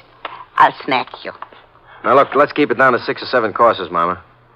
Tell me, about this job. What do I do? How many guests have you got? Well, for the last week, all we had was old Mr. Siegel in 212 and Mrs. Rafferty, the fat lady, from 216. But all of a sudden, yesterday comes a Mr. Martin, and an hour later, a young girl from Flatbush. Such a pretty little thing. Your eyes could fall out from looking on her. With such a pickup in business, I thought, Mama, good times is coming back again. You should get a social director. And you figured I was out of work, so you called I don't pay much, but at least you'll eat good until you find something more substantial. Mama, you're absolutely wonderful. How's Larry? Larry? You remember your son. We used to play handball together when I worked here, remember? Oh, that Larry. Well, what's the matter, Mama? Oh, everybody has his own troubles. Why should I make mine yours? Come on now, tell me about it. Well, I guess you knew Laurie ain't exactly a dependable boy. Not a bad boy, understand, but after Papa died, he started to go with bad fellas, and he gambled, and one thing led to another. Yeah, I read where he got sent up for a year. Only 6 months he was there. And when he came out a few weeks ago, he was a changed boy. Mama, he said, from now on, the straight and crooked path. No more gambling. I'm going to get a job. He said it right here in this kitchen. So? So he tried to get a job, and nobody would take him. So he got mixed up again, and... And what? And they're looking for him to kill him. Oh, Rocky. Now, take it easy, Mama. Take it easy.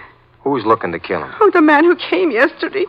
Mr. Bugsy Martin. How do you know this? How do I know? Larry called me on the telephone and asked me if Bugsy Martin was here, and he said Bugsy Martin was after him, and I shouldn't say I heard from him. Period. Did he tell you why this guy's after him? You read in the newspaper where the federal payroll was held up last week? The post office job. The post office job. Rocky, I think Larry was involved. What makes you think he was in on this job? Because the post office was in Albany, and I happen to know that Larry had a plane ticket for Albany the day before. Also, I know he was mixed up with those no-good-nicks again. In other words, you don't really need a social director. In other words, I need a friend, Rocky. I need somebody who can help me in case Larry comes. Maybe you could talk some sense in him somehow. Maybe, Mama. I'll do what I can. But for now, you better introduce me to the guest, huh?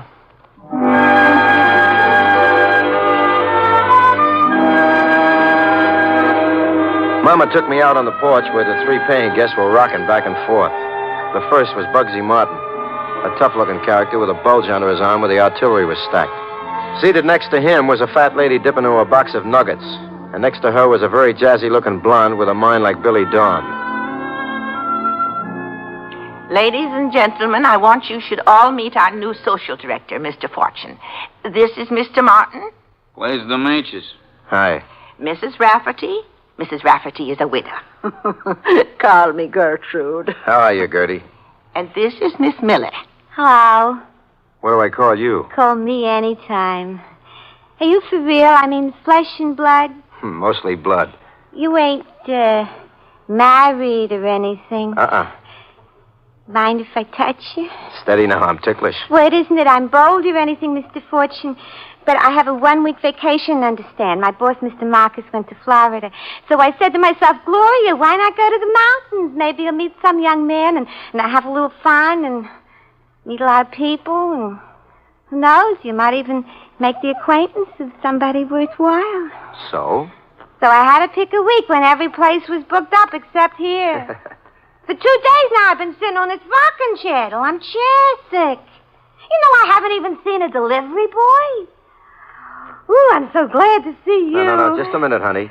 Steady, I'm not looking to settle down in Flatbush and raise kids. Who said anything about settling down? You're a social director? That's right. So direct to me. Oops.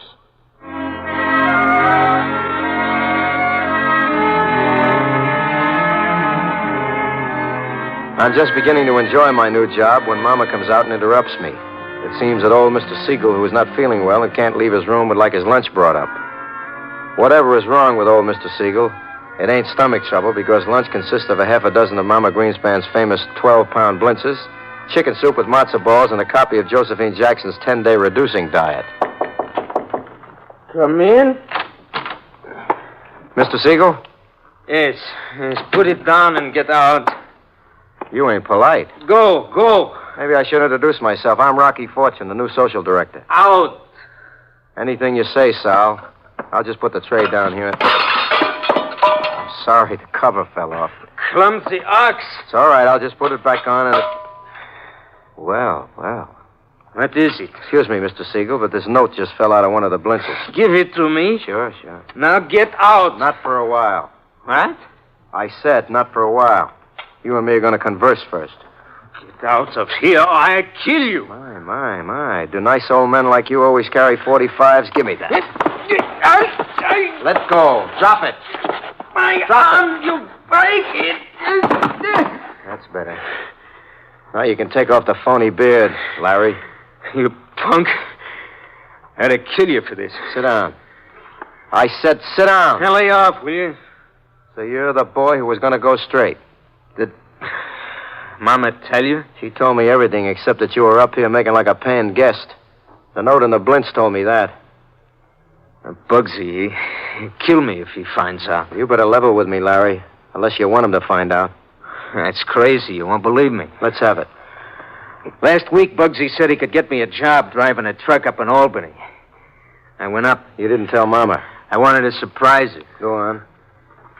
My first job is to deliver a load of furniture someplace, I thought.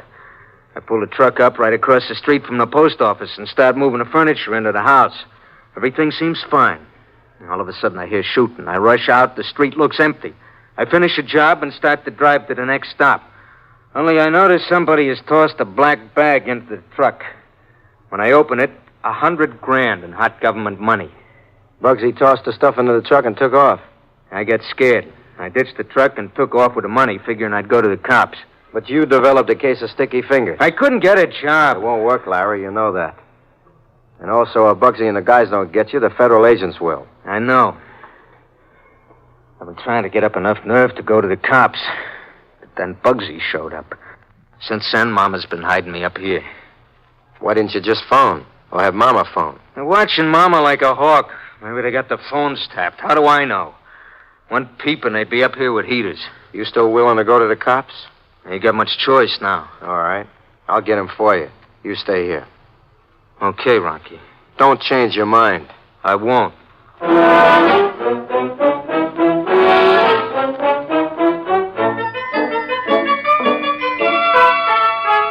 I leave Larry Greenspan in his room and head down to the kitchen to tell Mama the news. She's just tasting a ladle full of kreplach soup when I come in. Mama. Oh, you frightened me. I'm sorry. Listen, Mama, can I use the phone in your office? Why not? I just talked to Larry. Oh, you found out? Didn't you want me to? Come on, tell me, Mama. Somebody could hear. So you met Mr. Siegel? Uh-huh. He says to call the gentleman with the blue suits and order one today. Oh, you're not joking, Rocky. He's willing to turn over the money, too. Now, the main thing is to make sure that Bugsy doesn't... Shh. Somebody's by the door. Hold it. Hi.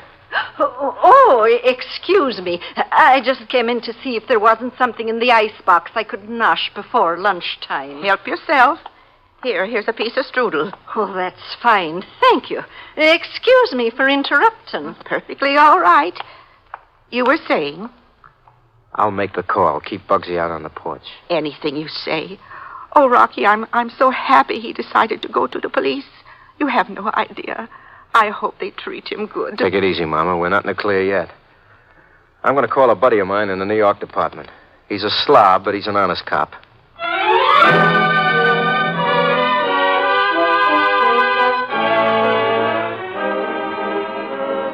I slip into Mama Greenspan's office on the first floor and get my thumb in the dial. Operator, I want the New York City Police Department. Person to person to Sergeant Hamilton J. Finger, First Detectives. That's right. Yeah, I'll wait. Hello, Hamilton? Rocky. Listen, how'd you like to be promoted to chief of detectives? I got the loot from the Albany post office job. Also, a friend of mine can finger the crooks for you. No, I'm cold sober. This is a nice guy who got made the patsy. Will you treat him decent? Good. I'm up at Mama Greenspan's in the Borscht Belt. You been? Okay, I'll see you.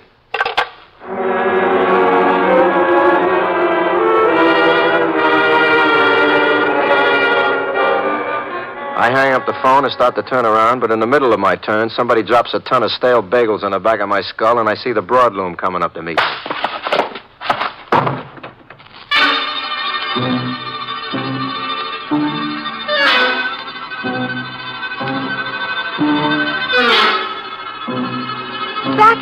Rocky, wake up! Rocky, please, wake up! Oh.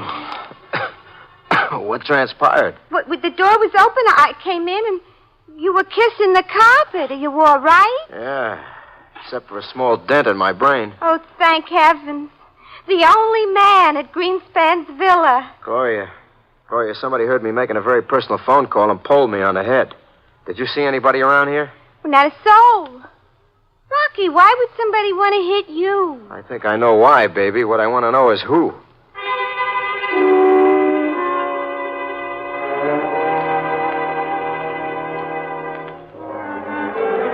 I stagger to my feet, and I'm on my way up to old Mr. Siegel's room for a conference when I run right into the arms of Sergeant Finger, which is like running into a wounded rhinoceros on the charge. Oh!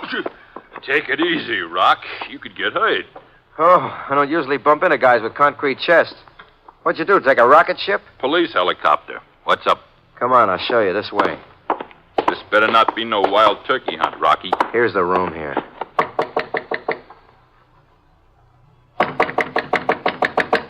Mr. Siegel. Mr. Siegel. That's very funny. Is it? Yeah, we better give a look, huh? Yeah. Larry? Larry, where are you? Hey, Larry. He's gone. Now, ain't that just charming? Sarge, I'm telling you, the guy was here with a suitcase full of loot. Maybe he changed his mind, conked me, and took off. Sure, that's what happened. Fortune, I ought to brain you for getting me up here. I ought to put you in a freezer. I got a good mind to bend up your nose. Sarge, before you do, just so it shouldn't be a total loss. What? Come on down for a bowl of Mama Greenspan's chicken soup with matzo balls.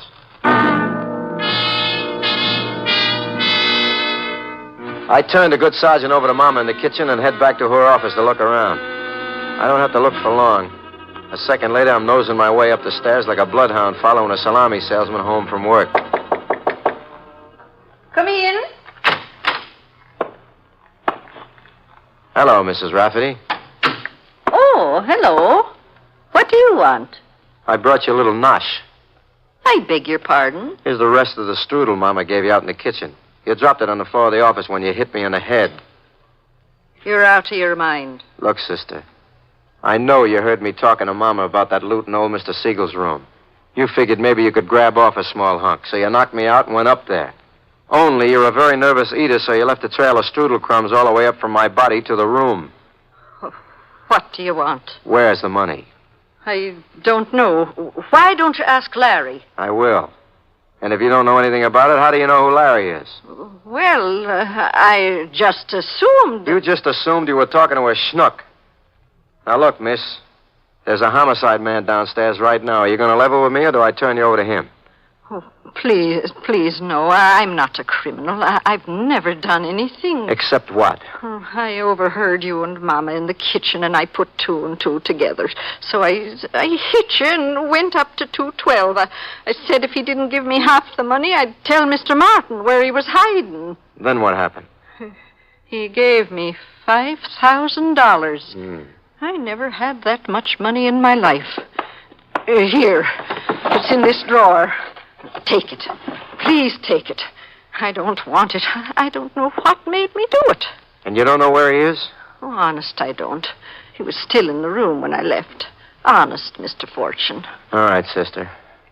Now, look, you stay right here and hang on to this $5,000 until I get back with the law. And don't think you're going to pull a disappearing act. Matter of fact, you don't look like you're going to win any prizes in the Olympic dash.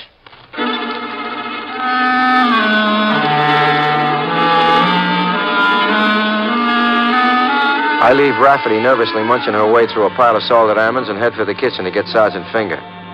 En route, I am mousetrapped by Gloria Miller. And she's got that look in her eye.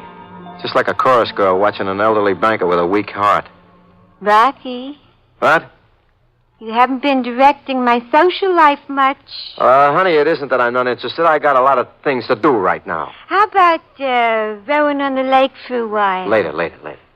Ping pong? Later, honey. Want to get married? Later, What am I saying? Gloria, look, excuse me. I got things to do. What things? For old Mr. Siegel? For old Mr. Siegel. What's he got that I ain't? Honey, if you only knew.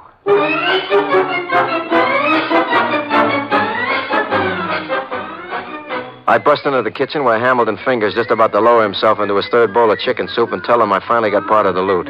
He pounds after me up to the Widow Rafferty's room, and we open the door. Now maybe you'll believe me when you see the lettuce patch this kid has in her bureau drawer. Open it. Okay, Mrs. Rafferty, here's the... Holy Hilda. You say you was just conversing with this party? A minute ago, Sarge. I'm telling you, I She was... don't look like a very lively conversationalist, Rock. Not with that sash cord around her throat. The money. It's gone. My. How unfortunate. For you. What do you mean, for me? Rocky Monvu, my pal, you've been giving me a lot of gas about crooks and loot and everything else, but so far all I seen is this corpse, and all I know, the rest is just smoke to make it look like something else is going on. What are you talking about? I told you when I... You told me. Now I'm telling you. We're going down to the chateau to ask a few questions, and, pal, you better have the answers. Sergeant, my old pal, my buddy, I'd like to accompany you just for kicks, but a friend of mine is in bad trouble, and he needs help. So for a short while, fall down.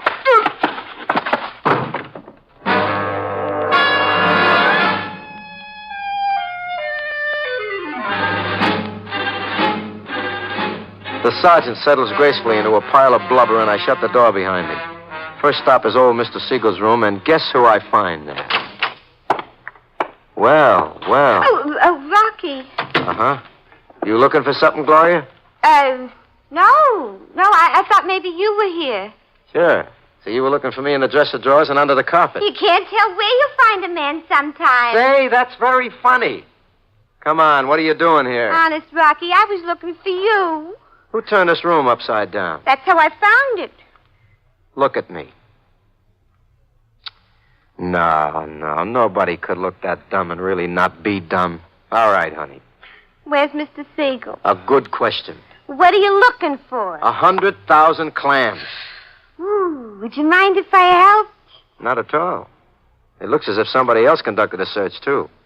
Let's try a few places they haven't looked. Mattress. Phone book.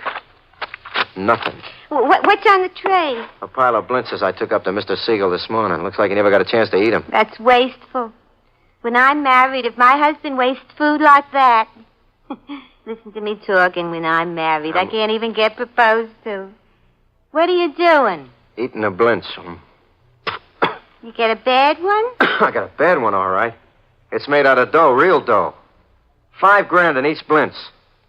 What do you know? Larry must have hid the money here after Mrs. Rafferty put the bite on him. Come on, honey, grab a few blintzes and let's go. Hold it. All right, Louie, drop the blintz. Get him up, the both of you. Do like the man says, honey. Mind if I close the door? Might suddenly get drafty in here. And if somebody makes a move... Help yourself. Thought I gave this place a good going over. But I never would have looked inside a blintz for that kind of dough. That's a joke. I know. I already made it, and we laughed. You ain't never gonna laugh again unless you tell me where Larry is hiding. You just heard the last laugh then, pal, because I don't know. Yeah? That's a good one, too. Listen, punk. I had to choke it out of the fat lady a little while ago. I'd just as soon do the same for you. Now, where is that double-crosser? She said he was hiding in here. You mean old Mr. Siegel? I mean Larry Greenspan. Now, start talking. 7 years ago, our forefathers brought forth upon this earth... Oh, you're gonna be a wise guy, huh? Okay, punk, you're asking for it. So are you, Bugsy, and you're gonna get it right now. Hold it, Bugsy. Why, you... Larry, you okay? Yeah, wait till I check for ventilation. I guess he missed me. I was beginning to wonder if you really wanted to hear the whole Gettysburg Address before you came in with that fire escape. Wanted to make sure you saw me out there. How'd you get there? When the fat lady said she'd squawk to Bugsy, I decided maybe I better get a change of room for an outside exposure. The cop get here? Finger, yeah. Poor soul, he's in 216 resting. Gloria, put down Bugsy's gun. You can get hurt. Thanks, but I just want to make sure I don't have any trouble. What do you mean, trouble? When I take the money, What? hand it over, please, Rocky. Now, wait a minute, honey. What is this? What happened to the sweet little secretary who was looking for a man? Rocky, I have a confession to make. The man I was looking for is Larry Greenspan. Who is this tomato, Rocky? Well, up to now, I thought she was a man-eating barracuda from Flatbush. I am from Flatbush, Rocky, but I'm not a barracuda. Well, just who are you, baby, or what are you? I'm an agent for the United States Treasury Department.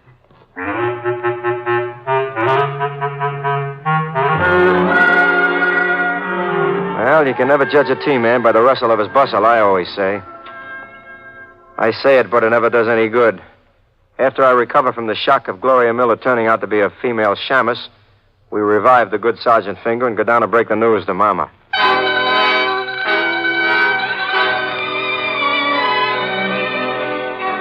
That's the way it is, Mama.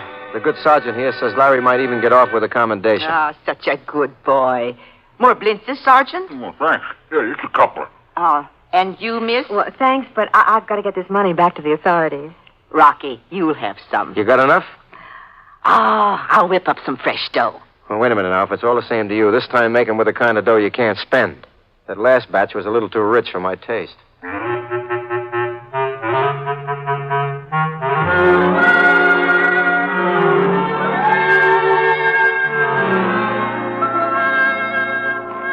Now, to tell you about next week's transcribed adventure, here's Frank Sinatra as Rocky Fortune. Hi. There's an old saying, never look a gift horse in the mouth. But with pen and cheek, I now write me a new saying. Never look a gift blonde in the eyes. She was blonde because her hair told me so. That was the only proof I had. She didn't walk, she insinuated. She was from New Orleans, and her name was Lou, and believe me, brother, Lou was no lady. When I saw her, I said to myself, I dig this babe. She almost dug me, too, right into her grave. I'll tell you about it next week. Visit with Fibber, McGee, and Molly tonight on the NBC Radio Network.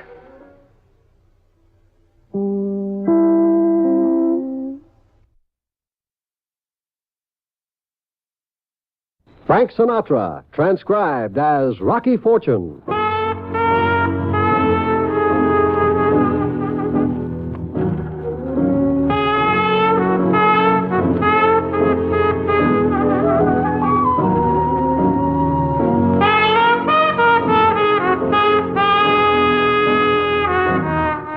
NBC presents Frank Sinatra, starring as that footloose and fancy-free young gentleman, Rocky Fortune.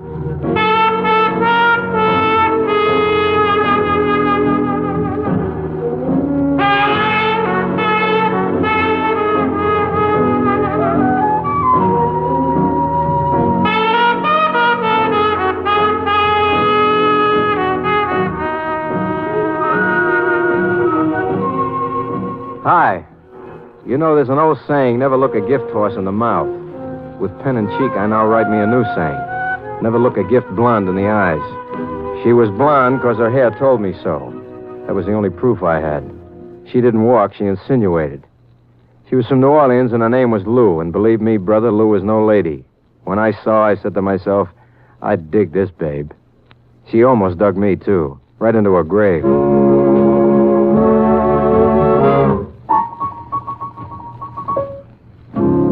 Now, don't tell me an interesting-looking man like you spends much time in an unemployment compensation line. So I won't tell you. You call the shots, baby. I'm awful easy to get along with. Yeah, I really believe that. I hate to see a capable-looking man like you standing in a place like this. I know what you mean, honey. The name's Rocky Fortune. This is not only a name, it's also a description. As fortunes go, I got the rockiest. Last week was pretty bad in the money book, so this week finds me in line. I bet you're not too easy to keep in line. You keep up with that southern syrup, and I'm liable to wind up making like a pancake. Buy you a cup of coffee? Make mine straight. You got all the sugar I need.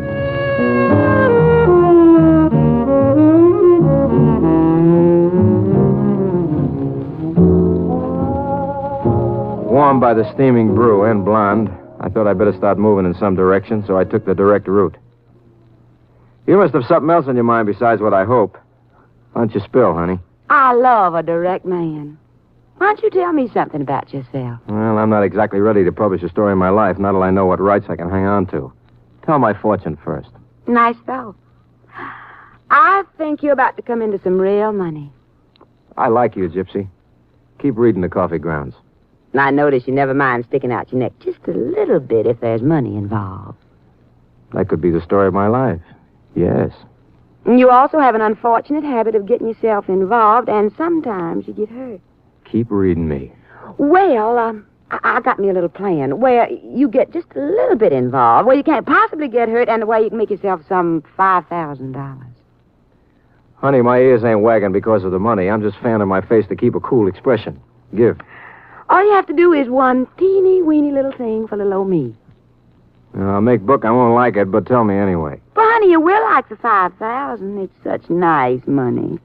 And just what does little old me have to do for little old you to make that little old $5,000? Kill my little old husband. She poured on her message of murder.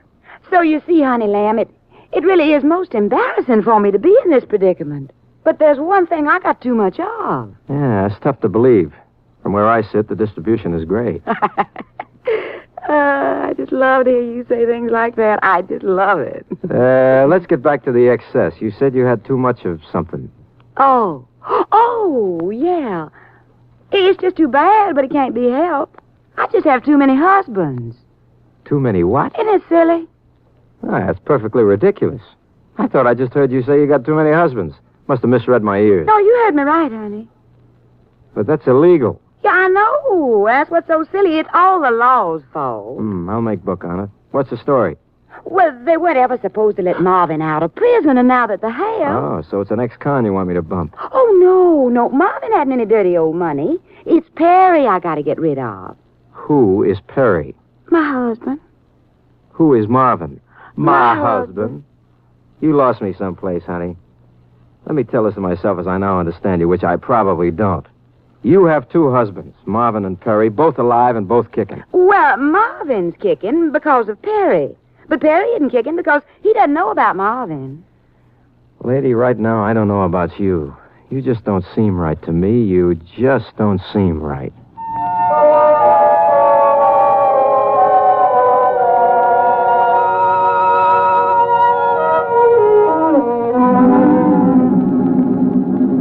It was getting on toward evening when I made like a homing pigeon. The wheels in the head were whirling. The first thought was to invest in a call to Gestapo headquarters to ask my pal Sergeant Finger to run a make on the blonde. I tossed out that bright idea. If this dizzy dame was pulling my socks, Finger would never get off my back about it. I had a short session with the idea of going to the husband and informing him of the facts of life. Southern Fried had given me a real fancy engraved card with the address, so I knew where to find him. But that notion hit the trash, too. If she is kidding, I'm a real patsy.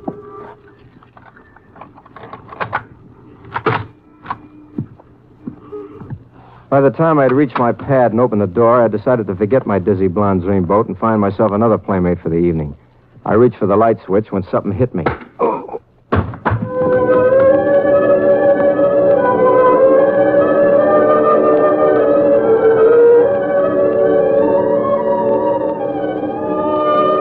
That something that hit me was more than an idea.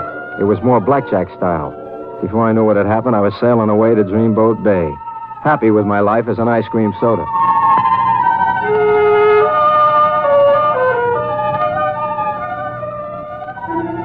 The awakening came like a whoosh of cold water in the puss, which it was. Somebody tossed me a lifesaver. I'm drowning. I'm awful sorry to have to do this to you, Mr. Fortune, but it really was necessary. Oh, stop bleeding about it. I might get upset. Who are you? I'll tell you who I am after I tell you how important it is that you stay away from my honey pear. You what? My honey pear. You shouldn't ought to be messing around with Lulu Ann. Lulu Ann? Oh. The lights are on. I'm seeing. Could you be Marvin? I sure am, Mr. Fortune. What's the story? Who belted me on the head? I did. But I'm awful sorry. Don't drown in your tears. Now, look, if you want to wrestle, Buster, just give me a chance to move in. Careful now, Mr. Fortune. This here gun is sure loaded with real bullets. It would hurt me to have to kill you. Yeah, I get the message. I wouldn't feel so good about that myself. So let's talk. Why massage my skull with the loaded leather? I just had to convince you that you should stay away from my honey pear. I just know she's real gone for you. Get ready to receive news, Buster, because I'm sending right now. I ain't interested in your honey pear. I think she's got a screw loose. Well, that don't make no difference. She's interested in you. Sure, she's interested in me. She wants me to do a job for her. What kind of job? She wants me to bump husband number 2. She's offered me $5,000 to bump Perry. $5,000 to bump Perry? I see it all now. Isn't that downright sweet of her? If you see anything, turn on some lights for me. It's awful dark where I'm sitting. Well, don't you see? She knows I'd be perfectly willing to bump Perry if she asked me to. She just don't want me to get into trouble. You know, that really touches me. In the head, pal. I think you're both touched. Now listen close to some words I'm going to read. I want no part of your honey pear or a $5,000. I want no part of you. And if I ever catch you without a loaded heater in your mitts, I'm going to play Scrabble with your head. Now, scram. Now, it hurts me to have to be unfriendly. It hurts me real bad, but I still got something to say to you, Mr. Fortune. Stay away from my honey pear, no matter how close she wants to get. And don't you worry about taking care of Mr. Perry. I'll see he gets taken care of nice and proper. Right now.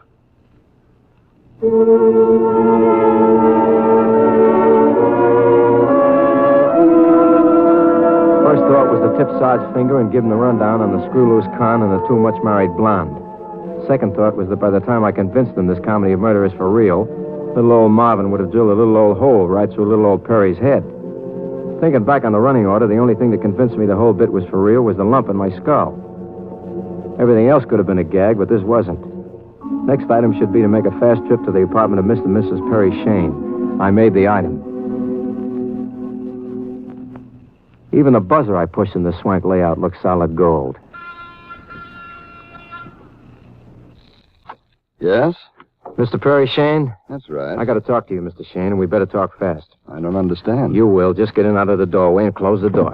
Now, wait a minute. I don't like being pushed around in my own home. Who are you? Rocky Fortune's the name. Sorry for the shove, but it had to be. Now, look, I'll give it to you straight. Somebody's looking to kill you. Somebody wants to kill me? That's right. An ex-con by the name of Marvin is looking for you right now. Why does he want to kill me? Did I ever send him up? That I don't know. I didn't even know you were a mouthpiece. Incidentally, is your wife home? No, she hasn't been home all day. Do you know my wife? If that's her picture sitting on the mantel, I know your wife. Your wife, incidentally, is the reason Marvin wants to kill you. Now, before I ask you to leave, would you mind elaborating on this fantastic story of yours? Well, I guess I'm giving it to you pretty fast at that. The picture ain't very pretty, though, so I don't feel bad. Believe me, mister, your Southern Belle is ringing out nothing but bad news for you. She wants you dead. I don't know what this is all about, but right now I'm not interested. I don't know who you are or what your plan is, but will you please leave before I call the police? Look, mister, believe me, I know she wants you dead because she offered me $5,000 to kill you. Get out. Get out now. I'd hate to have to belt you, so if I do, it's for your own protection. You better keep your hands down, Mr. Shane. No one makes accusations like that against my wife. Take it easy, Mr. Shane. Real easy now. You're going to push me too far. Get out of my house. Now sit down on that chair and behave yourself. I'm getting a little tired being shoved around. I'm the patsy in the deal, and I asked for nothing. Now listen to what I have to say. First of all, how long you been married? That's none of your business. So it's none of my business. This bump in my noggin was none of my business either before I got it. Your wife's husband is the character who gave it to me. My wife's husband? Are you insane? I don't blame you for asking, pal. I doubted myself for a couple of minutes. Whether you believe it or not, your wife has another husband. An ex-con by the name of Marvin. You mean her ex-husband. I know she's been married before. I mean her present husband. He was supposed to be a lifer, so she never bothered to get a divorce. But the law crossed her by letting him out. Now, wait a minute. If all this is true, and frankly, I believe none of it, just what is your interest? Your wife put the make on me for a couple of weeks. She decided I was the kind of guy she wanted for a particular job. She offered me $5,000 to knock you over. Sounds like a handsome offer. What's stopping you? Couple of things. First, the law. It's real illegal, you know. Second, you'd be real dead if I did. And those two items are stopping you from earning a $5,000 fee? What do you think? Well, you seem like a particularly bright but rough young man. If you're passing up that offer, it's only because you want more from me. That flatters me not, pal, but we'll overlook it. At least it shows you're thinking maybe Dreamboat did make the offer. I see. Would you suggest I call the police and tell them a complete stranger has informed me I'm about to be killed, and please send me a police escort? I'm giving you credit, so please extend the same in my direction. Well, what would you suggest? I'll make one call to the Irish Clubhouse. To the what? Sorry, pal, lost my head. Irish Clubhouse happens to be local police headquarters. Sergeant Hamilton J. Finger's my boy there. I'll call him, get him to give you a rundown on me, and then we'll both go over to headquarters. Well, there's the phone. Let's hope for your sake that Finger is at hand. 25th Precinct. Sergeant Finger. Mm-hmm. From here to eternity. Mm-hmm. Don't tell me. Let me guess. Frank Sinatra? Oh, you are a funny man. Finger, I'm going to put an attorney on by the name of Mr. Shane. I happen to know he's got an ex-con gunning for him. Will you tell him that I don't make jokes about things like this? Now, wait a minute. Don't put anybody else on. Who's gunning for who? Sorry, pal, but I got a deadline. I got to get this guy over to the protection of your Schlack house before his own line goes dead. From a bullet. So talk to the man. This is Perry Shane speaking. I don't know what this is all about yet, Mr. Shane, but if Rocky says your life is in danger, we better come over right away. Just a minute, Sergeant. Since I actually don't know this man, and I don't know you, perhaps we'd both better come right over to the precinct. It's your life, Mr. Shane. We'll be right over.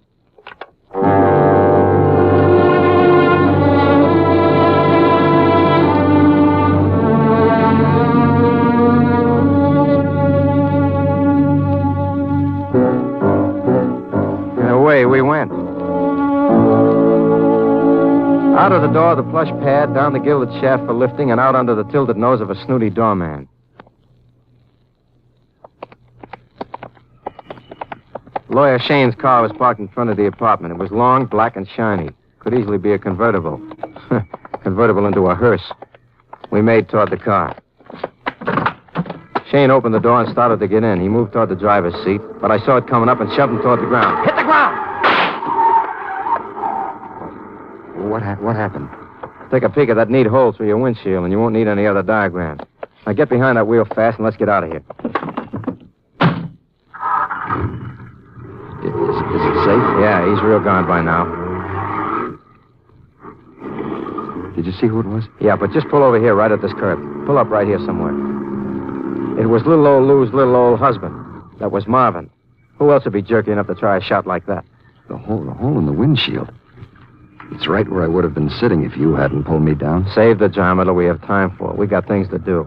But aren't we going right over to the police headquarters? You're going right over to Sergeant Finger, 25th Precinct. Now, give me your apartment keys. I'm going to move fast. Now, I'm going right back to your apartment. You go over to the precinct and bring Finger back. On the double. Well, what are you going to... Why are... The $64 questions come later. Move, quick.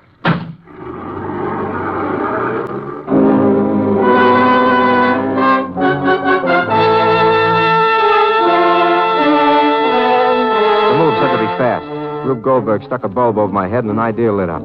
The next move could be back to the plush pad, and I want to be there to see it.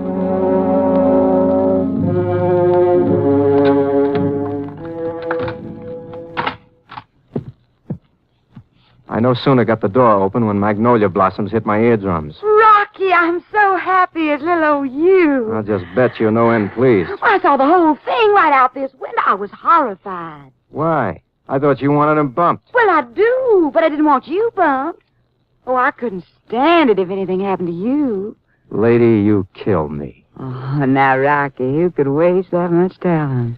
Let's write some story now, Lady Lou. Were you camping out in the other room while I was talking to Perry? No, of course not. I was just completing my little plan with Marvin. You see, I'm afraid I had a change of heart, Rocky. I realized I'd still have Marvin as a husband, even with Perry out of the way, and that wouldn't do at all. Why not? Marvin was the banana you picked in the first place. Oh, but I got different ideas now. I want me another husband. I got him all picked out. Say, you are the one. Your little plan was just screwball enough to work, too. You know this crazy Marvin's gone enough on you to do anything you want. He kills Perry for you.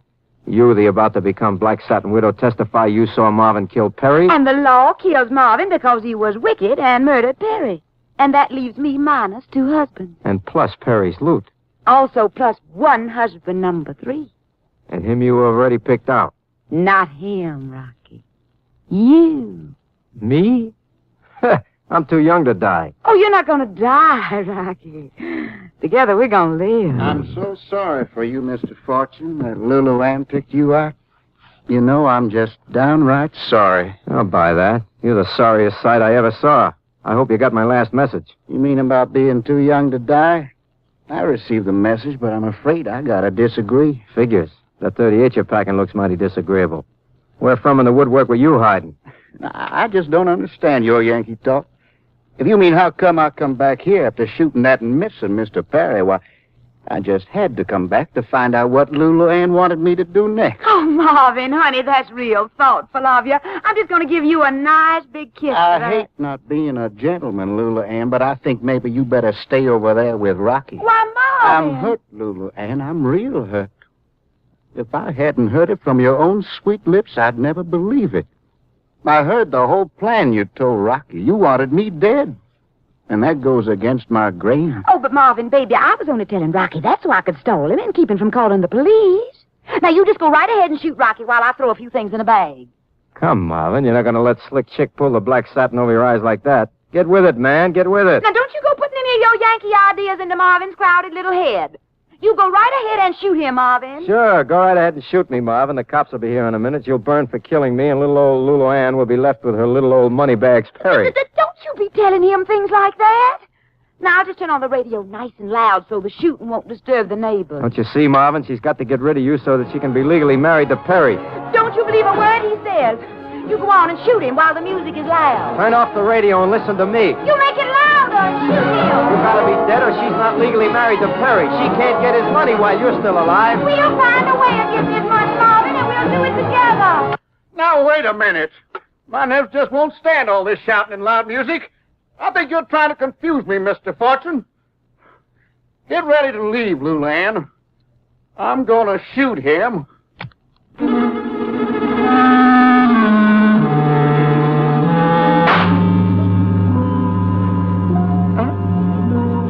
I'm just so surprised.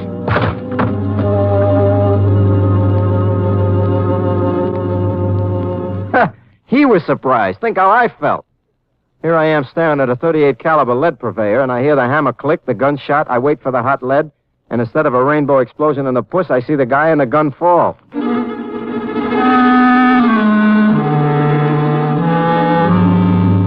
explanation came from a welcome source, my pal, Sergeant Finger. Someday, Rocky, that luck of yours is going to run out. Why didn't you come down the precinct with Mr. Shane? For the reasons which I hope you heard, namely the story as told by Honey Pear and Marvin. Did you get it all? Did we get it all? The way you were all yelling, we could have taken that story down at the precinct. Come on, Honey Pear, we're going downtown. I refuse to move. You just have to talk to my husband. He's my lawyer. Your ex-lawyer, Lulu Ann, and your soon-to-be ex-husband. I'll start annulment proceedings tomorrow. Well, you can't annul me. Marvin's dead, and he's the only other husband I ever had. Correction, Sweet Dreams. Marvin got his hand blasted, not his head. He'll be okay in a week. I can see you both now, walking arm in arm in your little old steel cottage, overlooking the Hudson River. In fact, if you're real sweet, I'll talk to Sergeant Finger about getting you a room with a southern exposure. That's so you'll all feel at home.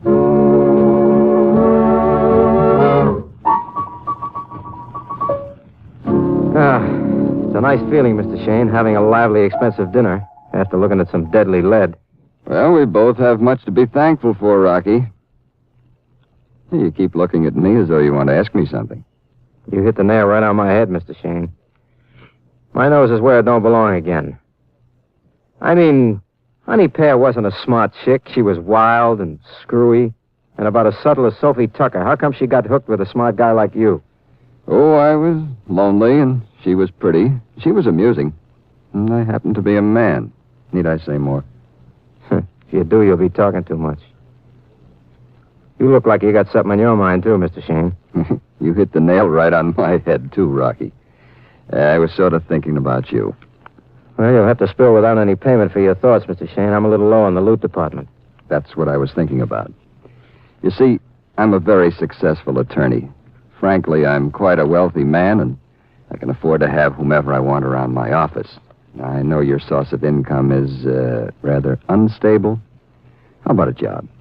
Me? In a mouthpiece office wearing a white collar? No, thanks. Not for this moose. Well, process servers have no use for white collars, and they lead a pretty eventful life. Process server, huh? I didn't think of that. An outside type profession that could be interesting and lucrative. I'll have to kick that around between the ears a bit. Well, while you're kicking it around, I'd like to make out a check for you for a nice, sizable advance. I'll tell you what, Mr. Shane. Me, I'm a realistic type. Make it out to my favorite charity. Which is? Cash, Mr. Shane. C-A-S-H, cash.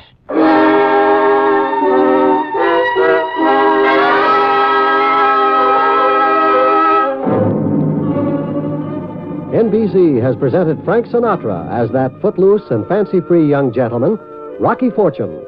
Others in tonight's cast included Betty Lou Gerson, John Stevenson, Maurice Hart, and Barney Phillips. Tonight's script was written by Norm Sickle. Andrew C. Love directed.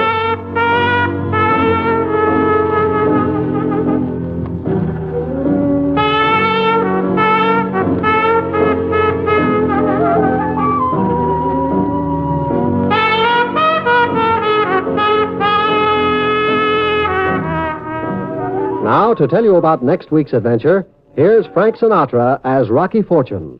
Hey, man. You ever been tiger hunting in Nepal? Well, I haven't either, but they tell me they tie a goat to a stake and they wait for the tiger to show up. Next week, I'll tell you about the time a guy I know went tiger hunting. Only the tiger was human, and the goat, that was me. See you around.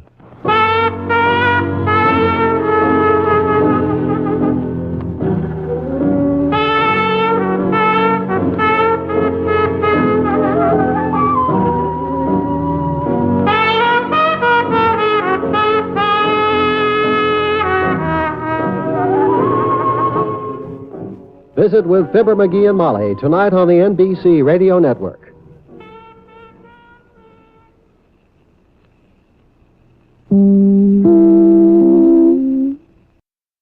Frank Sinatra, transcribed as Rocky Fortune.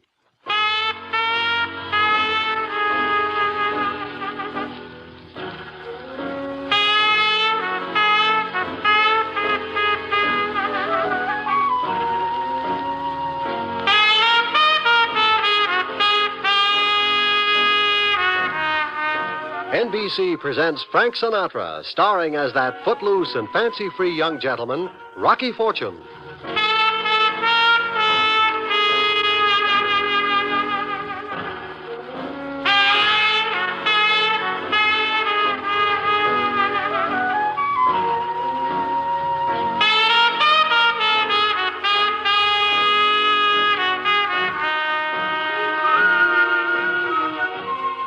Did you ever wonder what a bull must feel like when they let him into the ring?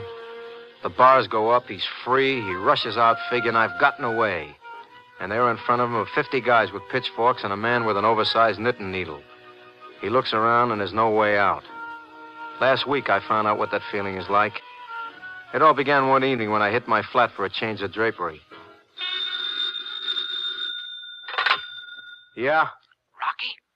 Yeah. This is Midge Moore. Yeah, what's up, Midge? Listen, Rocky, I just got a phone call from Carl, the organ grinder. The grind?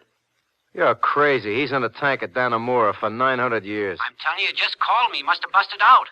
Midge, it's a gag. Somebody's trying to give you the memes. It was the grinder. I know his voice. Okay, it was the grinder. What did he say? He says he's got a list with 3 names on it. The 3 guys what sent him up. Meaning? First me, Midge Moore, second you, Rocky Fortune, and then Harry Bowman. He means it, Rocky. He's going to get us. Look, Mitch, stay where you are. Lock the door. I'm going to check a friend of mine at headquarters and see if the grinder busted out, okay? Make it fast, huh, Rocky? My blood pressure ain't so good, and if the grinder gets here, I ain't going to have any blood pressure.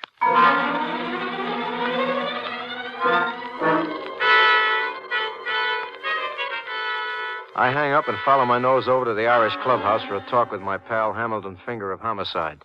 I find his homely face behind a pair of size 14 brogans on the squad room desk. Hey, Sarge. Huh? It's me, Sergeant. Rocky, snap out of it. Oh, hiya, Rock. Catching a few winks, huh? Oh, I was just meditating. What brings you? I just had a call from Midge Moore. So? Who's Midge Moore? You remember about 5 years ago there was an ex-wrestler named Carl the Grinder? Sure. You had something to do with sending them up, didn't you? Yeah, Midge Moore and me was coming home from a bar one night when we see this ape beating up an old peddler trying to rob him. We yelled for the cops, and then we testified against him at the trial. Wasn't that a fourth offense? Yeah, he went up for the rest of his natural. Only before he went, he swore he was going to kill 3 guys. Midge Moore, me, and Harry Bowman. Yeah, that's right. Bowman was the assistant DA who sent him up. He went rotten, didn't he? Like a deadlock's in a steam bath. He's in charge of political corruption at the 4th Ward. So what about this call from Midge Moore? He says the grinder called him. You don't say. Where from? Not from the State University. Oh, that's a big help. You're playing coy, Sarge. Oh, yeah, as a matter of fact, I am. The grinder busted out this morning. We just got an APB on it a couple of minutes ago. Holy Moses. You don't look so good, Rock. Yeah, you should see me in my other suit. The one they're going to bury me in after Carl the Grinder gets through with me.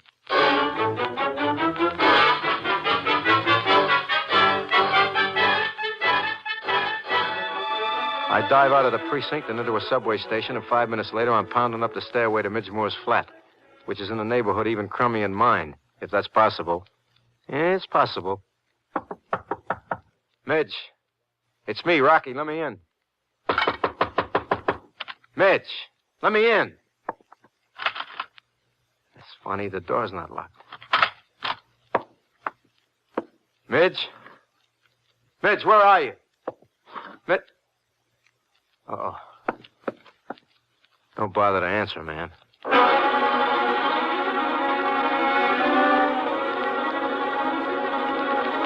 Midge Moore is lying on his face with his neck broken the way somebody breaks a match and throws it away. There's only one guy I know strong enough to do this to a man. Carl the Grinder.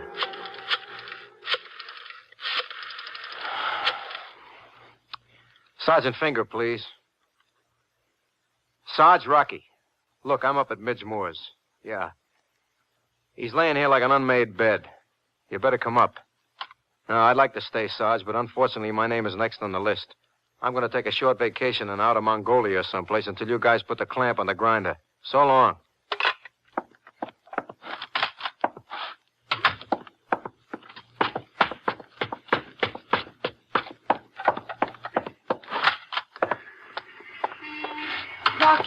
Rocky, wait. Huh?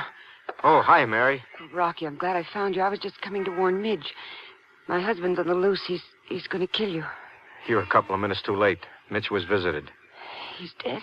Dead enough to convince the average coroner. Oh, Rocky, you've got to get out of town. You're telling me. Carl says that... Wait a minute. Did he call you? He came to the place. He came to... Yeah, he just walked in. He looked awful. He made me give him one of my brother's suits. He said he had some business to take care of. He'd be back for me later. He said if I let out a peep about him, he'd kill me. Oh, he don't joke about these things, honey. Maybe you better take it on a fly-by yourself. I wouldn't know where to go. I thought maybe I could talk to him, reason with him. Rocky, he's out of his mind. He's crazy to kill. You're a brave girl to stand up to him, baby, but it ain't going to get you anyplace. Remember the last time he decided to use you as a punching bag? I remember, Rocky, but he's still my husband. Baby, he's a fourth offender, and he's psycho besides. Now get smart and get to the cops. I guess you're right. You bet I am. Beat it now. Oh, where are you going? Right now, back to my flat, pick up a suitcase and a couple of bucks. After that, I'm going to find a big rock and crawl under it till Loverboy gets caught. What about Harry Bowman? Carl says he'll get him, too. The way that ward healer's been trying to make this neighborhood hit the jackpot, I wouldn't mind too much.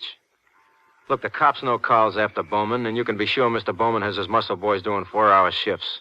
Come on, baby, we got to make time. Do like I said. Bye, Rocky. I'll see you around. Be careful. Don't worry.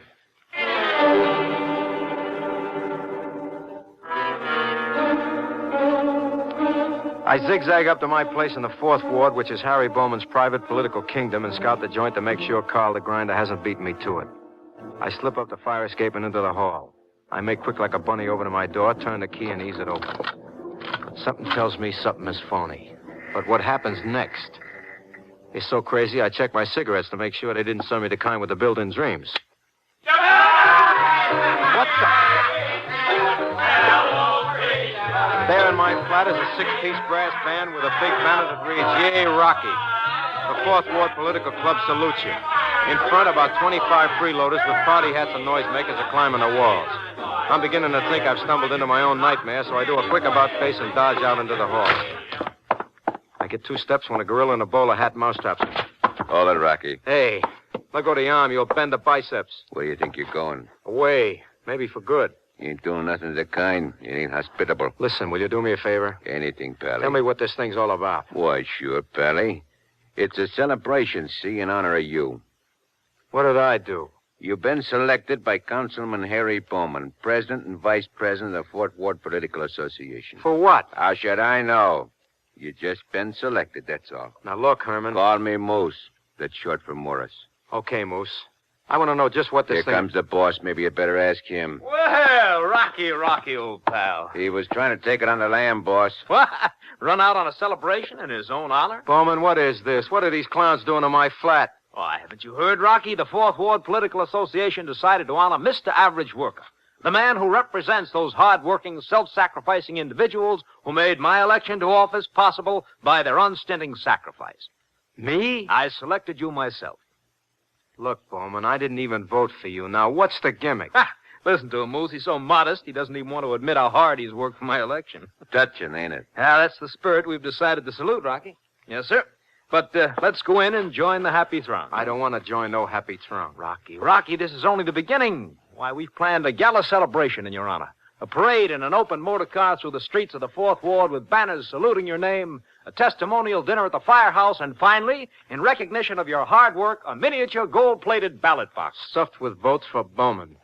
Listen, Harry, I appreciate your publicity gag, but you'll have to find another schnook. This boy's leaving town, and if you ain't heard, I'd advise you to do the same thing. Why? Carl the Grinder busted out of Dannemora. He's got a list with 3 names, Midge, me, and you, in that order. And if you don't think he means business, try looking Midge more in the face. You'll have to stand behind him, because that's the way his head faces now. So call up the celebration and let me get my suitcase. Just a minute. Yeah. You ain't going anyplace, my friend. I just told you. You don't have to tell me. I got a phone call from the Grinder this morning. Then what's all this jazz about? Let's get under a rock. Me, maybe, but not you. Listen, you moron. This bum's loaded for bear. He don't...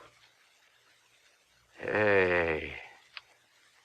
I think I'm beginning to get the picture. Yeah, smart boy.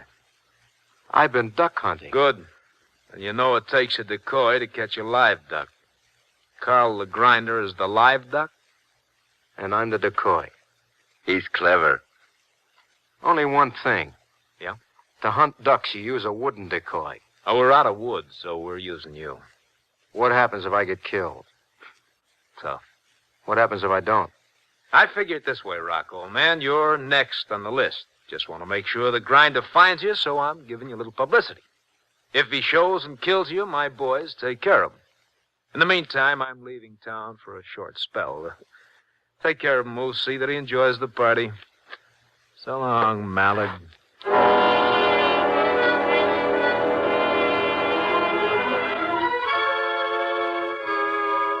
Bowman slips downstairs and Moose eases me into my flat with a .40 caliber cannon in my backbone. The party is going to be a beaut, I can see. All right, shut up.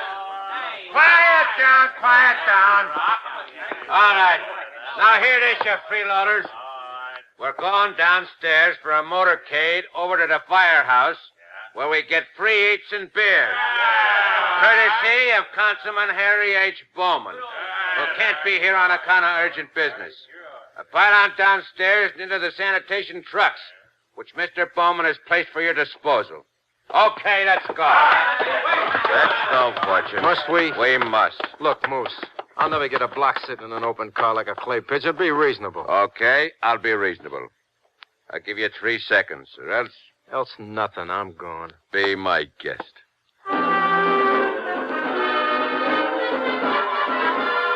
We pound down the stairs, and just as we hit the sidewalk, a couple of reporters and photographers gang up on us.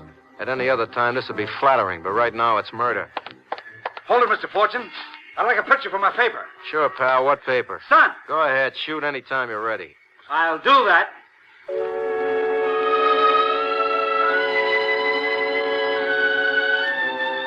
No sooner is the word shoot out of my mouth than I feel those icy fingers clamped to my heart. The photographer sticks his head under a black cloth and points the camera at me as I remember 2 very important items. 1, news photographers don't work under a hood. 2, the Sun went out of business a year ago. Hold it. Moose. Smile. Hit the dirt, Moose. It's the Grinder. Grab him. Look out, he's getting away. What's it there?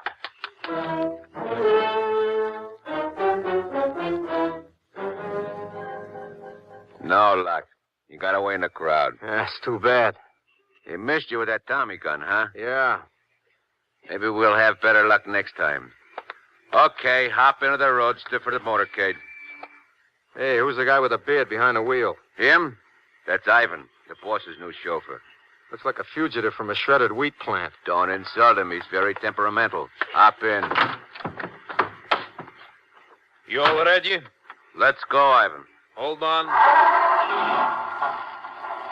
Hey, do I have to stand up? My legs are tired. Stand up. We want the grinder to be able to find you. What happens if I make it to the firehouse? You get a free dinner. Testimonial. What happens if I don't make it? Same dinner. In your memory. Hey, Ivan, how about speeding up a little? Did boss say go slow? Thanks. Someday I'm going to have the pleasure of pulling out them whiskers hair by hair. Good joke, huh? I'll kill you. Where did you get this creep? At a House of David basketball game? Boss hired him for the job this morning. How far now, Moose? Not a block. So far, nobody shot you. Swell. I may even live till 6 o'clock. What time is it now? My watch says a minute to 6. You're nuts. It's after 7. Okay, Ivan. Pull up. Everybody inside the firehouse for chow.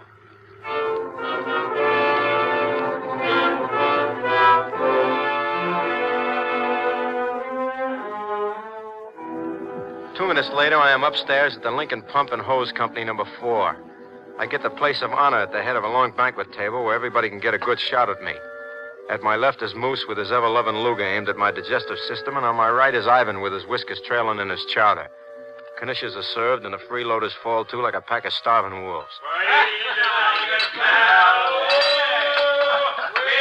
right, shut up. Shut up.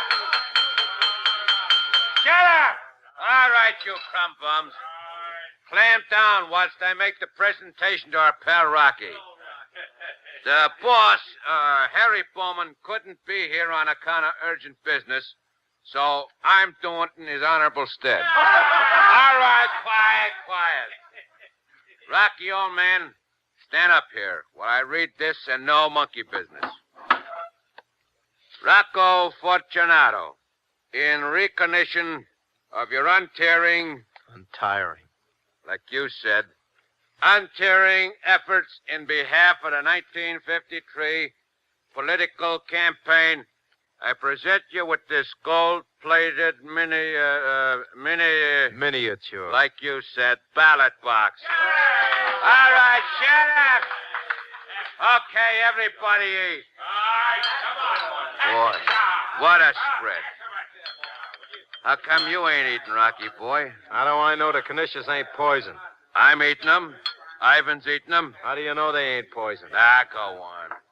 Think about it. Maybe the grinder got to the delicatessen. Maybe he came up here before we got here and fixed the anchovies. Huh? What's wrong, Ivan? This anchovy don't taste so good, Moot.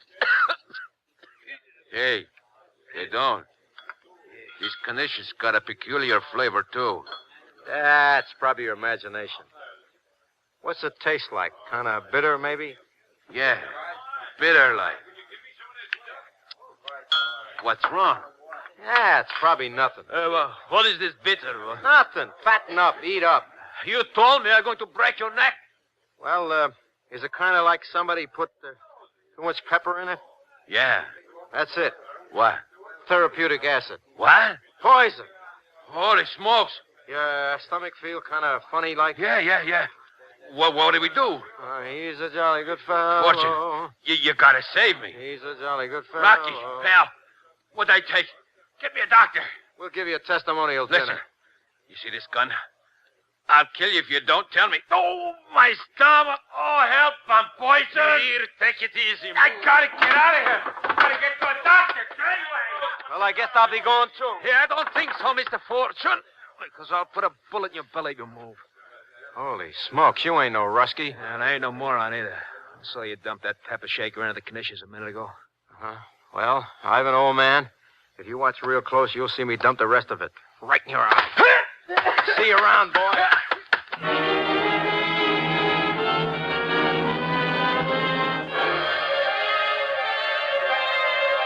While Ivan is still sneezing, I duck out across the hall to the locker room where the firemen keep their clothes. I get in and slam the door behind me. As I turn around to look for a window... Hold it, Jack.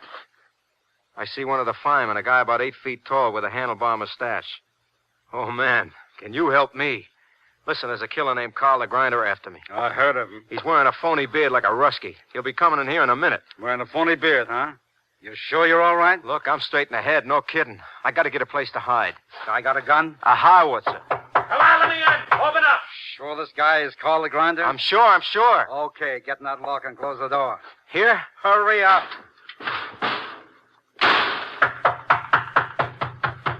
Okay. Come on, Fortune, I'll shoot this lock off. Come on, keep quiet. I'm going to let him in. Okay, Fortune, up. Who are you? I'm me. Who are you? I'm looking for a guy, kind of thin, about medium height, dark hair. Oh, yeah? Maybe he's hiding in your beard. I'll take a look around. Sure, help yourself. Yeah, thanks. Try this.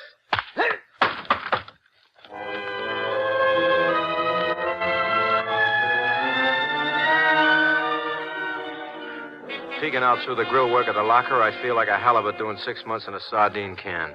The big fireman waits till Ivan walks past him, and he picks up a fire axe and lets him have it from behind. Ivan falls on his beard, and I feel like I'm in Madame Tussauds for a couple of seconds. Who do you? Sure, pal. Oh, you. I had to hit your friend. You didn't hit him, John. You killed him. No kidding. I must have used the pointed end of the axe. Let's pull out that phony beard and get a look at him. Yeah. I'd like to see what Carl the Grinder looks like myself. 1, 2. What's wrong, pal? Hey, this ain't Carl the Grinder. Who is it? Harry Bowman. The guy who used to be the assistant DA? Yeah, he was using me for a clay pigeon. I guess he wanted to hang around and see what happened, so he put on a fake beard and a phony accent. That's the guy that sent the Grinder up the river, ain't it? That's the guy. Now the Grinder's only got one to go. Me. You, huh? Yeah, it's too bad you cheated him out of Bowman. Oh, I didn't cheat him, pal. I just changed the batting order a little. Yeah, I guess you put another... Hey. Yeah, pal? Who are you? Well, let me take off the handlebars, pal. There you are. The Grinder? Yeah, the Grinder. I figured since he was going to be at the firehouse, I'd make like a fireman. I didn't think it was going to be this easy. I didn't think it was going to be this hard. Move back. A pleasure. I'm going to do this with my bare hands, Fortune, the way I did Midge Moore. You're going to have to catch me. Shall we dance? You're trapped, Rocky, like a rat in a corner. You wouldn't like to sit this one out, would you? Uh-uh. I guess there's nothing much left to do but throw my Sunday punch. Must be Monday. Nothing happened. If that's your best punch, Rocky, you might as well quit now. Okay, Rocky. We'll dance now. My throat. Nice and slow. Oh. Carl! Hold it, Grinder. You ain't getting me, Carver! You okay, Rocky? Fine. Carl, is he? I'm afraid he is. You're better off, Mary. Yeah, I suppose I am. I went to the police like you told me, Rocky. Had a hard time catching up with you. Swell. I thought I was the easiest man in Manhattan Borough to locate. Come on, Mary, let's get out of here. Hey, Fortune, you must have dropped this. Huh? Oh, yeah, my gold-plated ballot box. Thanks very much. I better phone in about this. What time you got? 6 o'clock. No, that can't be right. It was 6 about an hour ago. Maybe you forgot to wind it. Yeah. Ah, it's ticking all right. It's kind of loud for a wristwatch, ain't it? Yeah, even for a cheap wristwatch. Hey. Huh? Get away from the window, Sarge. What? Move! Hey, why'd you throw that ballot box out there? You'll...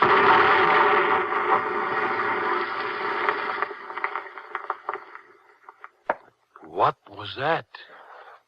Looks like somebody stuffed the ballot box. I guess the Grinder was trying to make sure Bowman's party lost the election.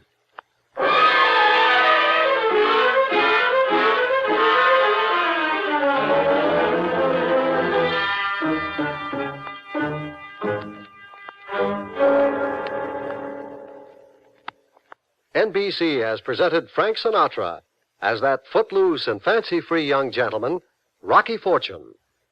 Others in tonight's cast include Jack Nestle, Barney Phillips, Kay Stewart, Jack Mather, Tony Barrett, and George Pembroke. Tonight's script was written by George Lefferts. Andrew C. Love directed.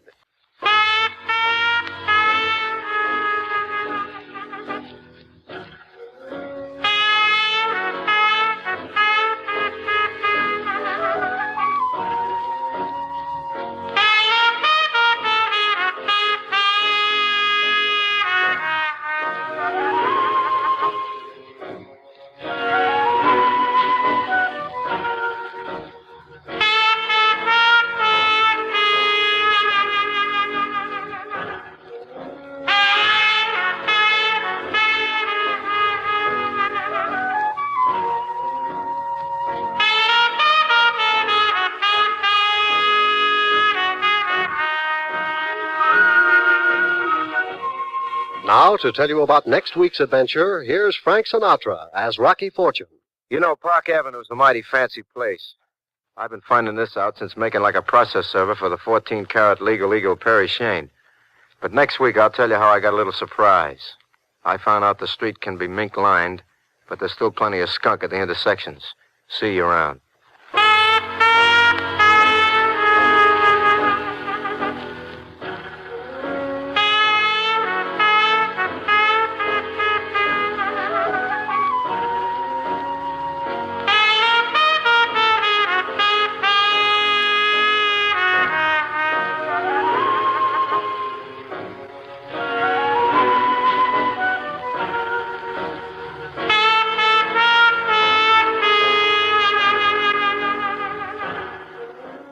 Enjoy Fibber, McGee, and Molly tonight on the NBC Radio Network.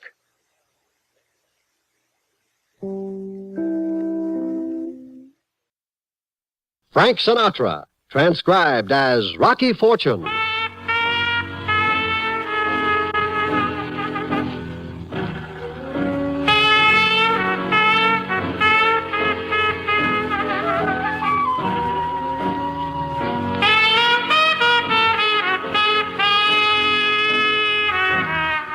NBC presents Frank Sinatra, starring as that footloose and fancy-free young gentleman, Rocky Fortune.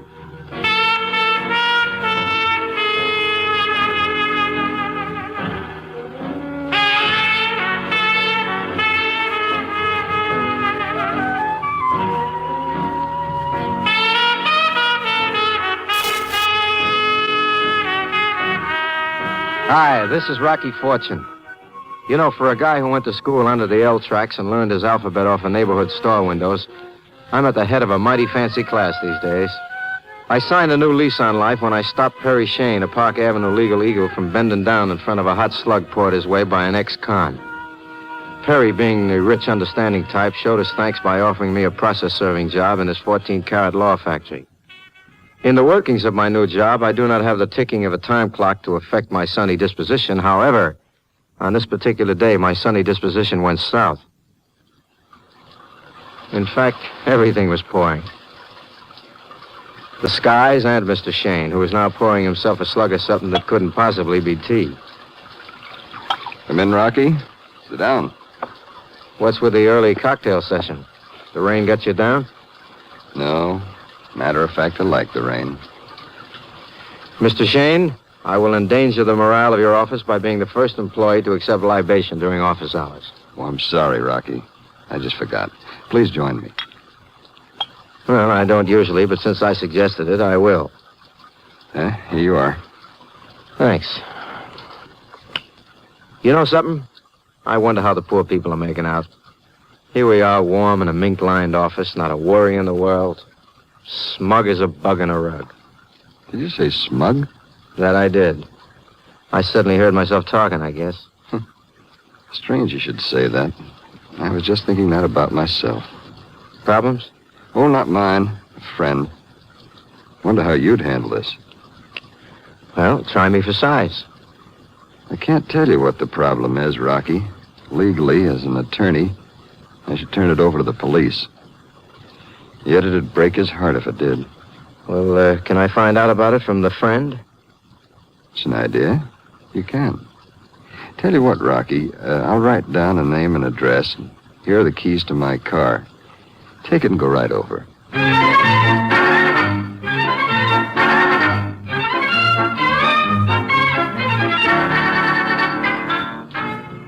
The name and address on the card sent me uptown to a swank number in the 90s.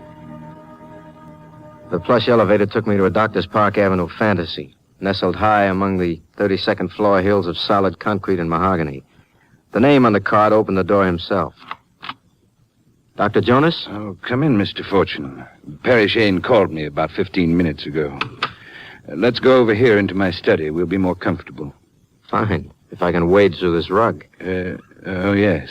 I just want to make sure of one thing before we go into the study. Excuse me. Stanley? Stanley? Yes, Dad. I just wanted to make sure you were in. Make sure you talk to me before you leave. Don't worry. I'm right here. That's my son. Everyone else is gone. I wanted to make sure we weren't overheard. Yeah, it's a real lush layout. You live here too, Doc? I have the entire floor. I live and office here. Of course, being head of the Witherspoon Clinic, I also office over there. Please sit down. Thanks. What's on your mind, Doc? Perry has told you nothing of what's going on? From where I sit, he's clean. He knows nothing about it. I suppose it has to be that way. As an attorney, he'd be duty-bound to go to the police. Maybe I can help get you started. From the way you talk to your son, I figure maybe he's in trouble. We're both in trouble. I have to inventory next week, and I have no way of explaining the disappearance since I can't account for it in my records. Disappearance of what, Doctor? Why, drugs, Mr. Fortune. A large quantity of drugs have been stolen from my cabinets. So why not call the cops? Because the thief is my son, Mr. Fortune. Do you know how much is missing? Over the past year, I'd say at least $25,000 worth. Wow. Isn't that a lot of dope for one doc to be stocking? That's for this office and the clinic. However, it is a ridiculous amount. Additional orders have gone through with my signature forged to them. I found one in my son's room. He's not only a thief, he's a forger as well. Is he on the stuff? Of course. He's been on it for quite some time. Can't you quiet the whole thing by just sending him away for the cure? If it were only that simple. I have to keep narcotic records, of course. I have to account for everything I prescribe. How can I account for $25,000 worth of drugs in 1 year? The amount is ridiculous. And that means if you don't put him in the can, you lose your license and you go to jail yourself. Exactly. He can't possibly be taking that amount himself. Of course not. And he refuses to tell me what he's been doing with it. How about letting me talk to him? I wish you would. I can't talk to him anymore. I get almost hysterical. I keep wishing that I can't even say it. Why don't you try? Might ease you off a bit. My wife died 4 years ago. I keep wishing that he had died instead of her. Oh, take it easy, Doc. Let me talk to him.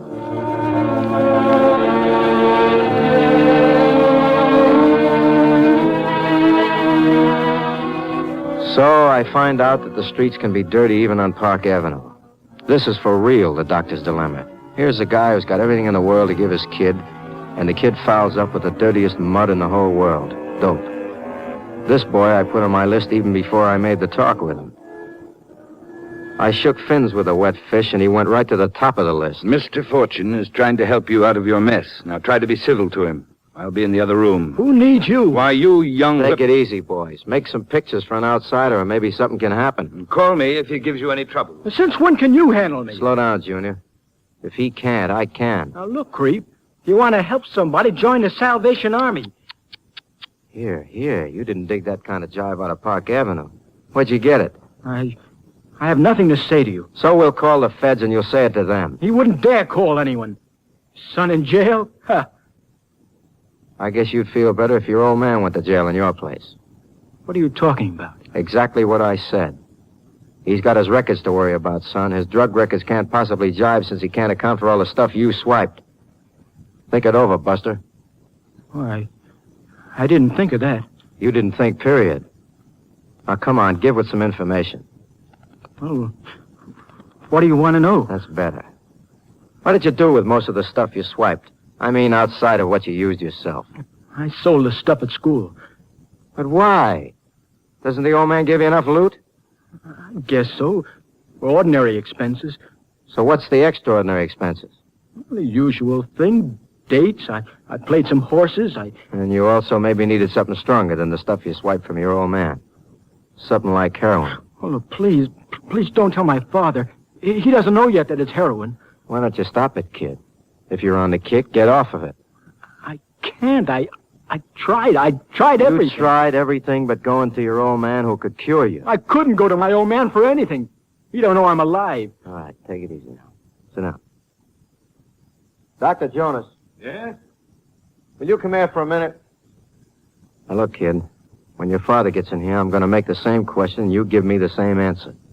Maybe if we blow some of the smoke away, we can get the team together. You having trouble with my son? No trouble at all, Doc. Please sit down. It's an effort to sit in the same room with him. Well, maybe if you sat in the same room a little more often, this wouldn't have happened. You two are still on the same team, so act like it, will you?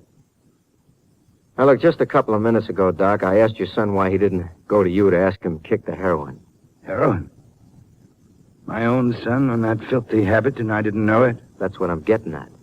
You, a doctor with a son on the rottenest kick of all, and you haven't seen enough of him to see it. Where did you get it, Stan? I don't have heroin in my office. He hasn't told me yet, Doc.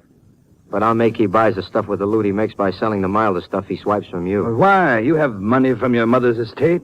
Doctor, look. Yes, look. Look at my son, a thief, a forger. Why do you think he did all of this, Doc? Who knows why he did it? What would make my own son put me in a position where I would either have to send him to jail or be sent there myself? I'm sorry, Dad. I never realized about the drug records. You said that... I mean, I didn't know.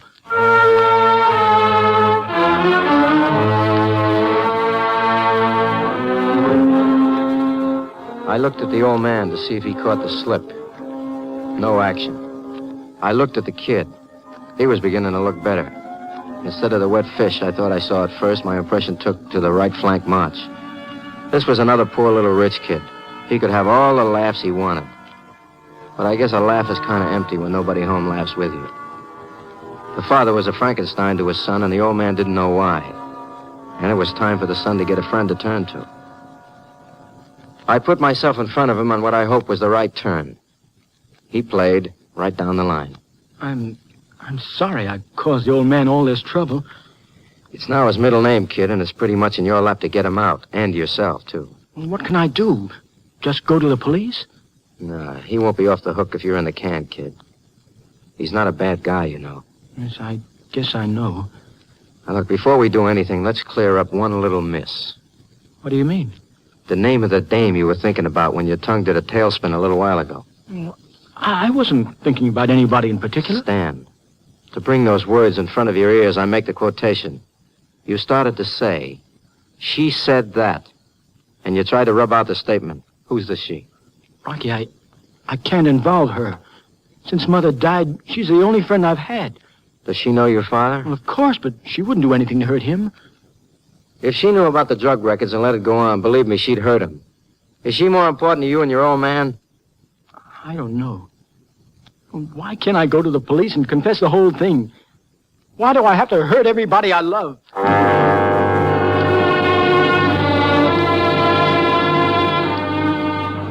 The lights went on all over the world. 19 years old and in love with the only gal he could turn to. A gal who knew something about the narcotics racket. This the doc must know about.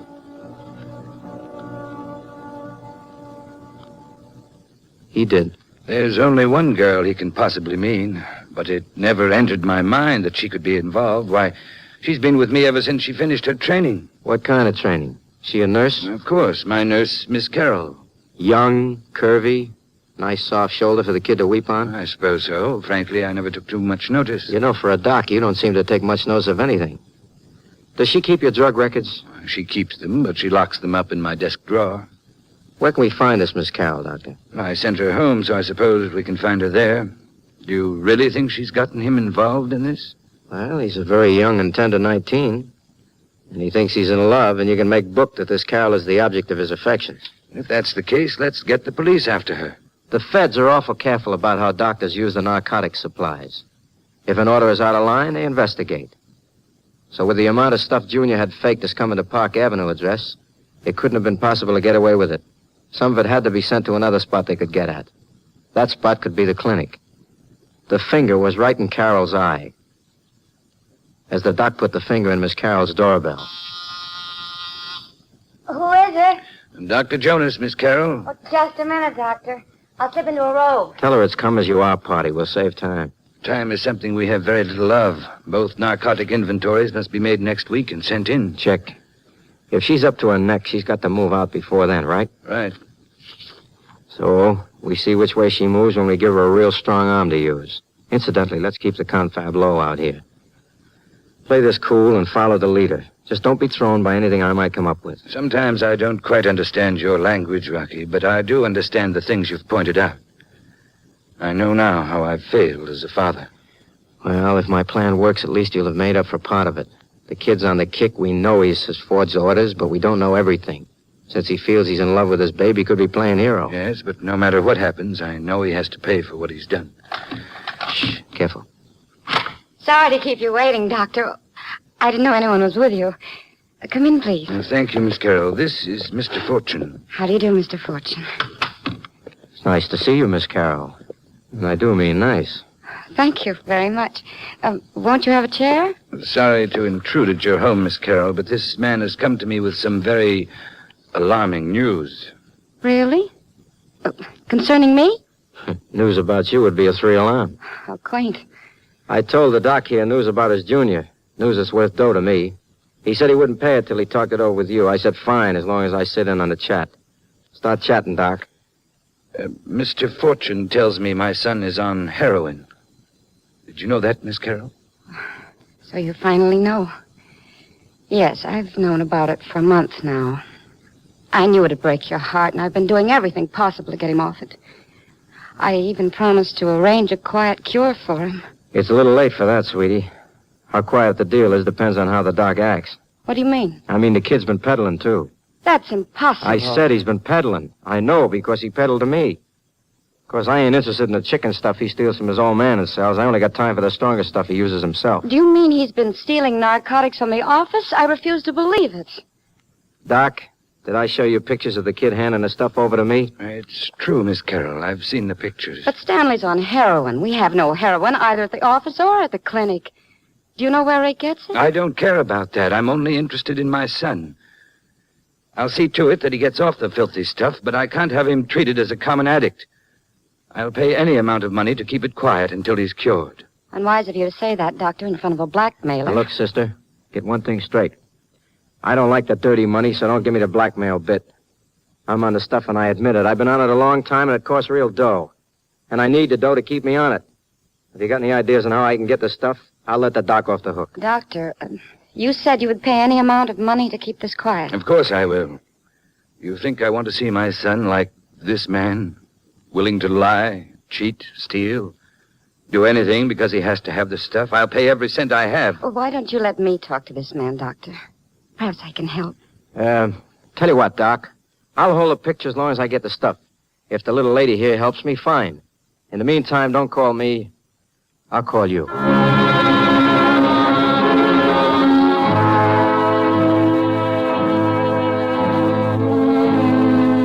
I felt like giving the doc an Oscar for falling in with the line I was pushing out. Now it was up to me to keep the little lady entertained till he got back to Junior and gave him the lowdown. I was pretty sure of one bit. Papa had much more chance of getting Junior to listen to him now. But the kid had to be tipped before she got to him, and she was bound to call as soon as she was alone. So I had to keep steady company with this chick till Junior learned the facts of life. The doc took the hint and left us alone. Charm school went to work. You said all you wanted out of your negotiation is to be able to get the stuff you need? Long as I get what I need, I make like a mummy, but I hold on to the picture.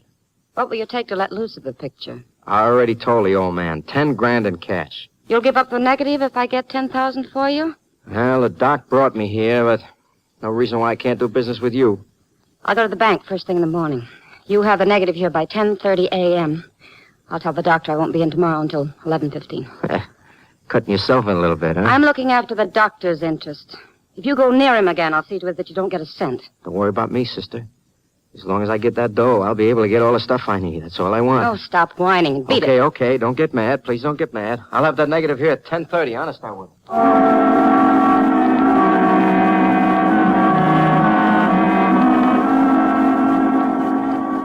Now, if the kid isn't too far involved, we're in business. So far, it looked like the little lady was taking all the bait we tossed out. The lady also had to work fast because she must know her little game is over when the inventory's taken. In the meantime, I had to deliver a negative in the morning. Stan and I looked at the birdie in a home-sized camera, took the negs to a friendly photographer, and in the morning I would be set with this item. Next, I had to have a heart-to-heart with the kid. By this time, he was willing to spill. I never even saw the extra stuff that came to the office and the clinic. But I thought you said you sold it to the kids you knew. He only said that because he thought he was protecting her. Right, son? Well, that's right, Dad. I just wanted to confess to the whole thing to keep her name out of it. I guess I've been a fool about everything. Her, too. Well, if you've reached the age of 19 and have only been a fool over one woman, I'm proud of you. Those words are nice music to my ears, Doc, but we got a long road to haul before we're out of the wood. This little cookie's been plenty smart. She had Stanley forge your name to those orders, and that's still a big federal offense. That means I'll still go to jail. Somebody's got to take the rap when that true inventory is taken next week. You could still be that somebody.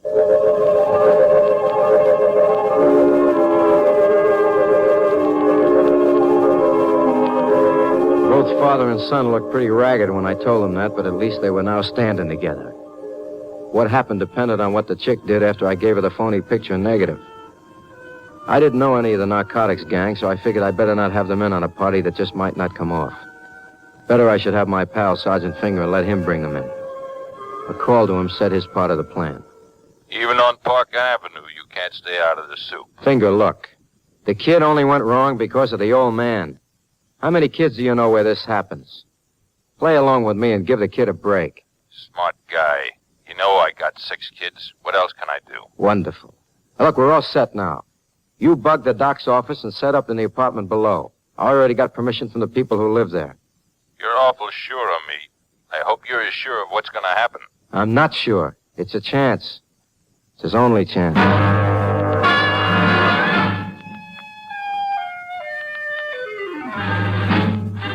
What's the idea of the Army, Finger?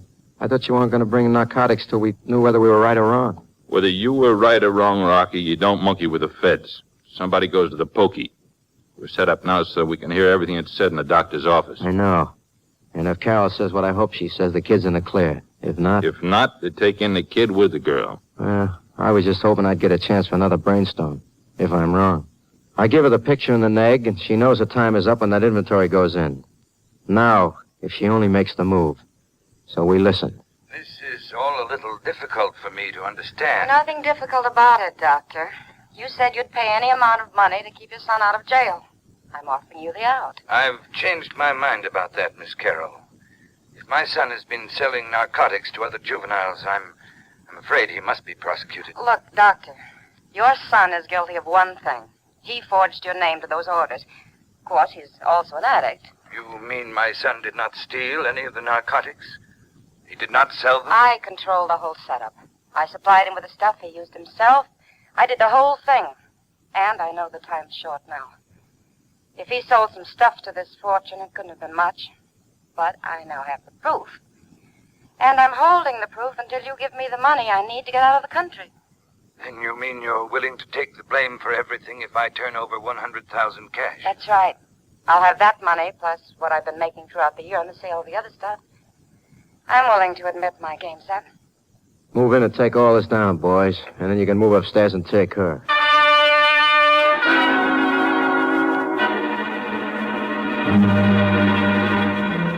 It worked out exactly as you thought, Rocky, but I'm still in the dark as to how you figured her actions. Well, the time for the kid was short. Just 1 week and the whole thing would be discovered. But the time was just as short for her. She had to get out. So when we dreamed up that picture of the kid selling the stuff to me and you said you'd pay anything to keep him in the clear, well, she figured she'd buy it from me at $10,000 and sell it to you for $100,000. Then she gives you the bit that the whole thing can be blamed on her when the shortage is discovered. And being lost in some part of the world with enough money to last a lifetime, she knew she'd be safe. Exactly. And she only had him sign the fake signature to keep a stronger hold on him. Right again. Now, if we can only straighten out Stan, what do you think will happen with him? Well, first thing, since he's got a father again, Shane thinks he'll get a suspended sentence.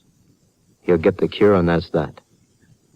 You know, If you'd only have realized one thing, this probably wouldn't have happened to the kid at all. And what's that? Well, when your wife died, you lost a wife, your son lost a mother. You're right. That's when I went to pieces and failed him. Funny that coming from you. Your language doesn't sound like a college man. Your logic does. That's easy, too, Doc. You see, the school where I learned my logic, they don't teach language.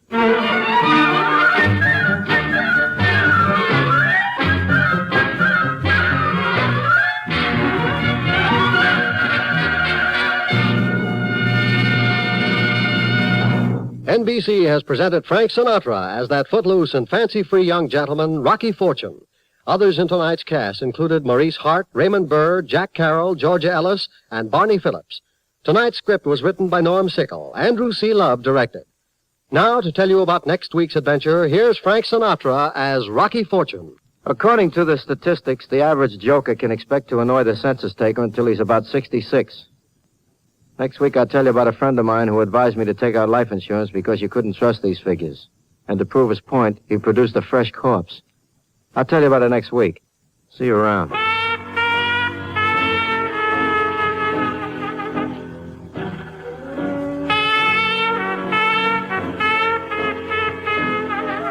Enjoy Fibber, McGee, and Molly tonight on the NBC Radio Network.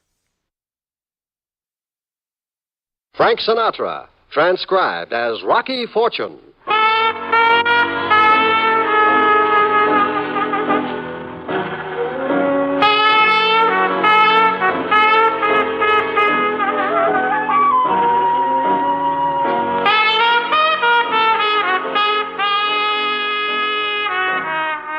Here's Frank Sinatra, starring as that footloose and fancy-free young gentleman, Rocky Fortune.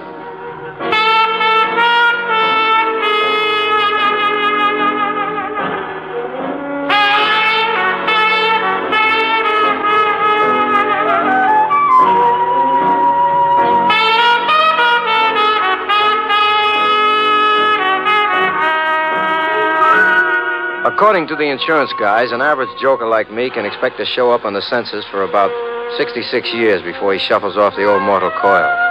However, an old buddy of mine who knows about these things says that in the case of certain unfortunate citizens, the statistics are not valid. And then he proceeds to produce a fresh corpse to prove it.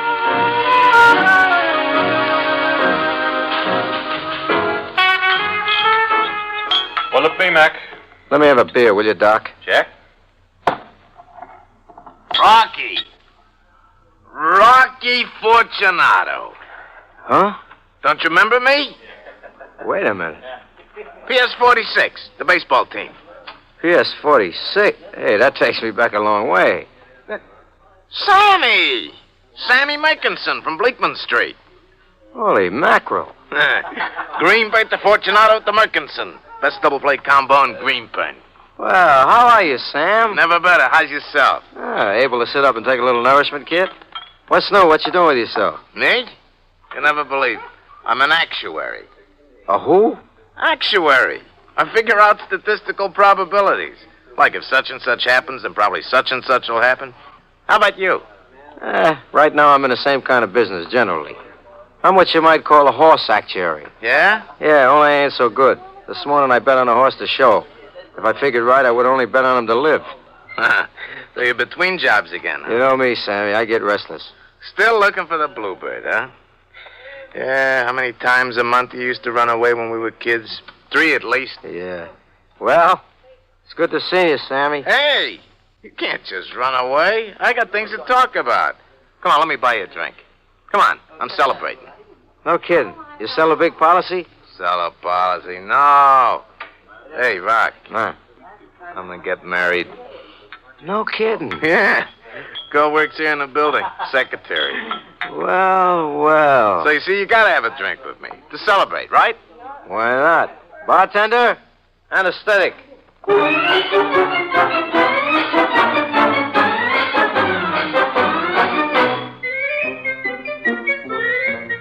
45 minutes and 90 proof later, Sam and I are just entering the 3rd grade at PS-46, and we got about 6 more years to relive.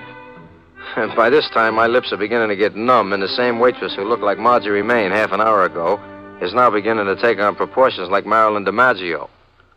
Rocky, pal. Yeah, you're the salt of the earth.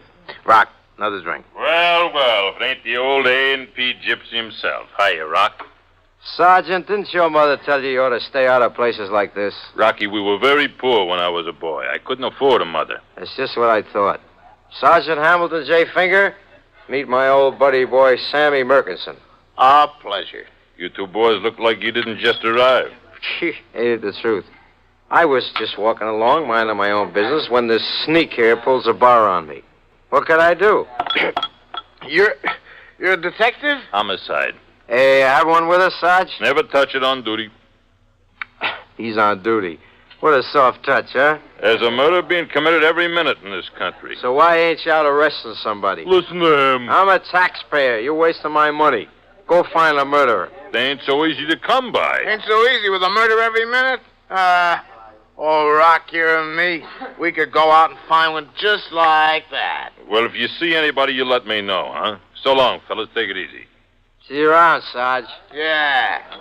Yeah, he's a nice fella. He's stupid, but he's nice. He's a good cop, too. Nice. He's a bum. Careful, Sammy. This man's a friend of mine. I repeat, as a detective, he's a bum. What makes you say? There's probably murderers right in this room. What makes you say? Figures. Why? Why? Oh, Rock, you ever heard of the law of probabilities? They got a law about that, too? That's my business. Yeah. Actuary. I'm telling you, it figures that there's a corpse around, and if there's a corpse, ipso facto. I'll take your word. That's more like it. Go on. Let's go. Go where? Find the murderer. Ah, wait a minute. Well, you got something better to do? Nah, I guess not. Okay, pal. Come on, let's go find us a murderer. I haven't finished my drink yet. That don't matter. We'll case this place first, right? Right.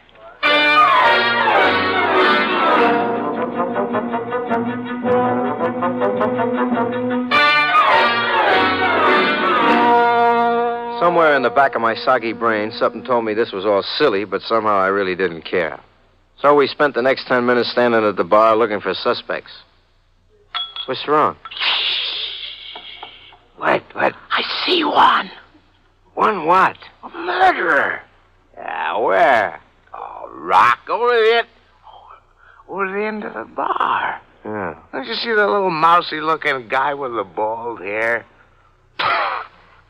Him? Come on. Okay. No, wait. Now, how do we handle it? We gain his confidence? No, we startle him. What? We scare him. Sure. Okay. All right, Jack. Where'd you put the body? Are you gentlemen from the police? Quit stalling. Are you kidding? Yes, I see you are. Well, I intended to go over to you. Really, I did, but, well, I came down to have a few drinks to get up my courage. A likely story. Likely. Well, usually, gentlemen, I go right home to my wife, Helen. Tonight, after I killed the girl... Hey, Sam. Huh? This guy sounds for real. Yeah. I told you he was a likely suspect. Okay, Mr. Crispy is the name. Arthur H. Crispy. I work for the Paramount Insurance Company on the 55th floor.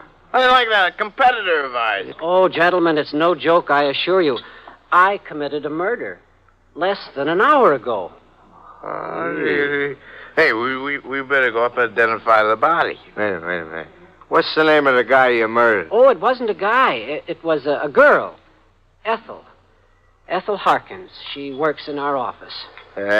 How did you happen to kill her? Well, I had been seeing her, if you know what I mean. Uh-huh. And it was expensive.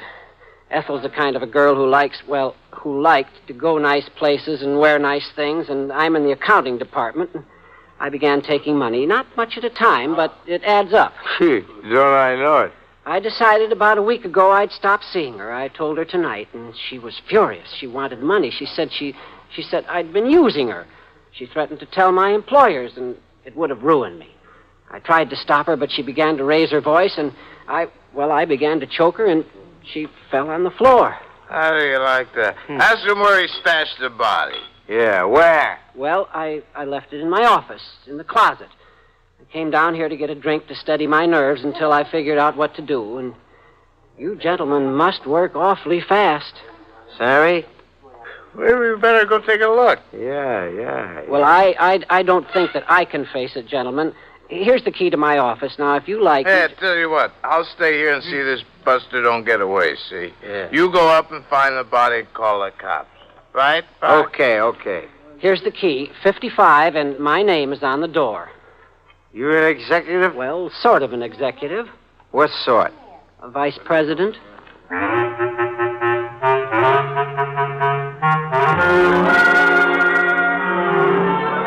I stumble to the elevators and climb into an empty one.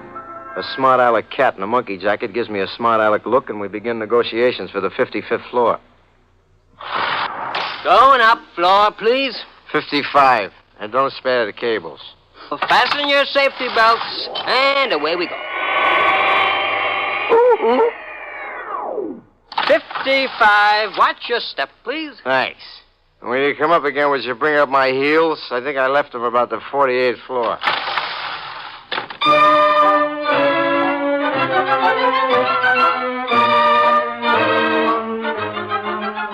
I use Arthur Crispy's key to let myself into the offices of the Paramount Insurance Company and stumble my way past a row of doors till I come to one marked Arthur H. Crispy.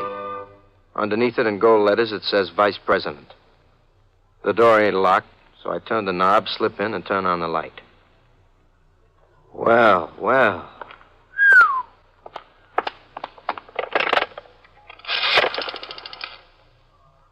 Hello, operator. Get me to the 21st precinct. Uh-huh. Yeah. Sergeant Hamilton J. Finger on duty? Yeah.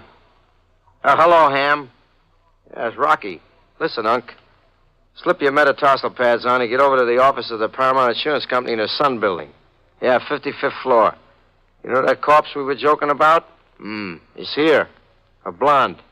No, I ain't having any DTs. Come on, will you? This is for the brass ring.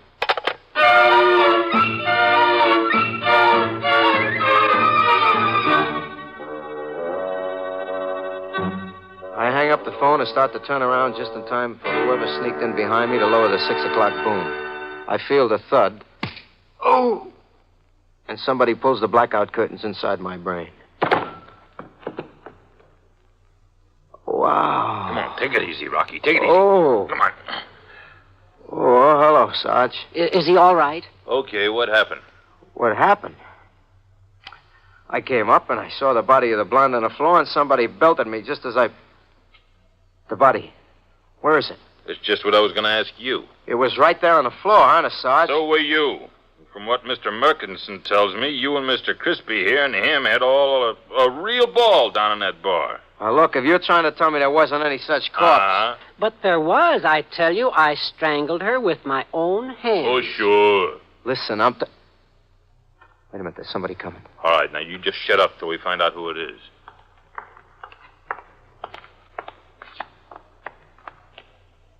So there you are. Hello, dear. Don't hello dear me. You realize I've been waiting at the restaurant for 2 hours? And don't try to tell me it was a business conference. I can smell the alcohol from here. It wasn't a business conference, dear. This gentleman is from Homicide. Sergeant, this is my wife, Mrs. Crispy. Homicide? Oh, no. Arthur, you haven't been telling them that story about the corpse My dear. What's this? Every time he gets a few drinks in him, he starts confessing to a murder. Last week, he announced to my sewing club that he had just strangled his boss and 7 vice presidents.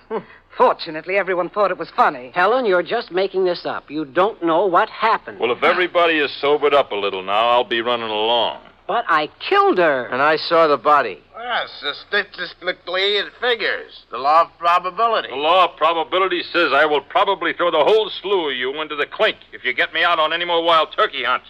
How do I get out of here? Well, you can take the executive car. Just turn to your left. Thanks. I'll join you. Me too. I think I need one, too. Arthur? But I'll skip it this time.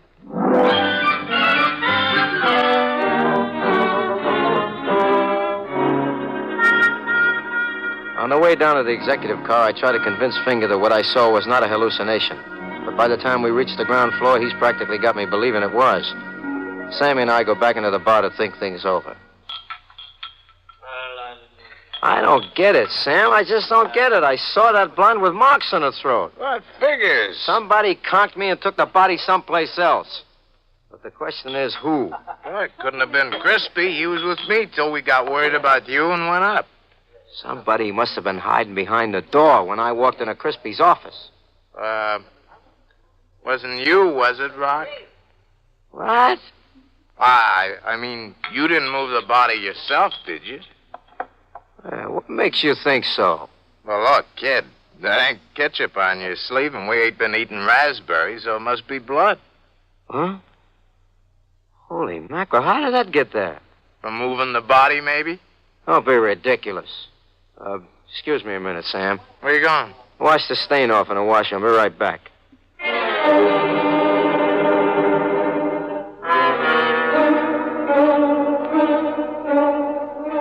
So Sammy and I resume where we left off.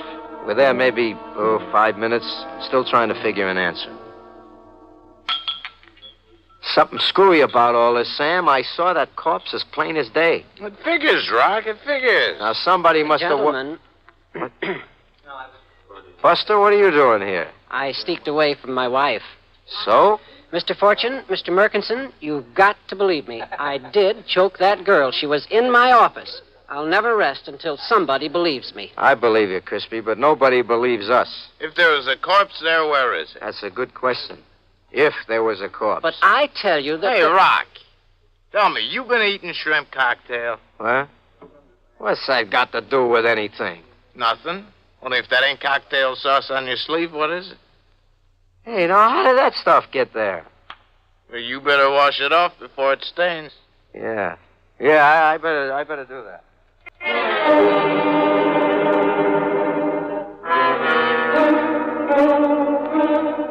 I head for the washroom when suddenly lightning strikes and I make my way to the executive elevator instead. I get in the car and shut the door, only I don't press the button. Not just yet. I check my sleeve. Where there was only one red spot, there are now two. A second later, there are three. It could be that the drinks are too strong, but it ain't. So I chin myself up, open the escape hatch that they have on the roof of every elevator. Sure enough, there on top of the car is the dead body of Ethel Harkins. The same body I found in Crispy's office. I'm just about getting ready to run for the cops when somebody upstairs presses the button. The door closes and we start to rise. Honey, I don't know about you, but I'm getting off at the first stop. Pardon me, this is where... Well, if it isn't Mrs. Crispy. I'm looking for Arthur. What's that? My companion? It appears to be a corpse. Come on in. With that? Why not? You've seen her before. What do you mean? I mean, you're the one who found her in Arthur's office and moved her out to the elevator. Why, you're insane. Why would I do a thing like that? You tell me. What makes you even think? Okay, let's have it. Well, I suppose I may as well tell you. I began to wonder why Arthur wasn't showing up for the theater, so I came up to his office. I used the executive car. I always do. And when I let myself into the office, I saw the body of this woman. You know her? Well, I knew that she and Arthur had seen each other a few times, but I knew it was all over. So? While I was trying to decide what to do, you came in and called the police. I hit you over the head, carried the body to the elevator, and pushed it up through the escape hatch. Then I left her and... Well, I pretended to come back when everyone was together. That the whole truth and nothing but? The whole truth and nothing but. It was crazy, I guess. Well, I know that Arthur isn't a bad man. She was trying to blackmail him and... All right, lady. We better just leave this body here and call the cops. Poor Arthur. He's always been so gentle, Look, you go into the office and phone the police. I'll go down to break the news to your husband.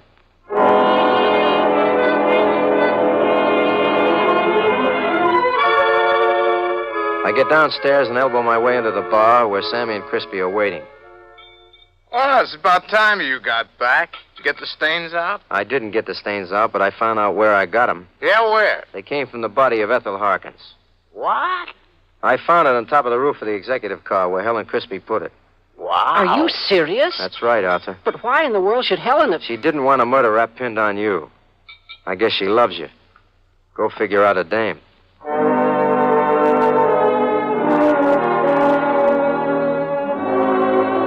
"20 minutes later, Sergeant Finger comes down to the bar to make the pinch. The three of us are sitting around the table like it was a wake when Sergeant Finger ankles in. Okay, fellas, the party's over. You been upstairs? I've been. Lieutenant's up there now with a woman. You saw the body? I saw the body. I'll sign a full confession. Before we get to that, just how did you two characters get involved with this whole thing? Funniest thing you ever heard of, Sarge. We're having a few drinks. And after you dropped in, and Sammy's a statistician, he says. It figures in a building this size there's got to be a murderer. So we begin looking for suspects, see? Sammy takes one look at this guy here, and bingo, that's the guy, he says. So we walk over, like a gag. And Sammy says, "Where did you stash the body, pal?" He almost goes to pieces and tells us. "It's up in my office," he tells us. So far, it's a joke. But then I see this guy's serious. How do you like that for coincidence, huh? Yeah, it's pretty coincidental. You just pulled it right out of the hat, huh, Sammy? Yeah, figures, that's all. You think so? Well, it was a long shot, I admit, but it worked. First guy we tapped just stabbed his lady friend. That's amazing, all right. Well, Arthur? Wait a minute. Huh? Say, Arthur, you said before that you choked her to death, right? Yes, she threatened to tell the president of the company, and I grabbed her throat and choked her. And then I ran out of the office and came down here. That's very interesting, because the body we found was stabbed with a paper knife from your desk. What's going on in that little mind, Fortune? I'm just trying to figure, Sarge. A corpse don't bleed, right? Right. So if Arthur Crispy choked her and somebody stabbed her body, it wouldn't bleed. What's this got to do with that? My sleeve is covered with blood. Helen Crispy had it on her sleeve, too. Arthur, you're sure you didn't stab her? I choked her. So then how come Sammy knew here she was stabbed? Well, I just figured that's all. Coincidence, huh? Yeah, sure. Yo, Rocco boy, just like when we picked this guy out of the mob. Just like when you picked him. Hey. Oh, now you're nuts. When coincidence gets to be too coincidental, it ain't a coincidence. You follow me, Sammy? What? You said pick the least likely suspect. Okay, that's you. Oh, Rock. You're drunk. I was drunk. I'm sober now. Maybe we better do a little checking on you. Maybe we better find out if you had anything to do with the murdered woman, huh? Well, that won't be necessary. I'll tell you. Okay, talk. She was my fiancée. She was my fiancée, Rock. We were engaged to be married, I thought. What? Keep going. I found out she was seeing this other guy. She was seeing lots of other men. One of them, a man she'd been blackmailing, came to me. This afternoon, I followed her up to Mr. Crispy's office. I listened outside the door and heard them arguing. I heard a sound like a struggle, and Mr. Crispy come out looking like a ghost. You went in? Yeah, she was on the floor. He choked her. When she began to come out of it, I questioned her about the blackmail. She admitted it. She told me she planned to work the same racket on me. Nice kid. So, I don't know. I lost my head. I grabbed a paper knife and I stabbed her. Then I locked the door and I came down to the bar and I started drinking. That's where I came in. I figured I'd be safe if I could pin the murder on Mr. Crispy. So, I just made up the business about the statistics. You willing to sign a statement?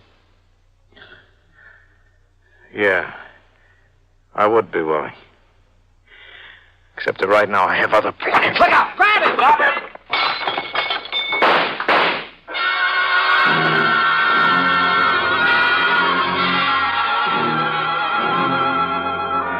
Is he dead? He's dead. Must have been crazy to think he'd get away like that. You know, I think he knew he was going to get a bullet, Sarge. What makes you think so? I don't know. Figures, I guess.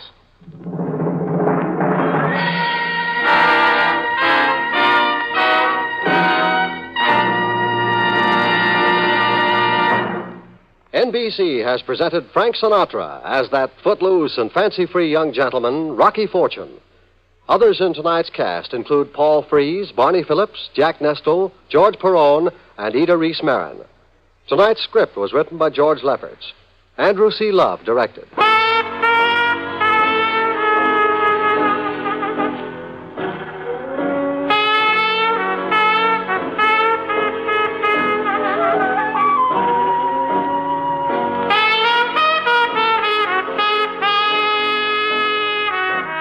Now, to tell you about next week's adventure, here's Frank Sinatra as Rocky Fortune. Hi. Say, did you ever spread yourself all over one of them 300 grand Long Island pads? You sit down at a mahogany table and let the shiny silver get in your eyes while you shovel Patty DeFord grass in through your front entrance of your face? Man, that's really living. Also, did you ever find yourself faced with a fancy 38 caliber lead purveyor in that same fancy type pad? Man, that's really dying. I'll see you next week.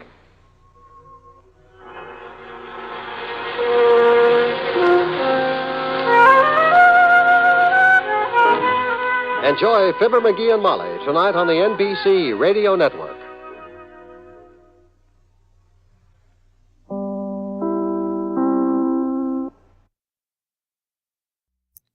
Frank Sinatra, transcribed as Rocky Fortune.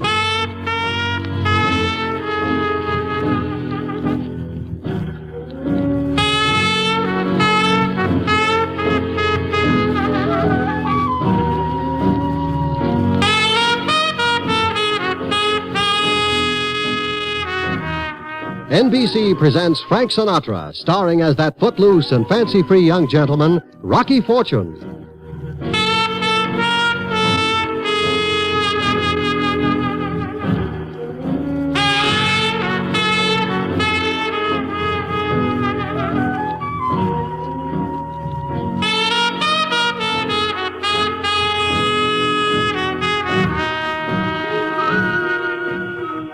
Hi, this is The Rock. At least a 3-carat rock these days, since I'm digging my living out of the Park Avenue hills. Nights I'm still hip to the Broadway and 10th Avenue beat while gathering my Mink Street paycheck. My process-serving occupation at Perry Shane's Law Factory only functions when there are processes to be served. Nothing was on the Park Avenue stove at this particular day, so I gathered up my frame and started to take it over to the other side of the tracks.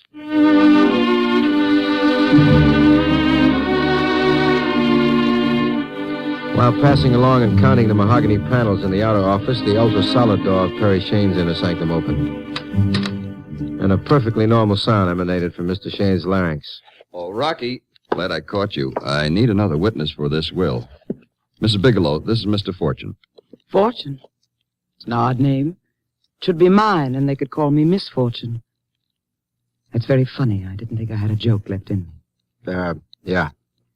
You should hear my material. Where do I sign? It doesn't make much difference, Mr. Fortune. It's only a formality. It's a perfectly simple will. I'm only doing it because you insist, Mr. Shane. I must insist, Jane. It's a perfectly clear legal document. You have no children, so your husband is your only beneficiary. Well, if you'd rather I signed it later, I'll wait outside till you're ready. Sign it now if you like. It makes no difference to me. Because I know it will not be executed. Well, you can take my 2 cents for its face value, but how can you be so sure? I'm sure, Mr. Fortune. Very sure. You see, I'm afraid I'm going to kill him.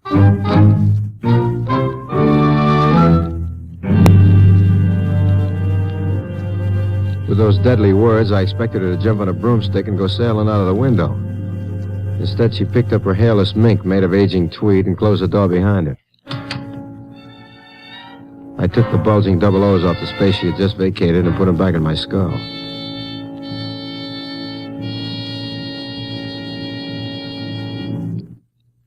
Say, Mr. Shane, is it not a little early for Halloween? She's a very unfortunate woman, Rocky. A woman steeped in the deadliest of fears. What's she afraid of? She's afraid of losing her mind. She don't act like she's hanging on to it very well right now. It's all groundless fear based on heredity. Her mother died insane, and she's convinced the same thing will happen to her. What's all this routine about killing her husband? Shouldn't she be watched if she makes statements like this? Well, her husband is convinced it's harmless, and he won't let anyone else look after her. She's lucky she has him, at least. Well, this is his life. Yes, it's his life, and I'm worried about it. Rocky, I hate to ask you to do this for me, but will you go out there to their home for a few days and keep your eye on things? Why not?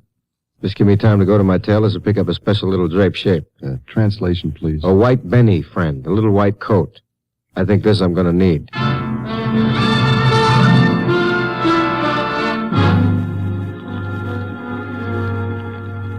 With a white coat clutched in my white little hand, I made my way out to the Long Island barn of Mr. and Mrs. Thomas Bigelow.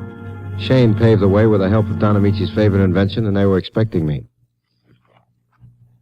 The reception committee had nice, gleaming white teeth. Well, at least you could say hello. Don't worry, fellas. I ain't coming in without your permission. Now, take it easy, boys. Don't tell me my fatal fascination is working. Well, it's all right. Back to the house, boys. Just open the gate, Mr. Fortune, and come in. They're friendly little kids, aren't they? Well, don't worry, Mr. Fortune. Open the gate. They obey me. I hope they get the same message.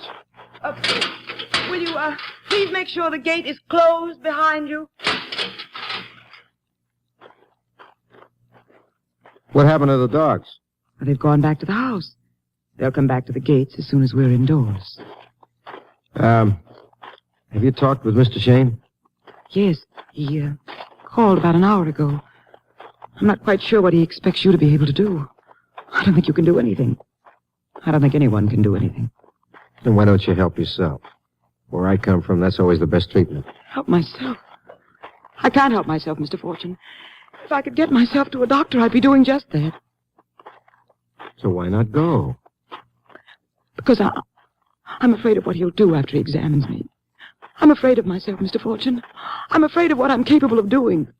I am capable of murder. Now, let's take it easy, Mrs. Bigelow. Look, if you want to murder somebody, there's got to be a reason. It can't be money. Money? Oh, no. Oh, no, it's not money. And it's not hate. You see, I love my husband, Mr. Fortune. And he loves me.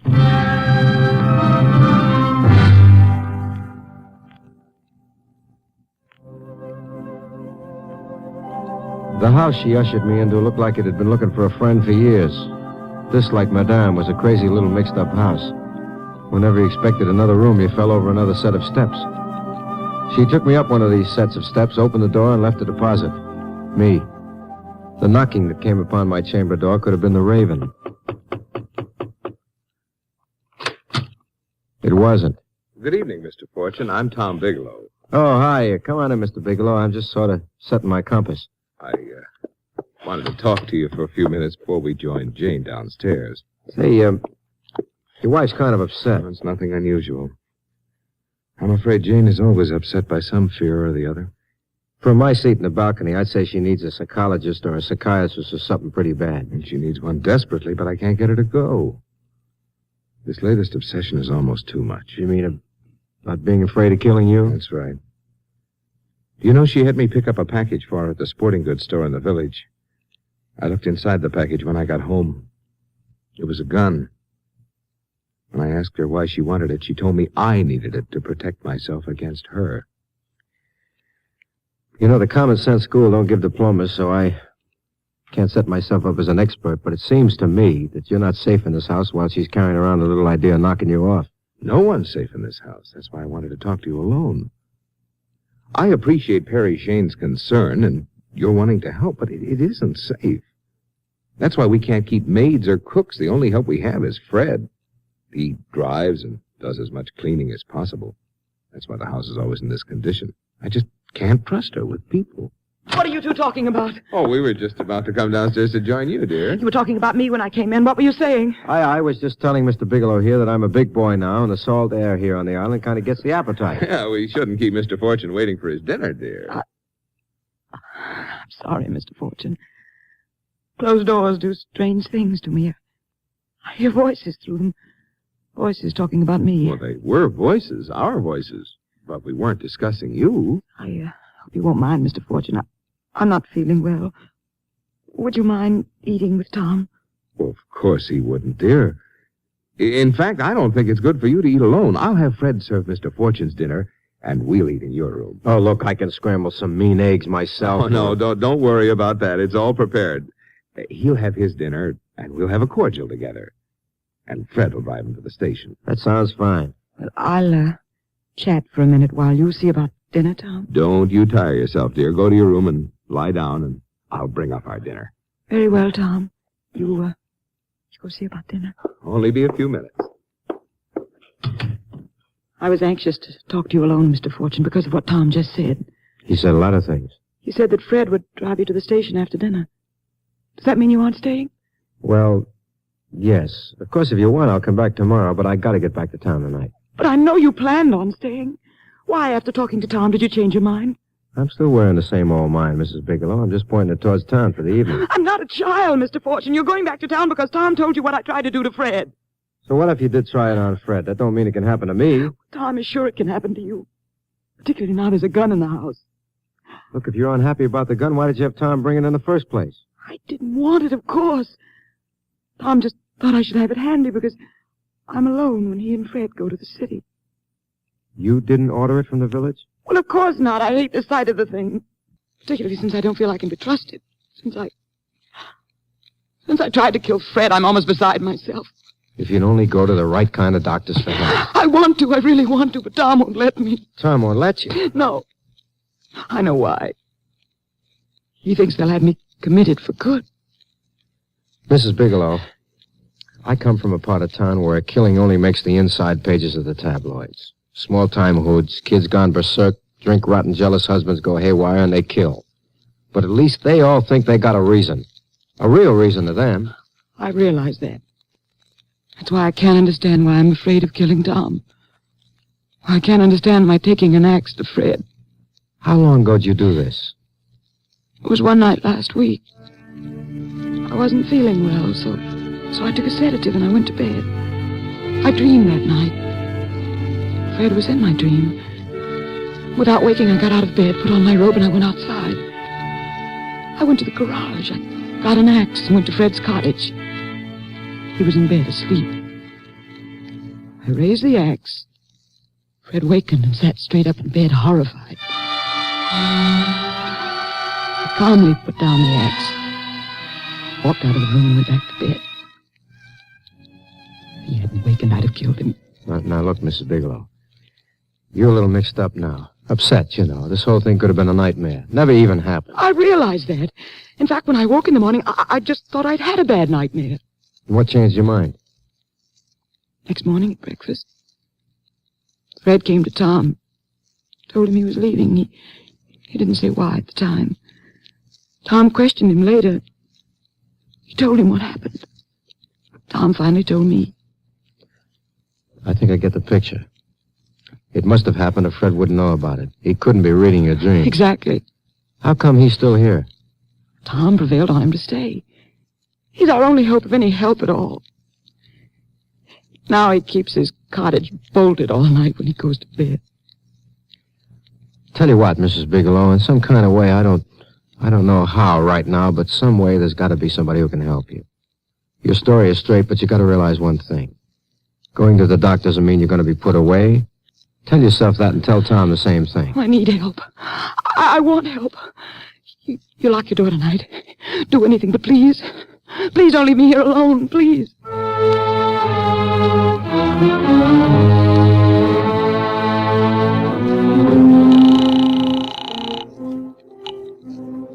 Hello? Perry, this is Rocky. What's the matter? Trouble? Trouble? Man, I was young at heart when I got out here, but right now I feel like I'm traveling from here to eternity. Some pretty serious things going on around here, Perry. This gal already tried to kill the hired man. She told me how herself. Oh, then it's much worse than I thought. If she really is homicidal, she better be put away now. I don't know about that, Perry, but I do know you better fix up a date for her to see a good doc as soon as possible.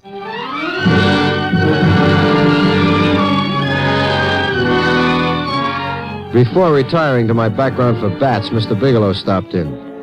He must have been feeling kind of rocky because that's what he was calling me. Rocky, I'm still not sure you're doing the right thing. I'd feel much better if I knew you were on your way to town. Don't worry about a thing, Tom. This will be the last night because I already talked with Shane. He's making a date for you and your wife to see a good psychiatrist tomorrow. Your wife's agreed to go. I didn't want to be forced to tell you this, Rocky, but I'll have to now. I can't take Jane to see any psychiatrist. Why not? She's willing. I know she's willing. You've convinced her there's a chance she may be helped. So maybe there is. There isn't. I know, Rocky, because I know her case. I knew her mother's case before. How do you know? Are you a doctor? Yes, I am. How come Perry Shane doesn't know this? Because all that Perry knows about me is what Jane's mother told him. All this goes back quite a long time. Her mother befriended me many years ago, helped me out of some trouble. She had the same fears that Jane now has. The family strain is very weak. In her more rational moments, before she went completely insane, Jane's mother asked me to forget my practice and just look after Jane. Didn't Jane know you'd been a doctor? No. We decided to keep it from her because we never wanted her to know her mother had fears about her, too. Tell me something, Tom. I know that when a guy gets very sick, they call in a couple of different doctors. Don't you think it'd be wise in this case? Well, of course, I'm not a medical man. I'm a psychologist, but I'm sure of my diagnosis in this case. My old associate, Dr. Giles of Syracuse, worked with me on several similar cases. Well, if the guy was close to you, why not call him? I have no idea where he is now. I lost track of him years ago. It's just no use, Rocky. I hate to admit it, but there's no hope for my wife. Now let me have you driven back to town. Won't be necessary, Tom. I can't close my eyes to everything you told me. You got a lot of guts to take it this way, and I think you're a great guy, but this case is too close to you. Your wife's gonna have to go to a doctor. Okay, Rocky, have it your way. I hope you're still alive tomorrow to take her.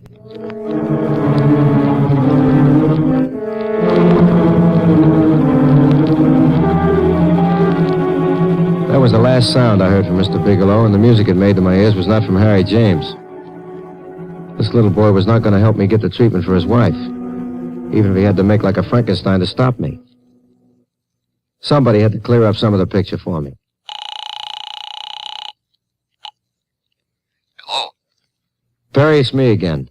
I got a long story for you, no time to tell it. You got some paper and pencil? Wait a minute. Okay, go ahead. Check on a couple of things for me, Perry. Try to track down a Dr. Giles in Syracuse, New York. Giles, I guess. Find out if he can possibly come down tomorrow to examine the wife of his old partner, Dr. Thomas Bigelow. Who's Dr. Thomas Bigelow? Tom's father? No, it's Tom, but keep it under your cap. It's important, though, that he gets down here tomorrow. And another little item, get hold of the finger right away and ask him to check on something for me, will you? Ask him to rout out the owner of the sporting goods store in the village here and find out who in this house bought a gun from him recently. It's important to find out who ordered the gun that Tom picked up. What's going on out there? Right now, I wouldn't take any bets. What's the name of the store? Where is it? Who knows? There can only be one sports store in this one-horse village. Very fine, Mr. Shane. I'll be talking to you tomorrow.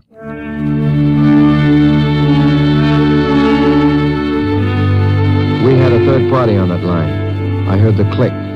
Right now, it was important to find out three little items. Who was on the line with us? Why were they listening, and how much did they hear?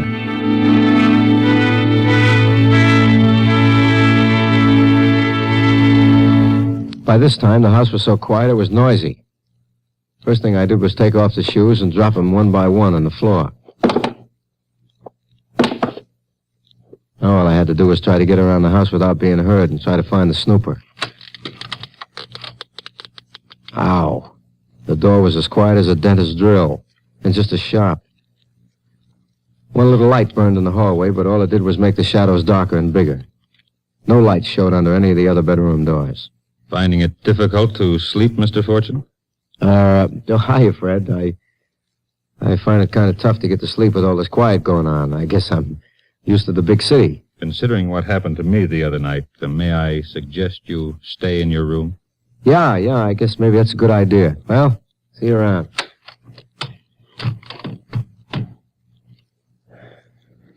Now, what do you suppose this character was doing out in the hallway after the house had called it a night? It was supposed to be dangerous for him, too. Well, all I could do now was wait till later and find out if he was spending the night outside my door. Time was pulling at my eyelids. It was dragging, and it was dragging my eyes closed with it. I was blind as a bat when I shook myself awake, only this time it was from the dark, not the drink. I listened for any sound of movement. Nothing. I got the door open this time without seeing any signs of Fred. The small light was still on, but I could see practically nothing. I made my way along the hall in the direction of what I hoped was Jane Bigelow's room. Then I heard the sound that pulled me in the right direction. I was going in the right direction, and I had the crying of a woman for my compass. I got to a door and tried the knob. I closed it just as quietly as I opened it. Jane Bigelow was in bed, staring at the ceiling and sobbing her heart out. Mrs. Bigelow. Mrs. Bigelow. Rocky. Help me, please. Please, Rocky. Oh, sure. Now, let's quiet down. Now, take it easy now. Come on. Why do I think these things? Why do I hear my mind make these horrible plans? What plans, dear? What's the difference? You won't be able to hear them. Only I hear them. I hear them. The gun in your drawer. You take the gun out of your drawer. Only I can hear them. Rocky, you hear it too. It's not just me. Rocky is unconscious. You take the gun and you shoot Rocky. You take the gun and you shoot Rocky. Is this the voice you heard when you thought you tried to kill Fred? You do hear it too. This is the voice that keeps telling you you're going to kill your husband. Yes. How can you hear it? It's in my mind. Lady, this voice isn't in your mind. It's coming out of your wall someplace. But what's happening, Rocky? I'm not sure of the whole thing yet. Tell me, did the voice talk to you before? I mean, just a few minutes ago? Yes. It woke me up. It told me I went to your room. I hit you over the head. I got the picture. I think I'm getting the whole picture now, so let's give him some directions. We got to get out of here fast. He listened to my phone confab with Shane and knows we're getting on to him. This little boy's going to try to kill me tonight. But who? Who's doing this? Never mind. I'll take this little persuader along just in case. Come on, back to my room. Now keep hold of yourself. Remember one thing. There's nothing wrong with your mind. Remember that. I know this is rough for you, but it's almost over. Just keep hold. They're bound to come after me soon.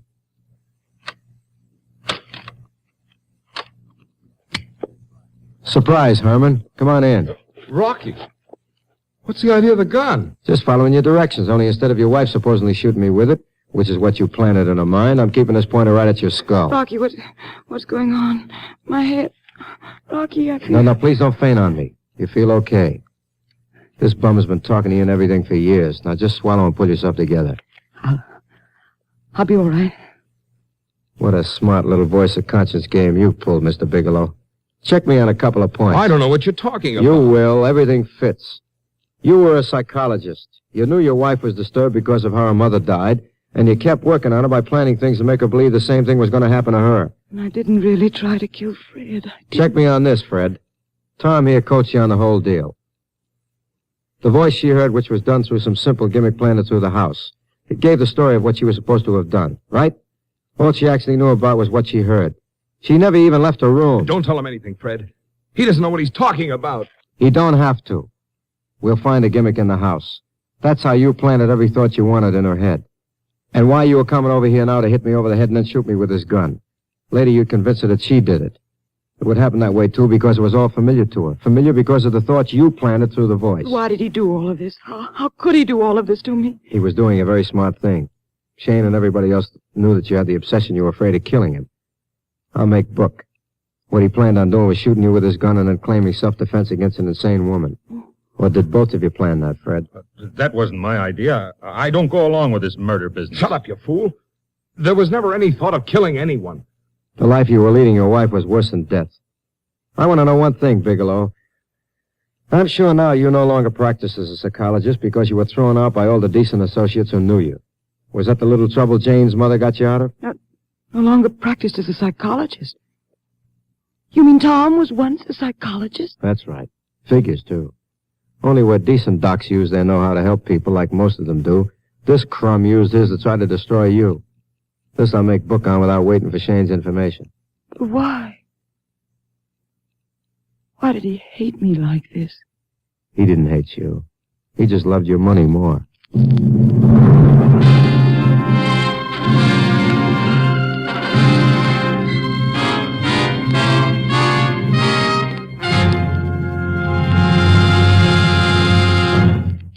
NBC has presented Frank Sinatra as that footloose and fancy-free young gentleman, Rocky Fortune.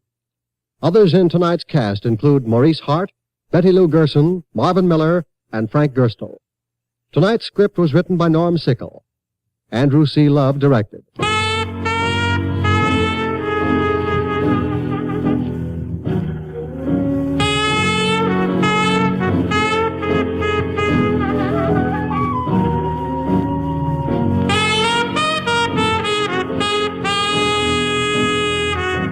Now, to tell you about next week's adventure, here's Frank Sinatra as Rocky Fortune. What would you do if a guy offered you a one-way ticket to the moon, all expenses paid? Well, sir, this happened to me a couple of weeks ago. And the funny thing is, I'm all set to leave when I find out that the rocket to the moon is really a rocket to the morgue. And I'm traveling as a corpse, first class. Tell you about it next week. See you around.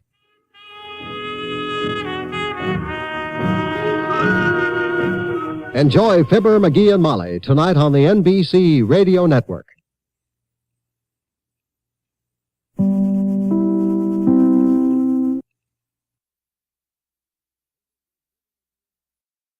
Here's Frank Sinatra, transcribed as Rocky Fortune.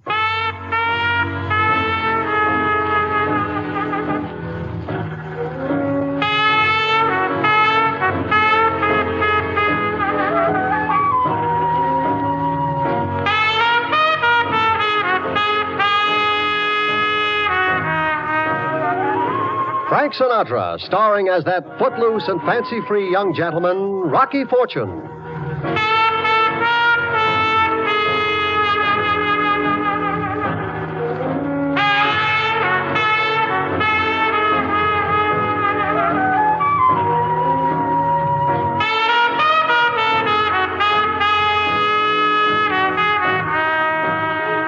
With the tabloids whispering about unemployment and 24-point headlines, a guy out of work gets the feeling he should grab anything that comes along.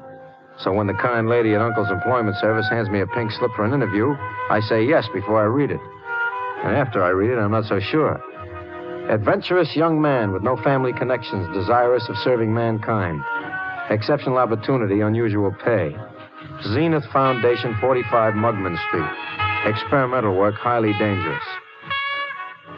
I locate 45 Mugman Street, which is a shabby little building in a shabby part of town, and I haul myself up 5 rickety flights to an office with a glass door. Come in.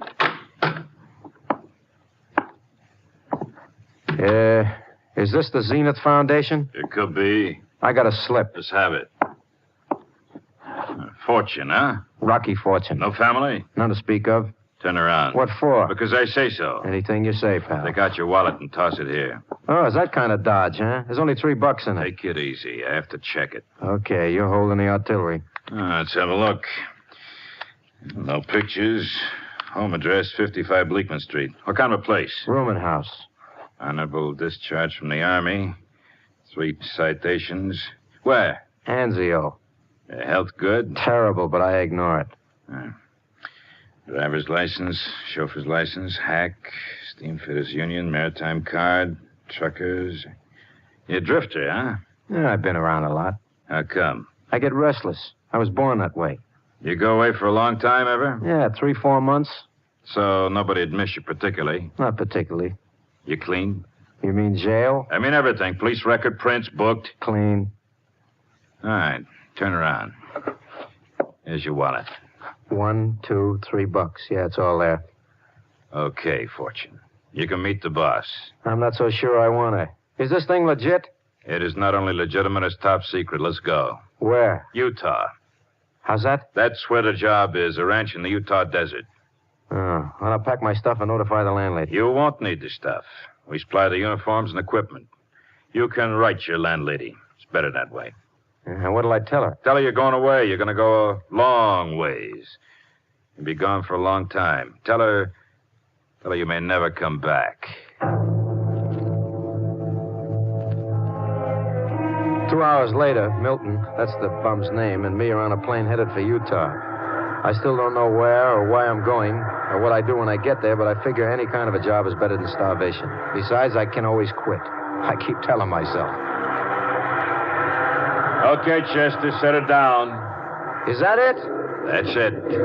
Hey, that's pretty deserted. How come they got such a big house out in the middle of the desert? The house belongs to the boss.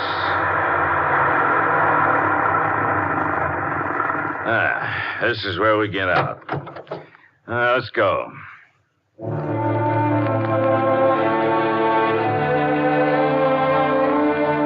We head for a big house. It looks like somebody moved an old castle over from Scotland piece by piece. Out behind the castle is the biggest barn you ever saw. Only something tells me cows can't live on sand, so it must have something else inside. What really gets me, though, is the barbed wire all over the joint. We head for the main entrance. Halt!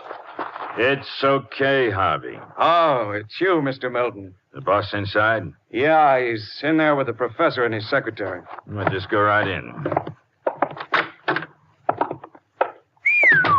What a layout. This way.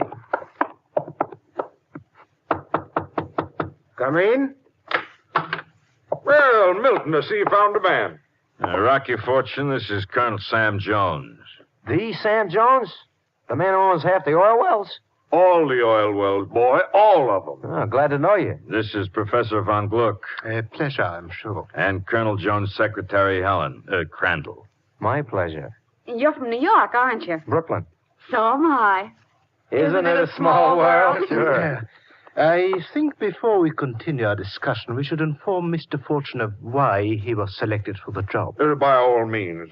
Mr. Fortune, as you know, I'm a wealthy man. So my broker tells me. Well, about a year ago, I became interested in science fiction. You know, reading them magazines about rocket ships and men from Mars. Dimension X. The only thing is, Mr. Fortune, those magazines are not as far-fetched as you might think. I'm still with you. Much of them is devoted to genuine scientific study. I think you're losing me now. Well, to put the whole thing into a coyotes here, I got to reading about the research the Army's doing on space travel. You mean space travel? Exactly. For example, did you know that the Army now has a whole department of space medicine? Did you know, sir, that rockets are being devised which have already gotten past the pull of the Earth's gravity? I seem to remember a picture of some mice in a rocket. They were kind of floating upside down or something. Exactly. Well, sir, I began corresponding with the magazine, telling them my interest. Then one day I saw an article by Professor Van Gluck here announcing a new type rocket ship he'd invented. Congratulations. Thank you. Go on, Colonel. Well, to put the whole thing in a coyotes here, I decided to devote the remainder of my life to helping develop interplanetary travel. You just lost me. I established, with the professor's help, the Zenith American Foundation for the Promotion of Interplanetary Travel, commonly known as ZAPIT. ZAPIT. That's clever. Where do I fit in all this thing? Well, I'm coming to that, son. Well, sir, it wasn't 6 months before we got the professor's rocket off the drawing board and into the pilot model stage. And that's what we're working on now. I should explain that the final rocket will be some 20 stories high and will carry a crew of 212. The pilot model is only 3 stories high and carries a crew of 1. That's you. No, Mr. Fortune. That's you. Yeah, well, it's been nice. I enjoyed the plane trip. You got a nice little shack here, and I'll see you around. Just a minute, Jack. You ain't leaving till the colonel is finished. Now, look, pal. Now, you look. I'm looking. And I'm staying. Just hear me out, son. I got no choice. Continue. Well, the professor here assures me this model is absolutely foolproof. All you got to do is let us shoot her up to the ionosphere and fall back to Earth. Fall? She's equipped with chutes that open when she strikes the Earth's atmosphere. Colonel. And in recognition of your service... I ain't going to do it, we Colonel. will pay you... I don't care how much you... $10,000. You pay me, in cash. Sure. When do I leave? You'll do it? Did you say 10 grand? Cash. I'll do it. Colonel, the way me and money have been separated lately, for 10 grand, I'd fly to the moon on a Roman candle. Good boy. Professor, you've got your man.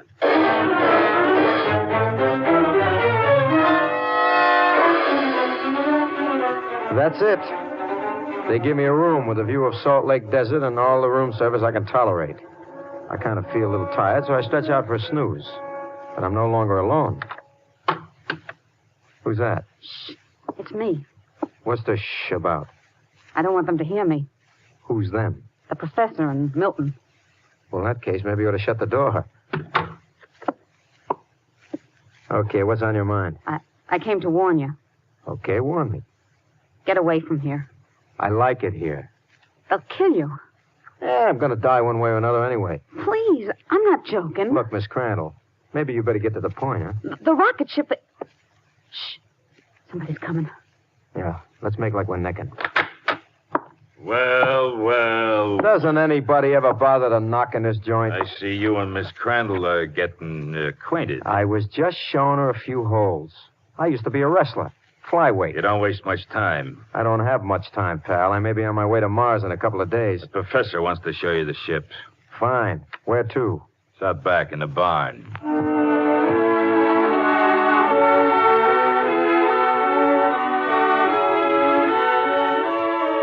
We go out into the barn, which is a 3-story concrete building with what looks like a silo at one end. We go through 5 sets of electric doors, and I find out it ain't a wheat silo at all. It's a rocket ship. The same kind you see in the comic books. All shiny and streamlined. So we walk over to the colonel and the professor standing near the platform. There she is, my boy, the colonel's lady. Named her myself. Yeah, it's very nice. Only one thing. Yes? Does it fly? I love this boy. Son, this ship has inside it the greatest development in engine since Einstein opened the atom. She'll fly from here to eternity if we wanted to. How about a look inside? Well, now, Absolutely verboten. I will not risk having any foreign agents steal my design. Buster, do you remember me? I'm supposed to fly this harpoon. When the time comes, all you will have to do is step inside. All controls are preset. Just the same, I'd like to look around. Absolutely Verboten. You said that before. Okay, but just remember, I might decide to quit. Mr. Fortune, once I have introduced you to my secret designs for space equipment, it will be too late to quit. You understand? What the professor means, boy, is once you're in on the secrets, we can't permit you to leave, so it's up to you, Mr. Fortune. Okay, fellas, I'm in.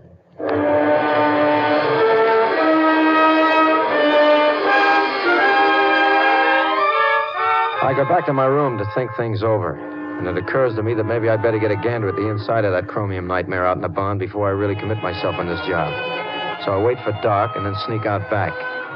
There's a guard standing out outside the hangar, and I strike up a conversation with him. Halt! Oh, hi, Emil. Oh, it's you, Mr. Fortune. Yeah, I left my cigarette case inside. Can I get it? I guess it's all right. The professor's inside working on the ship. Thanks, pal.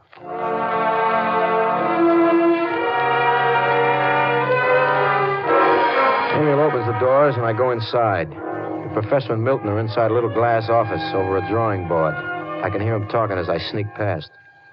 What do you think, Hans? Another 100,000 will do it. You think you'll go for it? Of course he'll go for it. Okay, I'll make out the bills of lading. What should I make it? Titanium and platinum for the preheating coils. Oh, you better spell it. I'll write it for you. Maybe we should lay off. Huh? Nonsense. I suppose you're right. Our fuel supply's all ready. I put them in the tanks this morning. Good. We have to be careful. What was that? Mice, probably, but sound like somebody in the hangar. Well, you better check. We can't take a chance at this point. Okay. Anybody out here? Anybody here? If you're out here, you better come out now or you'll be dead.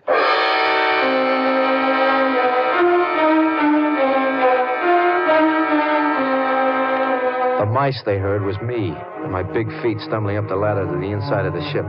So I make the rest of the trip with my shoes off. But it's touch and go all the way when Milton starts to climb the ladder behind me. Now there's nothing to do but slip into the cabin of the ship, which is as black as the inside of a ballpoint pen. And I'm praying that Milton will get tired of climbing, but I hear his feet on the iron steps. You see anything? Nope. Well, check the inside of the ship. Okay. Turn on the lights. The lights go on, and I dive into a locker marked fuel tank, don't open. I get the lid on just as Milton sticks the muzzle of his .45 into the cabin. Anybody in here? You see anything? It's empty. All right. Come on down. I'll switch off the lights.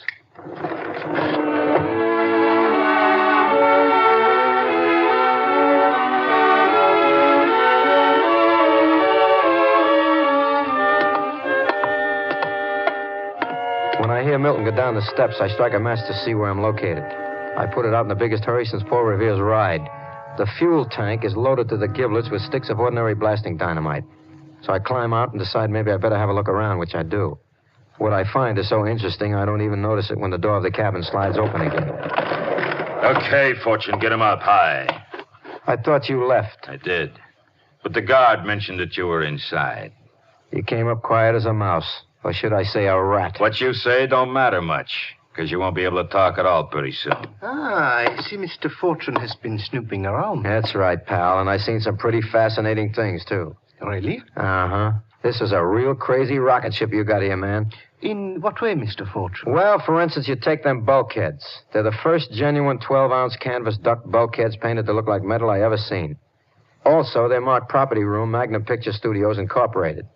Then you take them 2-foot walls over there, solid tin. Or that phony control room with the stovepipe rocket tubes.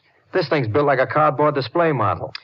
Mr. Fortune is very observing. Ain't he? A very unfortunate habit. Very unfortunate. Very unfortunate for you characters when the colonel finds out you milked them for $5 million to build a ship out of old beer cans. It would be if he found out, but he won't. Sooner or later, he'll poke around. No, Mr. Fortune.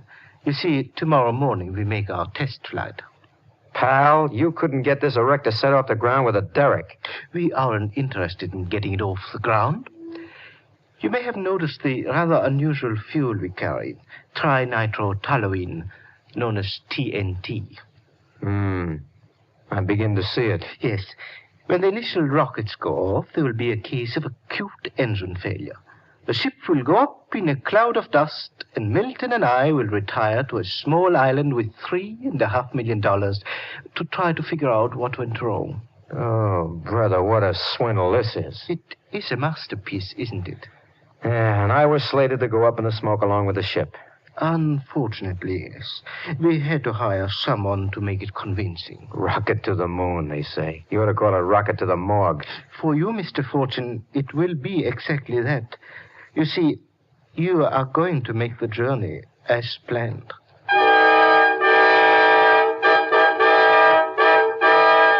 Milton jabs his persuader in my spine and marches me back to the house. I spend a quiet night staring down the muzzle of a .45. And the first thing in the morning, the professor knocks on the door, lugging what looks like 50 pounds of old inner tubes. Milton. Is everything ready? I informed the colonel we're testing the ship at 8 o'clock. Here, Fortune, climb into this. What is this? A spacesuit, complete with two-way radio communication and oxygen. If you press this button, you will be able to communicate with whomever has the earphones for the receiving set. That's me. Yeah, like a walkie-talkie, huh? Uh-huh. Here's the receiver, Milton. All right, Mr. Fortune, into the suit. Now, wait a minute. Is this thing guaranteed to work? A guy can suffocate inside a sack like that. It will work as long as you will need it, Mr. Fortune. About 1 hour.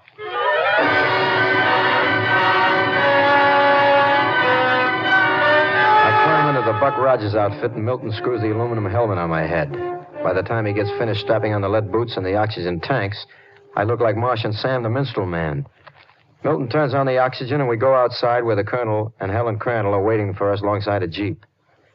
Good morning, gentlemen. Everything ready for the big moment? Everything is in order. We've just tested Mr. Fortune's spacesuit. He seems agitated. What's he saying? Turn on the two-way receiver and listen on the earphones. What is it, Mr. Fortune? Get me out of this thing. I can't breathe. What's he say? He says he's impatient to start the experiment. That isn't what I said. Colonel, it's a fraud. They're going to blow this whole thing up. What's he say? He says he feels confident he'll make it all the way to the moon. Bully for him. Oh, you dirty rotten... No point in wasting the batteries. The ship is ready, gentlemen. Shall we go? Well, now, before we get into the Jeep, I think we should drink a toast. I have a small flask here. That's a good idea. There you are. To the success of our noble experiment. To that heroic gentleman who's going to make this historic flight, Mr. Rocky Fortune. Fortune! Fortune! He's driving off! Archie, come back here. Come back, I warn you. He's going right through the barbed wire. So long, Milton. Get the car after him. See you on Mars, pal. I gun the Jeep through the barbed wire and make it with a few punctures. I take off across the desert until the buggy won't go anymore. Then I head for the rocks on foot, which ain't easy when you're wearing lead boots. The trouble with these spacesuits is that you can't get out of them without 3 mechanics and a blowtorch. Anyway, after about 20 minutes of dragging myself along, I'm surprised to contact what looks like a human being, but I can't be sure. Easy there, Minnie. Easy, girl. Let's just settle down here and cook up some grub. Sure gets lonesome prospecting out in these rocks, huh, girl? Yes, sir. 3 months on this desert, a man's liable to start seeing things. Hey! Hey, what's that? It's me! Holy smokes, the Martians have landed. Take to the hills. Oh, Pop, get me out of this suit! Hey, we gotta keep calm, Minnie. Maybe it's a friendly Martian. Of course I'm friendly. Get me out of this suit! Sure does talk funny. Meet the Earthman. Friend, you got that? Me, Earthman. He's friend. fighting to my knife, Minnie. What do you suppose he wants? Get me out of the suit before I suffocate. The oxygen's running out. I can't understand your lingo, Mr. Martian. I'm suffocating. Help! Why, he's fainted, Minnie. What do you suppose is the matter with him? Or maybe we better get him out of that there crazy suit.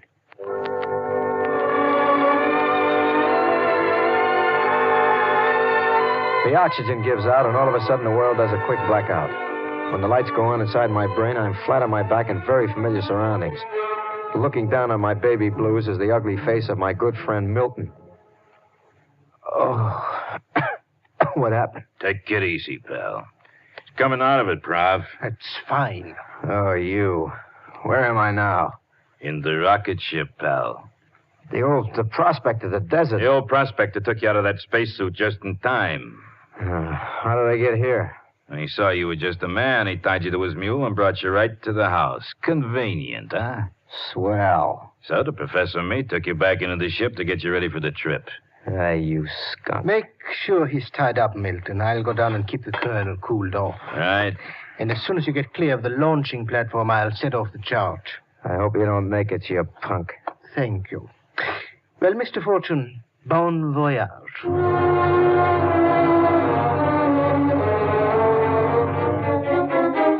There I am, right back in the soup. The professor goes down the iron ladder, and Milton bends over to tie me up. I don't have enough strength left to lick a postage stamp, but I figure it's now or never. So I make the supreme effort. Hold still. I'm ticklish. You won't be for long. Listen, before you tie me up, one favor, huh? Now go on. I'll bend over. I'm too weak to shout. What's on your mind? This oxygen tank is on my mind. Yeah, what about it? I'd like to put it on your mind.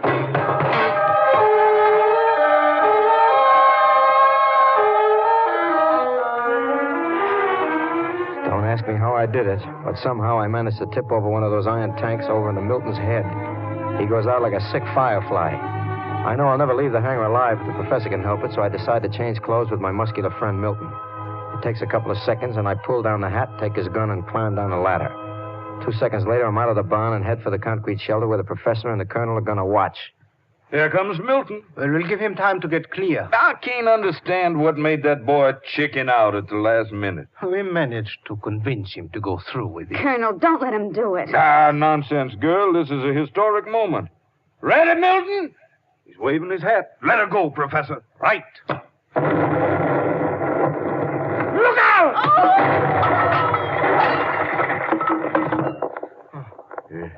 Everybody all right? I'm all right.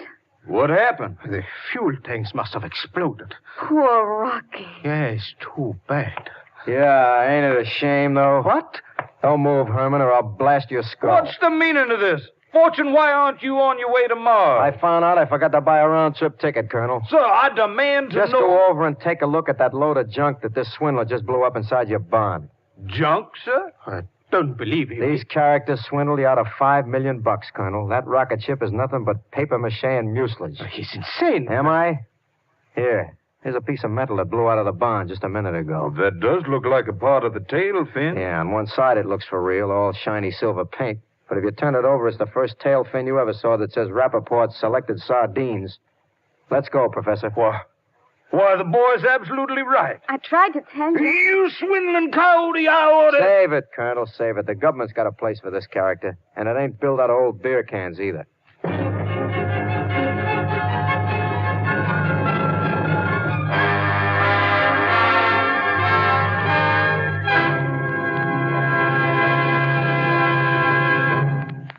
NBC has presented Frank Sinatra as that footloose and fancy-free young gentleman, Rocky Fortune. Others in tonight's cast include Howard Culber, Don Diamond, Dan Riss, Edith Terry, and William Euler. Tonight's script was written by George Lefferts. Andrew C. Love directed.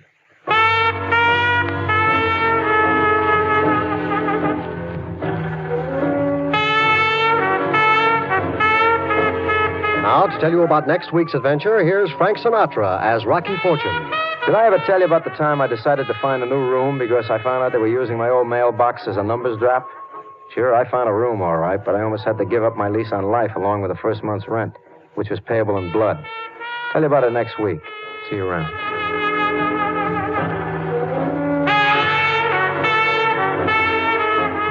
Thursday, hear the Academy Awards presentation on the NBC Radio Network.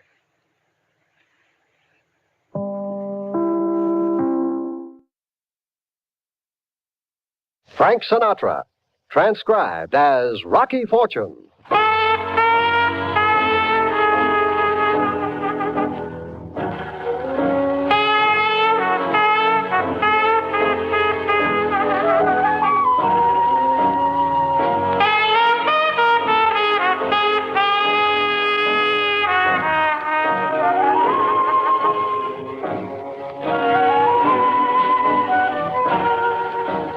Here's Frank Sinatra, starring as that footloose and fancy-free young gentleman, Rocky Fortune.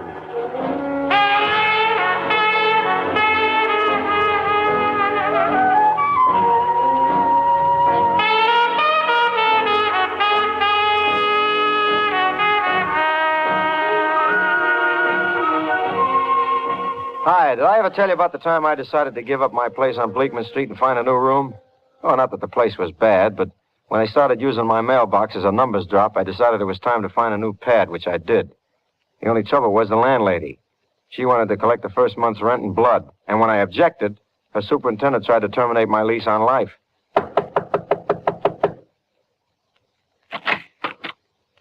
Hello? Anybody home? Hey, where's the management? Right behind you. Put up your hands. Hey, what is this? You tell me, bright boy.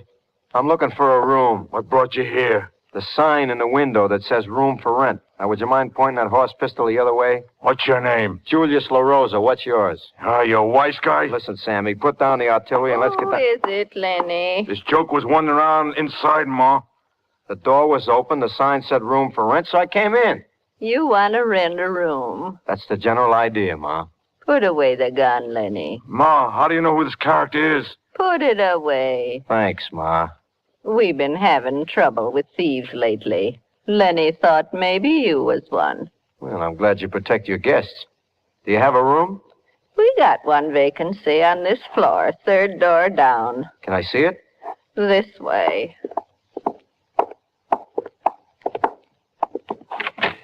$5 a week. In advance. This is a peachy view of the garbage bin. Take it or leave it. Well, I'd like to leave it, but I need a flop until I can locate an apartment. I'll take it. $5. Wait till I get the vault open, will you? 1, 2, 3, 4, 5. No heavy drinking in the rooms. Keep off the second floor. That's where me and Lenny live. It's a deal. You keep off my floor, and I'll keep off yours. I ain't joking, mister. You set foot on those stairs, and Lenny's liable to lose his temper. When Lenny loses his temper, he's liable to do anything. Anything. Well, welcome to 55 Bishop Street. My name's Thompson. You call me Ma. That's touching. If you go out at night, be careful. This is a tough neighborhood. I come from a pretty tough neighborhood. This ain't pretty tough. It's real tough. Oops.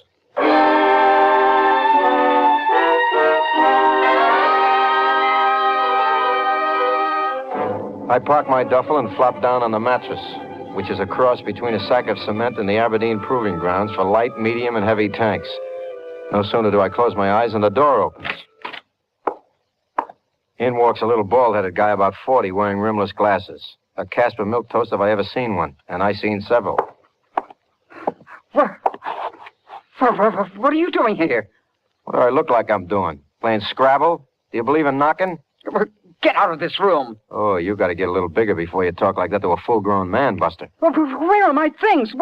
Where's Helen? I ain't seen your things, and the only Helen I know is Helen of Troy, and she moved to Utica about 3 years ago. Oh, very funny. I didn't think it was that good. It wasn't. Now, see here. I want you out of our room, and I demand to know where... Something wrong, Mr. Fortune. This billiard head keeps acting like somebody's in the wrong department. Mrs. Thompson, what is this man doing in my room? Who are you? Who am I? Why, I'm Gerald Kinsey. My wife Helen and I we've had this room for a week now. Mister, you're nuts. I ain't never seen you in my life. Never seen me? Why, I paid you a week's rent this morning. My wife Helen was... I don't know anybody named Helen except Helena Troy, and she... He knows. Come on, Horace. Get out of here. Oh, are you all out of your minds? What is this? You heard me, Homer. Vanish. I demand my wife. I demand... You demand a belt in the mouth if you don't beat it. I will now. I'll... Something wrong, Ma? We got a stray bedbug. He thinks he lives here. Lenny. You remember me. Gerald Kinsey. My wife Helen and I were... What's he talking about, Ma? Lenny. Look, Zeke. You got the wrong house, maybe, huh? Wrong house? Why, this is 55 Bishop Street, room 1. My wife and I were... Lenny, show him the door. Let's go. I will not go. I demand my wife. I demand my wife. 1, 2, and away we go. Take your hands off of me and I'll... You're nothing. Now get out. And if you come back here, I'll kill you, understand? I'll break every bone in your body. Ow! Ow!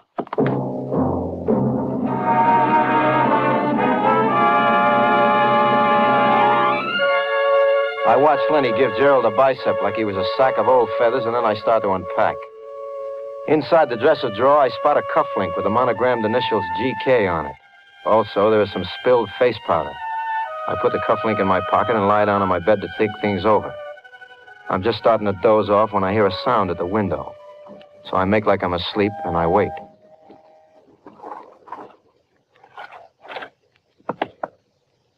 A second later, Gerald slips into the room with a medium-sized paving stone in his mitt. He tiptoes over to the bed and gets ready to drop the concrete on my skull as I mousetrap him. Hold it. Drop it. Come on, drop it. Ouch, my arm. You're breaking it. Drop the Mickey. Now sit down. Oh, please. You better start talking, Sonny. I'm going to get rough, too. Who are you? My name's Rocky Fortune. I just rented this room. They forgot to tell me it was an outpatient clinic for Bellevue. You're not with them? With who? I'm not with anybody. Oh, then you've got to help me. Give me one convincing reason. Listen, you've got to believe me, mister. For the past 3 days, my wife and I have lived in this room. This morning, I went out to look for a job. When I came back just now, they rented the room to you. They're just pretending they never saw me. They've done something to my wife. I know they have. Why should they? I don't know. They may be in some shady business or something. Maybe she found out about it. But, please, you must believe me. Hold it. Your initials are GK, aren't they? Why, yes. Gerald Kinsey. You ever see this cufflink? What? Why, that's the one I lost. Helen and I looked all over for it. It was under the shelving paper and some newspaper in the dresser. But that should prove I lived here. It's enough to go on, Gerald. You see, the whole thing is a plot to... Shh. Huh? Fortune? Just a minute. Just a minute. Look, you better use the emergency exit. Out the window. If Nature Boy finds you in here, he'll take you apart like a jigsaw puzzle. What'll I do? I got a friend who's a cop. 21st Precinct, Sergeant Finger. Huh? Tell him I sent you and bring him back here, quick. Open up! Now beat it. Remember, Finger, Sergeant Hamilton J. Finger.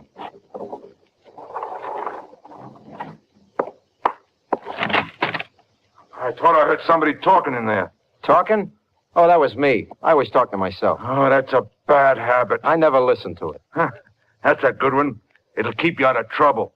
What kind of trouble did you have in mind? The kind where they bury you. Remember it.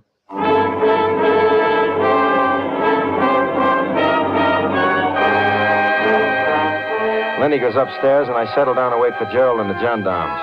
After a couple of minutes, I hear the steps creak. I crack the door in time to see Grandma carrying a brown paper bag to the back of the hall.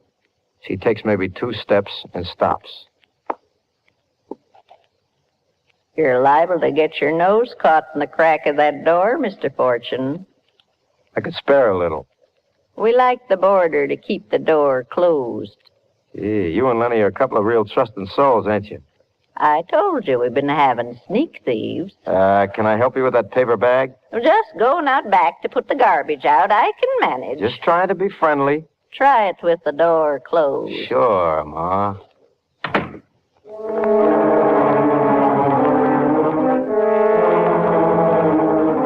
I hear Ma go out the back door with a bag of garbage. After about 20 minutes, I hear her close the door and go up the steps again. I figure either she went all the way to the city disposal plant with that stuff, or it wasn't a bag of garbage. After things quiet down, I tiptoe down the hall and open the back door. There's a small yard with a high concrete wall. It's filled with broken bottles, old almanacs, and other valuable stuff. At one end is a small wooden shed big enough for a half a dozen garbage cans with a cheap padlock on the outside. Just on a hunch, I go over to the shed and knock. Anybody home? Now, why would anybody want to put a padlock on the garbage? Anybody here beside you chickens?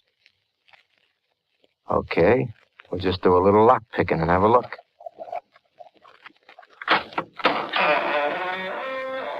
Wow. Don't tell me the housing authority has this place listed as an apartment. You're Helen, right? Who are you? My name's Rocky Fortune.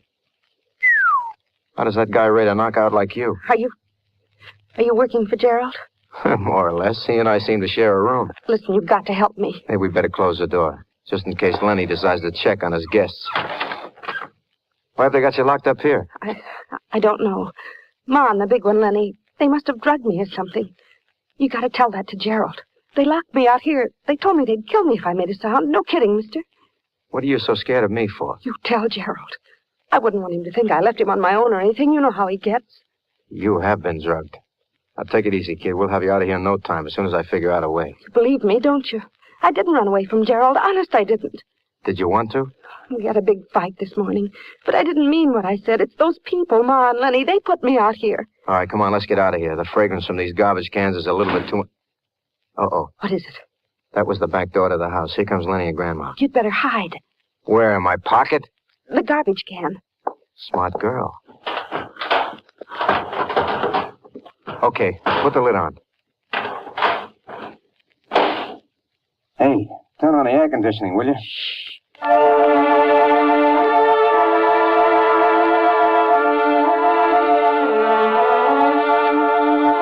I'm feeling a little bit like a rotten pimento and an undersized olive when it dawns on me that Lenny's going to notice that the lock has been opened. He does. We out here, Ma? I just brought her some food. The lock is open. I locked it. It didn't open itself. You gotta be careful. I told you I locked it. We better go in. Food okay, dearie? Yes. You better finish it. We're getting you out of here in about 15 minutes. Out? Your husband was snooping around. Things might get a little too hot. Where will you take me? Oh, I know a nice quiet spot where nobody will look in a million years. I gotta borrow a car. As soon as I get it, we move out. Come on, Ma. You better take the full garbage cans out front for the collection, Lenny. What's today? Tuesday. We got a load of stuff. Okay. I'll stay here and watch Mrs. Kinsey. Here's the gun. I'll just roll this one out first. What you got in here, old lead?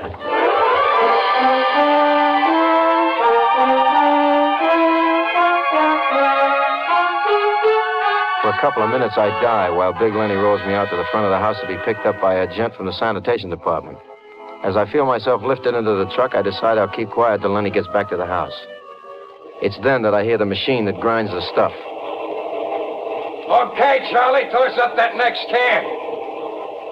What's the matter, Charlie? You forget to eat your crispy crunchies? Come on, let's have it. Hey, I see what you mean. Now, let's get the cover off this one and take a look. Hey! Pardon me, Sam. Is this the subway to Jackson Heights? What are you doing in that can? Can? Holy mackerel, I thought I was in a subway car. Give me a hand, will you, Sam? Yeah, sure. Are you nuts, Buster? I guess I am, Sam. Would anybody in his right mind get into a garbage can by mistake? I'll see you around.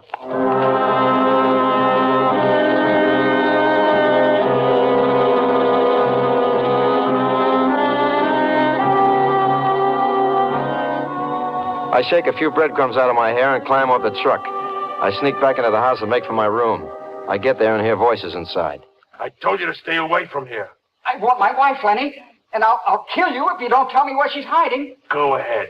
Pull the trigger. You haven't got the guts to kill anybody. It won't be the first time. It may be the last.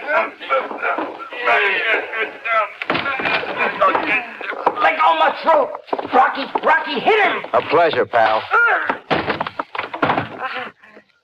Is he out? Like a busted street lamp. I guess you saved my life.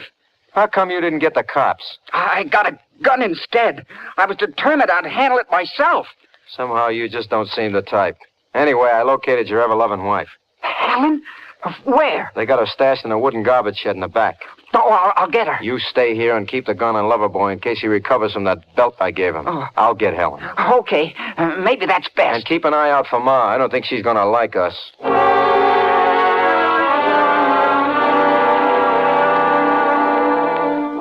I leave Gerald and Lenny in my room and slip my way out to the shed. I do another hairpin job in the lock and open it up.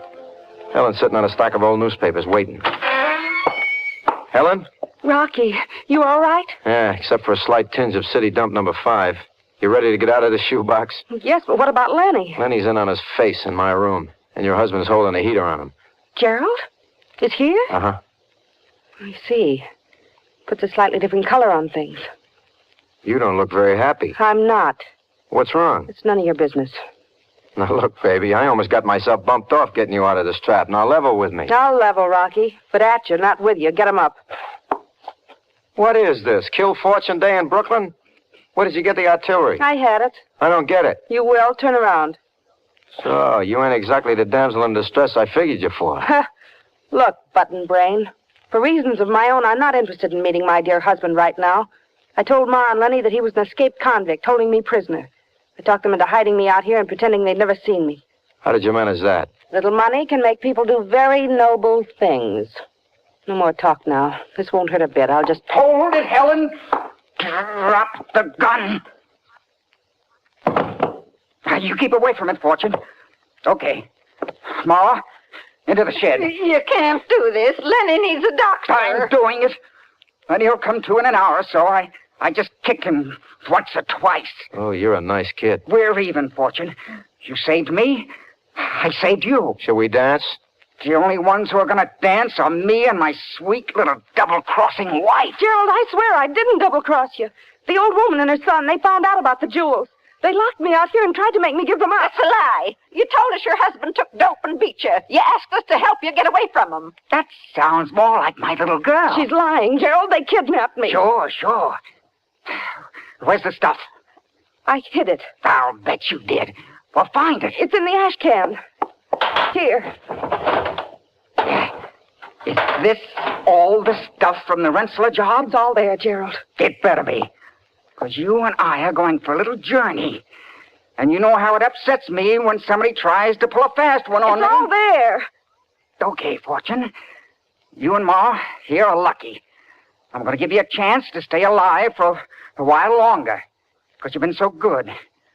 Come on, baby. We're going. You ain't going any place, mister. Well, look who woke up. Step aside, big boy. Not till I finished that little job on you that I started a while back. Hey, don't do it. She isn't worth it. It was a trick. They're both thieves. I ain't interested in what they are and what they ain't. I'm gonna take your pot, Baldy, and then I'm gonna work on your pal here. I warn you, Lenny. I'll shoot you. You don't scare me. Lenny, don't. Please, mister, he's still groggy. He don't know what he's doing. Tell him to step aside. Lenny, don't do it. Gonna give you something to remember. Lenny! Oh, no! No! Keep away from him, Ma. Now you're a murderer, too, or isn't that news? Shut up. Helen, take Ma into the house and lock her in a cellar. What are you going to do? Never mind that. Get going. Somebody might have heard those shots. Come on, Ma. Jerry, there's a cop standing out at the end of the alley. Is he coming? No, he's just looking around. He heard the shots. Hurry up, get going. Let's go. Then don't try anything. I got 50 grand worth of stuff here. I won't. Okay, Fortune. Help me get this stiff into one of those empty cans. Suppose I don't. I'll kill you. I'll help. Ready? Now. Now put the cover on. Hello? Shut up. Anybody in that shed? Climb into that other can. Now listen. I said climb in. One peep, and I'll let you have it. Anything you say. Now, get down. I'm going to put the cover on. Now listen. Do what I say. Okay. Anybody in here? Oh, hello, officer. Oh? I thought I heard somebody in here. Oh, I live here. I just came out to take the garbage cans out front. Oh? You didn't happen to hear a sound like a couple of shots a minute ago, did you? Shots? Well, I was rattling these garbage cans so that I couldn't even hear you come down the alley. Funny. I thought sure they came from behind the house. See, you're a small man to be handling those heavy cans. Here, let me help you roll them out in front. Oh, that's all right, officer. I can manage them. Nonsense. I hate to see a man hurt himself. I was out of work for 3 months myself once, lifting a car off a dead body. What you don't say. Here, I'll wrestle this one for you. Oh, Ma Thompson must do some heavy baking. Well, here goes.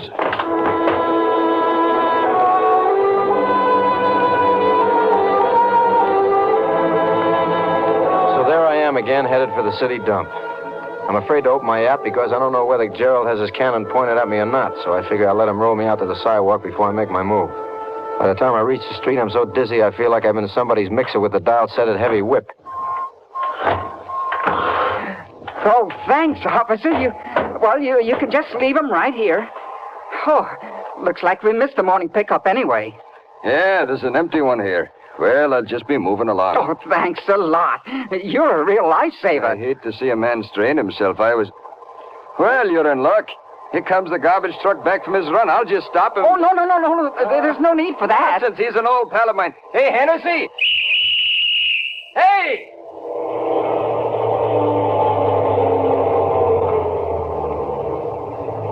What's Well, if it ain't New York's finest officer, Clarence Kilcannon.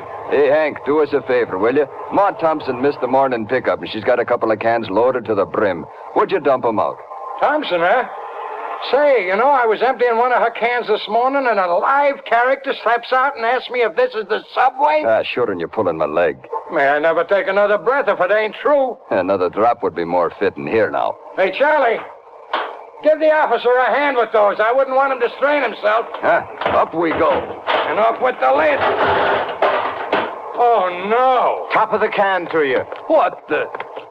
Hey, mister. Hey, come back. Officer, grab him. There's a corpse in that other can. Hey, come back. Come back or I'll shoot. My arm. Stand still. It's just a scratch. Now, what's this about?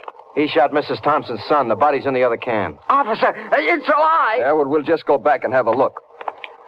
Hey, wait a minute. What is it? I know you from someplace. The lineup, maybe? Lineup? By Godfrey, there's an APB out for this character. Gerald Kent, alias Kinsey, alias Kenoy. He's wanted for the Rensselaer jewels theft with a woman named Norma Lynn. That's the boy. His wife's inside the house. Well, we'll just go in and see about that. Hey, Kilcannon, what do you want me to do about the garbage? Stick around, Hennessy. We'll be out in a minute with 2 cans full. And you can dump them off at the city jail.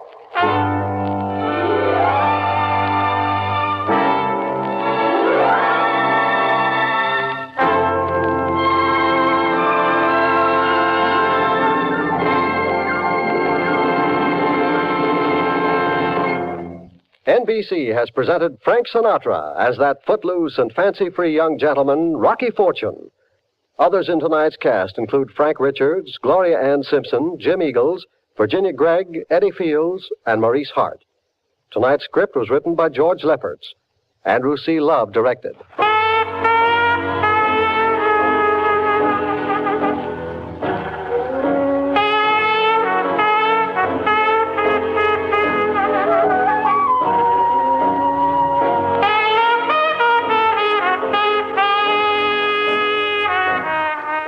Here is a question. What is the top speed you can safely drive after dark if you have to rely on your own headlights to show up danger? The answer, according to the National Safety Council, is 45 miles per hour. If you exceed 45, you're driving beyond the visibility limit of your headlights. Keep plenty of distance between yourself and the car ahead. The secret of safe driving is simply to use common sense. Take your time, not your life.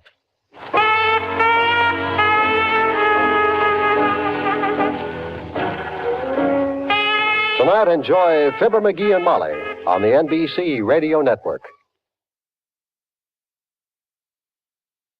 Frank Sinatra, transcribed as Rocky Fortune.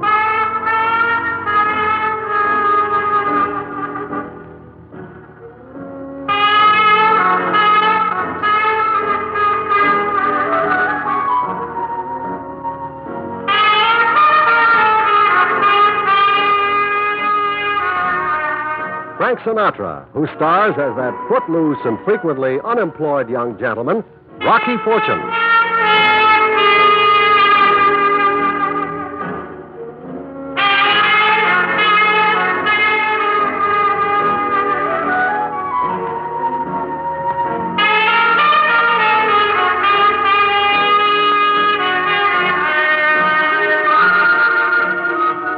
Hi.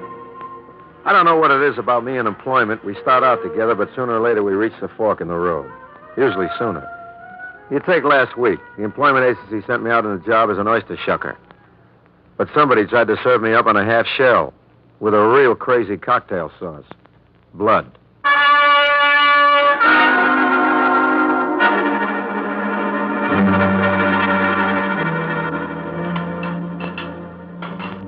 Pardon me, is this the 50 Fathoms Clam House? Yes. Is there something I can do for you? That's the best offer I've had all day. We'll have a table in a minute. Would you care to look at the menu? What's the menu got that you haven't got, baby? A price list. If you'll excuse me, I'm busy. Now, wait a minute. Don't get sore. I work here. I'm the new oyster shucker. I'm Rocky Fortune. You'd better go around to the kitchen, Mr. Fortune. Just call me Rocky, huh? And I'll call you 2 or 3 times a day. Don't bother. Why not? For one thing, I've got a boyfriend. Now, why would we let a little thing like that come between us? Maybe because he's standing right behind you. Oops.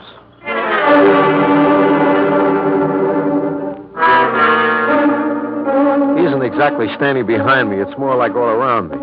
This joker's 6'4", 200 pounds on the hoof, and broad enough to go through the middle of a revolving door. And I can't figure a gorilla like this with this girl. She's a real sweet little girl, like somebody's kid sister. Only she's wearing a knit dress. She's got a figure that's giving the warp and the woof a hard time. I get a glimmer when she introduces me to the bruiser. Mr. Fortune, this is Mr. Barney. He's the manager. All right, Fortune, get back to the kitchen. I'll give you a personal introduction to a barrel of oysters. This way. Hey, Fortune. Yeah? Stay away from Iris. Who says so? I say so. Here's your counter. Shell's in a garbage can. And this is the oyster knife. Right. And just so as we don't misunderstand each other, I'm very serious about Iris. Very serious. Hey, look out with that knife. You understand, Fortune? I got an inkling. Now get to work and shuck them oysters.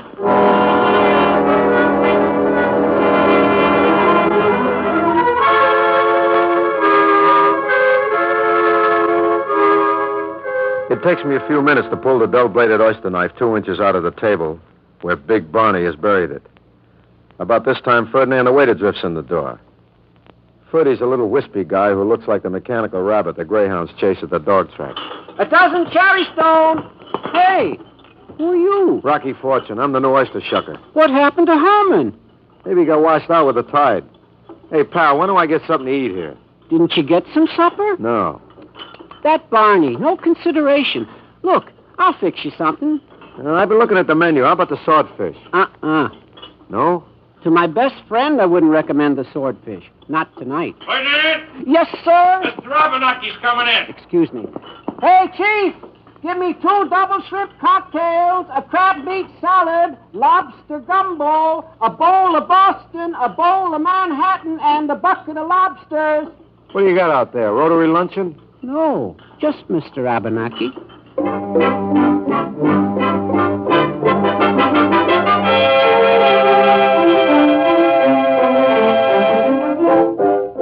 I take a peek through the kitchen door And Mr. Abernathy is sitting on 2 chairs at once and is still lapping over on all sides. Barney and Ferdinand are hovering around him like a pair of hummingbirds trying to neck with a Navy blimp. I make a resolution to quit eating French fried potatoes and go back to unbuttoning oysters and remove their overcoats. It's lonely work, so I strike up a conversation. There's nobody in the pantry but me and the oysters, so I got no choice. You think you got troubles? I'm the one that ought to get stewed. You got it soft. You don't have to worry what happens if your lady friend decides to clam up. All you got to do is just lay there, that's all. And if you want to make an impression on a dame, all you got to do is whip up a pearl. Holy smokes, a real live pearl.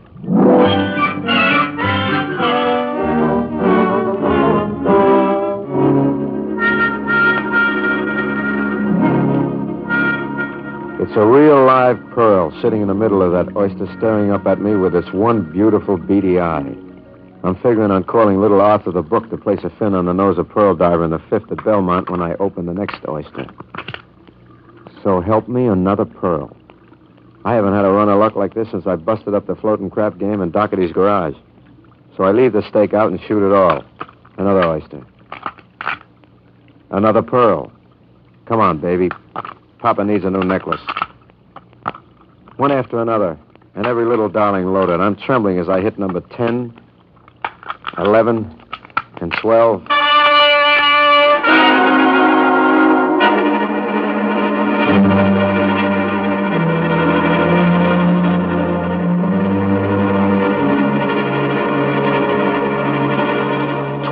Great big fat pearls in my hot little hand, and all mine. Just to make sure, I stash them away in my pocket quick as Ferdinand the waiter comes in the door. 2 dozen special oysters for Mr. Abernathy. Buddy boy, I never could see nothing special about no oysters. It's like eating a clammy handshake. Get 'em up, and I'll pick 'em up on the way out. The specials for Mr. Abernathy come out of this barrel. And don't shuck 'em. He likes them open at the table. He says it improves the flavor. Yes, sir, Sergeant.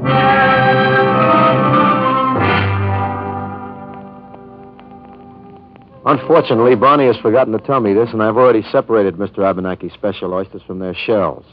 Now, to me, the difference between a couple of oysters is something that can only interest another oyster. So I fill up a plate from the regular barrel. This, it turns out, is a mistake. Through the doors, I hear Mr. Abernathy sounding off like the bullhorn on a big mow. Barney! And Ferdinand comes flying back like a scared pigeon. What happened? What happened to the special oysters? Who is responsible for this? Please, Mr. I Abernathy. paid for special oysters, shipped in just for me, and what do I get? Call these oysters? These miserable, scrawny blobs. What happened to Mr. Abernathy's oysters? You, Fortune. Me? What happened to the specials? It was just a little mistake. A mistake! A mistake with my oysters. Please, Mr. Abernathy. Fortune, what happened? I opened them first. Nobody told me any different. You hear that? He opened my oysters. All that flavor gone. Gone forever. What is this, a federal case? You feather-headed idiot. Now, wait a minute. Stupid, no good. Customers can hear you. Fortune, you lame brain, you apologize to Mr. Abernathy. Okay. To him, I'll apologize. But you muscle-headed bum. Well, you scrawny knucklehead, I ought to pry you apart like a chowder clam. Why don't you put your money where your mouth is? Mr. Barney, I'm sure it was an honest mistake. Why don't you give him another chance? You shut up and keep out of this. Hey, who do you think you're talking to? You ought to wash your mouth out with soap before you talk to a lady. Fortune, you're fired. Oh, no. Please, Mr. Barney. You keep out of this. Take them up front and pay them off.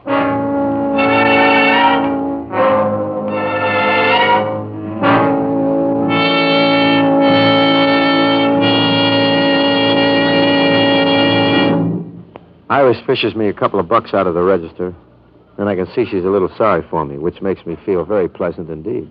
Here you are, Mr. Fortune. I wish it was more. Oh, well, easy come, easy go. I just wish I was staying on, though, so I could see you again. It took a lot of courage to stand up to Barney like that. I still have the oyster knife.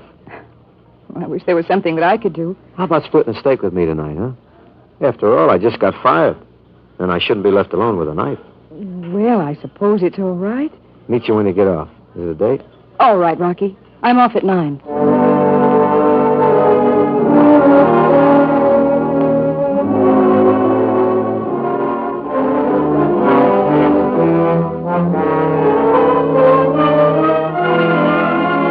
I figure bounced the knot on my head for the day. 12 pearls and a beautiful girl. This is better than a daily double. It's about 8:45 when I head out the back door. It's a very cozy neighborhood. You could sometimes go as far as a block without stumbling over a drunk or being mugged for a pair of clean socks. So I'm not too surprised when an arm whips around my neck and I cease breathing until further notice. Don't say a word. Who can talk? This ain't no briar pipe sticking in your back. Okay, okay. Hand them over. Anything in particular? You know what I'm talking about. Hand them over. Mac, this may make me seem a little slow, but I haven't got the slightest idea what you're talking The about. pearls, wise guy, the pearls. You got them. Oh, them. Didn't your mother ever tell you it ain't polite to shortstop? Now pass them over. They're mine. I found them. Okay, hand them over. Over my dead body. That can be arranged. All right, wise guy, I'll give you a quick 5 to hand them over. 1. Hey, you're kidding, ain't you? 2. Okay, I got them right here. 3. Right here. Hey, they're gone. 4. Honest, I put them in his pocket, see? I said 4. Look, there's a hole in it. Look, I can wiggle my finger through it. 5. If you don't believe me, look for yourself. Yeah. Okay, hold still. I'm ticklish. You're clean, all right. Listen, punk, I'll give you a chance. You got 12 hours to hand those pearls over. But I lost them on it. You lost them, you find them. Remember, 12 hours or we'll fit you for a brand new satin-lined overcoat with silver handles. And just to show you we ain't kidding.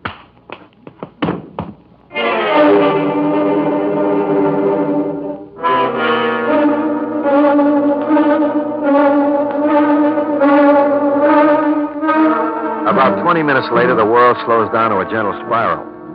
Some other bum has rolled me for 38 cents in change, a subway token, and my shoes. I paddle around to the avenue with my bare feet, and I find Iris waiting in front of a drugstore looking like Hurricane Barbara, about to hit the Atlantic coast from Block Island to Cape Hatteras.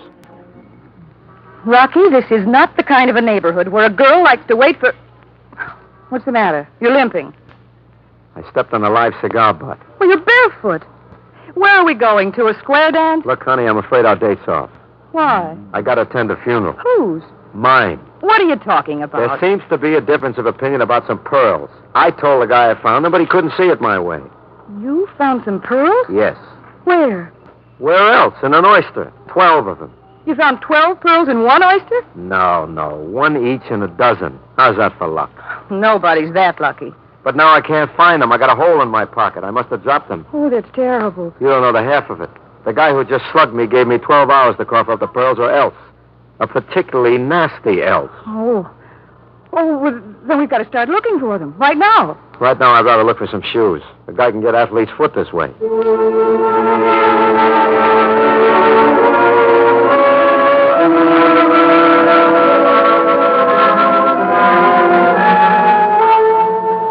We head back into the 50 Fathoms clam house to try to find the pearls.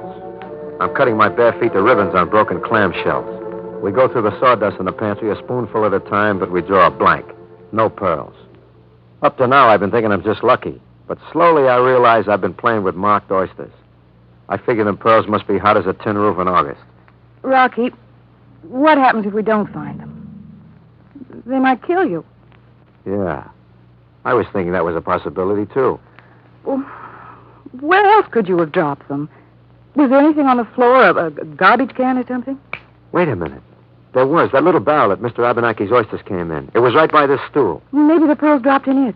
But the barrel's gone, too. Of course, they pick it up at night and take it back to the oyster boat. Can you find out which boat? I know. I sign the receipt every day. It's the Polly B at Pier 22. Oh, Rocky, do you think the pearls could still be in the barrel? Well, I got a hasty feeling I'd better find out. Anyway, if Abenaki's oysters came from that boat, then so did the pearls. Rocky, I'm going with you. Now, look, honey, it's going to be dangerous and dark down on that dock. You'll be there. I know. That's what frightens me. Well, come on. Let's head for Pier 22. And if I don't find the pearls, well, at least it's a good place to jump off.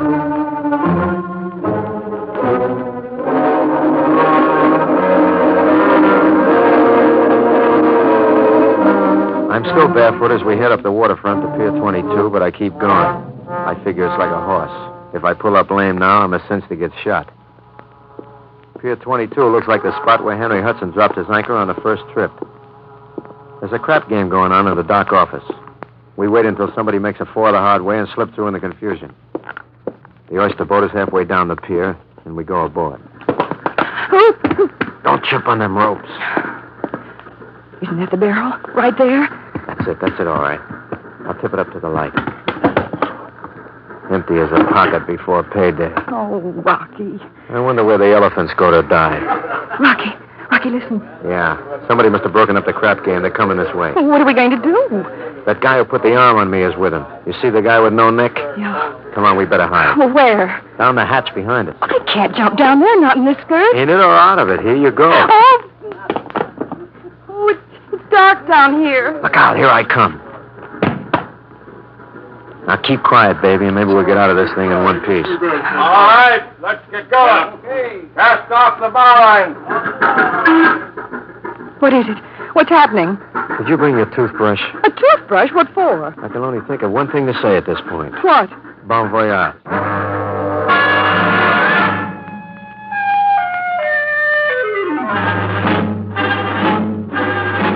The Polly B is definitely not in the Queen Mary class.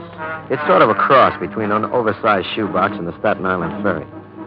It would probably rock like crazy in a bathtub, and by the time we're through the Narrows and into the lower bay, Iris has turned a tasteful tone of green, which unfortunately clashes with her purple dress. Oh, Rocky, I'm afraid I'm going to die. No, you're not. Okay, I'm afraid I'm not going to die. Ugh. Somebody will hear you. I don't care. There's the boy. Loran, the boy. What happened? We're stopping. Maybe we hit a red light. Will you men get the net on the side? Come on, hurry up. What is it? Oysters? I don't know. I better boost you up so you can sneak a peek. You ready? Mm-hmm. Well? It's a barrel, Rocky. They pulled it in with a net. Rocky, it's got a flag on it. Let me down. I got it now. Just like Prohibition. Someone on an incoming liner dumps the stuff over. And this boat picks it up. Yeah, and delivers it to the 50 Fathoms clam house. What a way to sneak in pearls inside an oyster. And if some jerk opens one by mistake, he just thinks he's lucky. Can you imagine a guy stupid enough to think he'd really find a pearl in an...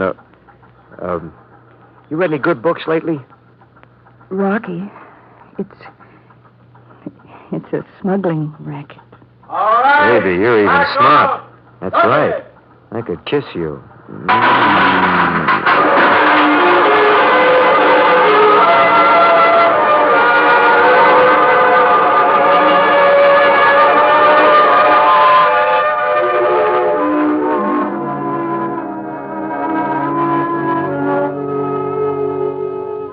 I have my eyes closed and my mouth puckered when the roof falls in. Then I find myself kissing a 30-pound flounder, which is part of a load of fish dumped in on top of us. We're standing up to the neck in fresh-caught ocean fish in season. I pick a herring out of my ears and look around for Iris. And once again, I get that funny feeling. You know, that yearning to take her out of all of this.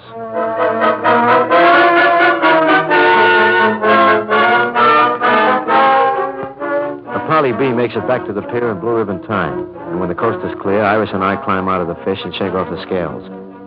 I've got a smelt in my pocket and a certain air about me. Ooh, I can't even stand myself. I think it's invigorating. Rocky, you know it's clear. You got the pearls by mistake. Yeah, those oysters were meant for Mr. Abenaki. They're delivered specially for him. It must be, Rocky. So, what do we do now? Well, honey, as much as I hate disturbing a man at his meal, Mr. Abenaki leaves me no choice. He eats all day.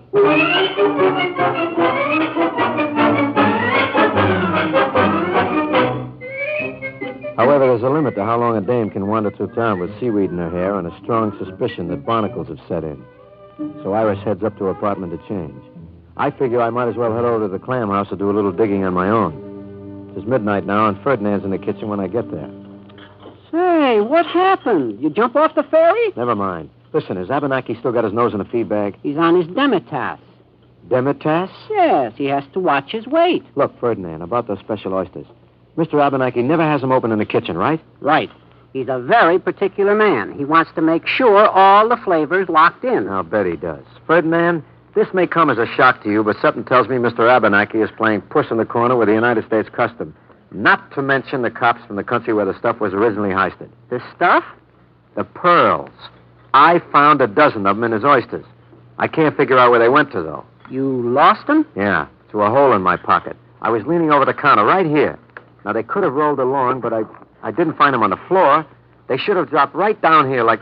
Who put that bowl of soup on the stool? I did. That's Mr. Abenacky's oyster stew. I always leave it there till he's ready for it. You do? Yes. Did Mr. Abenacki have oyster stew tonight? Sure. He has a couple of bowls with each meal. Ferdinand, I got to make some phone calls to the cops for a squad car and the Bellevue Hospital for a stomach pump. You mean Mr. Abenacki is a smuggler? Somebody around here is, and he looks like it. I'll let the cops nail it down. Well, that's too bad, isn't it? About Abenacki, why? He deserves what he's got coming to him. Yes, but I'm afraid you don't. Now, please put up your hands, Mr. Fortune. You see, we wouldn't want the police around. The clam house has to think of its reputation. But your gun is loaded. Barney? Sure, boss. Take this gun and keep him covered. With pleasure. Then it's you. I suppose it is. Barney, could Captain Duran arrange a special trip on the Polly B? Easy. Well, we'll have to be careful where we drop you. It wouldn't do to spoil the oyster bed. Mr. Abenacki wouldn't like it. Couldn't you just maroon me on a desert island? Please, Mr. Fortune, be practical. Now, we're going out through the kitchen door. Barney, you go first. Sure thing, boss. Coast is clear. Barney, what happened? Probably this. Rocky, you all right? Sure, how's Barney? Oh, he's out cold. What did you hit him with? A frozen flounder. You know, it was Ferdinand all the time? The waiter? Sure, he got to the oysters before Abenacki. That reminds me. Where are you going? To call the cops. I got to tend to something.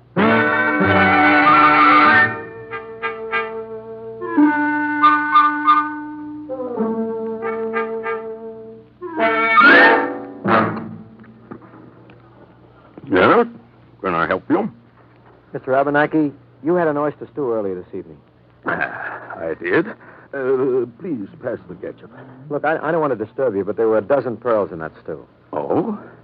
I thought the oysters were somewhat gritty. Now, we've got to get those pearls back wherever they are. Is that all? You've got them. I suppose I have. In the midsection. More or less. I'm going to send for a stomach pump right away. Oh, that won't be necessary. I have them in my vest pocket. Here. Are these the pearls? You mean you didn't eat them? Goodness, no.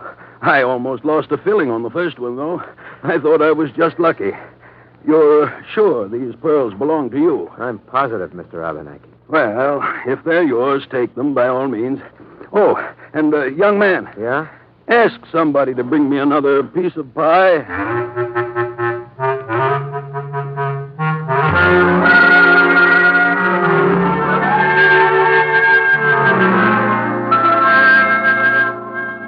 Somebody else gets the pie.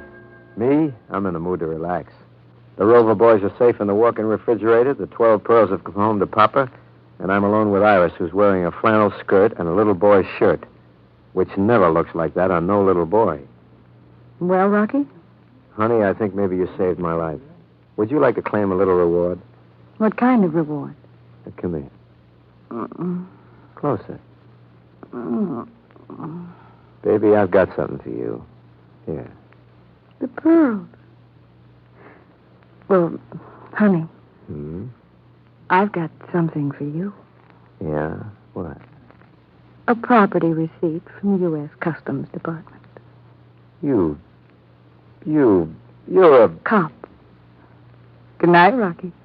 Good night.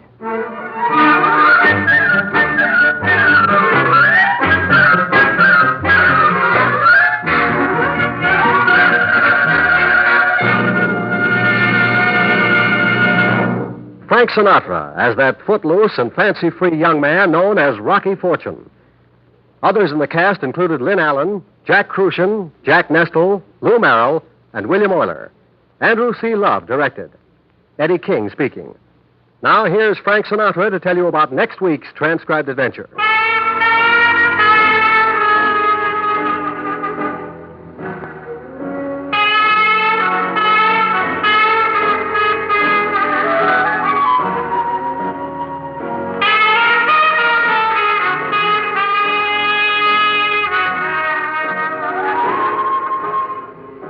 Did you ever get up in the morning and find out you were somebody else? The next week I wake up married to a dame and I don't even know her name. I'm living like a Maharaja and I'm insured for $100,000. Double indemnity.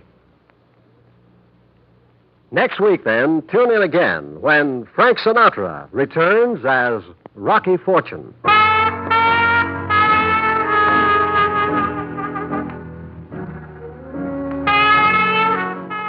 This is the United States Armed Forces Radio and Television Service.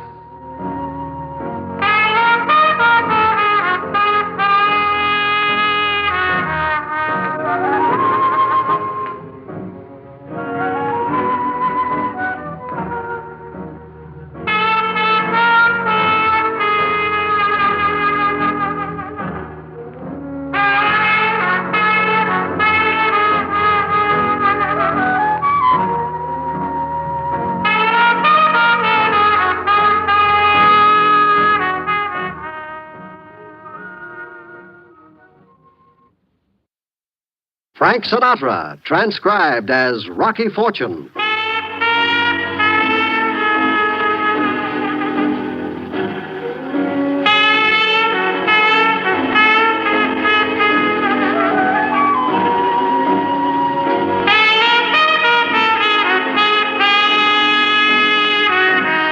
NBC presents Frank Sinatra, starring as that footloose and frequently unemployed young gentleman, Rocky Fortune.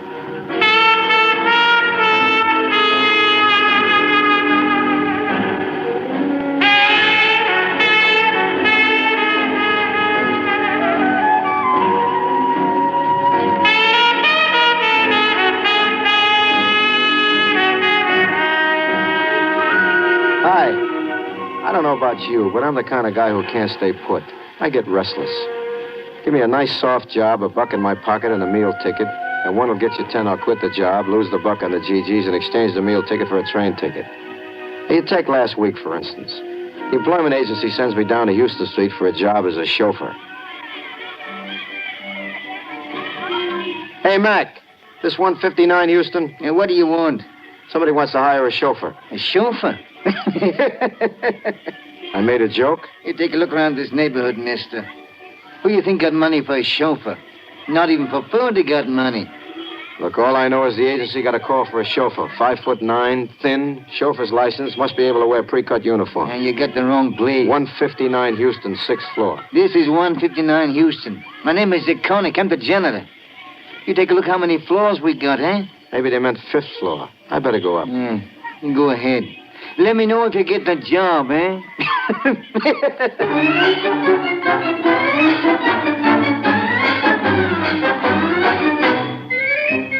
This don't look like chauffeur land to me, but I figure I already blew a subway token to get here, so I legged up 4 flights of stairs left over from a Charles Addams cartoon. As I am rounding the turn at flight number 5, a funny-looking little guy steps out of the shadows. Hey, buddy. Yeah? You got change for a buck. Sure. Here. Thanks. Hey. Huh? Where's the clam? Here. Oh.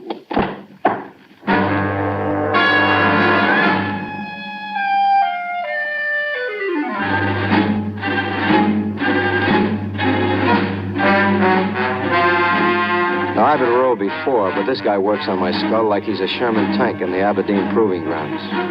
When I come to, I'm in a white room with iron grillwork in the windows. It's morning, which means I made an evening of it. Alongside my bed stands a gorilla in a white coat. I figure this place for a pad at Bellevue. I am mistaken. Okay, take it easy, Steve. Oh. How do you feel this morning? Oof. You've had a couple of bad nights, Steve.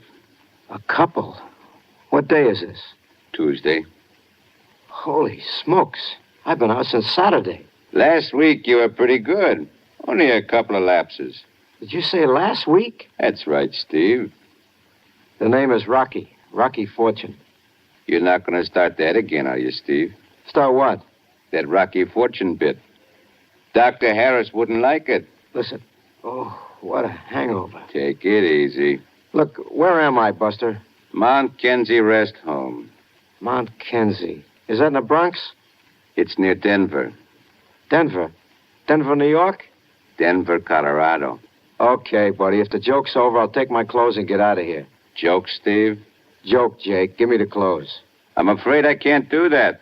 Not without Dr. Harris's order. Will you tell the good doctor that Rocky Fortune wants to have a word with him?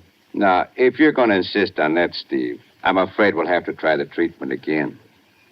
What treatment? Come along. Take the hands off, Buster. You're etching the epidermis. You coming along? Not if I can help it. Okay.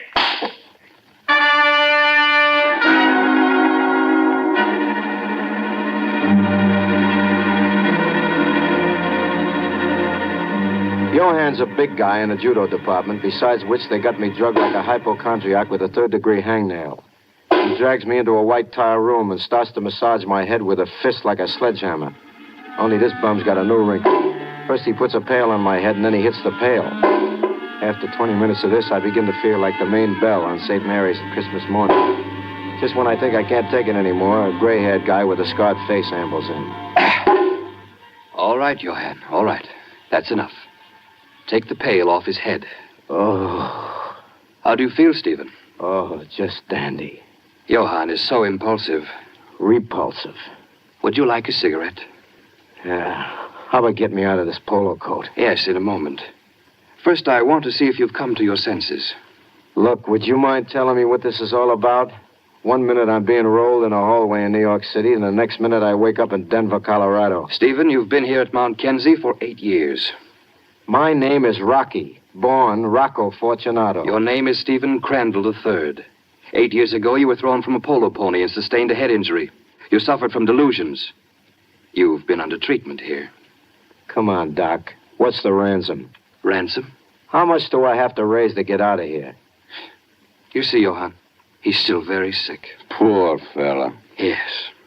I'm afraid we'll just have to continue the treatment. All right, Johann, put the pail on his head.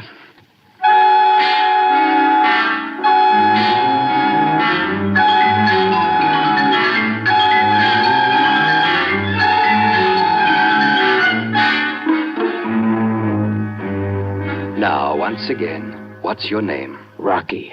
And if you don't like it, you can... All right, Johann. Now we'll try it once more. Your name? Go jumping. Johann. Name?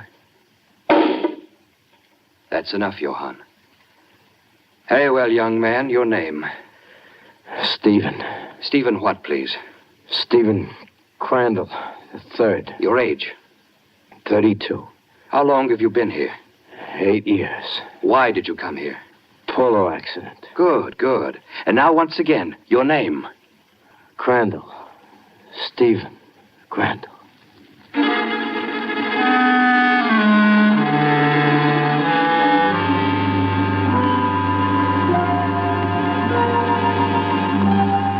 By the time Johann and the phony doctor decided to call it a night, they almost had me convinced I was Stephen Crandall.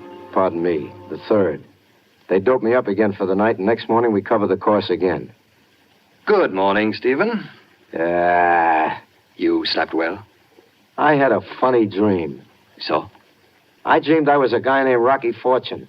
I dreamed I went to apply for a job as a chauffeur in New York City, and somebody sapped me. Pretty funny, huh? But you understand it was only a dream.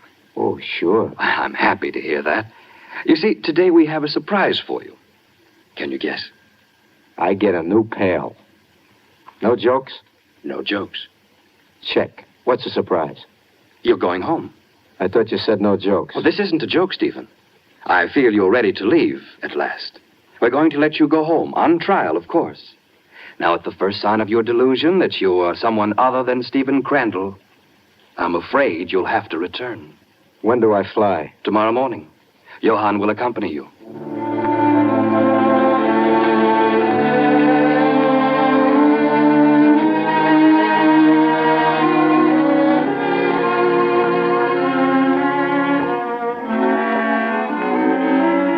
I get another shot of essence of vampire and wake up next morning feeling as strong as a mouse. Before I know what happens, they hustle me into a black Duesenberg and drive toward Denver. About 2 miles out of town, we cut up a winding private road and stop in front of a 28-room bungalow. The doc and Johann walk me to the door, close enough so I can feel the muzzle of Johann's .45 caressing my spine.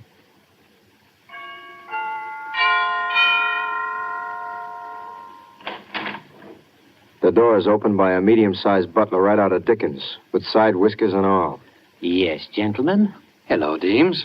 Why, It's Dr. Harris and Mr. Stephen. We weren't expecting you so early. Mr. Stephen, how are you? Speak up, Steve. Oh, fine, Deemsy, old man. Just peachy. Come in, sir. Come in. Welcome home. Thanks. Have a seat, Mr. Stephen. I'll inform Miss Laura you're home.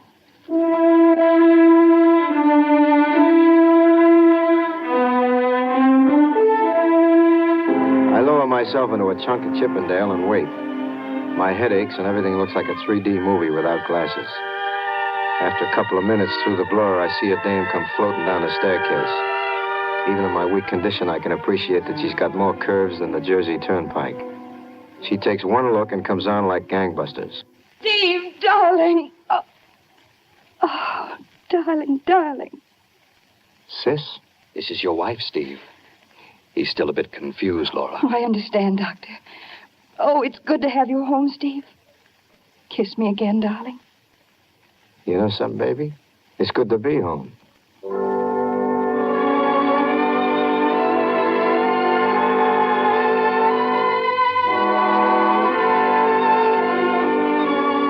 We go into a clinch again, and I am just beginning to enjoy my new identity when Deemsy clears his adenoids and announces... Excuse me, Miss Laura. Judge Harley is calling. The judge here? Well, Dr. Harris, is it all right? Judge Harley is an old friend of the family, isn't he? Well, yes, he's known Stephen since he was a boy.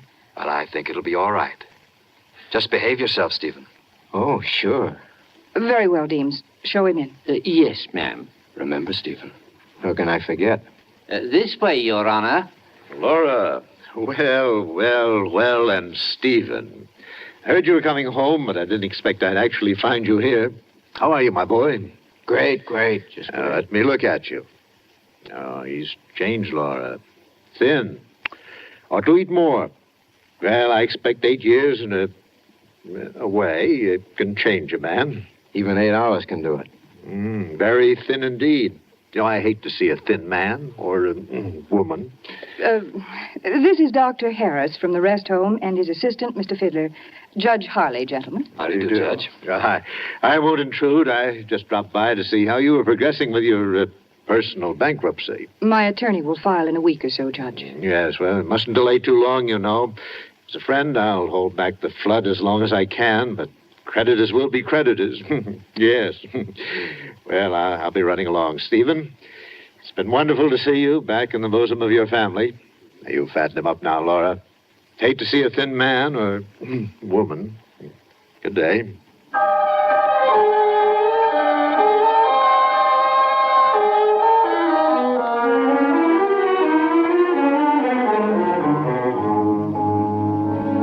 I give the judge a couple of seconds to leg down to his black limousine, which I can see through the French window. I toss a haymaker at Johann and pull an Esther Williams through the casement. I land in a bramble patch, Natch, just as the judge gets to his car.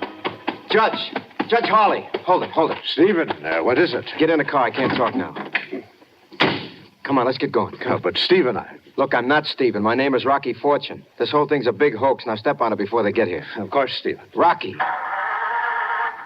Strange, it won't start. The ignition's not on. Okay, hold it. Don't try to get away, Steve. Fat chance. You okay, Judge? What happened? Steve here tried to do away with himself. Right out of the window. Lucky it was the first floor. What was he telling me about being Rocky something or other? Oh, he's Rocky, all right. Judge, listen. Call the Gridley Employment Agency in New York, will you? Steve, you know what I got in my pocket. Now, be a good boy, and I'll give you some candy. Okay, Ape Man. You win. This time. Sorry to have troubled you, Judge. Come on, Steve. Glad I was of service. Take good care of Steve now. Don't worry about that, Judge. It's thin. Very thin.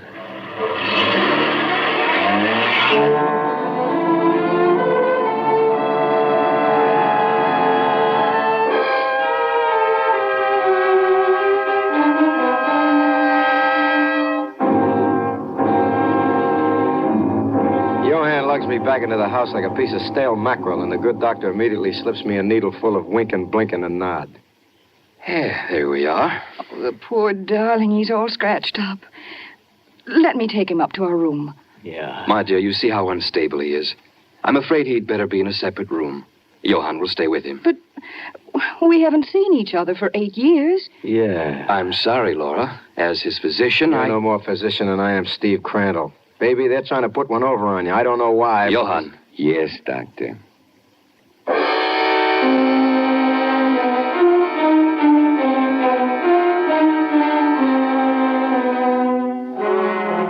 Johann puts the muscle on me, and I'm locked into the guest room on the second floor. By the time we reach the door, my head feels like the steam room at an all-night Turkish bath. I get my ear on the pillow and pass out. Rocky, Hmm? it's me, Laura. I've been waiting for you. I've arrived. Kiss me, Rocky. Why not? Say, that's nice perfume. I'm glad you like it. Makes me sleepy. Sleep. Smells smells like marsh gas.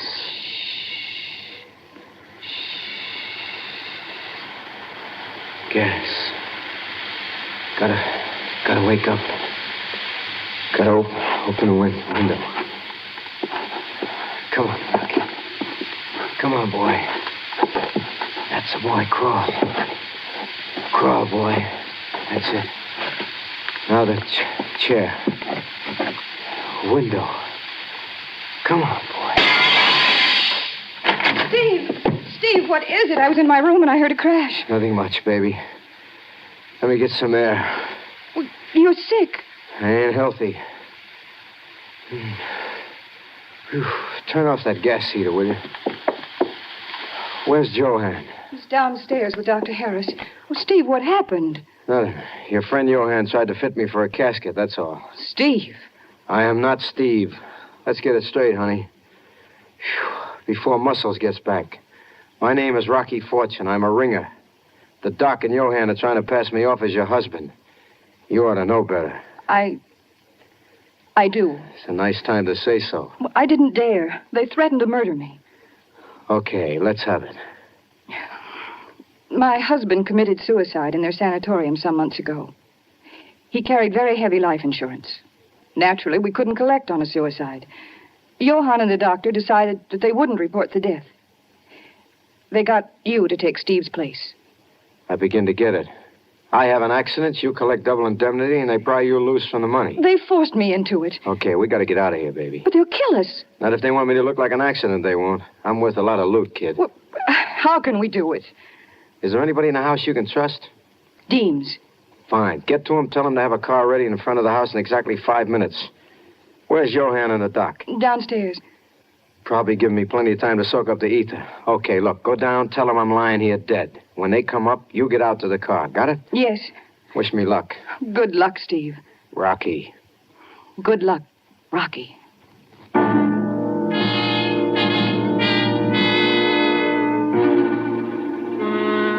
As soon as Laura leaves, I fix up a dummy out of pillows and stuff it in the bed. And I slip out of the room and hide in an alcove about 10 feet away. I wait. A minute later, the doc and Johann come stumbling up the stairs like a thundering herd. I let them rush into the room, take 2 giant steps, and lock the door behind them. Open that door. Open that door. Can't hear you, Uncle. Please open the door. Temper. Open the door, please. So long, gentlemen. Don't think it hasn't been a pleasure, because it hasn't.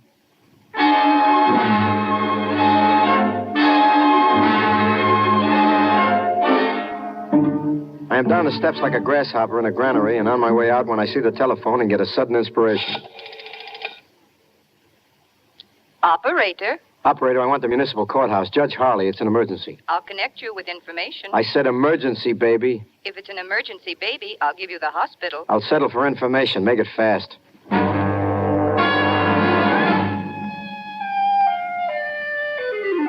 Upstairs, I can hear Johann and the doctor making headway with the door, and I don't have much time to waste on explanations. I need something that'll knock the judge right off his bench and bring him out here in a hurry.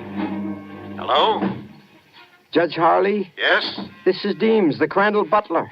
Oh, what is it, Deems? Master Stevens has just murdered the entire family, sir. He's kidnapping me. What? What is this? What's that banging noise? Dynamite, sir. He's blowing up the house, room by room. I think you'd better get out here, sir. Here they come. Deems? Bye. I figured this ought to bring him out on the double, so I write a message on the mirror with Laura's lipstick and leap out to the car one jump ahead of the hounds. Are you all right, Rocky? Fine. What took so long? Had to call my bookmaker to insure a bet. What about the doc and Johann? On the inside, looking out. Head for the local constabulary, Deems, the old sock. Yes, sir. Boy. I spend the next few minutes gazing